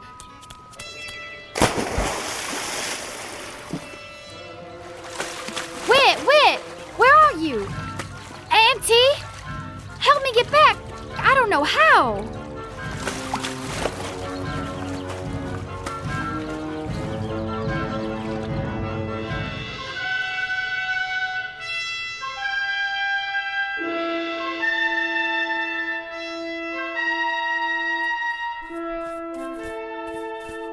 Aunt T. Yes, Jeb? What are you making that quilt for? Because we need quilts. Lots and lots of them. To keep the children warm and snug at night. Don't you know anything? Sure I do. I know lots of things. When you finish cleaning the shoes, your next chore will be to help Whit bring in the wood for the stove. Auntie? Hmm? Why do they have to be chores? Every child must have chores to do. It teaches the value of work, the self-respect of doing a job well. Makes big muscles, too, like mine. Let's see. Roll up your sleeves. I told you. Big, ain't they? Wow. Keep working, boys. You have more shoes to clean. What are all the shoes for anyway? They're for the children, too, of course. Think of it, you and your sister didn't have any shoes at all when you came here yesterday. They all got holes in their swimming pools too, Auntie? Oh, dear me, no. Some of them don't have swimming pools. Some come down the chimney or you open the door and there they are. Sometimes you find them on street corners or on a doorstep like Whit here. What's that? Oh, why, someone's outside at the window. It's my sister. Sport, dear. Come in. Oh, come in. I can't. I'm dripping wet. Wait a minute. I'll get a towel from the cupboard.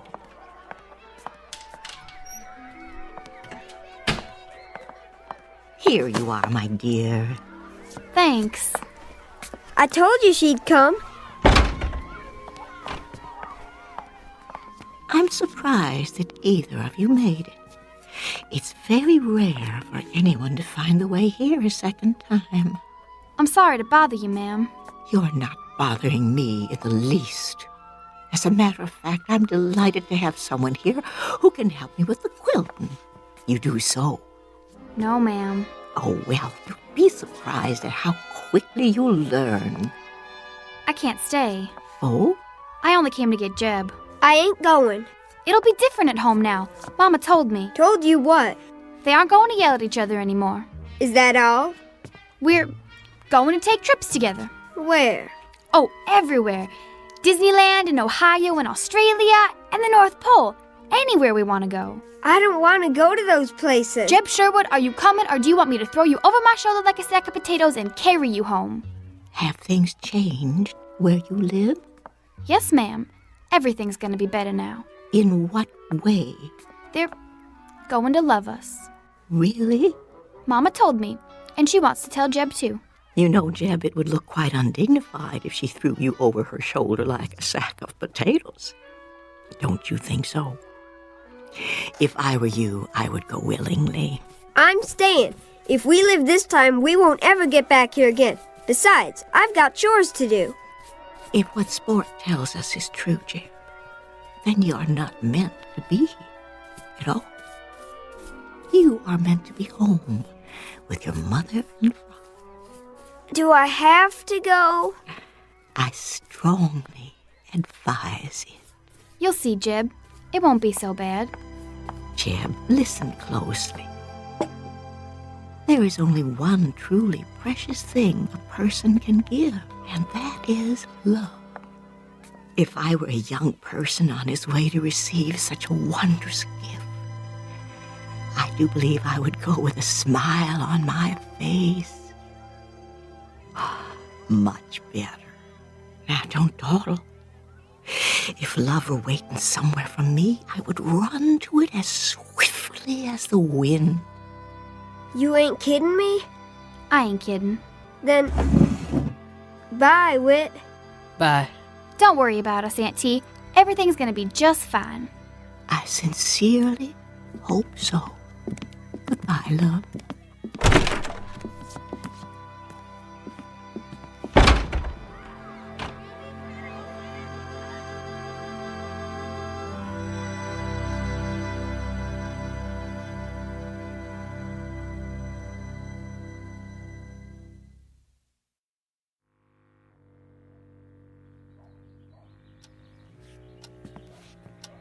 Maybe we should wait till tonight. No, You said you'd talk to them. Let's get it over with. I've got a half-dozen people waiting for me at the office. For once, just once, would you mind putting your family ahead of your work? I'm not the one, it's you. Lower your voice.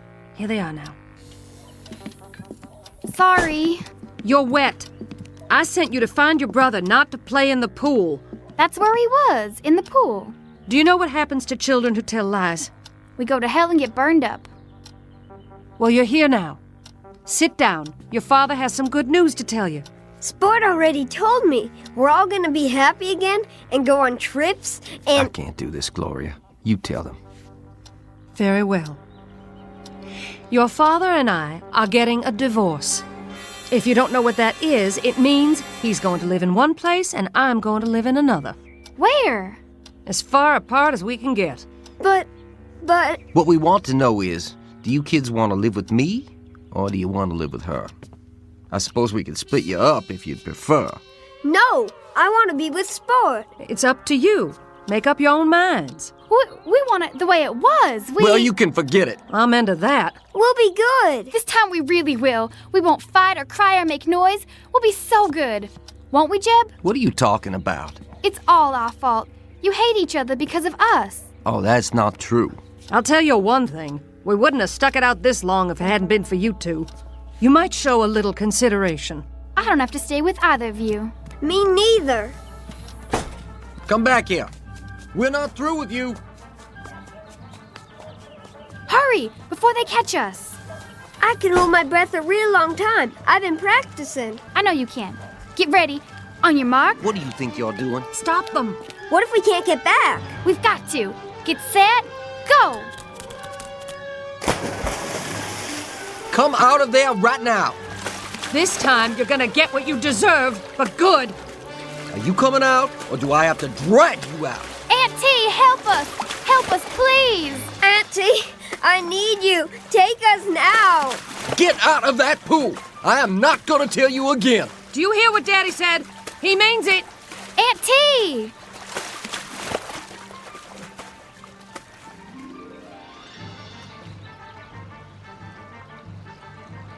Gil, they're staying down there a long time. I know. Do something. They're drowning. All right.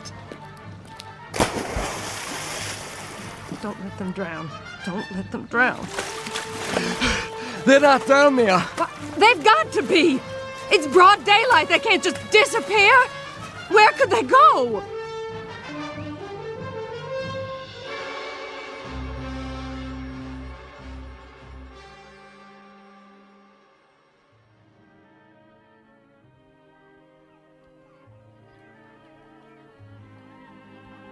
Jeb! Sport! What is it, Sport? You look so far away. Huh? Oh, I thought I heard something. Well, did you? I guess not. Children, where are you? Come back. Please come back. Don't you want any? What, Auntie? Oh, I asked you, child, if you'd like a piece of chocolate cake. Oh, yes. May I, please? Why, you certainly may. Me too.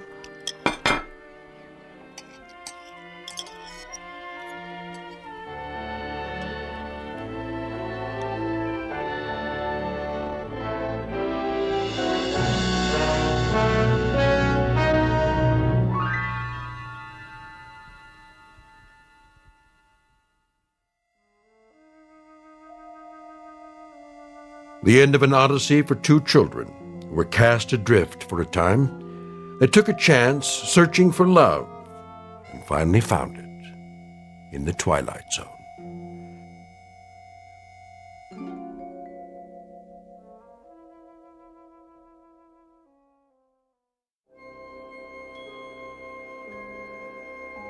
Hi, this is Carl Amari, producer of the Twilight Zone radio dramas. I'd like to take a moment to tell you about our official website at twilightzoneradio.com. where you'll get the latest news and information on these Twilight Zone radio dramas. Plus, at twilightzoneradio.com, you can digitally download 3 free episodes or any of our episodes for only $1.95 each. In this age of ever-changing technology, we've decided to make these episodes instantly available to you by making the Twilight Zone radio dramas a digital download-only series. This means that this series will no longer be offered on CD. The CD collections at our website are now being offered while supplies last at buy one, get one free. So be sure to get your favorites before they're sold out. Be sure to visit us often, and I'll see you in the zone.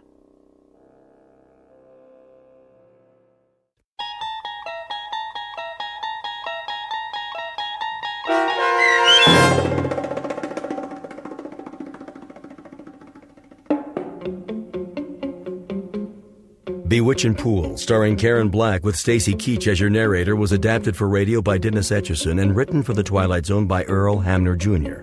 Heard in the cast were Haley Nabig, Eli Newman, Evan Armacost, Kurt Nabig, Regan Alte, and Ora Jones. The producers of The Twilight Zone wish to thank CBS Enterprises and the Rod Serling Estate for making this series possible. This copyrighted radio series is produced and directed by Carl Amari and Jeff Lupetin for Falcon Picture Group and Westwood One. Sound design and custom Foley effects for The Twilight Zone by Cerny American creatives Bob Benson, Craig Lee, Matt Sorrow, Tim Cerny, and Todd Beyer. To learn more about The Twilight Zone radio dramas and to contact us, visit our official website at twilightzoneradio.com. Doug James speaking.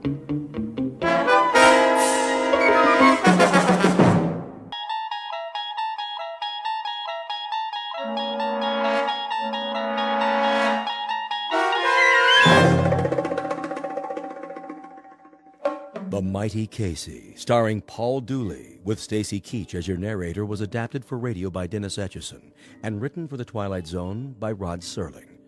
Heard in the cast were Christian Stolte, Joby Cerny, Jeff Lupetin, Alex Sopener, Kurt Nabig, Derek Purcell, Roger Mueller, Elizabeth Lido, Carl Amari, Jason Mallow, Doug James, and Vince Amari.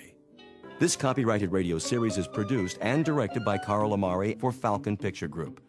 Doug James speaking.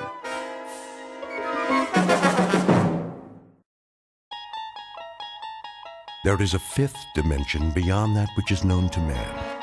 It is a dimension as vast as space and as timeless as infinity. It is the middle ground between light and shadow, and it lies between the pit of man's fears and the summit of his knowledge. This is the dimension of imagination. It is an area which we call the Twilight Zone.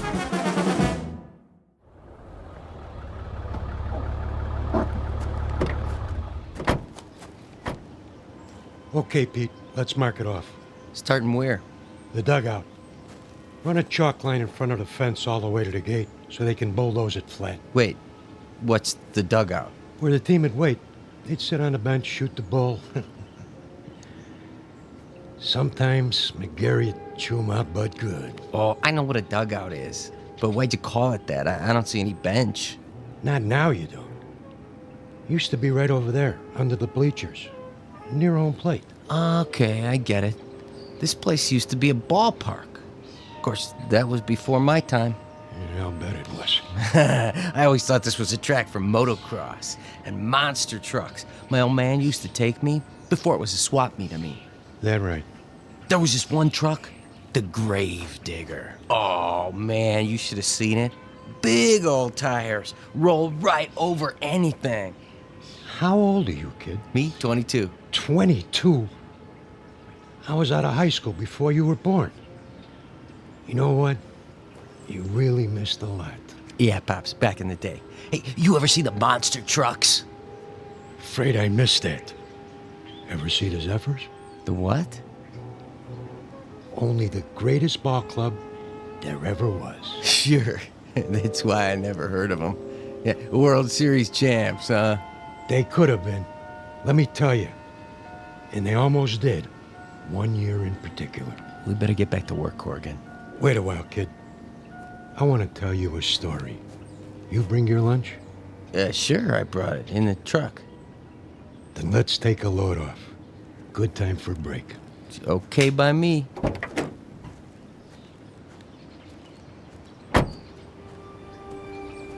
We can sit over there in the pitcher's mound. Of course, you can't see it anymore, but it was there. Fletch was the regular pitcher. He was a nice guy, but he had an arm like an old lady. Then one day out of the blue. Oh, you're not going to believe this. Oh, one day what? Well, it was, must have been July. Yeah, that's it. Middle of the season, everybody was talking about the Giants, how good they look, what a lineup, blah, blah, blah. The Zephyrs were stuck in a toilet. Then one day, McGarry, that was the manager, he called for open tryouts. Why not? Couldn't be any worse than what we had. That was when he came along. Didn't look like much. But when he wound up, man, what an arm. Who? I'm getting to it. Better start at the beginning. It was a hot one that year. No rain, the sun beating down.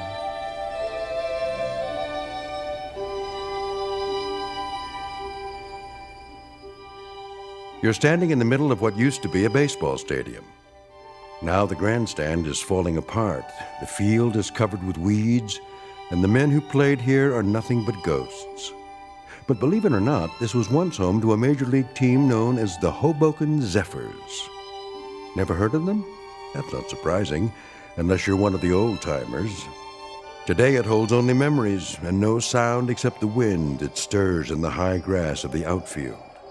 A wind that on occasion still carries a faint, eerie echo of the crowd that once sat in those bleachers.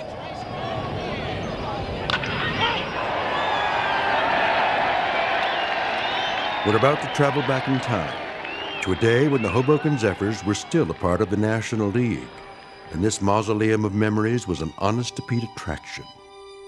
But since it's strictly a story of make-believe, we must begin this way. Once upon a time, in New Jersey, a most unusual event happened on the way to the ballpark.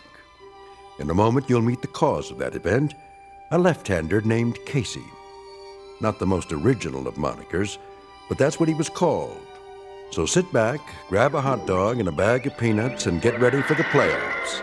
Because this particular broadcast is brought to you live from the Twilight Zone. And now, The Twilight Zone and our story, The Mighty Casey, starring Paul Dooley, with Stacy Keach as your narrator. All right, new guys, let me see what you got. Give me 50 jumping jacks. Make it 100. Make it 100. Then take a lap around the field. 2 laps. You got it, McGarry. Of course, if we burn them out too fast... They better learn to hustle or they're out of here. Okay, Mouth, you say so. Let me hear you count. 9, 10, 11, 12, 13, 14, 15. Morning, McGarry. Beasley. 4 great-looking boys, huh? The one with the black socks and the Florsheim's brought a note from his mother. Who are you expecting, the All-Stars? Post a sign for open tryouts in a last-place club that happens to be 31 games out of first place, and this is what shows up. You never know, I guess. Might be some talent out there. Yeah, and you might be Yogi Berra. I can't make something out of nothing. You're the owner of the club. You gotta give me some ball players. Think you'd know what to do with them if I did? 20 games out of 4th place, and the only big average we've got is a manager with the widest mouth in the business. When the Zephyrs win 1 game, we gotta call it a streak. Buddy boy, when contract time comes around, you don't have to. Sure, you let me go. Who you gonna get? Now think of something. You can always manage the team yourself. One more time, Fletch. Trying to get it over the plate. You okay, Monkey? I must have slept funny on my arm last night. How's the team doing? Are you kidding? Last week, Fletch pitched 4 innings and only gave up 6 runs. That makes him our most valuable player of the month. Hey! Okay, let's see some sweat out there. New guys, take a lap. We gotta do it. Jeez. It just goes on forever and ever. I get it. Dugout. What? Who? Just a minute, I'll ask him. McGarry! Yeah? You want to look at a picture? You mean someone besides Fletcher? Now, why would I want to do that? Send him down. New boy? Gotta warn you, he's a lefty. Lefty, schmefty. If he's got one arm that works, he's for us. Hey, Monk! Yeah? Fletch can take it easy now. I got a new boy coming in. Catch a few for him? Yeah, sure, Moth. Yeah, okay, Fletch. Go on, shower up. Check.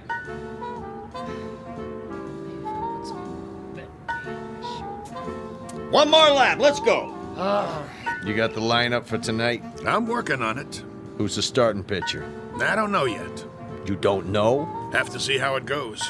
Whoever's hot gets a shot. Make that lukewarm. Oh, my. Chavez! That's enough with the laps. They look like they're gonna pass out. Check. Take 5, boys. All right. All right, McGarry, I've seen enough. Yeah, you and me both.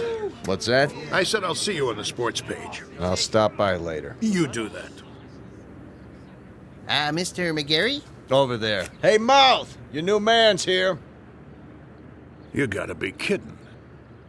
Mr. McGarry, is it? Okay, what's the gag? I don't know what you... Come clean, Gramps. Did old man Beasley put you up to it?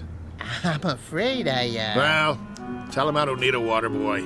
Thanks for coming by. Leave your name at the office. There must be some misunderstanding. I'm here about the pitching position. Right. Hardy har har. Oh, I'm not a pitcher, though I've thrown a few baseballs in my time. Of course, that was before the war. Yeah? Which one? The Civil War? You don't look old enough for Valley Forge, but come to think of it, was the winter really as cold as they say? I represent Casey. Oh, Casey. Straight from Mudville, I bet. Even got himself an agent. How much do you get? 10% of nothing? Here he is now. Him? What is he? 115 pounds soaking wet? Listen, no offense, but if a wind comes up, those ears will start flapping and he'll take off like Dumbo. Say hello, Casey. Nice one, Miller. Oh, pleased to meet you. Hey, watch out. I said watch out, the ball's coming down. Step aside, Casey. Now, boy. I said... Ooh. Ow! Right on the old beam. That must have hurt. You okay, fella? Oh, Casey's fine. Just fine. How come he's still standing? Must be out on his feet. I'll call an ambulance. Don't go suing us now. I wouldn't think of it. Casey, as I was saying, this is Mr. McGarry. He's the manager. Hello. Pleased to meet you. Do you want to lie down? Come on in the dugout. Shake hands, Casey. That's all right. You remember how to shake hands, don't you? Yes, sir. Right hand, Casey. Your right hand. Put her there, pal. Oh, ow! You can let go, Casey. That's right. Release now. Whoa! My hand.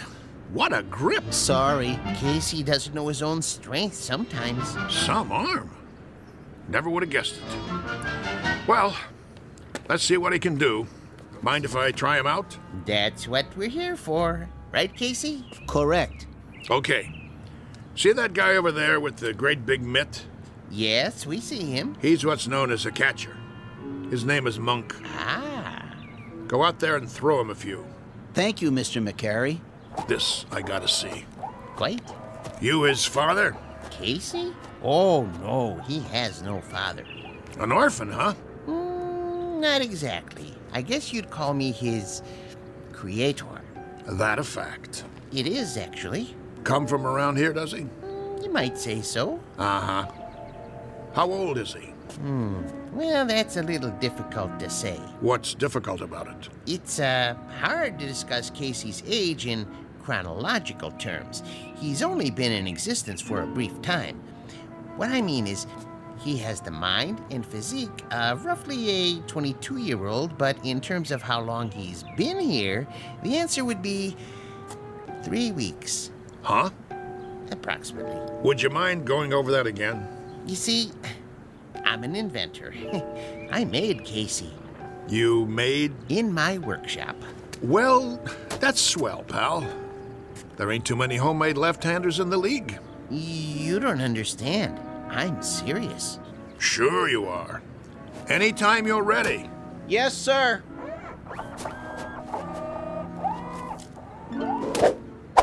Oh, jeez Louise. That's his fastball. Try a curve now, Casey.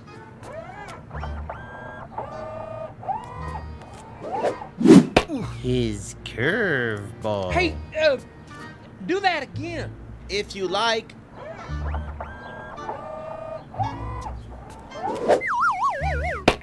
Hey! What was that? We don't have a name for it yet. Go ahead now, Casey. Don't hold back.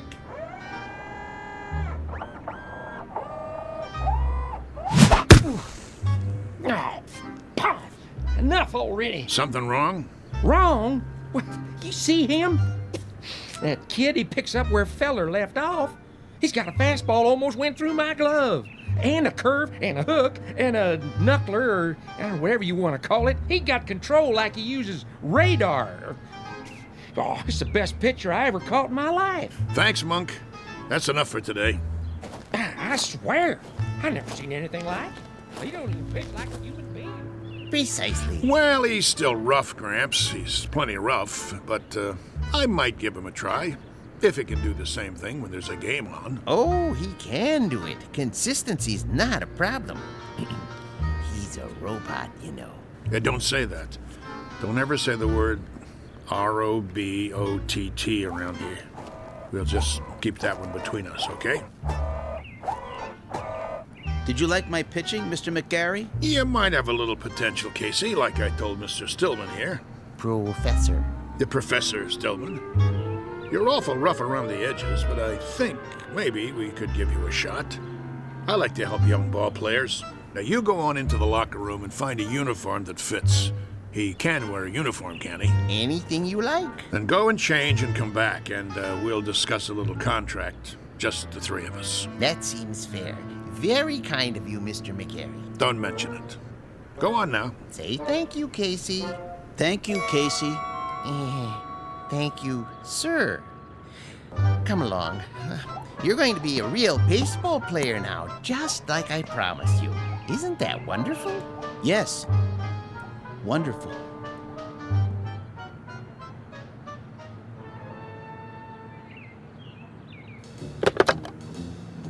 General Manager's office? This is McGarry. Now listen. Draw up a contract. New pitcher, name of Casey. No, I don't know his last name. Leave that part blank. Just do it. The only thing that's between us and a pennant now is if this guy's battery goes dead or he rusts in the rain. Never mind what I mean. Draw up the contract before he gets away.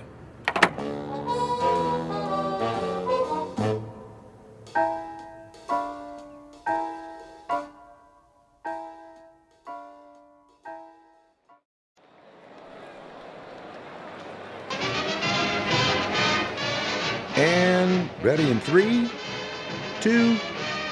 Good afternoon, sports fans. We're coming to you live for the last in a series of home games for the Hoboken Zephyrs. The Bullets are already on the field, warming up, but there's been a delay. The Zephyrs are still in the locker room. Now, we understand they're getting a last-minute pep talk from their manager, the colorful Mouth McGarry, and knowing him, it's an earful. Peanuts, Red Hots. Well, the Zephyrs are at the bottom of the league this season, which means this is a make-or-break situation. Now, rumor has it there's a new pitcher on the team, but that's unconfirmed. Ah, yes, a beautiful sunny day. Local fans all here, ready to root for the home team. Still, no sign of the boys from Hoboken. Well, this might be a good time for a break before the action starts. But we'll try to get word from the locker room. But till then, let's go to a commercial. And you're on. 60 seconds. How much longer do I have to fill? Beats me. What's with these losers? Well, if I was on that team, I guess I wouldn't want to show my face either. 45 seconds. Beer here, get your ice cold beer. Somebody get me a beer. I'm dying out here. What am I supposed to do? Play tiddlywinks? It's going to be another slaughter anyway.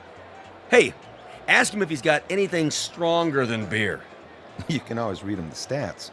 There are no stats. If this team was any lower, they'd get stuck in the grass. What am I doing here? Get me another gig. Little League. The weather. I don't care. Just get me out. 20 seconds. The Zephyrs are charging onto the field. No. The Zephyrs look hungry this afternoon. Yeah, sure. Who am I kidding? They're not going to show. The game's canceled. You'll see. 10 seconds to air. Oh, those bums. It's the same old story. Fletcher winds up, he throws, and he drops the ball on his foot. They should send out a bunch of chimpanzees. 5, 4, 3, 2. And welcome back, ladies and gentlemen, to more thrilling baseball action.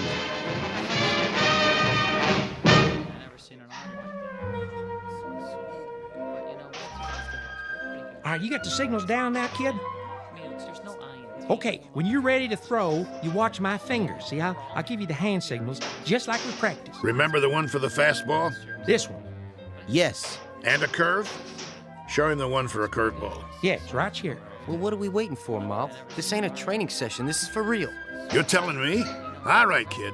You got the signals down. Look, the main thing is walk out there like you own the place. But be cool. Nice and steady. Cool? He means don't be nervous. Nervous. Yeah, that's right. Whatever you're feeling, don't let it show. Pull your cap down over your eyes like this. You got nerves of steel. You know what I mean? Not steel, exactly. You know what nerves are, Casey. Oh, yes. Neurons, axons, and dendrites.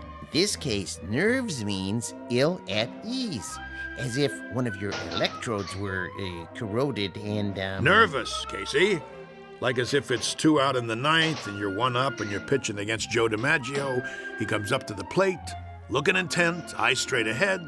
That wouldn't make me nervous. No? Why not? I don't know anyone named DiMaggio. What? You never heard of... I know what he said. He's a great kidder, ain't he?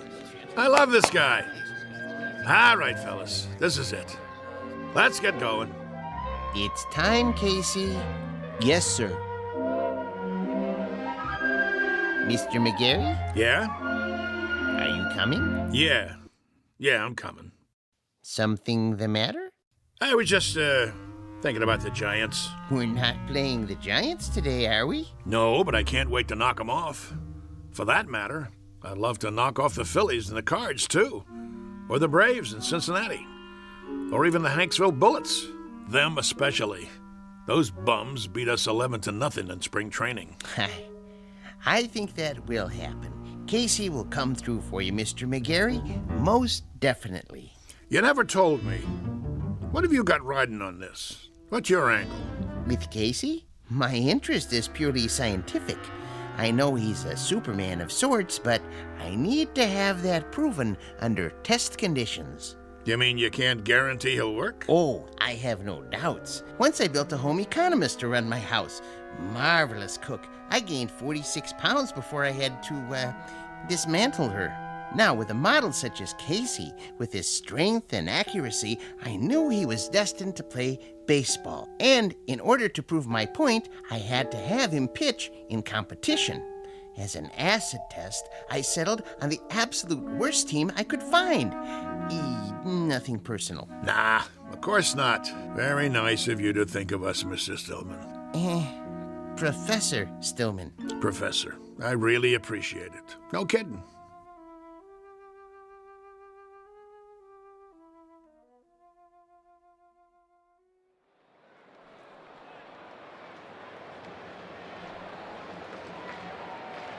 You can feel excitement in the air as the Zephyrs take to the field. Hey, you bums, do something. The pressure's on the home team, tensions are high, and there's a groundswell of support as this new pitcher approaches the mound.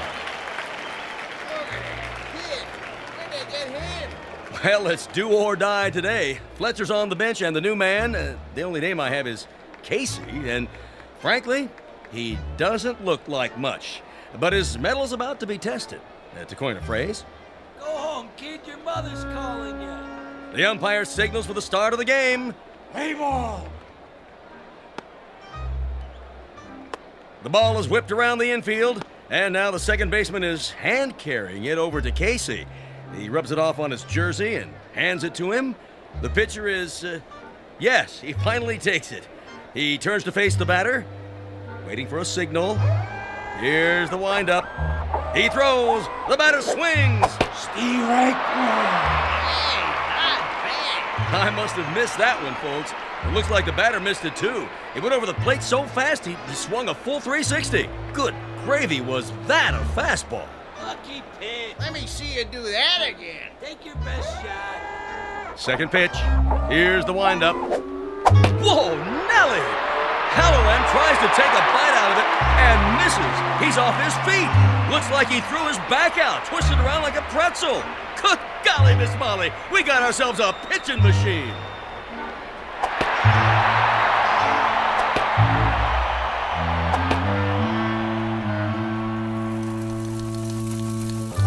In baseball news, here's a cutie for you. Seems there's a rookie in Hoboken who's pitched 3 straight shutouts. They said it couldn't be done, but with a blistering performance to sew up 9 in a row. In a stunning comeback, the Zephyrs zoom to 4th place in the National League as Casey gets ready for number 14. And that makes 3 more no-hitters for the mighty Casey. The Zephyrs are locked into 1st place. Questions in the news this morning about the mysterious Casey.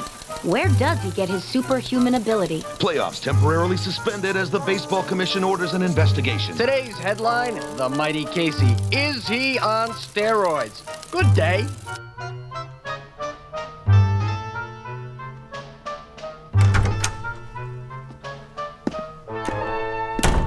All right, Casey, if you just relax. What do you mean? He's relaxed. Let's get this over with, Doc. I'm going to sit down in front of you and strike your knee with this little rubber hammer. Why? It's a test, Casey. Nothing to get shook about. You mean shaken? Here we go. Casey, watch where you're kicking. Well, I'd say his reflexes are 100%. That it, Doctor? Not quite, Mr. Beasley. Just let me check his pulse and do a blood test. Oh, no. What's the matter? If Casey doesn't pass his physical, there goes the pennant. There goes the series. There goes my career. But why are you worried? He doesn't take anything illegal, does he? Absolutely not. You may rely on it. Then... there's something I haven't told you, Beasley. What? Now to take your pulse. Hey, Doc, you really need to do that? Oh, a mere formality. He seems to be in A1 shape. Absolute perfection, if I do say so. Quiet for a moment, gentlemen, while I listen through the stethoscope. Oh, boy. Here it comes. Breathe, please. Once more. What's wrong? Nothing. Not a thing. Everything sounds fine. It's just that... Out with it. What? This man doesn't have a pulse. No heartbeat either. Try again. I already have. This man isn't alive. He can't be. That's pretty funny, Doc. Okay, go ahead and draw your blood sample. We gotta get Casey cleared for the rest of the season. I'm afraid that won't be possible. Why don't you wait out in the hall, Stillman? You're starting to get on my nerves. Nerves make up the neurological system in the human body. When a small electrical charge passes from one to another... Enough already. Mr. McGarry, it'll have to come out now. There's no way to avoid it, Doctor. What's this all about, Mouth? Beasley, you ain't gonna like this, but see, I didn't have a choice. It was Casey or nothing. Are you trying to put something over on me? Ah, what a pitcher he was. The only ball player I ever had on the team who didn't eat nothing. Not even a hot dog. Doctor, is there a problem? I think you should know something before you go any further. Go ahead. Give it to him. Casey doesn't have any pulse or heartbeat because he doesn't have any heart. How's that? He's a robot. A what? You heard the man. A robot, or if you prefer, an android made from lifelike materials to resemble a human being. Are you sure? Oh, I should be. I built him. And he's been pitching for the Hoboken Zephyrs? Doctor, this is the first I've heard of it. Well, under the circumstances, I have no choice but to notify the baseball commissioner. Move over, Casey. I don't feel so good. Doc, you got anything for a splitting headache?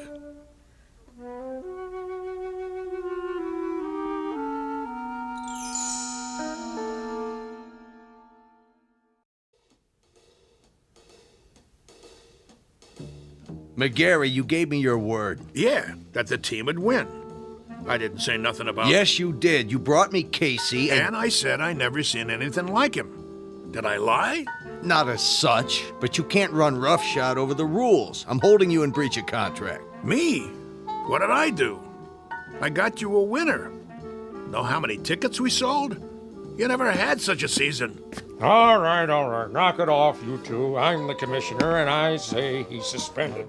That's final. On what grounds? He didn't take no illegal substances. He doesn't have to.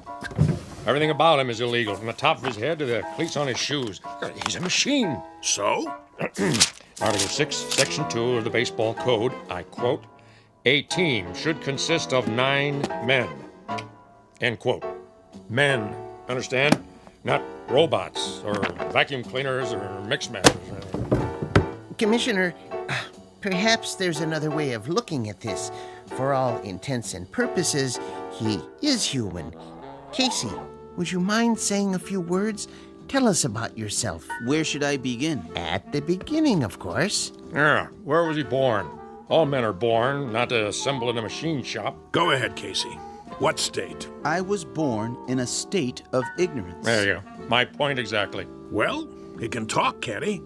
He talks as good as me. That means he's got to be alive. I wouldn't count on it. But he is not human. Easy for you to say. How human do you want him? He's got arms, legs, a face. And ears. But no heart. He doesn't even own one. How can he be human without a heart? Beasley don't have a heart either. He owns 40% of the ball club. That's it, gentlemen. He doesn't have a heart. Ergo, he isn't human. And that's a violation of the baseball code. Therefore, he doesn't play. Mr. Commissioner, suppose this, just for the sake of argument. Supposing I gave him a heart. You gave him? Where will you get one? At the local parts store? Hear me out. If that essential is the only thing that renders him different from the norm, I could try an operation. I think I could do it. In fact, I'm sure I could. Supply him with a self-contained mechanical heart, that is. Now you're talking, Prof. How about that, huh? What do you say? Well, it would be very irregular. If he were to be given a heart, would medical science classify him as... what I mean is, could he then be called a... He had the doc fooled even without one. All right. With a heart, I'll give him a temporary okay until the league meeting in October. Then we'll have to take it up in session. The other teams will scream bloody murder. I can see DeRocher now. Then it's all settled. Casey gets a heart and accreditation as human, and the Zephyrs... Take it, Mouthy. With pleasure.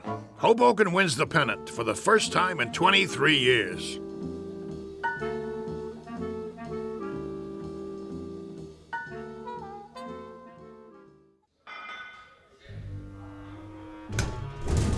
So, where's Casey? Search me. He's supposed to be here.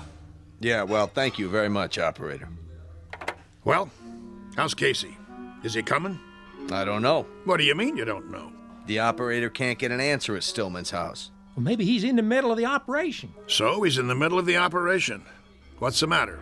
He can't use one hand to pick up the phone? We can't wait no longer. I gotta turn in the starting lineup. Corrigan? Yeah, Mouth?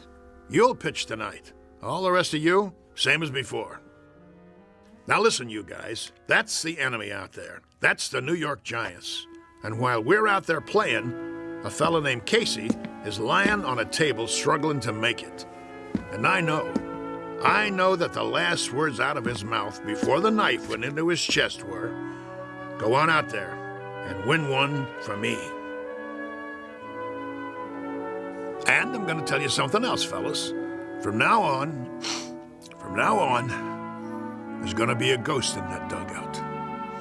Every time you pick up a bat, look over to where Casey used to sit, because he'll be there in spirit, rooting for us, cheering for us, yelling, "Go, Zephyrs, go!" Hello. Oh, hi there, Professor. And I'm gonna tell you something else about him. He has heart.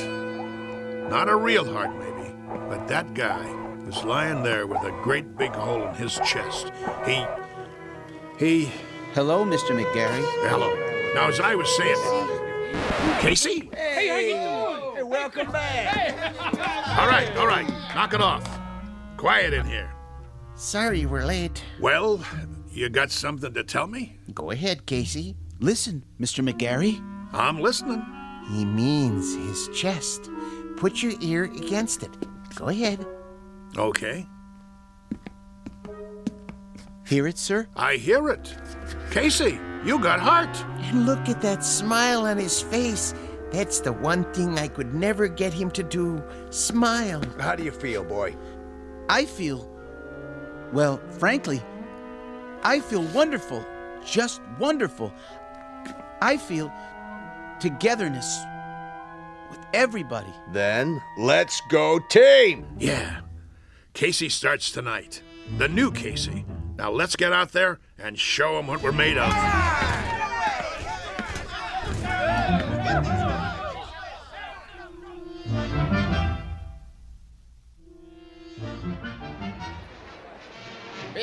Get your red hot. Ladies and gentlemen, boys and girls, this is what we've all been waiting for, the big one. Oh, there's joy in Hoboken tonight, let me tell you. I wouldn't miss this one for the world. One of the greatest comeback streaks in history.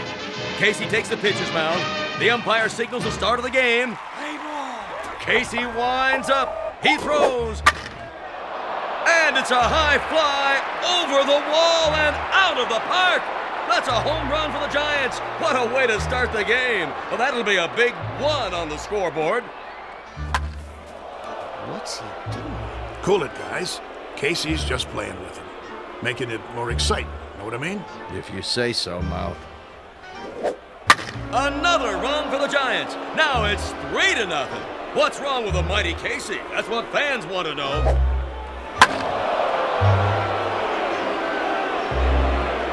And it's all over. A shutout for the Giants. Looks like Casey's streak is history.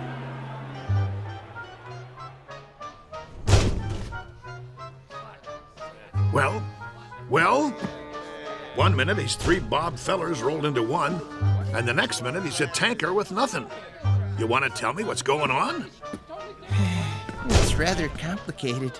Then you tell me, Casey. Start by explaining how one pitcher can throw 9 balls and give up 4 singles, 2 doubles, a triple, and 2 home runs. I don't know what to say, Mr. McGarry. Shall I tell him? Tell me what? It's because Casey has a heart now. So? He has heart. Big deal. The thing is, Mr. McGarry, I just couldn't strike out those poor fellows. I didn't have it in me to do that, to hurt their feelings.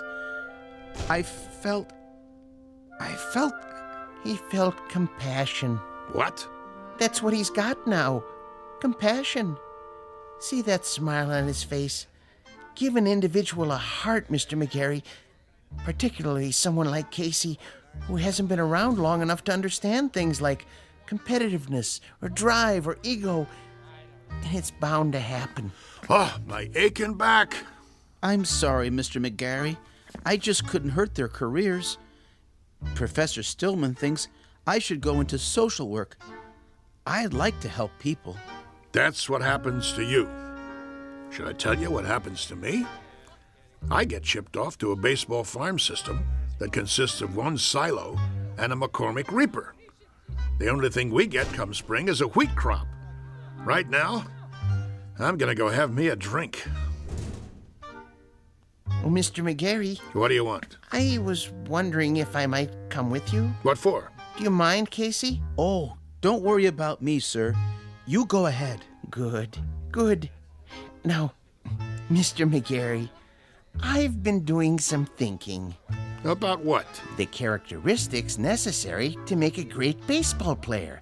I figured out the mechanism for hooks and curves and sliders. And I think Casey is the perfect height. But when it comes to temperament, motivation, attitude, that sort of thing, there may be a better way. Such as? I might be persuaded to build another model, new and improved, who would work out even better. I could have him ready, say, for next year's spring training? Who's gonna pay for it? Oh, I've got the funding, don't worry. But I thought if we could go over the plans together. What do you got in mind? Let me draw you a picture.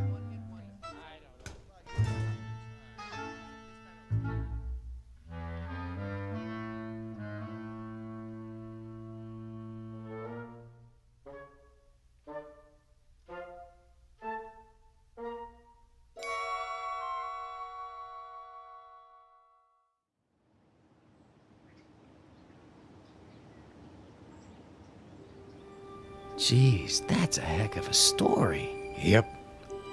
Of course, it didn't work out.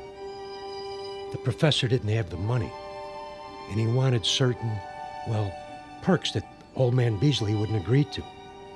So it fell apart after that.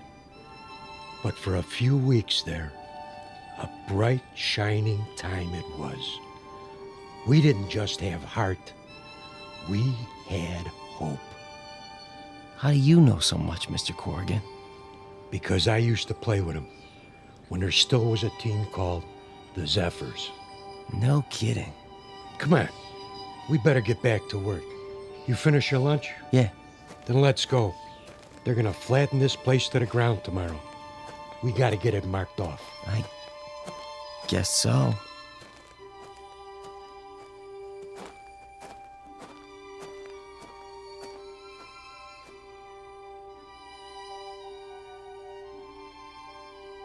Once upon a time, there was a Major League Baseball team called the Hoboken Zephyrs, who, during the last year of their existence, wound up in last place and shortly thereafter were consigned to oblivion.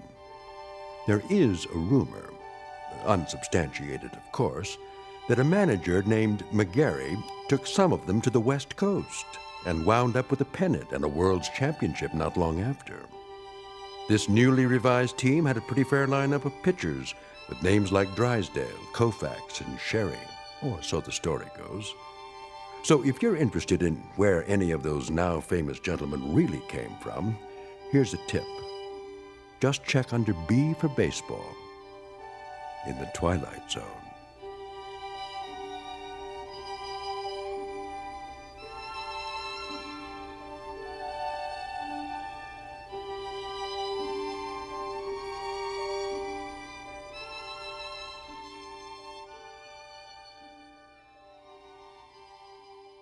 We'll return to the Twilight Zone in just a moment.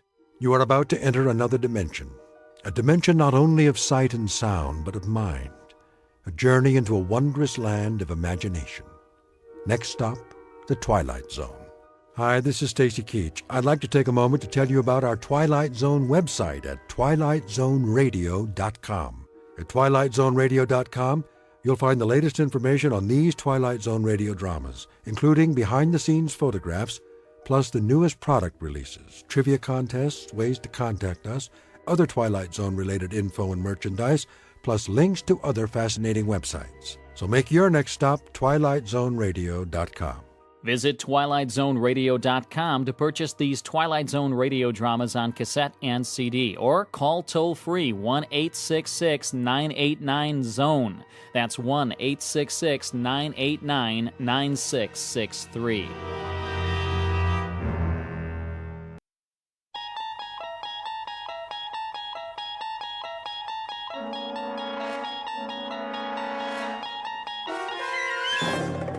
You unlock this door with the key of imagination. Beyond it is another dimension, a dimension of sound, a dimension of sight, a dimension of mind. You're moving into a land of both shadow and substance, of things and ideas. You've just crossed over into the Twilight Zone.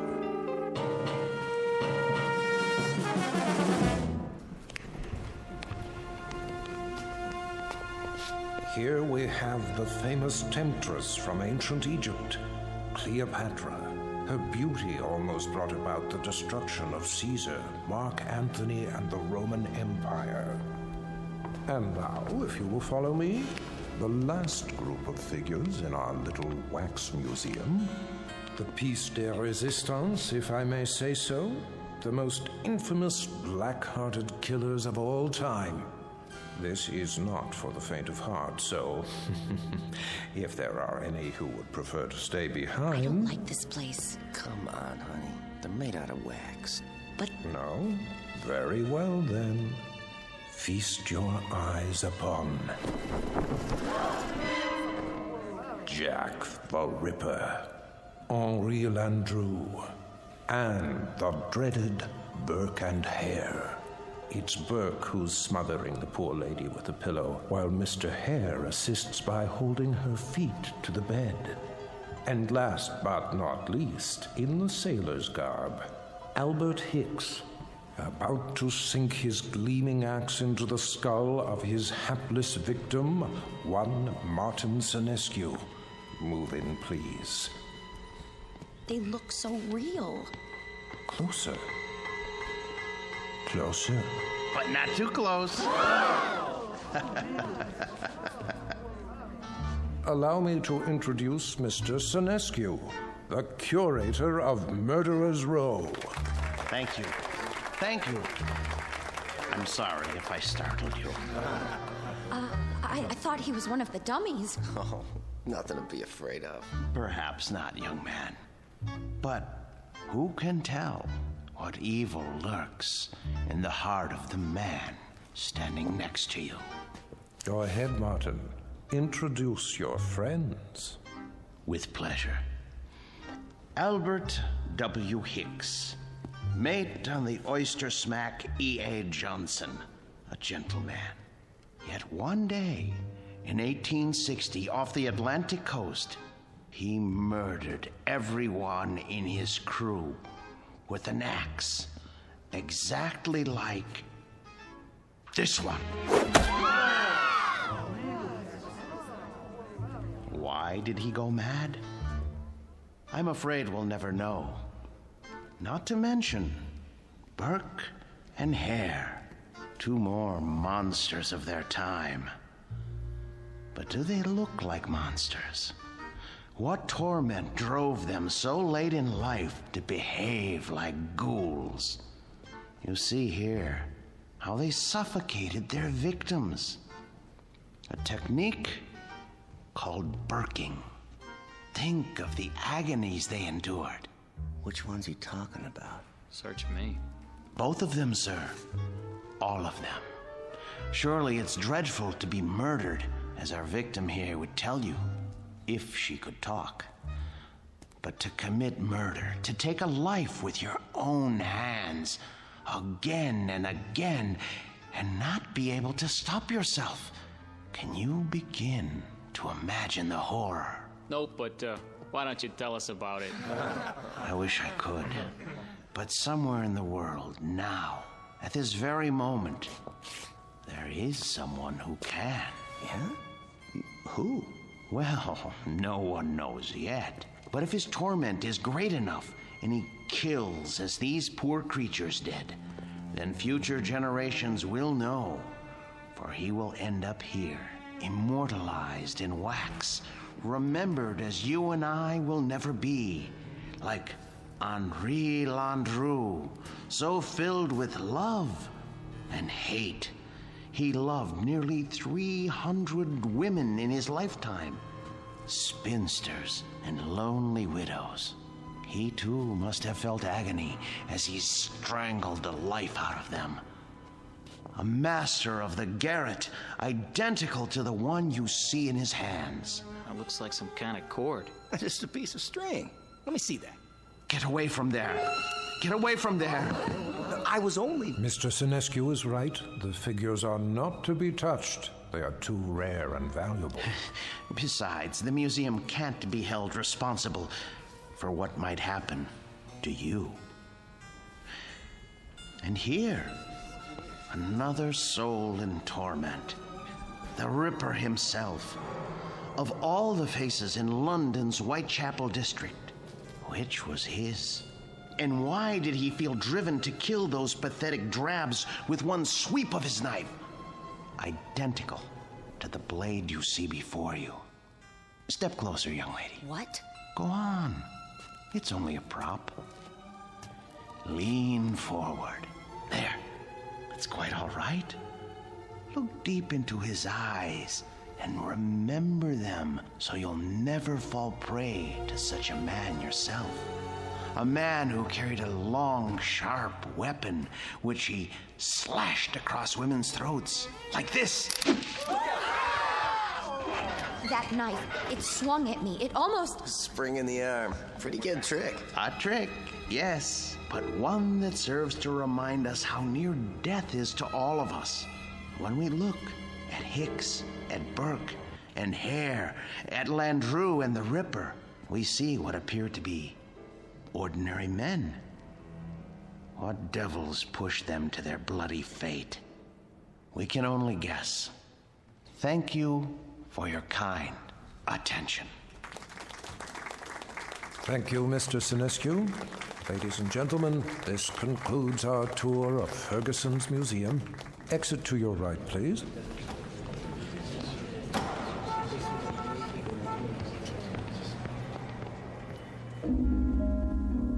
Mr. Martin Sinescu, a gentleman and the curator of Murderer's Row in Ferguson's Wax Museum. He looks after these replicas with care and dedication, and he ponders why ordinary men are driven to commit mass murder. What Mr. Sinescu does not know is that the groundwork has already been laid for a special kind of madness, a torment found only in the Twilight Zone.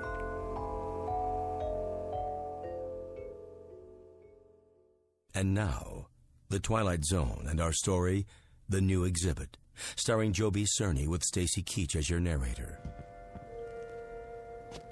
There now, Mr. Landru. Collar turned up just so. Easy to see why you're a real lady killer. We have to do something about that suit. Martin? Yes, Mr. Ferguson? I'd like to talk to you. All right. I'll be through here in a moment. That can wait. What I have to say to you is rather important. You know, sir, I think Landru needs a new suit. This one is 10 years old and shows it. Something wrong, Mr. Ferguson? Well, yes and no. I think we'd better discuss it in my office. All right, if you like, sir. Is it something I've done or haven't done? No, nothing like that. Sit down. Very well. Martin, I'm abandoning the museum. Abandoning? I'm afraid so. Is this a joke, sir? No. But you can't. You mustn't, sir. I know how you feel, Martin, but there isn't any choice. I don't understand. I've been offered a large sum of money for this property. Some people want to build a supermarket here. A supermarket? When I first opened the museum 30 years ago, I'd never dreamed I'd see this day. But the day is here, Martin, and we will just have to face it. 30 years, sir. No, for heaven's sake, don't make it more difficult than it is. I'm sorry. I hate this, Martin.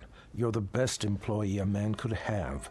The way you've run the Murderer's Row exhibit, why, I don't think you ever missed a day's work. No, never. How many more days? None. This was the last. They start wrecking the building next week. What about the wax figures? I haven't decided yet. Sir, we can open another museum. We'll move everything somewhere else. I'm not as young as I once was. I could use a rest. But, sir, I'll do all the work.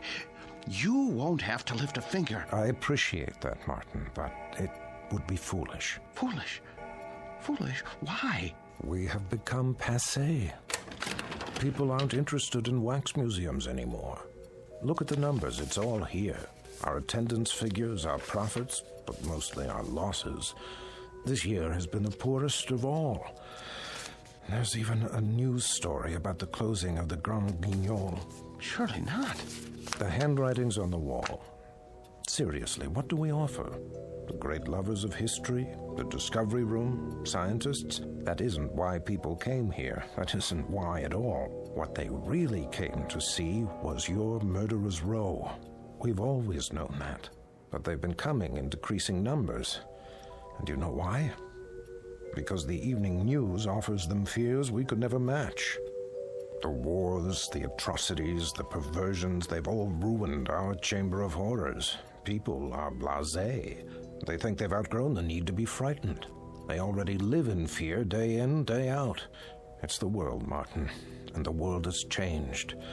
No, it would be foolish to open another museum. Maybe it's the location or the exhibits. Remember how people came after we installed the Ripper's arm with the knife and the spring mechanism? That was years ago. They're simply not interested anymore.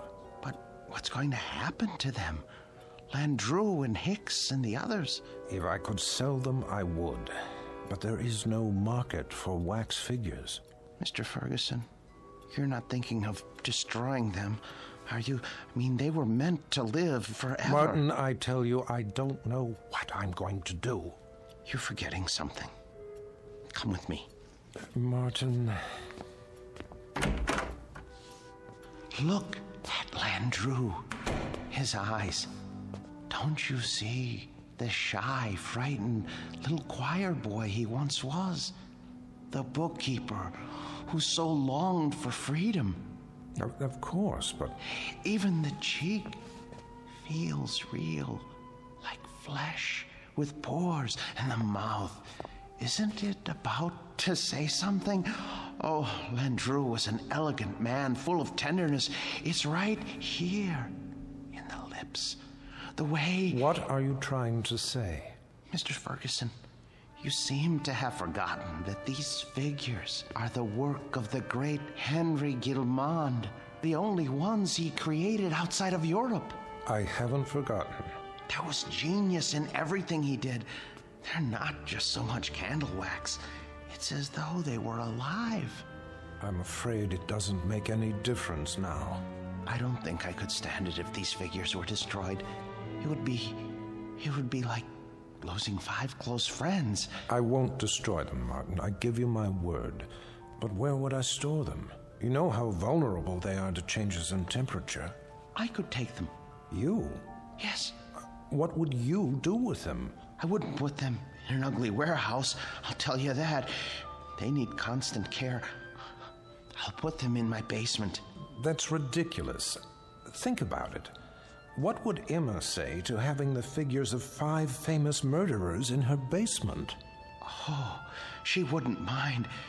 She rarely goes in the basement. It's my space. She'll understand. I'll put air conditioning down there and a heater for colder days. Oh, you'll see. I'll take care of them, just as I always have.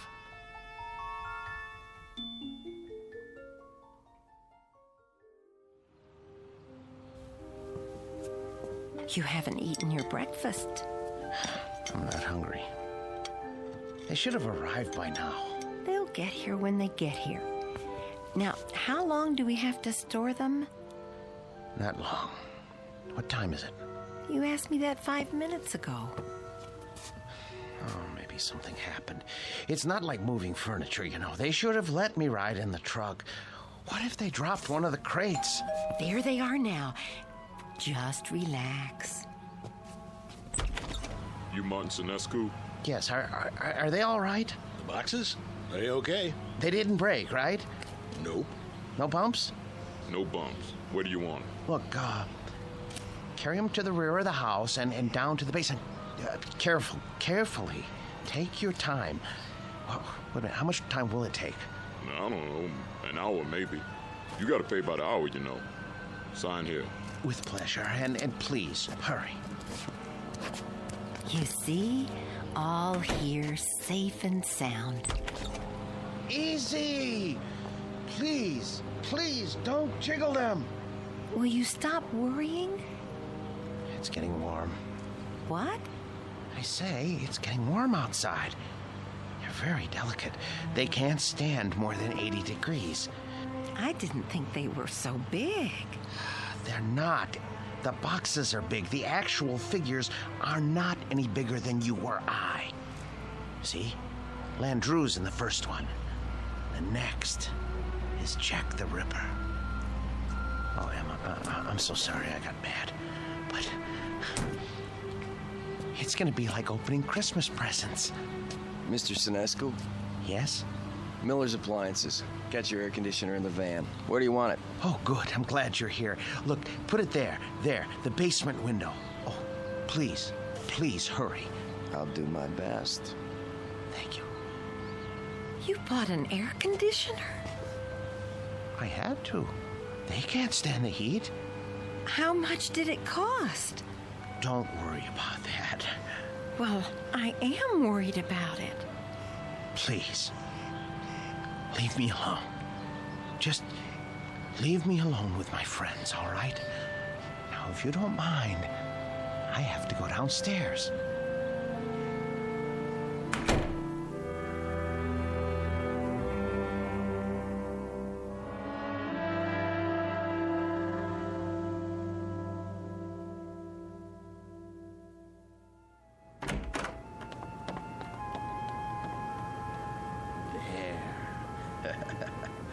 Ooh, feels cool enough.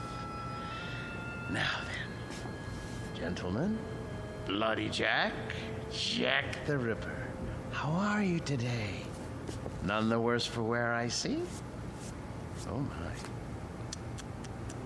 Cape's a bit shabby, though. Martin, are you down there? Yes, sir. Positively threadbare. Martin! Yes? Are you fussing with the Ripper's cape again? No. Yes. No. It's his hat. His hat is going to need cleaning and blocking before long. In fact, all their clothes could stand it. It's been almost a year since Mr. Ferguson let me do that. Martin! Emma, listen to me. The truth is, these men need clothes. But the Ripper here, his are the worst. Part of his coat back's come undone, and... Martin! What is it, dear? We're not buying them any clothes. Oh, Emma, listen. It's not just buying. It's tailoring to fit their bodies. I don't care, Martin. Oh, you don't mean that. Yes, I do. No, you don't. Honestly, Martin, you pay more attention to those murderers than you ever did to me. Oh, Emma, listen, that's not true. You practically live down there. Emma, they're a trust, a sacred trust. These figures were made by Guy Lamont. They're masterpieces. All right, so they're masterpieces. But you told me it would only be for a few days. Now, they've been here for weeks. I've been nice about it, Martin. You can't say I haven't. How long is this going to go on? I'm sorry, dear. I didn't lie. I thought they'd be here only a little while.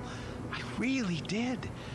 But, well, I can't find anybody to finance the museum. How can you find anyone if you spend all your time down there? Well, I phoned, but everyone I talked to never even has heard of Henry Guillemont.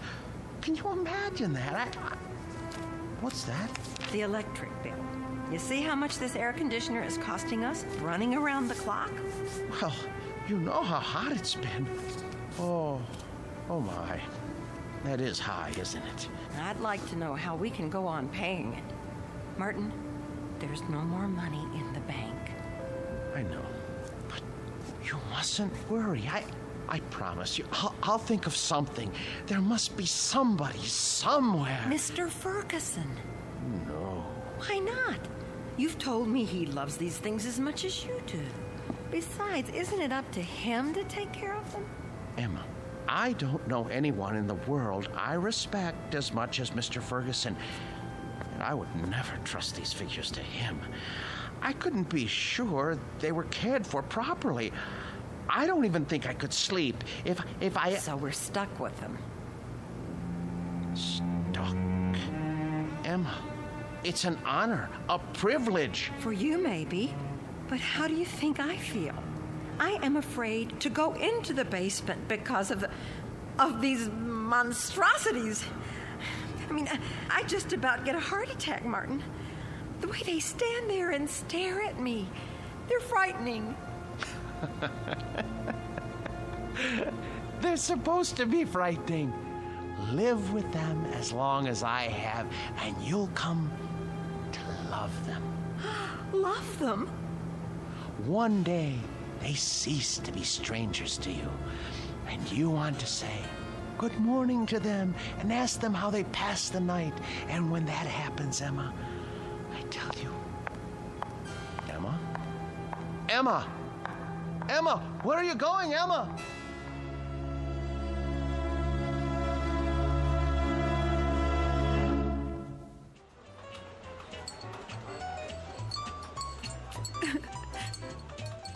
So I just don't know what to do.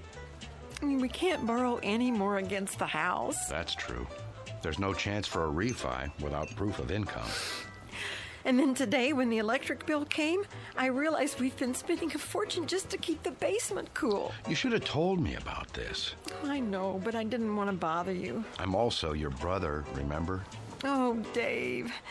If only one of those people would loan him the money to open the museum, everything would be all right. Now, Emma, listen to me.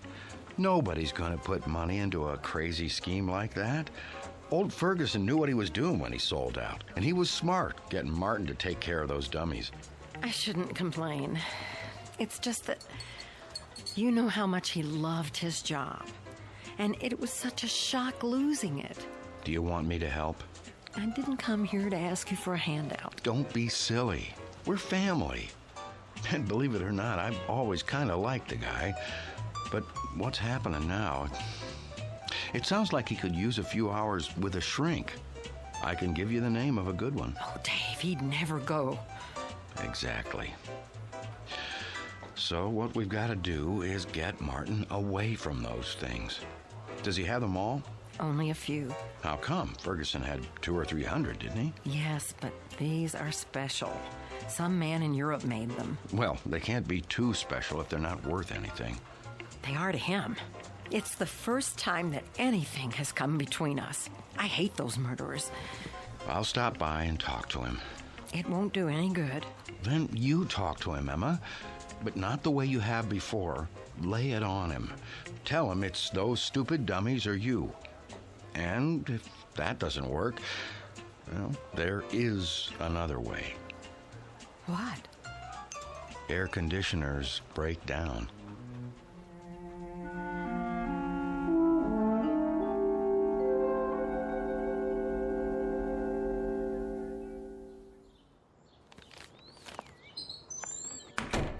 Emma?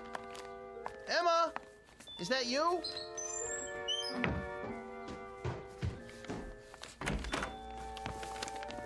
Where have you been? Do you care? I know you're angry, but what can I do?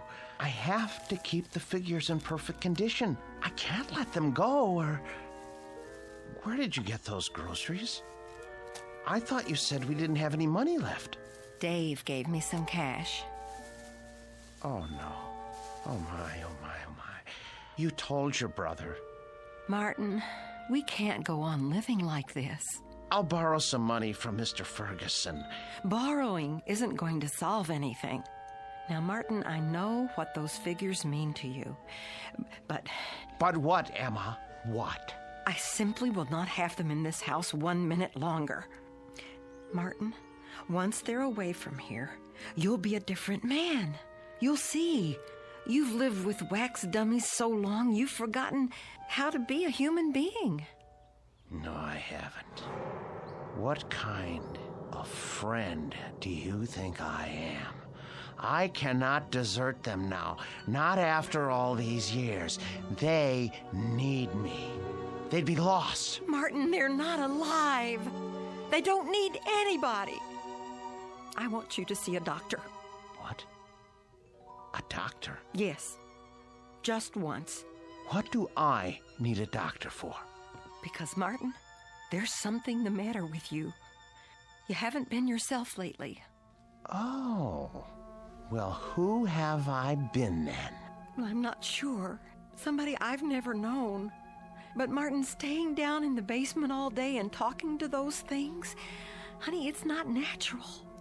I know it's not natural, but it's my job. I'm not the only husband who brings his work home with him. This was your brother's idea, wasn't it? Well, you go back and tell him to mind his own business.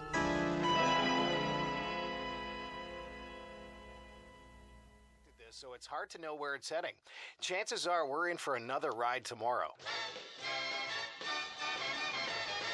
And that concludes our broadcast day. This channel will return to the air at 6 a.m. with the early report. Until then, we bid Are you asleep? Good night.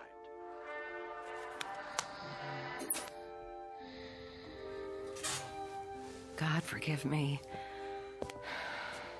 It's time for the air conditioner to break. Oh, it's so dark down here and cold. Well, it won't be for much longer. Oh, where's the fuse box?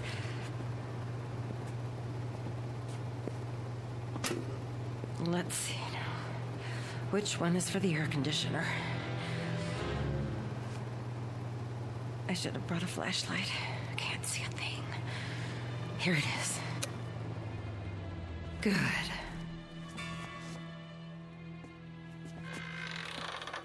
What? Who's there? What's happening?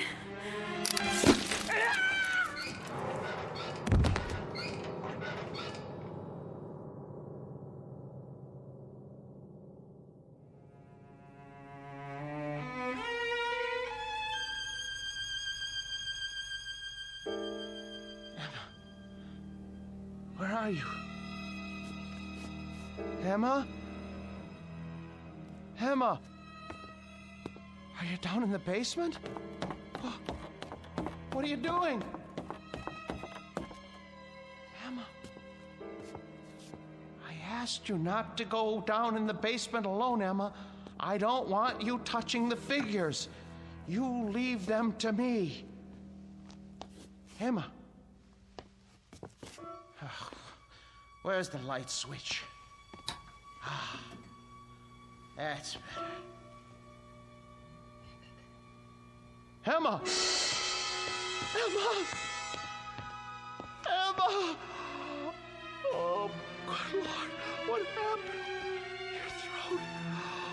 For the love of Emma. Who could have... Oh, you. The Ripper's knife? The blood? Oh, so no. No.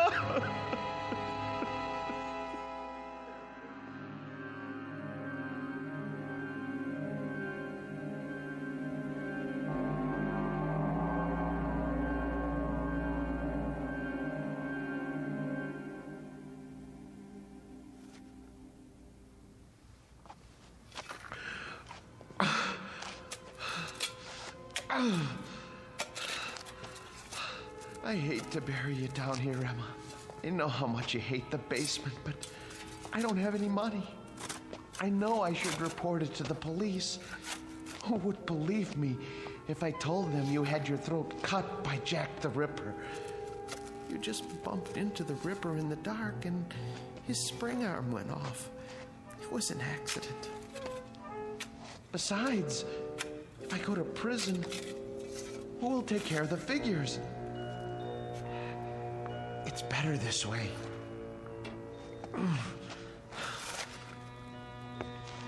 They didn't like you, you know. You said some very unkind things about them, and they heard you. You have to be careful around Jack. He has such a temper. I should have warned you. There. Now for the cement. Oh, poor Emma. But it's too late to tell her anything now.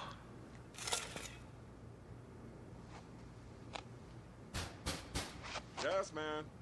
Come back later.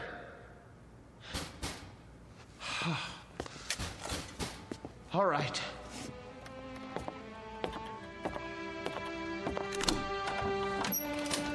Hi, Mr. Snesku.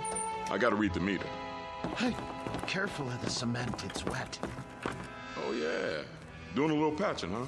Floor must have been pretty bad. Yes, it was cracking. I had to do the same thing. These old houses, holy mackerel! Something the matter? Woo! For a minute there, I thought they were real. How'd you ever get statues like that? Yes, well, they're wax, actually. From the museum, I'm taking care of them. Boy, they're the most realistic things I ever saw. You sure they ain't alive? Well, not altogether. Well, you could have fooled me. Should be a fine thing come Halloween. Something like this will really throw a scare into people. Man, oh man. Even close up, they... What's this? What? Whoever made these thought of everything. Even put blood on a knife. Well, I gotta go. You got quite a layout here. Hey, tell me something. Yes? Don't they ever give you the creeps? Not when you know them as well as I do. You're a real joker, Mr. Sinescu. Wait till I tell the wife about this. Hey, do you think it'll be all right if I bring her over for a look? No. Well, I mean, we're going to be gone. I don't know when we're going to be back. Oh, okay. Well, I'll see you next month. Fine. Goodbye. Best to keep the outside door permanently locked.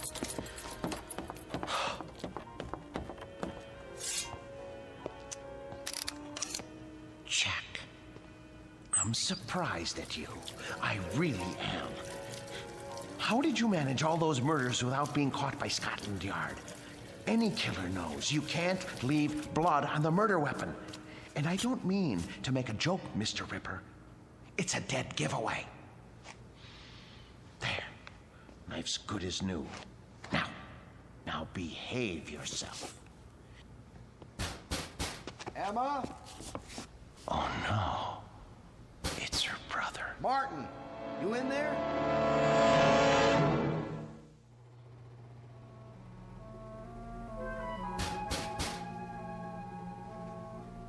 Emma? Martin? Where are you? Gotta lock the basement door. Martin, if you're in there, open up. Now. Martin, are you in the basement? Yes. Yes. Is that you, Dave? I'm down here. Open the door, will you? I can't. Why not? I'm painting the stairs. Look, give me a second. I'll go out the cellar door and come in the kitchen. Okay.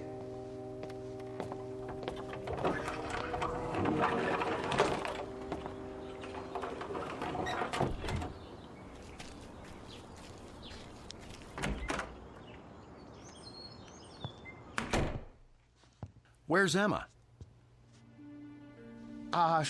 She went out to get some air. Just as well. Mind if I sit down? Why? What do you want? You sit down too. Dave, look, I don't have time. I'm in the middle of something. Now, just tell me what you want. Emma came to see me yesterday. I'm very embarrassed. She told me about it. She did, huh? Well, that'll make it easier. Perhaps. Oh, you two have an argument? Yes. But look, everything is settled now. Glad to hear it. She was pretty upset when she talked to me. I know. You didn't treat her square when you brought those dummies home. That's been changed. Well, now, I guess I had you pegged wrong. You got rid of them. Yes. Must have been pretty hot in here last night, huh? What? For a bunch of wax dummies. Hey, what's that humming noise? I don't hear anything. It sounds like it's coming from the basement. No, is that the air conditioner? I don't know what you're talking about. What are you driving at? Why's this door locked? I told you, the steps are wet from paint. I don't smell any paint. And why's the air conditioner still going if you got rid of the dummies? Well, I thought it might help the paint dry. Yeah? I thought it might get rid of the fumes. Is that all right? This is my house, isn't it? I think you locked it because you don't want me going down there. You better open up. Are you threatening me in my own house? You didn't get rid of those things at all. Where's Emma? Look, I am tired of answering questions. I've had a busy day. I'll thank you to leave now. All right. I don't want to cause trouble for Emma, so I'll go. But have Emma call me when she gets back, here? I will.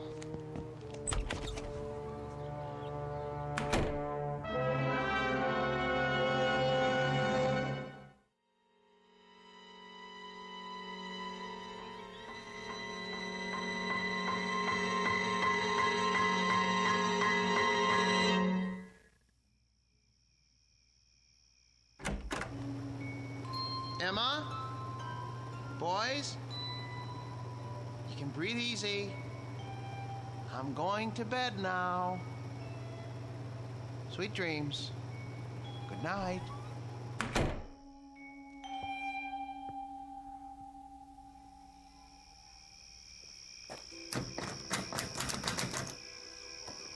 Huh. Locked up tight as a drum, huh? Now, what's so important down there he didn't want me to see? Ugh, window's too dirty to see in. So, I guess I'll just have to force it open. Whew, air conditioner's on all right. Cold as a tomb down here. It's so dark. Now, let me light a match. Oh, a dummy in a sailor suit with an axe. Oh, Martin, old boy, you need help. You really do. Ugh, when you look at these two, plug ugly. And two more big ones. Oh, some knife. Looks real. What the heck? Oh, a shovel. Fresh cement. What is he trying to cover up? Blasted match. Who's there? Who's there?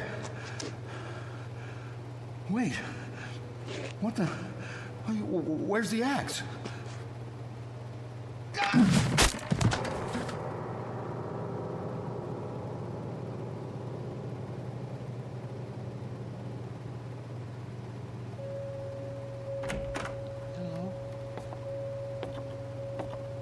Hello? What's going on? Who's here? Hicks. Where's your axe? Dave. Dave. Oh no. Mr. Hicks. When I took your axe away from you and put it up in the rafters where you couldn't reach it, I tried to make sure that nothing like this could happen. How did you get it down from there? Why did you take it off the rafter?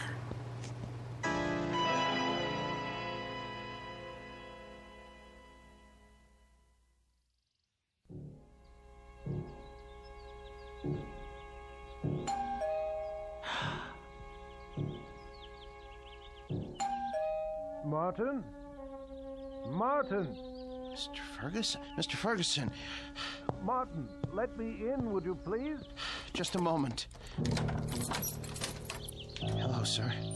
Hello, Martin. Waking you is like raising Lazarus. Don't you answer your doorbell anymore? I was sleeping. Actually, I overslept. I was, doing a lot of cleanup work in the basement. Well, it's nice and cool down there with the air conditioning anyway, right? Yes, sir. how's Murderer's Row? Oh, fine, in rare form. Good, let's go see. I would have come 2 days ago when you first called, but things haven't been finalized yet. What things? I must say, you've kept them up well. But I have done my best. We get along so well. You don't know what a relief it is to see you.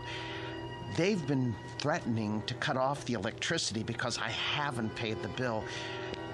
Think what would happen to the figures. Well, you won't have to worry about that anymore. Oh, I knew I could count on you, sir. Thank you.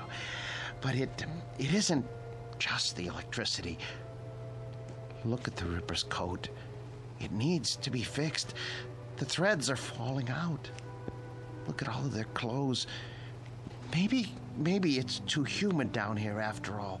You won't have to worry about that either.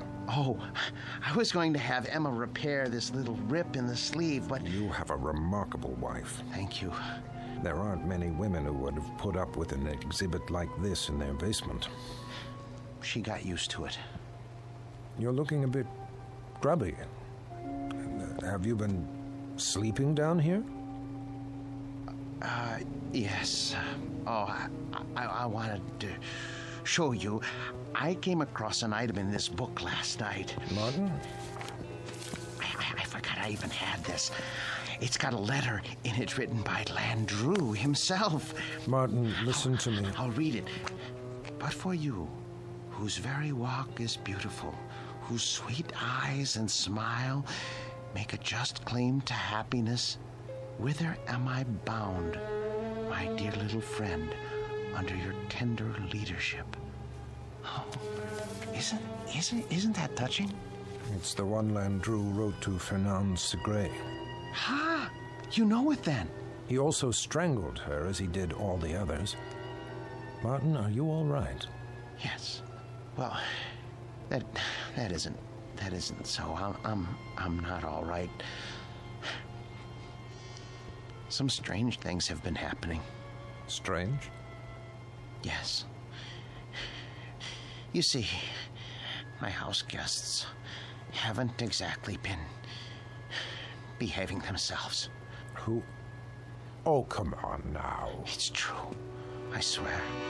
You have no idea what they've been up to. Martin, you've been so close to these figures for the past 3 months, you're beginning to imagine things.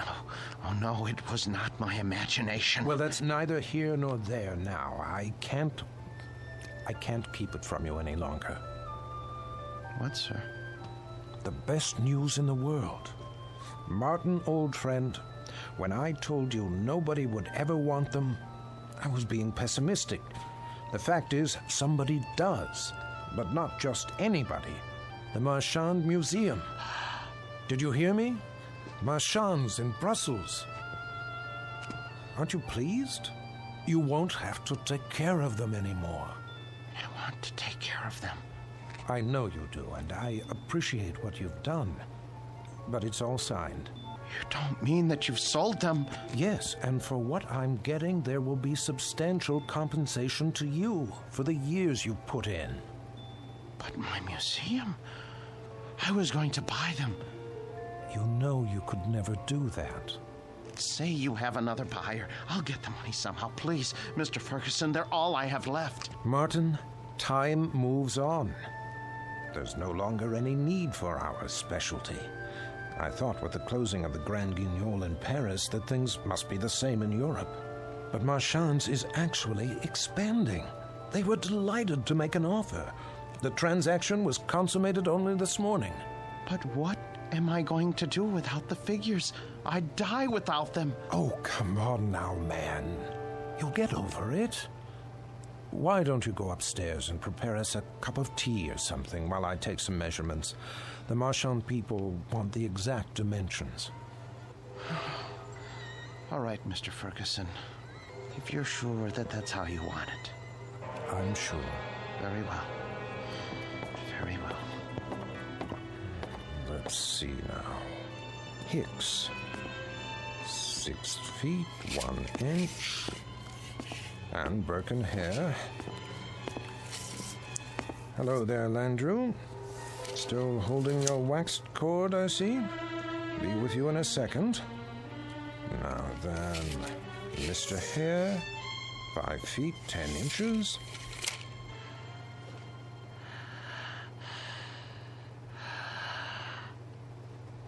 What? What?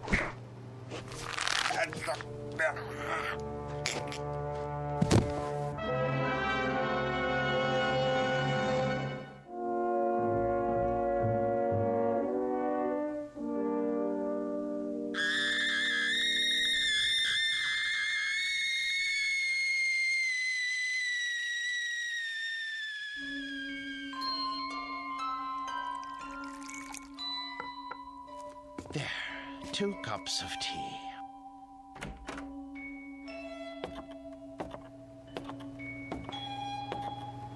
Mr. Ferguson, I don't remember whether you take cream and... Mr. Ferguson? Mr. Ferguson! Your throat. The cord.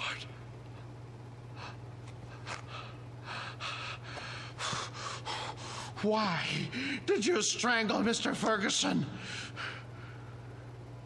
And the rest of you? I know you didn't have any part in this, but you didn't stop it either. Landrew, you have gone too far.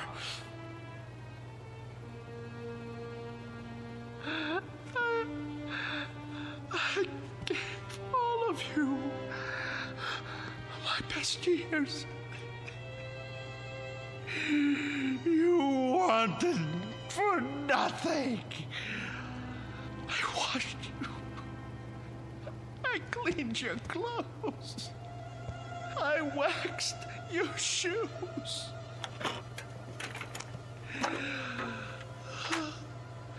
The hair was always the right temperature because I made it so. I defended your deeds against the thousands who came to see you. And when Mr. Ferguson sold the museum, who spoke up for you? Who wanted you? And now what have you done to repay me? Murdered Mr. Ferguson?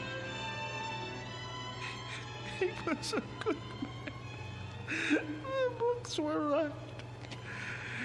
You are monsters through and through, and for that, I am going to punish you.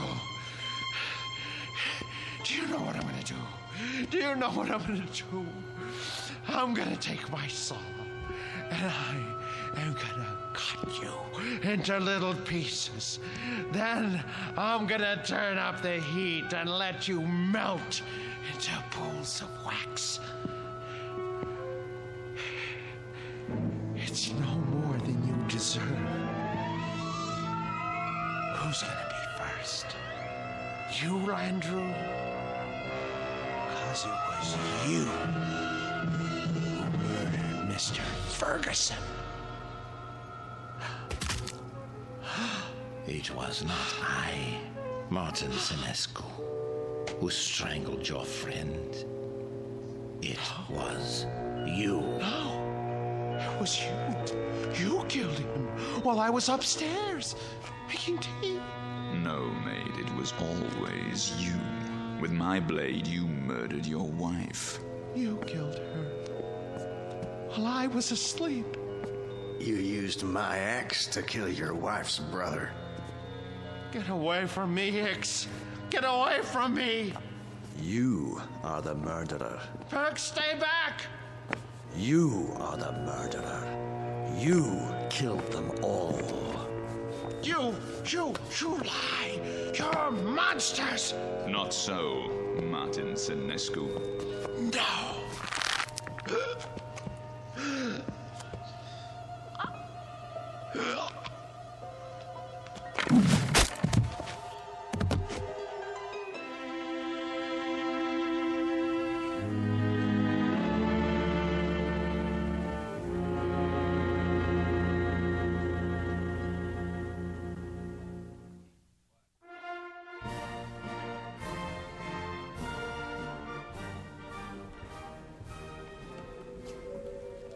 And here is the latest addition to Marchand's Wax Museum, Murderer's Row, complete with its newest cast member, Martin Lombard-Senescu, a remarkable and most versatile man. Who knows what thoughts went through his mind as he dug the grave for his wife, Emma, whom he killed with a knife. His brother-in-law, David, whose skull was split with an axe. And his friend and employer for 30 years, Mr. Ernest Ferguson. We'll never know. We can only guess what fierce devils tortured Senescu's soul and drove him to his destiny. But he has taken his place with the infamous and depraved. Next to Albert X, Burke and Hare, Landru, and Jack the Ripper himself. This way, please.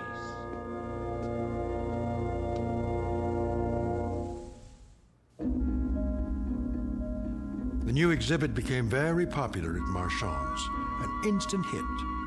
But of all the figures modeled so lovingly in wax, none was ever regarded with more dread than an American named Martin Lombard-Senescu.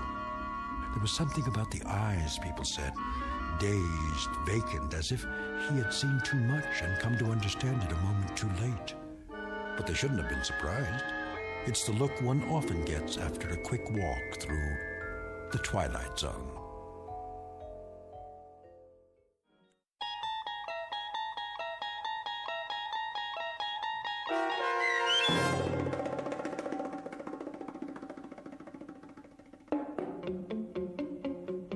The new exhibit, starring Joby Cerny with Stacy Keach as your narrator, was adapted for radio by Dennis Etchison and Joby Cerny, and written for The Twilight Zone by Jerry Soule and Charles Beaumont. Heard in the cast were Jim McCants, Nancy Baird, Richard Hensel, Nick Sandys, Tom McElroy, Christian Stolte, Damian Arnold, Roderick Peoples, Craig Harris, Martin Aestro. This copyrighted radio series is produced and directed by Carl Amari for Falcon Picture Group. Sound design and custom Foley effects for The Twilight Zone by Cerny American creatives Bob Benson, Craig Lee, Michael Slaybach, and Matt Sorrow. To learn more about the Twilight Zone radio dramas and to contact us, visit our official website at twilightzoneradio.com.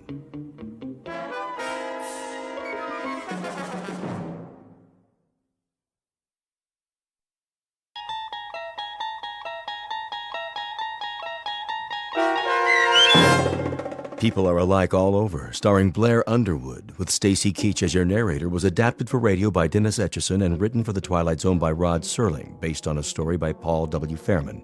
Heard in the cast were Christian Stolte, Lisa Joyce, Richard Hensel, Steve Key, Derek Purcell, Doug James, Linda Ryder, Brooke Reed, Charlie Kummerer, Amanda Amari, and C.J. Amari.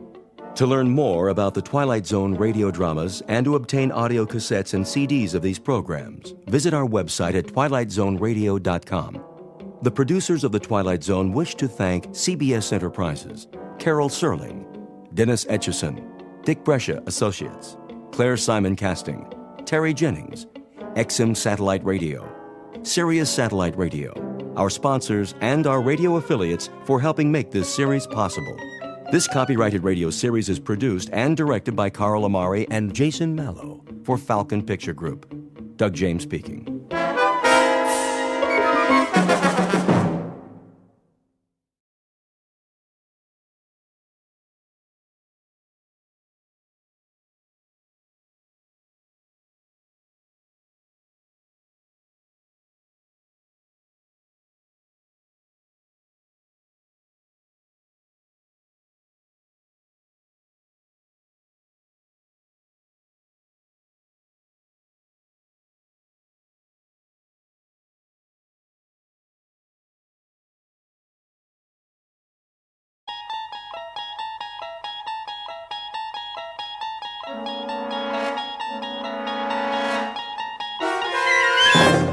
There is a fifth dimension beyond that which is known to man.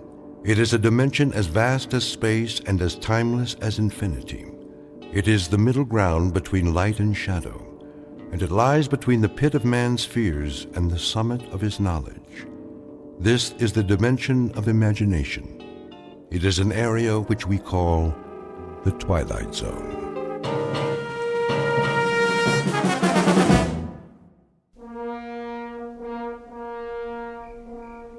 The blast-off area must be cleared by 0200 hours. All personnel, please stay behind the steel fence. Repeat, the blast-off area must be cleared by 0200 hours. That you, Markison? Evening, Conrad. Thought I'd find you out here. You thought right. Look at her. Like a needle pointed straight up at the sky. Pretty big needle. Odd, isn't it? Why do you say that? For us, I mean. Odd way to spend the last night. Yeah, I couldn't sleep. Neither could I. But what a thing to do. A last night on Earth you don't spend in the middle of the desert looking at your transportation. A last night you spend it enjoying Earth. You walk around its streets, you go into its bars, you dance with its women. Yeah. You drink in its view, savor it, enjoy it. But not us. That ship out there. We'll have all we want of her and more. She'll be our world for quite a while. 113 feet long by 18 feet wide. And yet here we stand, Conrad, watching her. Just 3 hours before we take off. Maybe we're trying to get used to the idea. Oh, we'll have plenty of time to get used to it. That'll be our city and country and house and front yard and backyard for the next 3 months. And we won't have any choice in the matter. Markson, could I ask you a question? Go ahead. Are you afraid? Of some things, I guess. The unknown, loneliness, the silence up there. But the ship, after all the work that's gone into her, I don't think so. How about you, Sam? It's different. You're ready for this. 3, 4, 5 years. It's all you've prepared yourself for. But it's not the same with me. We both went through the same flight training. I know, but I'm a scientist, Markison, a biologist. My whole life, my world has been books and slides and microscopes. I'm being sent up there because they need my mind. Pity they just can't send that and leave my body back here where it belongs. But speaking frankly, yeah, I am afraid. I'm frightened of the place we're going and what we might find there. Martians? Well, that's not very likely. They're the one thing you don't need to be afraid of.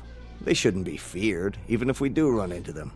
Whoever we meet up there, whatever kind of creatures they are, if they exist, they'll still be people of one sort or another. You don't really think that? Why not? I've got a philosophy about people, and I mean all people. I'm sure that when God made human beings, he developed them from call it a fixed formula, with the same batch of ingredients. We have a pattern of behavior designed to meet certain needs, and those needs are going to be identical no matter what the form and the place. And that means we're all essentially the same on Earth or in the farthest reaches of space. Think about it, Sam. People. On Mars. Wherever they're able to exist, they have to be the same. Even up there in the stars. I'd like to be able to read those stars. I wish there were an equation that applies. A plus Y equals what? A rocket ship plus 2 men equals... Equals a wondrous adventure. Let's get ready, Sam. We've only got a couple of hours.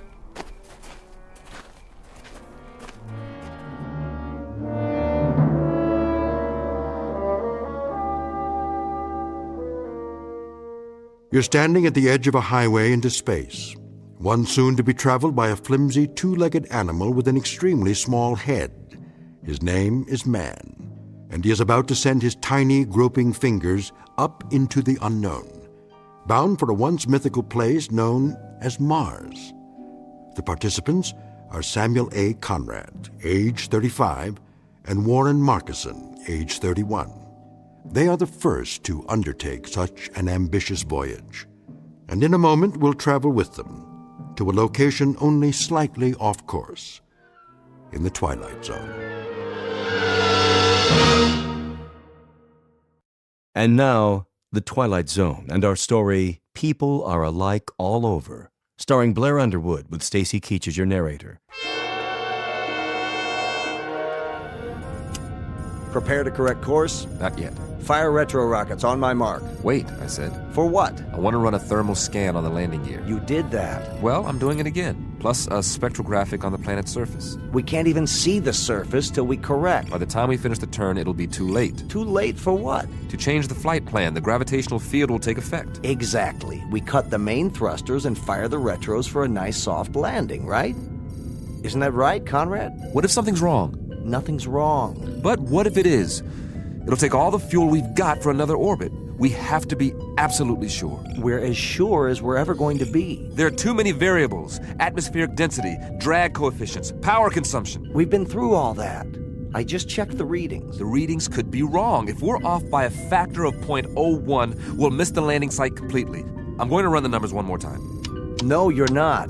I'm in command here, and I say we're going in now. At least wait till the planet rolls up on the view screen.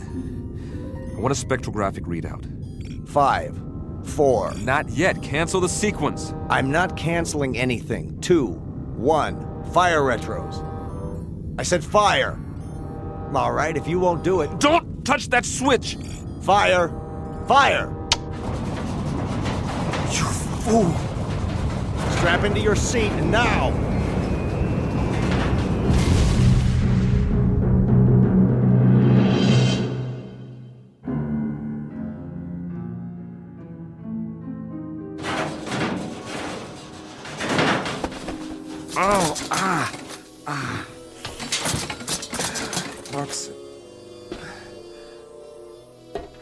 Marcuson?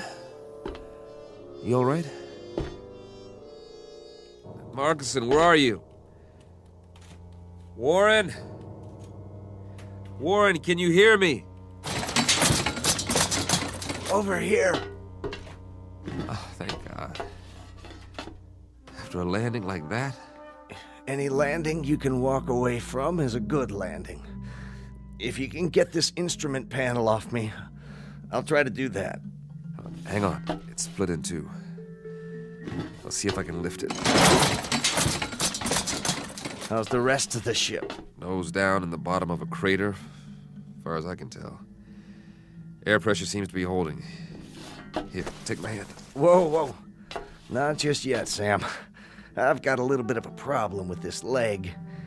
But we made it, didn't we? Yeah, we made it. With or without my help. It wasn't your fault. Sure it was. If I'd followed your order... We still would have come down at the wrong angle. The flight plan was off. There's nothing wrong with the flight plan. It's the terrain. It's not like the reconnaissance photos. Close but different. Somehow... Then you were right to be cautious. Do we have power? I don't know. I haven't had time to check anything. Try to get the lights running. It's dark in here. I may be able to rig a new circuit. You do that. I'll give you a hand. Don't be crazy. You can't even stand up. I'll do it. Sam? Yeah? Hurry, if you can. Will you, Sam? I want to take a look outside. I want to see what's really there. There's plenty of time for that. Is there? I told you, we've got air. That means the hull's intact. You rest easy. I'll get the medical kit. If you say so, Sam. If you say so.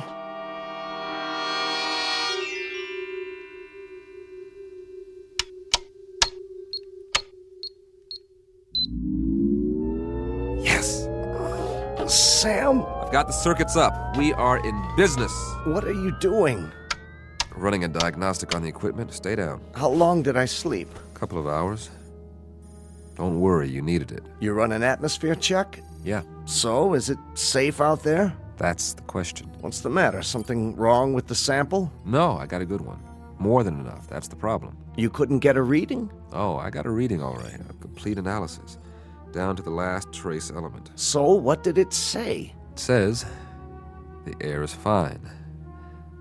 Almost identical to the mix on Earth. Well, what are we sitting here for? Let's go plant the flag. Hold on. You're not going anywhere with that leg. You go then. Just get the hatch open so I can see what's out there. I'm not going anywhere. Of course you are. Sam, we're the first men on Mars. What's the matter with you? Not yet. What are you waiting for, a printed invitation? It's the reading. But you said it was fine.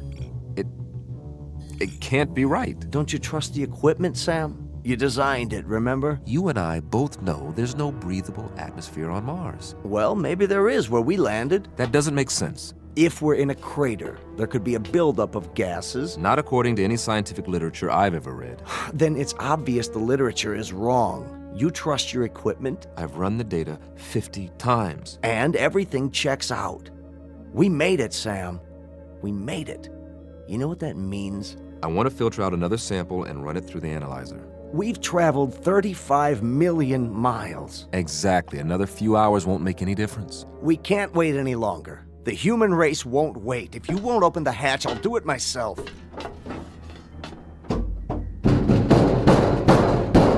You won't be able to get it open. The hydraulics out. Patch in the auxiliary power supply. You said the circuits are up. I'm telling you, we can't. Maybe you can't, but I can. You're going to wreck your other leg. I'll use the manual override. That's what I'll do. I'll disconnect the hydraulic lift at the wall and... I told you to take it easy. Sam.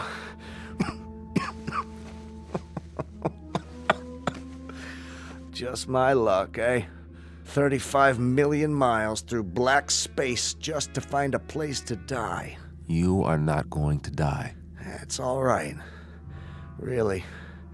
It's just that I'd hate for this ship to be my tomb.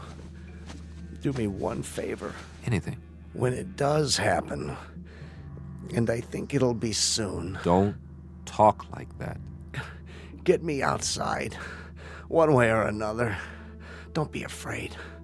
I've got a strange hunch that if anybody's out there, they'll help you with the funeral. That's how people are. And they are people, Sam. As long as they've got minds and hearts, that means they've got souls. And that makes them people. No. For God's sake, don't die now. Don't leave me alone here. Warren! Warren! What's that? Listen. Do you hear that, Warren? Do you hear that? Something's out there. And it's coming. It's coming right up to the ship. You said that whatever's out there is like us. Well, I don't know that. There's no way to find out, and I'm not ready to find out. Go away!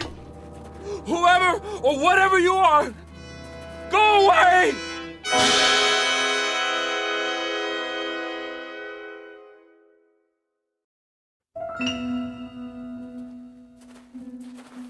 No, they're coming. Whatever they are, they're coming. The gun. Yes. Where's the survival kit? There. Nothing fancy, just a good old .38 automatic. That ought to do the trick.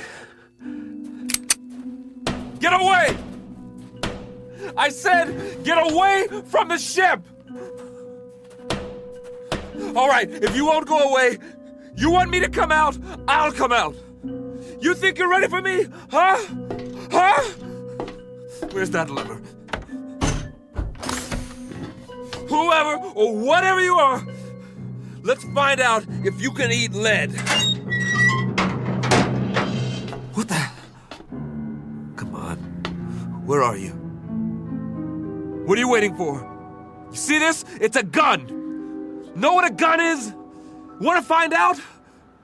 Step into the light so I can see you.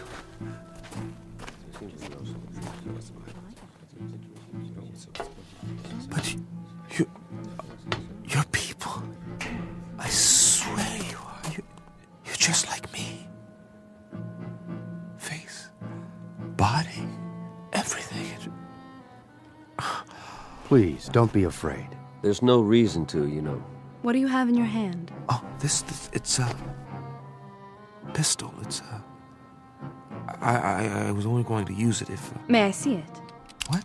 I suppose so. Just don't touch the trigger. It contains explosive missiles. They're called bullets. We didn't know if you were ever going to come out. We've waited most of the night. Very glad to see that you've finally done so, however. This is amazing. I'm Conrad. Samuel Conrad, that's my name. You understand? Name? We understand, Mr. Conrad.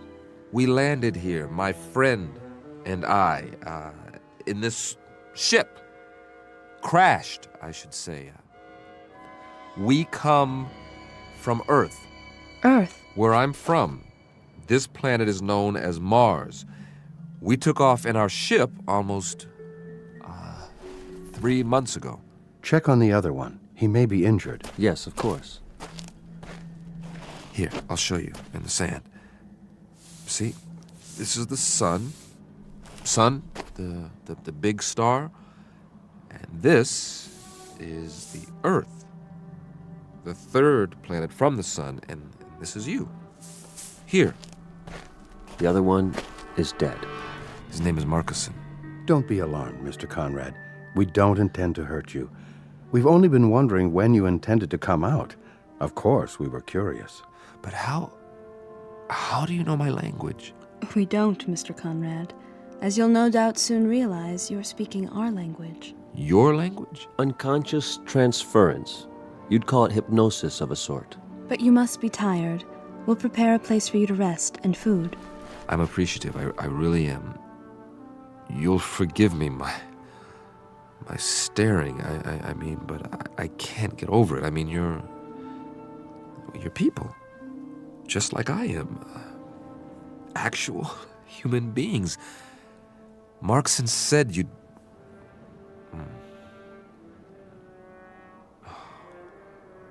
Marcus.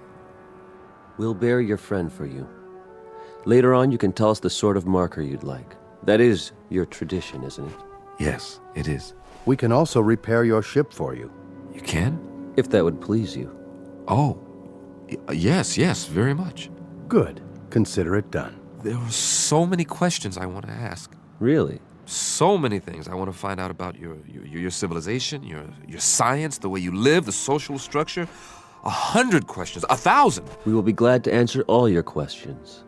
But first, you must rest. Yes. Come with us, Mr. Conrad. You must have food and drink and sleep. After you. Where are we going? Not far. A structure we've built. I don't see anything. Oh, I know it's dark out there, but it's only a short walk. You'll understand more when we arrive. The true end of your journey, if you will. A place that's more comfortable. Would you give me a moment? What? It won't take long. I'd like to say goodbye to my friend. Oh, certainly.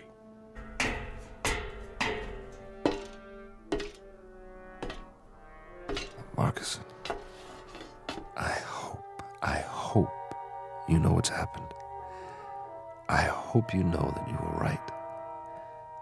There are Martians, after all, and they're people. It's incredible, but they really are just like us. You knew, didn't you? Somehow, you knew. Oh, I'm sorry, old friend, that I didn't believe you. And that you didn't live to see them. Are you ready, Mr. Conrad? Yes, I'm ready.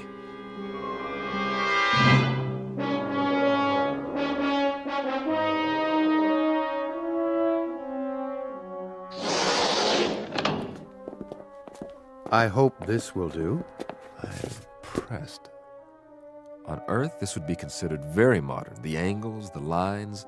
Are the walls stainless steel? Well, not exactly. Something like it. Would this be considered a typical house here? In a sense, it would be the equivalent of an apartment, I believe you call it. Except that there's no furniture. I don't believe it. Everything is built into the walls. What's the power source? Not electricity, surely it's... A simple principle, really. You'll hear all about it. About everything. But we promised you food. Your table and chair. From the ceiling. That's brilliant. And on the table, your meal. It will taste somewhat different from what you're accustomed to, but I trust you'll find it agreeable. Here. Thank you so much. All of you. You know, I am hungry. Very hungry. Please sit down, Mr. Conrad, and eat.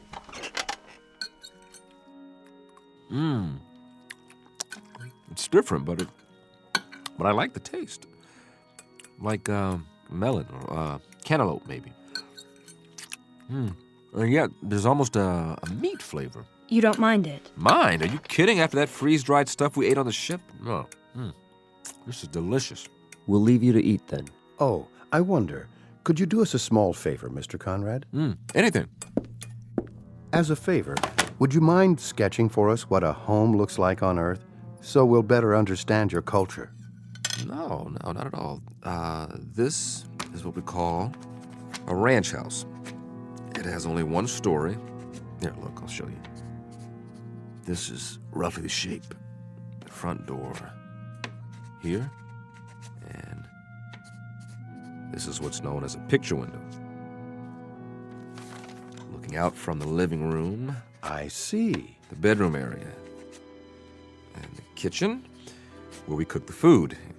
Here, I'll put down some more details about the interior. Please. Couch, chair, television set. And inside the kitchen, over here, the refrigerator, maybe a freezer, and the stove. A freezer and a stove?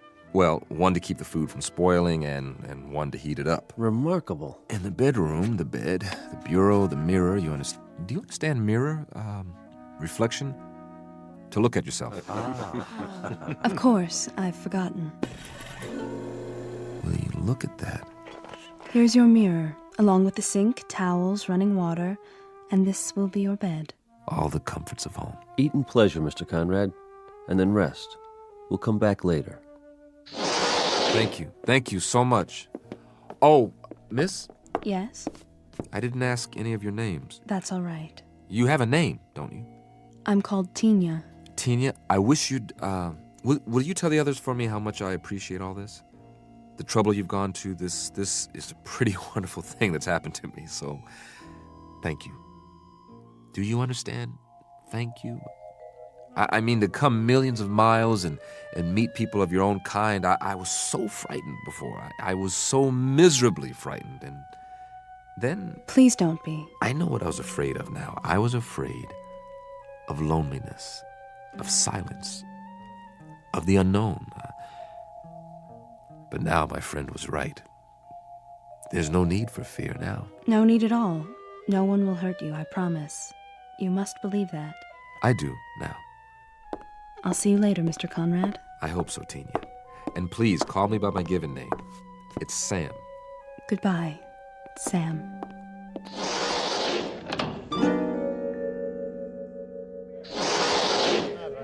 There she is. Sorry, he had more questions. What did you tell him? That we'd be back later. He understands. How did he take the language transference? Oh, quite easily. His quotient is low enough. You should see the wave chart. He has the mind almost of an infant. And you must have a look at his ship. I have done so. So primitive as to be almost unbelievable. You wonder how he made it here. Tina, how does he react to things? What? He asked you a question. I'm sorry, how does... His reactions. Most trusting, emotionally very complex. He feels loneliness, curiosity, excitement. He seems to crave companionship. And what is your recommendation?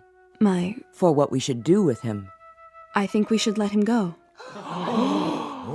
Let him go? How can we let him go? He means us no harm, and he's... He's what? Tell us what he is. Go ahead, Tina. Feel free to speak.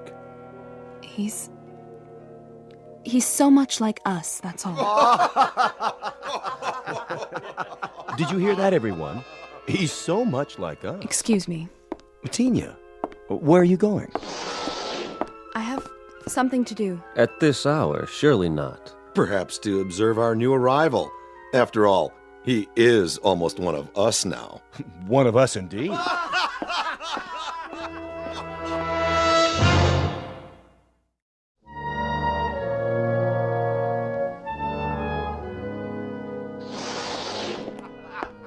Tina? Is that you? Yes, Mr. Conrad. I was just... What's the joke? Oh, something one of my friends said. Oh, what was it? Something humorous, that's all. At least he thought so. Won't you come in? I wouldn't want to disturb you. Not much chance of that. I'm too wound up. This is all a bit much to grasp at one time. You must have a great many questions. Perhaps you can answer a few of them. If you don't mind, that is. Won't you sit down? Well, maybe for just a minute.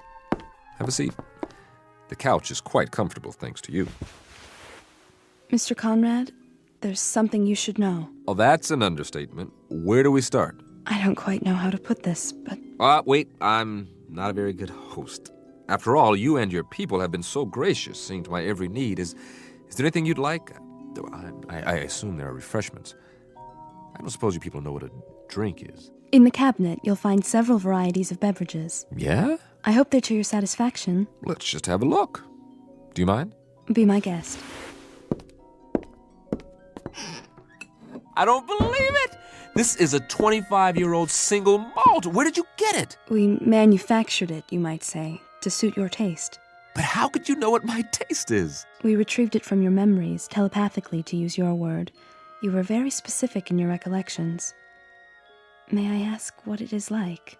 You mean you've never had Scotch whiskey before? Well, young lady, you are in for a treat. Here, I'll pour us both one.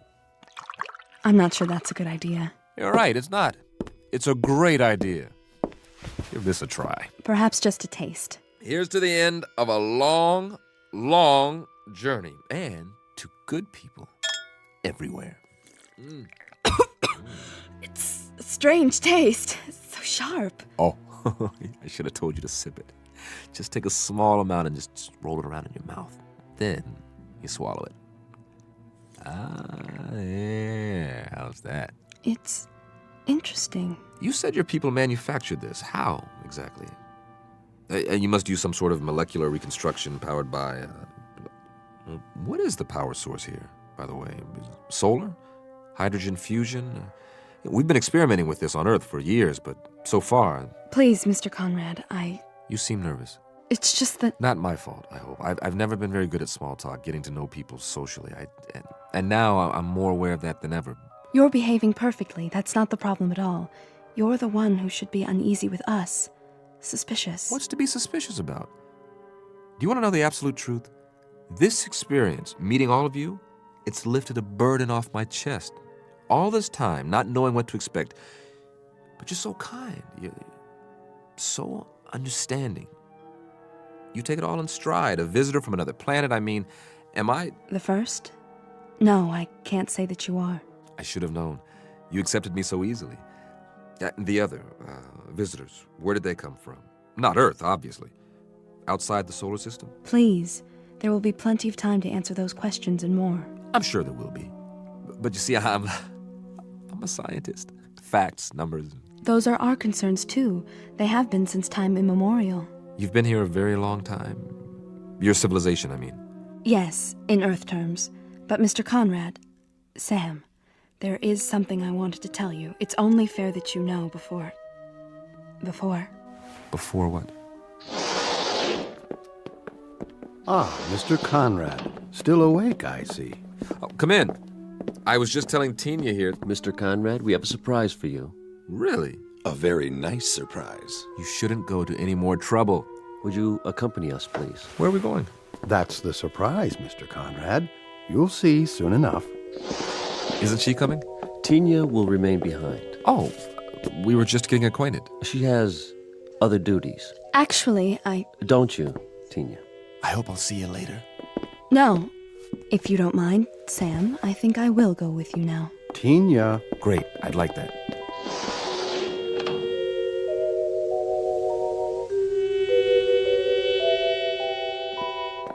Quite a complex you have here. There must be miles of corridors, like interconnecting tubes. It provides both shelter and a gathering place for our people. The walls, are they glass? A form of what you call plastic. Very strong, for protection against the elements. Then you have seasons. We've seen evidence of dust storms on the surface and, of course, the polar ice caps. We've had to recreate an atmosphere in recent centuries. That has wrought havoc with the forces of nature. Far more than you might have observed from space. I can hardly wait to take a closer look. Really, Mr. Conrad, you don't want to tire yourself. You should get a good night's rest while you can. No reason to. I feel fine. Does the complex house your research facilities, laboratories, that sort of thing? They are in an adjacent structure. I thought I saw a reflection out there, but it's so dark. All in good time. It will be a few more hours until sunrise. Then, all will be clear. Ah, here we are. After you, Mr. Conrad. What? Allow me to illuminate it for you. But this is... This is what, sir? Why, it's just like the entrance to my house back home.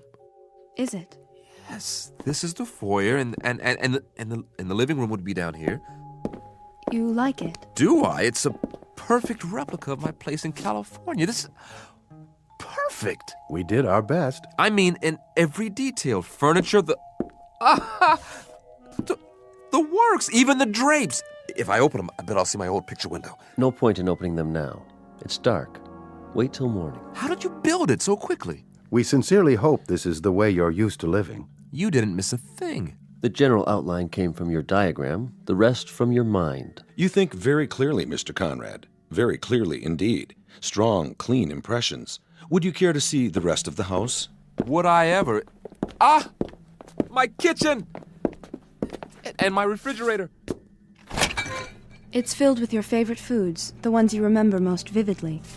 Cheese, fried chicken, and pizza. Oh, I'd love to have some warmed over pizza right about now. This is really fabulous. I don't know how to repay you. Your presence is quite enough. I really, truly appreciate it. We wanted you to feel at home, Mr. Conrad. Do you? Well, I never saw it this clean. Splendid. In that case, we were wondering if you'd mind remaining here for a little while. Oh, sure. And about my spaceship. Take your time. Your spaceship? You said you'd be able to fix it. Oh, yes. We'll restore it to its original state and then transport it here, outside your residence. It will be in perfect working order. That's great. You expressed interest in seeing more of our people. We'll arrange that, first thing in the morning. I'm sure they will be most interested. I'd be delighted. For a little while longer, then. Enjoy yourself, Mr. Conrad. Enjoy your house. You bet I will. I can hardly wait to sleep on a real mattress again. Oh, let me show you out. That's not necessary. Sure it is. This is my house, isn't it? It is, sir. It most certainly is. What's this in the vase? You call them roses, don't you? Well, yes, but how? We had a little trouble with the petals. So delicate. If you examine them closely, you may find them somewhat imperfect. I doubt that very much. Here, I want you to have one. It's my way of saying thanks. Thank you. I'll keep it to remember you by. But we'll see each other again, won't we? What? Are you crying? Come along, Tina. I'm very happy to have known you, Sam. Time to go. Sleep well, and wake refreshed.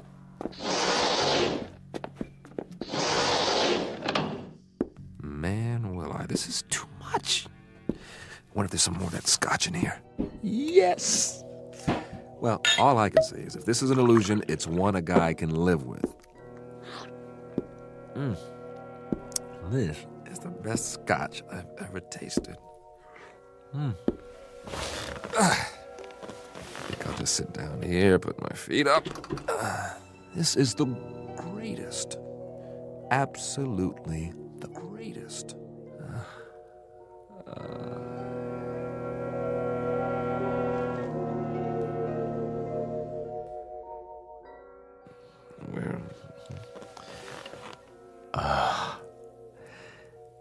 It wasn't a dream.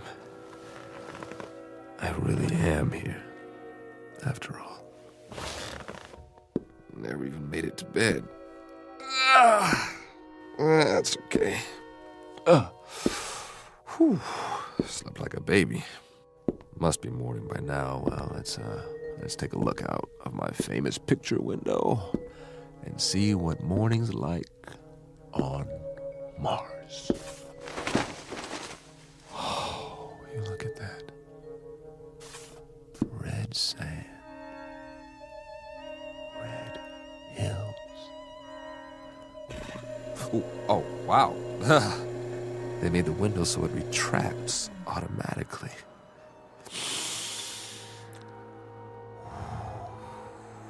Now that. Oh, real honest to goodness air. I gotta get outside.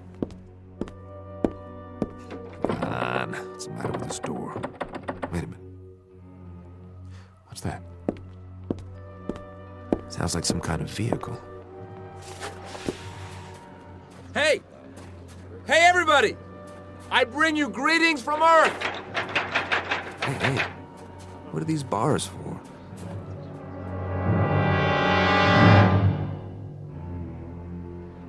Everyone, please exit through the rear of the tram. Over here! I'd like to shake your hands, but I'm locked in. Go to the main window, please. He's still in quarantine. What's he talking about? Why are you all looking at me like that? Please don't touch the bars. Hey, what's going on? Hey! This is our latest acquisition. No, it can't be. My ship. They said they'd move it here. Wait, why would they? It can't blast off this close. It would set the whole house on fire. Unless they don't intend. Isn't he unusual? Careful, children. Can it talk? Yes, on an elementary level, a very limited vocabulary, of course. Its primitive spacecraft will soon be on permanent display. For now, you're free to observe the creature in its natural surroundings. I don't belong Note in the here. simple primal emotions. No! No! Let me out of here! You may take holograms if you like. And next, we'll move on to the Venusian habitat, the intergalactic breeding area, and the Alpha Centauri house. This again is a holographic opportunity. I don't belong in here, please! Please! I would like to take a hologram. Isn't he cute? Look this way, Earthman.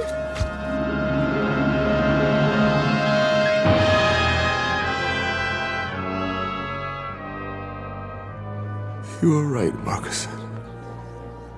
You were right. People, they are the same. No matter where you go, they are always the same. It's a zoo. A zoo. A zoo! It's a zoo. Species of animal on public display. Physical characteristics similar to a human being. Head, trunk, arms, legs, hands, feet. Very tiny, undeveloped brain. Comes from a primitive planet known as Earth. Calls himself Samuel Conrad. And he will remain here in his specially constructed cage with running water and electricity and central heating for the rest of his natural life. Because Samuel Conrad finally discovered a flight plan that led him off course and into the Twilight Zone. More from the Twilight Zone after this. Hello, I'm Stacy Keach. I hope you're enjoying this edition of the Twilight Zone radio dramas. To learn more about this series, be sure to log on to our official website at twilightzoneradio.com. You'll find special discounts on our Twilight Zone audio collections, listings of our radio stations, links to other websites, and a photo gallery of our recording studio and some of our stars in action. Plus ways to contact us with questions or comments about the show. And for a limited time, when you log on to twilightzoneradio.com, you can send in for a free CD of the show. So be sure to visit us at twilightzoneradio.com.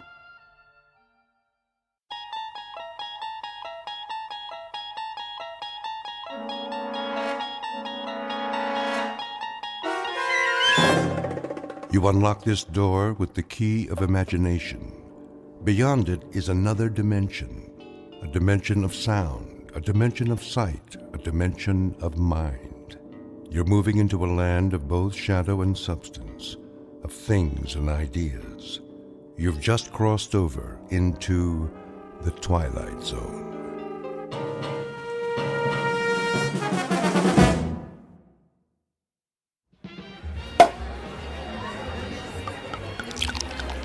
Here's to Michael Franklin, in honor of the most stunning, ruthless stewardship of a corporate takeover I've ever seen. Thank you. Thank you, Alan. Thank you, everyone. And may I just say, I absolutely deserve it. I know you've had your eye on that corner office for some time. Well, it's yours. Actually, Alan, I have my eye on the corporate suite. What? That's my office. Exactly. Careful, Michael. Your ambition is showing. Well, my ambition is what made this deal happen. My ambition is what allows our billable hours to skyrocket every quarter. And my ambition is what will eventually lead me to not only your office, Alan, but to your company-paid condo, your company-paid Mercedes, and your company-paid weekly $200 haircuts and manicures. Just kidding. I have to admit, you had me going there, Michael. I have no doubt that someday you will occupy my seat in the company. We'll have to wait and see what the future holds. Tut, tut, no harm in celebrating. Speaking of the future, check out that wild-looking old woman sitting behind the table. Wearing that colorful headscarf with all the jewelry? She looks like a contestant for Best Halloween Costume. No, I think she's telling fortunes. See how she's looking at that guy's hand? Let's go see what she has to say. Alan, you don't believe in this stuff, do you? Of course not. It's just for fun. On the other hand, maybe she can give us a hot tip for our next takeover target.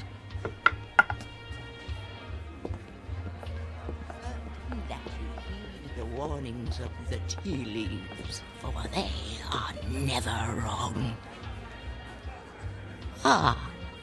I see there are 2 more supplicants who wish to learn about their futures. Make that 1 supplicant. I'm not playing. Oh, go ahead, Michael. What can it hurt? I put my faith in real things, Alan, like profits and a well-written prospectus and a robust return on an investment dollar. And people? People are the least reliable things on the planet. Well, anyway, I'll spring for your reading. How much is it, please? For this most rare and deep connection to the mystic masters of the cosmos, the charge is $5. $5? Ooh. It's highway robbery. All in good fun and worth $5 to find out what's next for the amazing Michael Franklin. There you are, my good woman. The mystic masters thank you. Yeah, I bet they do. Please be seated and give me your right hand. What's wrong with my left hand? The right hand crosses the body's meridian, connecting directly to the humors of the heart through the intercession of the soul. Oh, I'll say this for you. You've got the sales pitch down pat. Please close your eyes and focus your thoughts on your inner golden light. I would have guessed that green is your color. Michael, quiet. All right, I'm quiet. I'm focused. Watch as the golden light moves toward you. Slowly, it surrounds your consciousness. Surrender to its mystery. I never surrender. The mystic masters perceive you as a man who values work above all else. She's got that right. She could have said the same thing about anybody in this bar. There are people in your past who have suffered a disconnection with you. Spirits are left unsatisfied. Well, it can't be old girlfriends. He doesn't take time to go on dates. Your soul is troubled. My soul is just fine. Thank you very much. There's something strange. I am attempting to discern your future, but I cannot. I could have told you that. No offense. What's the matter? The reading is over. What? Hey, we paid you to tell us fortune. Here is your money back. I cannot complete the reading. Now look, lady, I don't believe in all this hocus pocus, but a deal's a deal. Just tell me I'm going to be the richest man in the world, and you can keep the $5. I do not take lightly the readings of the soul. I'm going to go complain to the manager. Alan, hold on, Alan. Look, we don't want to cause you any trouble, lady, all right? Just say what's on your mind, and we'll leave. Very well. I will tell you what the mystic masters have divined. May the Lord have mercy on your soul. What is it? Alan's gonna fire me? I'm gonna lose my hair? Your future is very clear, and it is this. In 10 days, you will be dead. What? I don't think that's very funny. The signs are serious, and the reading is true. What kind of scam is this? Come on, Michael. Don't let her ruin your night. You know, lady, we were humoring you by coming over here.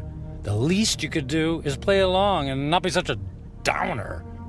I did not wish to reveal your fate. You insisted that I do. When the clock strikes midnight on the 10th day to come, you will be dead. And now what? Oh, wait. And no. Don't tell me. Let me guess. I pay you another $5, and you tell me how I can avoid this terrible fate. That is impossible. Your fate is sealed. Let's go get a beer. Come on, Michael. Fine. See, it's been a real pleasure spending time with you, ma'am. Alan, I'm heading home. I got some paperwork to finish anyway. Are you sure? Oh, yeah. Yep. Suddenly, I don't know, I've lost my desire for celebration. Okay, buddy. See you tomorrow. Yeah, see you tomorrow.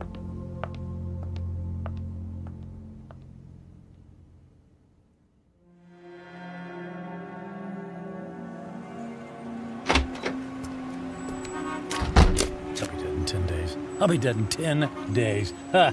Jeez. God. Con artist. Hey. Come on. Where's a taxi when you need one? Oh. Hey, taxi! Taxi over here!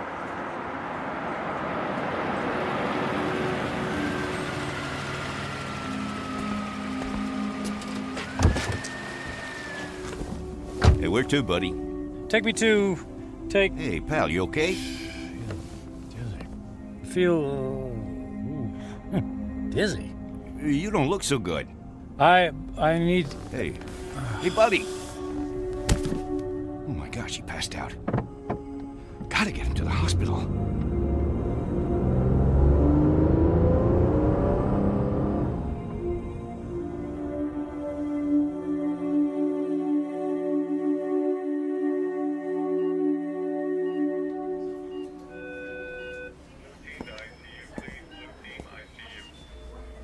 Mr. Franklin, can you hear me?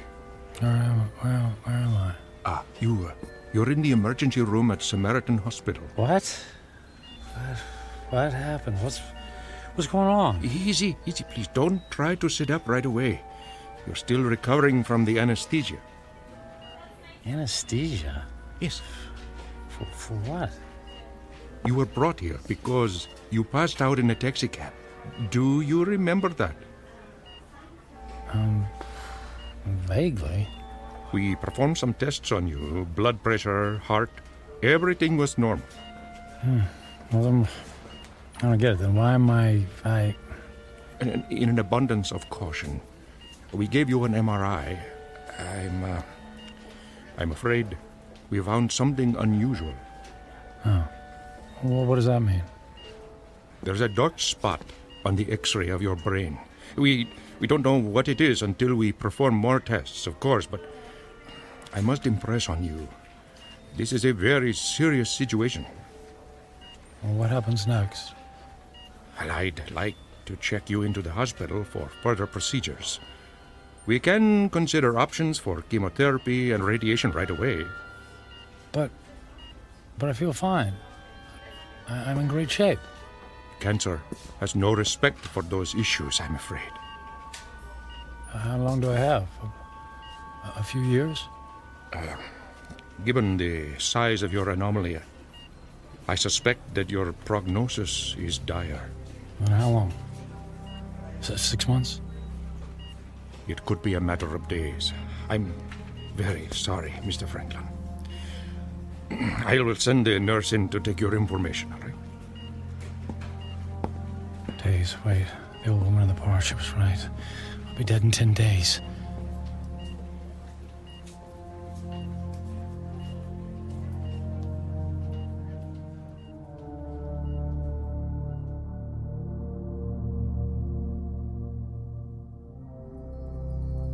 Portrait of a man frozen in the amber of fear.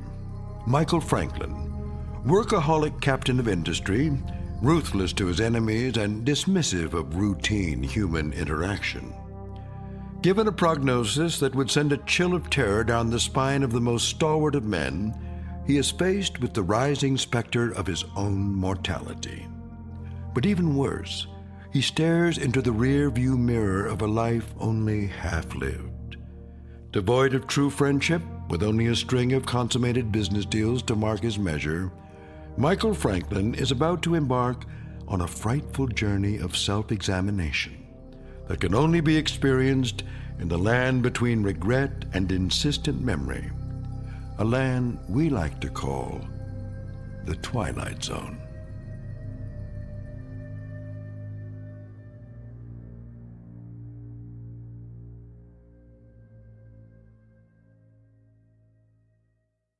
And now, The Twilight Zone and our story, 10 Days, starring Ned Bellamy with Stacy Keach as your narrator.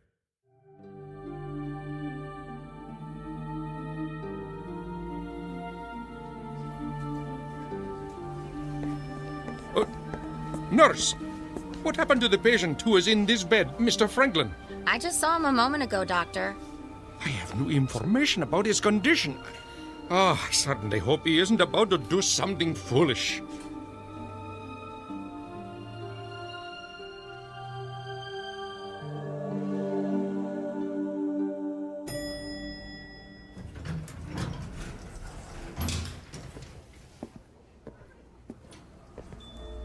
Is Alan in yet? Oh, yes, Mr. Franklin. Are you all right, Mr. Franklin? I'm fine. I don't believe I've ever seen you in the office without shaving or changing your clothes from yesterday. I was in a hurry this morning. Is he in a meeting? He just finished a call. Fine. I'll only need a minute. Oh, but he's got another appointment at... I'll only be a minute.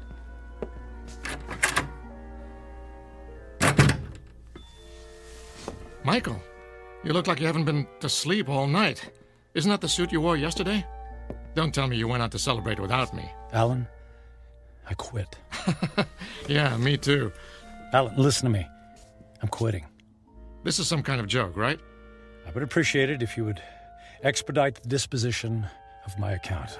I want to close out my portfolio. I'm cashing in my stocks. I need my retirement funds and my annual bonus, every bit of it.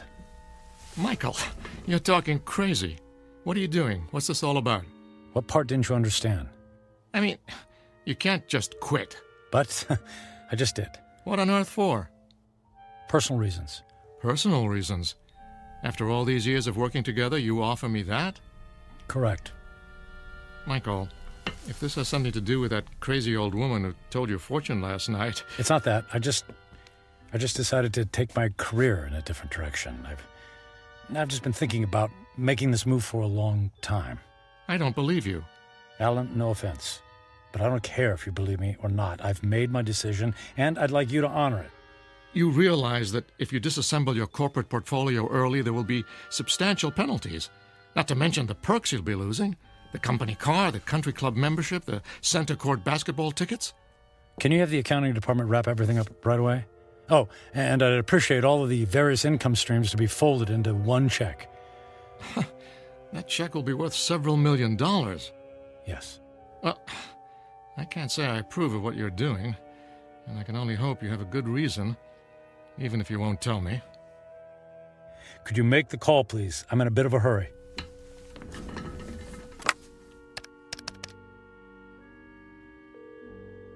After 12 years, I don't see why there's such a... yes, this is Alan Fisher in corporate.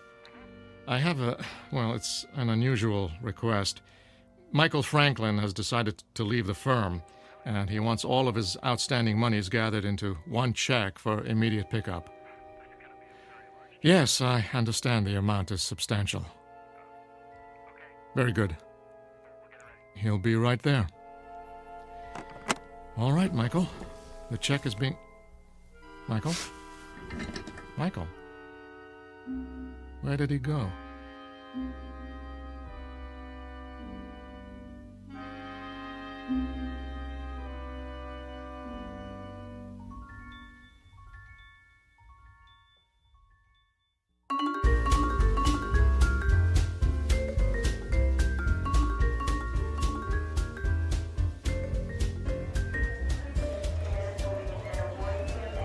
May I help you, sir? I'd like to buy a ticket to Rome, please. Leaving today. Very good, sir. And on what date would you like to return? Just a one-way ticket, please. I just love Rome. The sights, the food, the museums. It's a banquet of... Yeah, I'm in a hurry. Please. If you'll just sign here. Will you prefer a window or an aisle seat? Surprise me.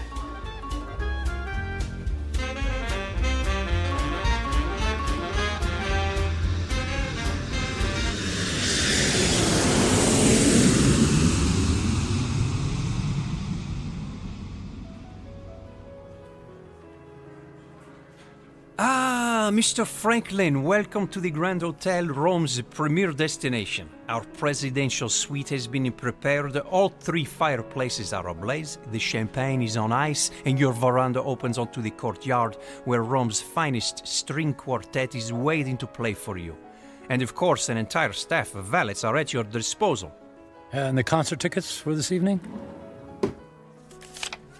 The limousine will gather you at 6 o'clock. You will be driven directly to the private entrance where a personal elevator will whisk you to the ambassador's box. Only the finest for you, Mr. Franklin. Bravo! Wonderful!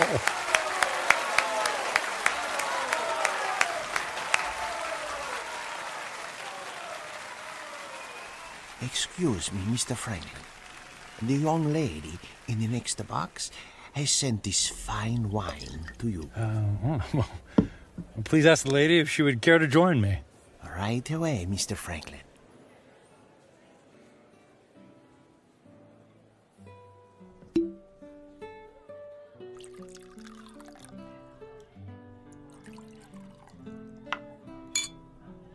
I haven't seen you at the theater before. Do you come to Roma very often? You might say this is a once-in-a-lifetime vacation. I want to see him do everything, all the finest foods, all the finest wines. I want to hear the best music and experience all the riches the world has to offer. All at once? Why settle for the ordinary when we can fill our lives with the amazing? Oh, you are a man of action. Speaking of action, would you care to dance? I would love to dance, but not here. There's a fabulous nightclub in the center of the city, very exclusive. The limousine awaits.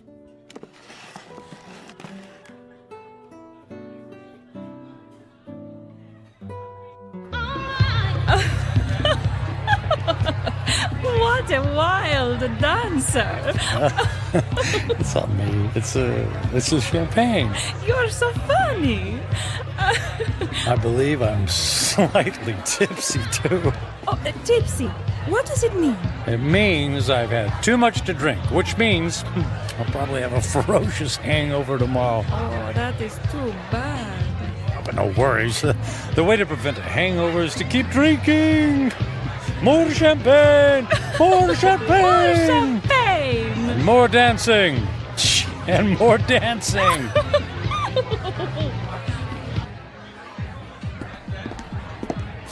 Michael, are you sure you can afford to buy drinks for the whole restaurant?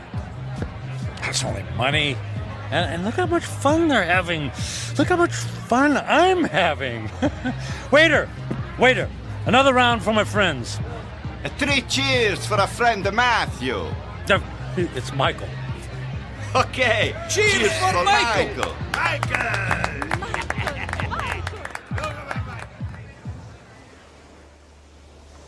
Michael, are you able to walk? It's not me. It's the streets that keep moving. You danced the night away. And we'll do it again tonight. The sun rises over the ocean. If I see a million mornings, I never grow tired of seeing that sight. Imagine if you only had a few more to see. I'm sorry, what did you say? I said, would you care for some breakfast? I'm starving. Then let's go to the best restaurant in the city and order everything on the menu. I've never met a man like you, Michael. If you want something, you just take it. Of course. What's that old saying? Eat, drink, and be merry, for tomorrow we die. Michael, what's wrong? You look sad. Did I say something wrong? Maria, I wanted to ask you something. What is it, Michael? Would you care to join me on a small trip? Where to? Oh, I know a charming village near here. We could have a picnic. Actually, what I had in mind was Paris. Paris, France. And then London. And then Monte Carlo, or Moscow, or Hong Kong. I mean, we could go anywhere in the world. But what will we do when we get there? Whatever we want. I'll buy you diamonds, or a new car. Would you like a new car? Michael, you're making my head swim. I don't need a new car or diamonds. What then? A yacht? My life is here, in Rome. I can't just pick up and leave to go hopping from one country to the next. Why not? You just said you admired me for that very thing. I admire your freedom, but I have responsibilities. My parents are here, my friends. Well, they'll be one phone call away. I can't just leave. You can do anything you want to, just like me. Don't you have anyone you feel responsible to? We were discussing breakfast. Breakfast, that's what we need. Michael, I asked you a question.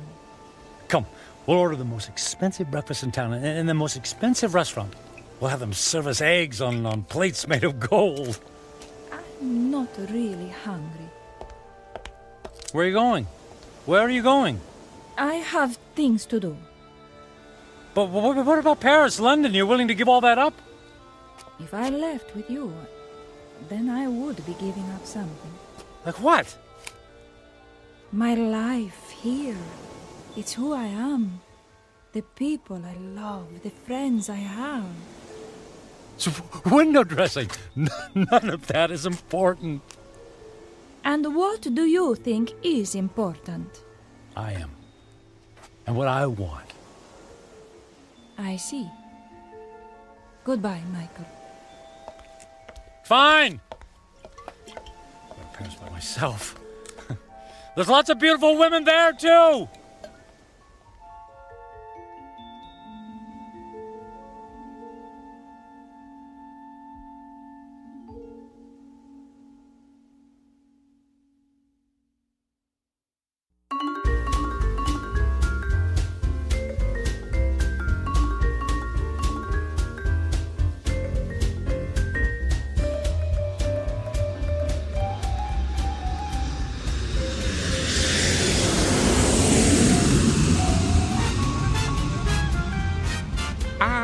Bonsoir, Monsieur Franklin. Welcome to Paris. Your suite is prepared for you with a view of the Seine and a bottle of champagne on ice, right? Mais oui.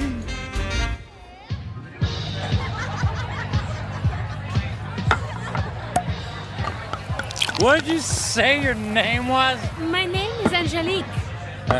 I'll call you Angel, my beautiful French angel. What about you, my dear? I am called Giselle. Ah, Giselle. Giselle, I knew her well. Oh, you are so silly.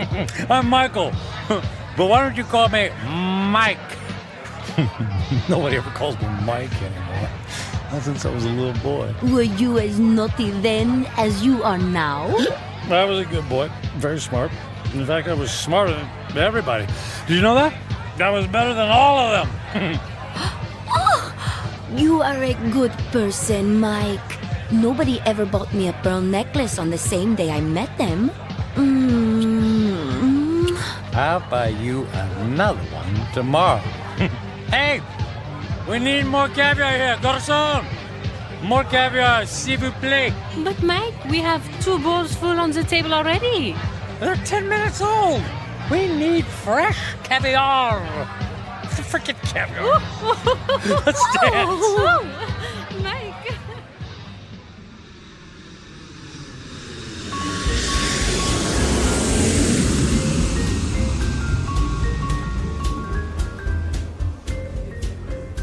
Welcome to London, Mr. Franklin. Your suite has been prepared for you and... Bottle of champagne on ice. Got it. Let's say, just on second thought, cancel my room. Book me on a flight to Monaco. I got an itch to gamble. Right away, sir.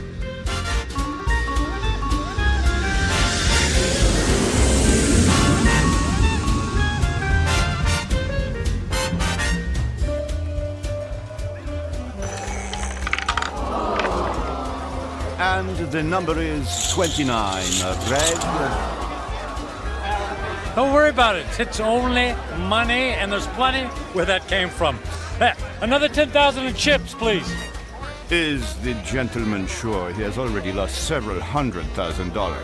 If the gentleman wanted to hire a babysitter, the gentleman would have done so. You understand? As the gentleman wishes.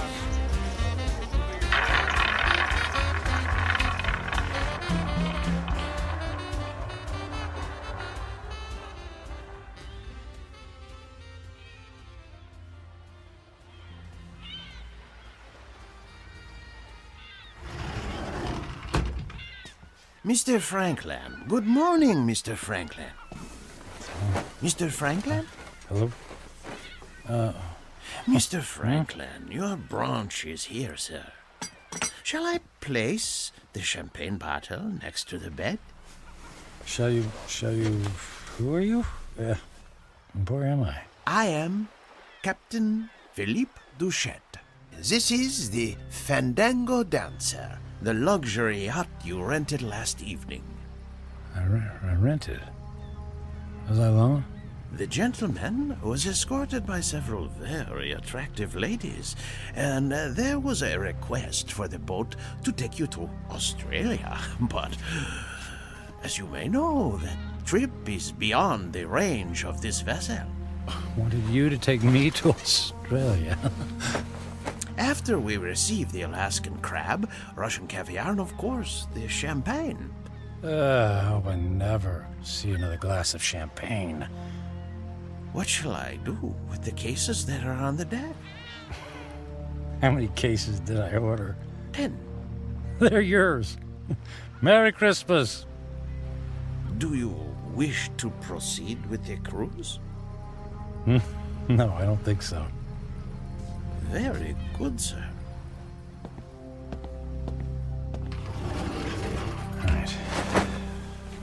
For a week, I've eaten the finest foods, drunk the most expensive champagne. I've slept in the most exquisitely comfortable beds with the most luxurious silk sheets. I've held beautiful women in my arms. I should be the happiest man on earth. I should have a permanent grin tattooed on my face. Why am I so miserable? I only have a few days left to live. A few days. I need to be somewhere where someone knows me, where I don't have to pay for the company of people. I need to go home. I need to go home.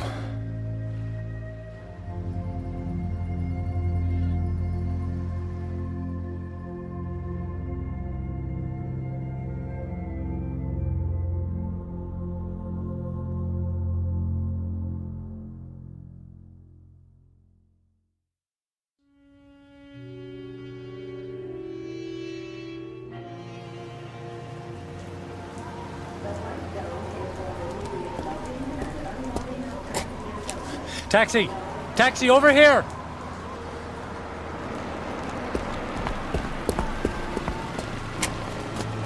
Hey, where to, mister? 1020 Clark Street. Hop in.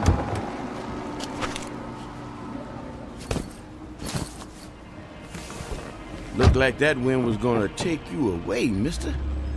We flew in through the storm. It was quite a bumpy landing. Well, it'll probably blow over soon. Say, I don't think I've seen you around here before. Well, I haven't lived here for quite some time. That must be it then. Oak Grove being such a small town and all, I know just about everybody around. Yeah, well, as I said, it's been a few years. Just visiting? That's right. Family? Not really.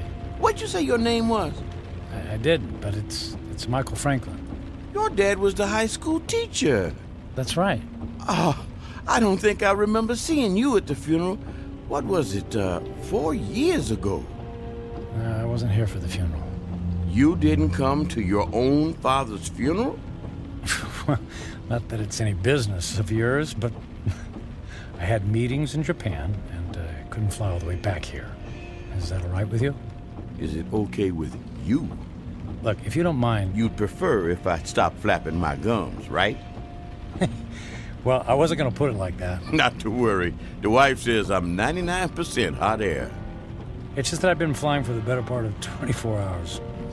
Jet lag and all that, you know. Well, say no more. My lips are sealed. Anyway, here we are. 1020 Clark. Let me help you with your bag. It's all right. I can manage. Here you go. Keep the change. Mister, do you know you just paid me with a $50 bill? Huh? Oh, yeah. Yeah, that's fine. Well, you have yourself a really fine day, because I sure will. And you be careful in that wind, you hear? Well, something tells me it's not the wind I'll have to worry about.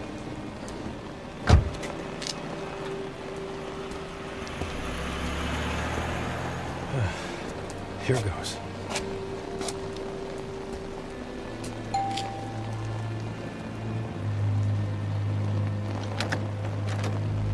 Hi, Carrie. Surprise. Michael? What are you doing here? It's a long story. May I come in? Well, It's pretty windy out here. I suppose so. Thank you.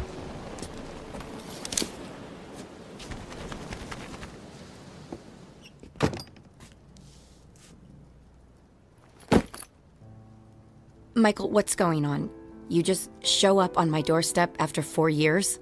Well, you know me. Spur of the moment. You are not a spur-of-the-moment person. You plan everything in your life. I wouldn't be surprised to find that you plan how many times you blink every day. Well, the truth is, I don't have any place else to go. That sounds dramatic. It's true. What about the penthouse? It's gone. The beach house? Gone. They're all gone. I sold everything. I thought you went through your midlife crisis when you left me. Apparently, it's still going on. Please, Carrie, I don't want to fight. Then what do you want? I just wanted to see you again. You just wanted to see me. Okay, you see me. Now what? Do you mind if we sit down? Michael, I have to be at work in an hour, and I'm in the middle of a term paper. You went back to school. I'm getting my master's. That's wonderful. Congratulations. Thank you. I mean, you planned it for years. It's great that you finally decided to do it. Yeah, well, if there's nothing else on your mind... So, how have you been? Busy. I don't have a lot of downtime, but that's how I like it. You redecorated things here. You redecorated the house. I needed a fresh start after you left. Oh, Carrie, about that, I'm so... If you're about to apologize, please don't. I've already more than paid you back by thinking the most horrible thoughts any person could think about another person. I guess I deserve that. Oh, you have no idea. How could you just walk away from a marriage, Michael? What was so terrible that you couldn't stand up like a man and fight for me? For us? It wasn't about you, Carrie. Oh, that's good to know. Because when I was picking up the pieces, when you left, it sure felt like it was about me. What I mean is that I wasn't a good husband. True. You were always working. And I knew that I wouldn't be a good father. True. You never even walked the dog. So, I didn't give up on you. Or us. I gave up on myself. Well, that makes everything all better. You can go now. Carrie, please. Oh, I could just clobber you for coming back here. It isn't fair for me to have to dredge up these old feelings again. Well, maybe a civilized conversation without any bickering would do both of us some good. I don't think so. Please, Carrie, it's more important than you know. For what purpose, Michael? So you can go back to your high-powered, big-shot job in the city and feel good about yourself? I just don't want to leave loose ends. Please, for better or for worse, can we just talk? I'm not looking for forgiveness, just closure. Well... One cup of coffee? I'll even make it. All right. 1 cup, and I'll make the coffee. Yours always tasted like motor oil. Thank you. Thank you so much. Thank you.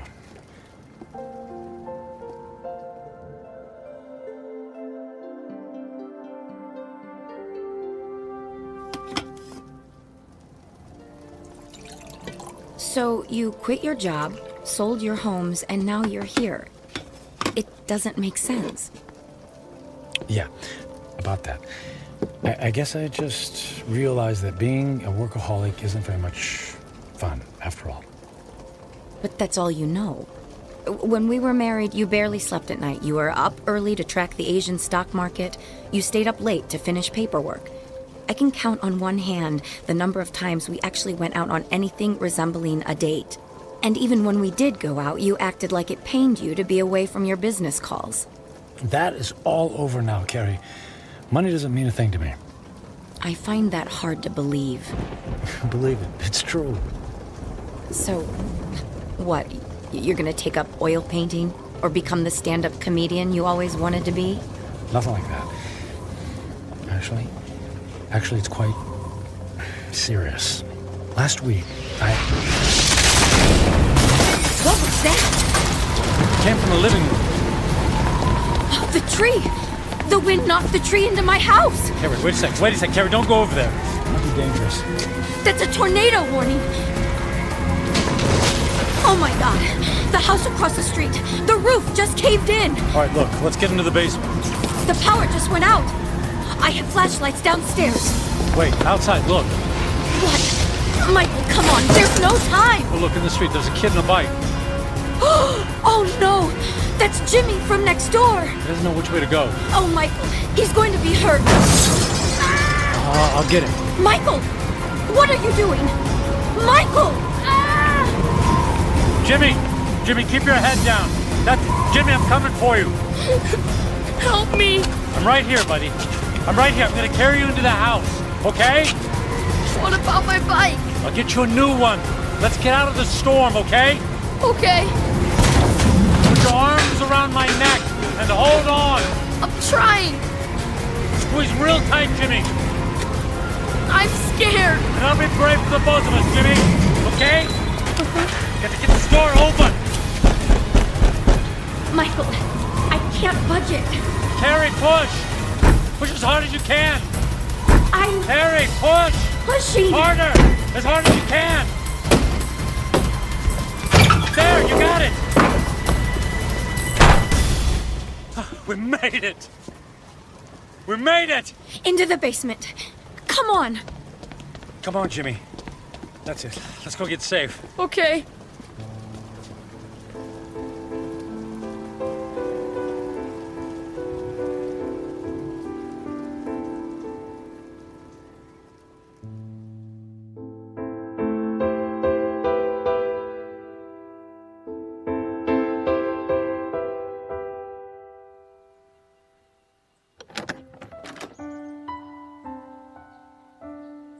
The storm's cleared. It's over. Is the wind gonna get me? No, honey. You're safe. Look. That car. It's been overturned. At least there's no more damage to the house.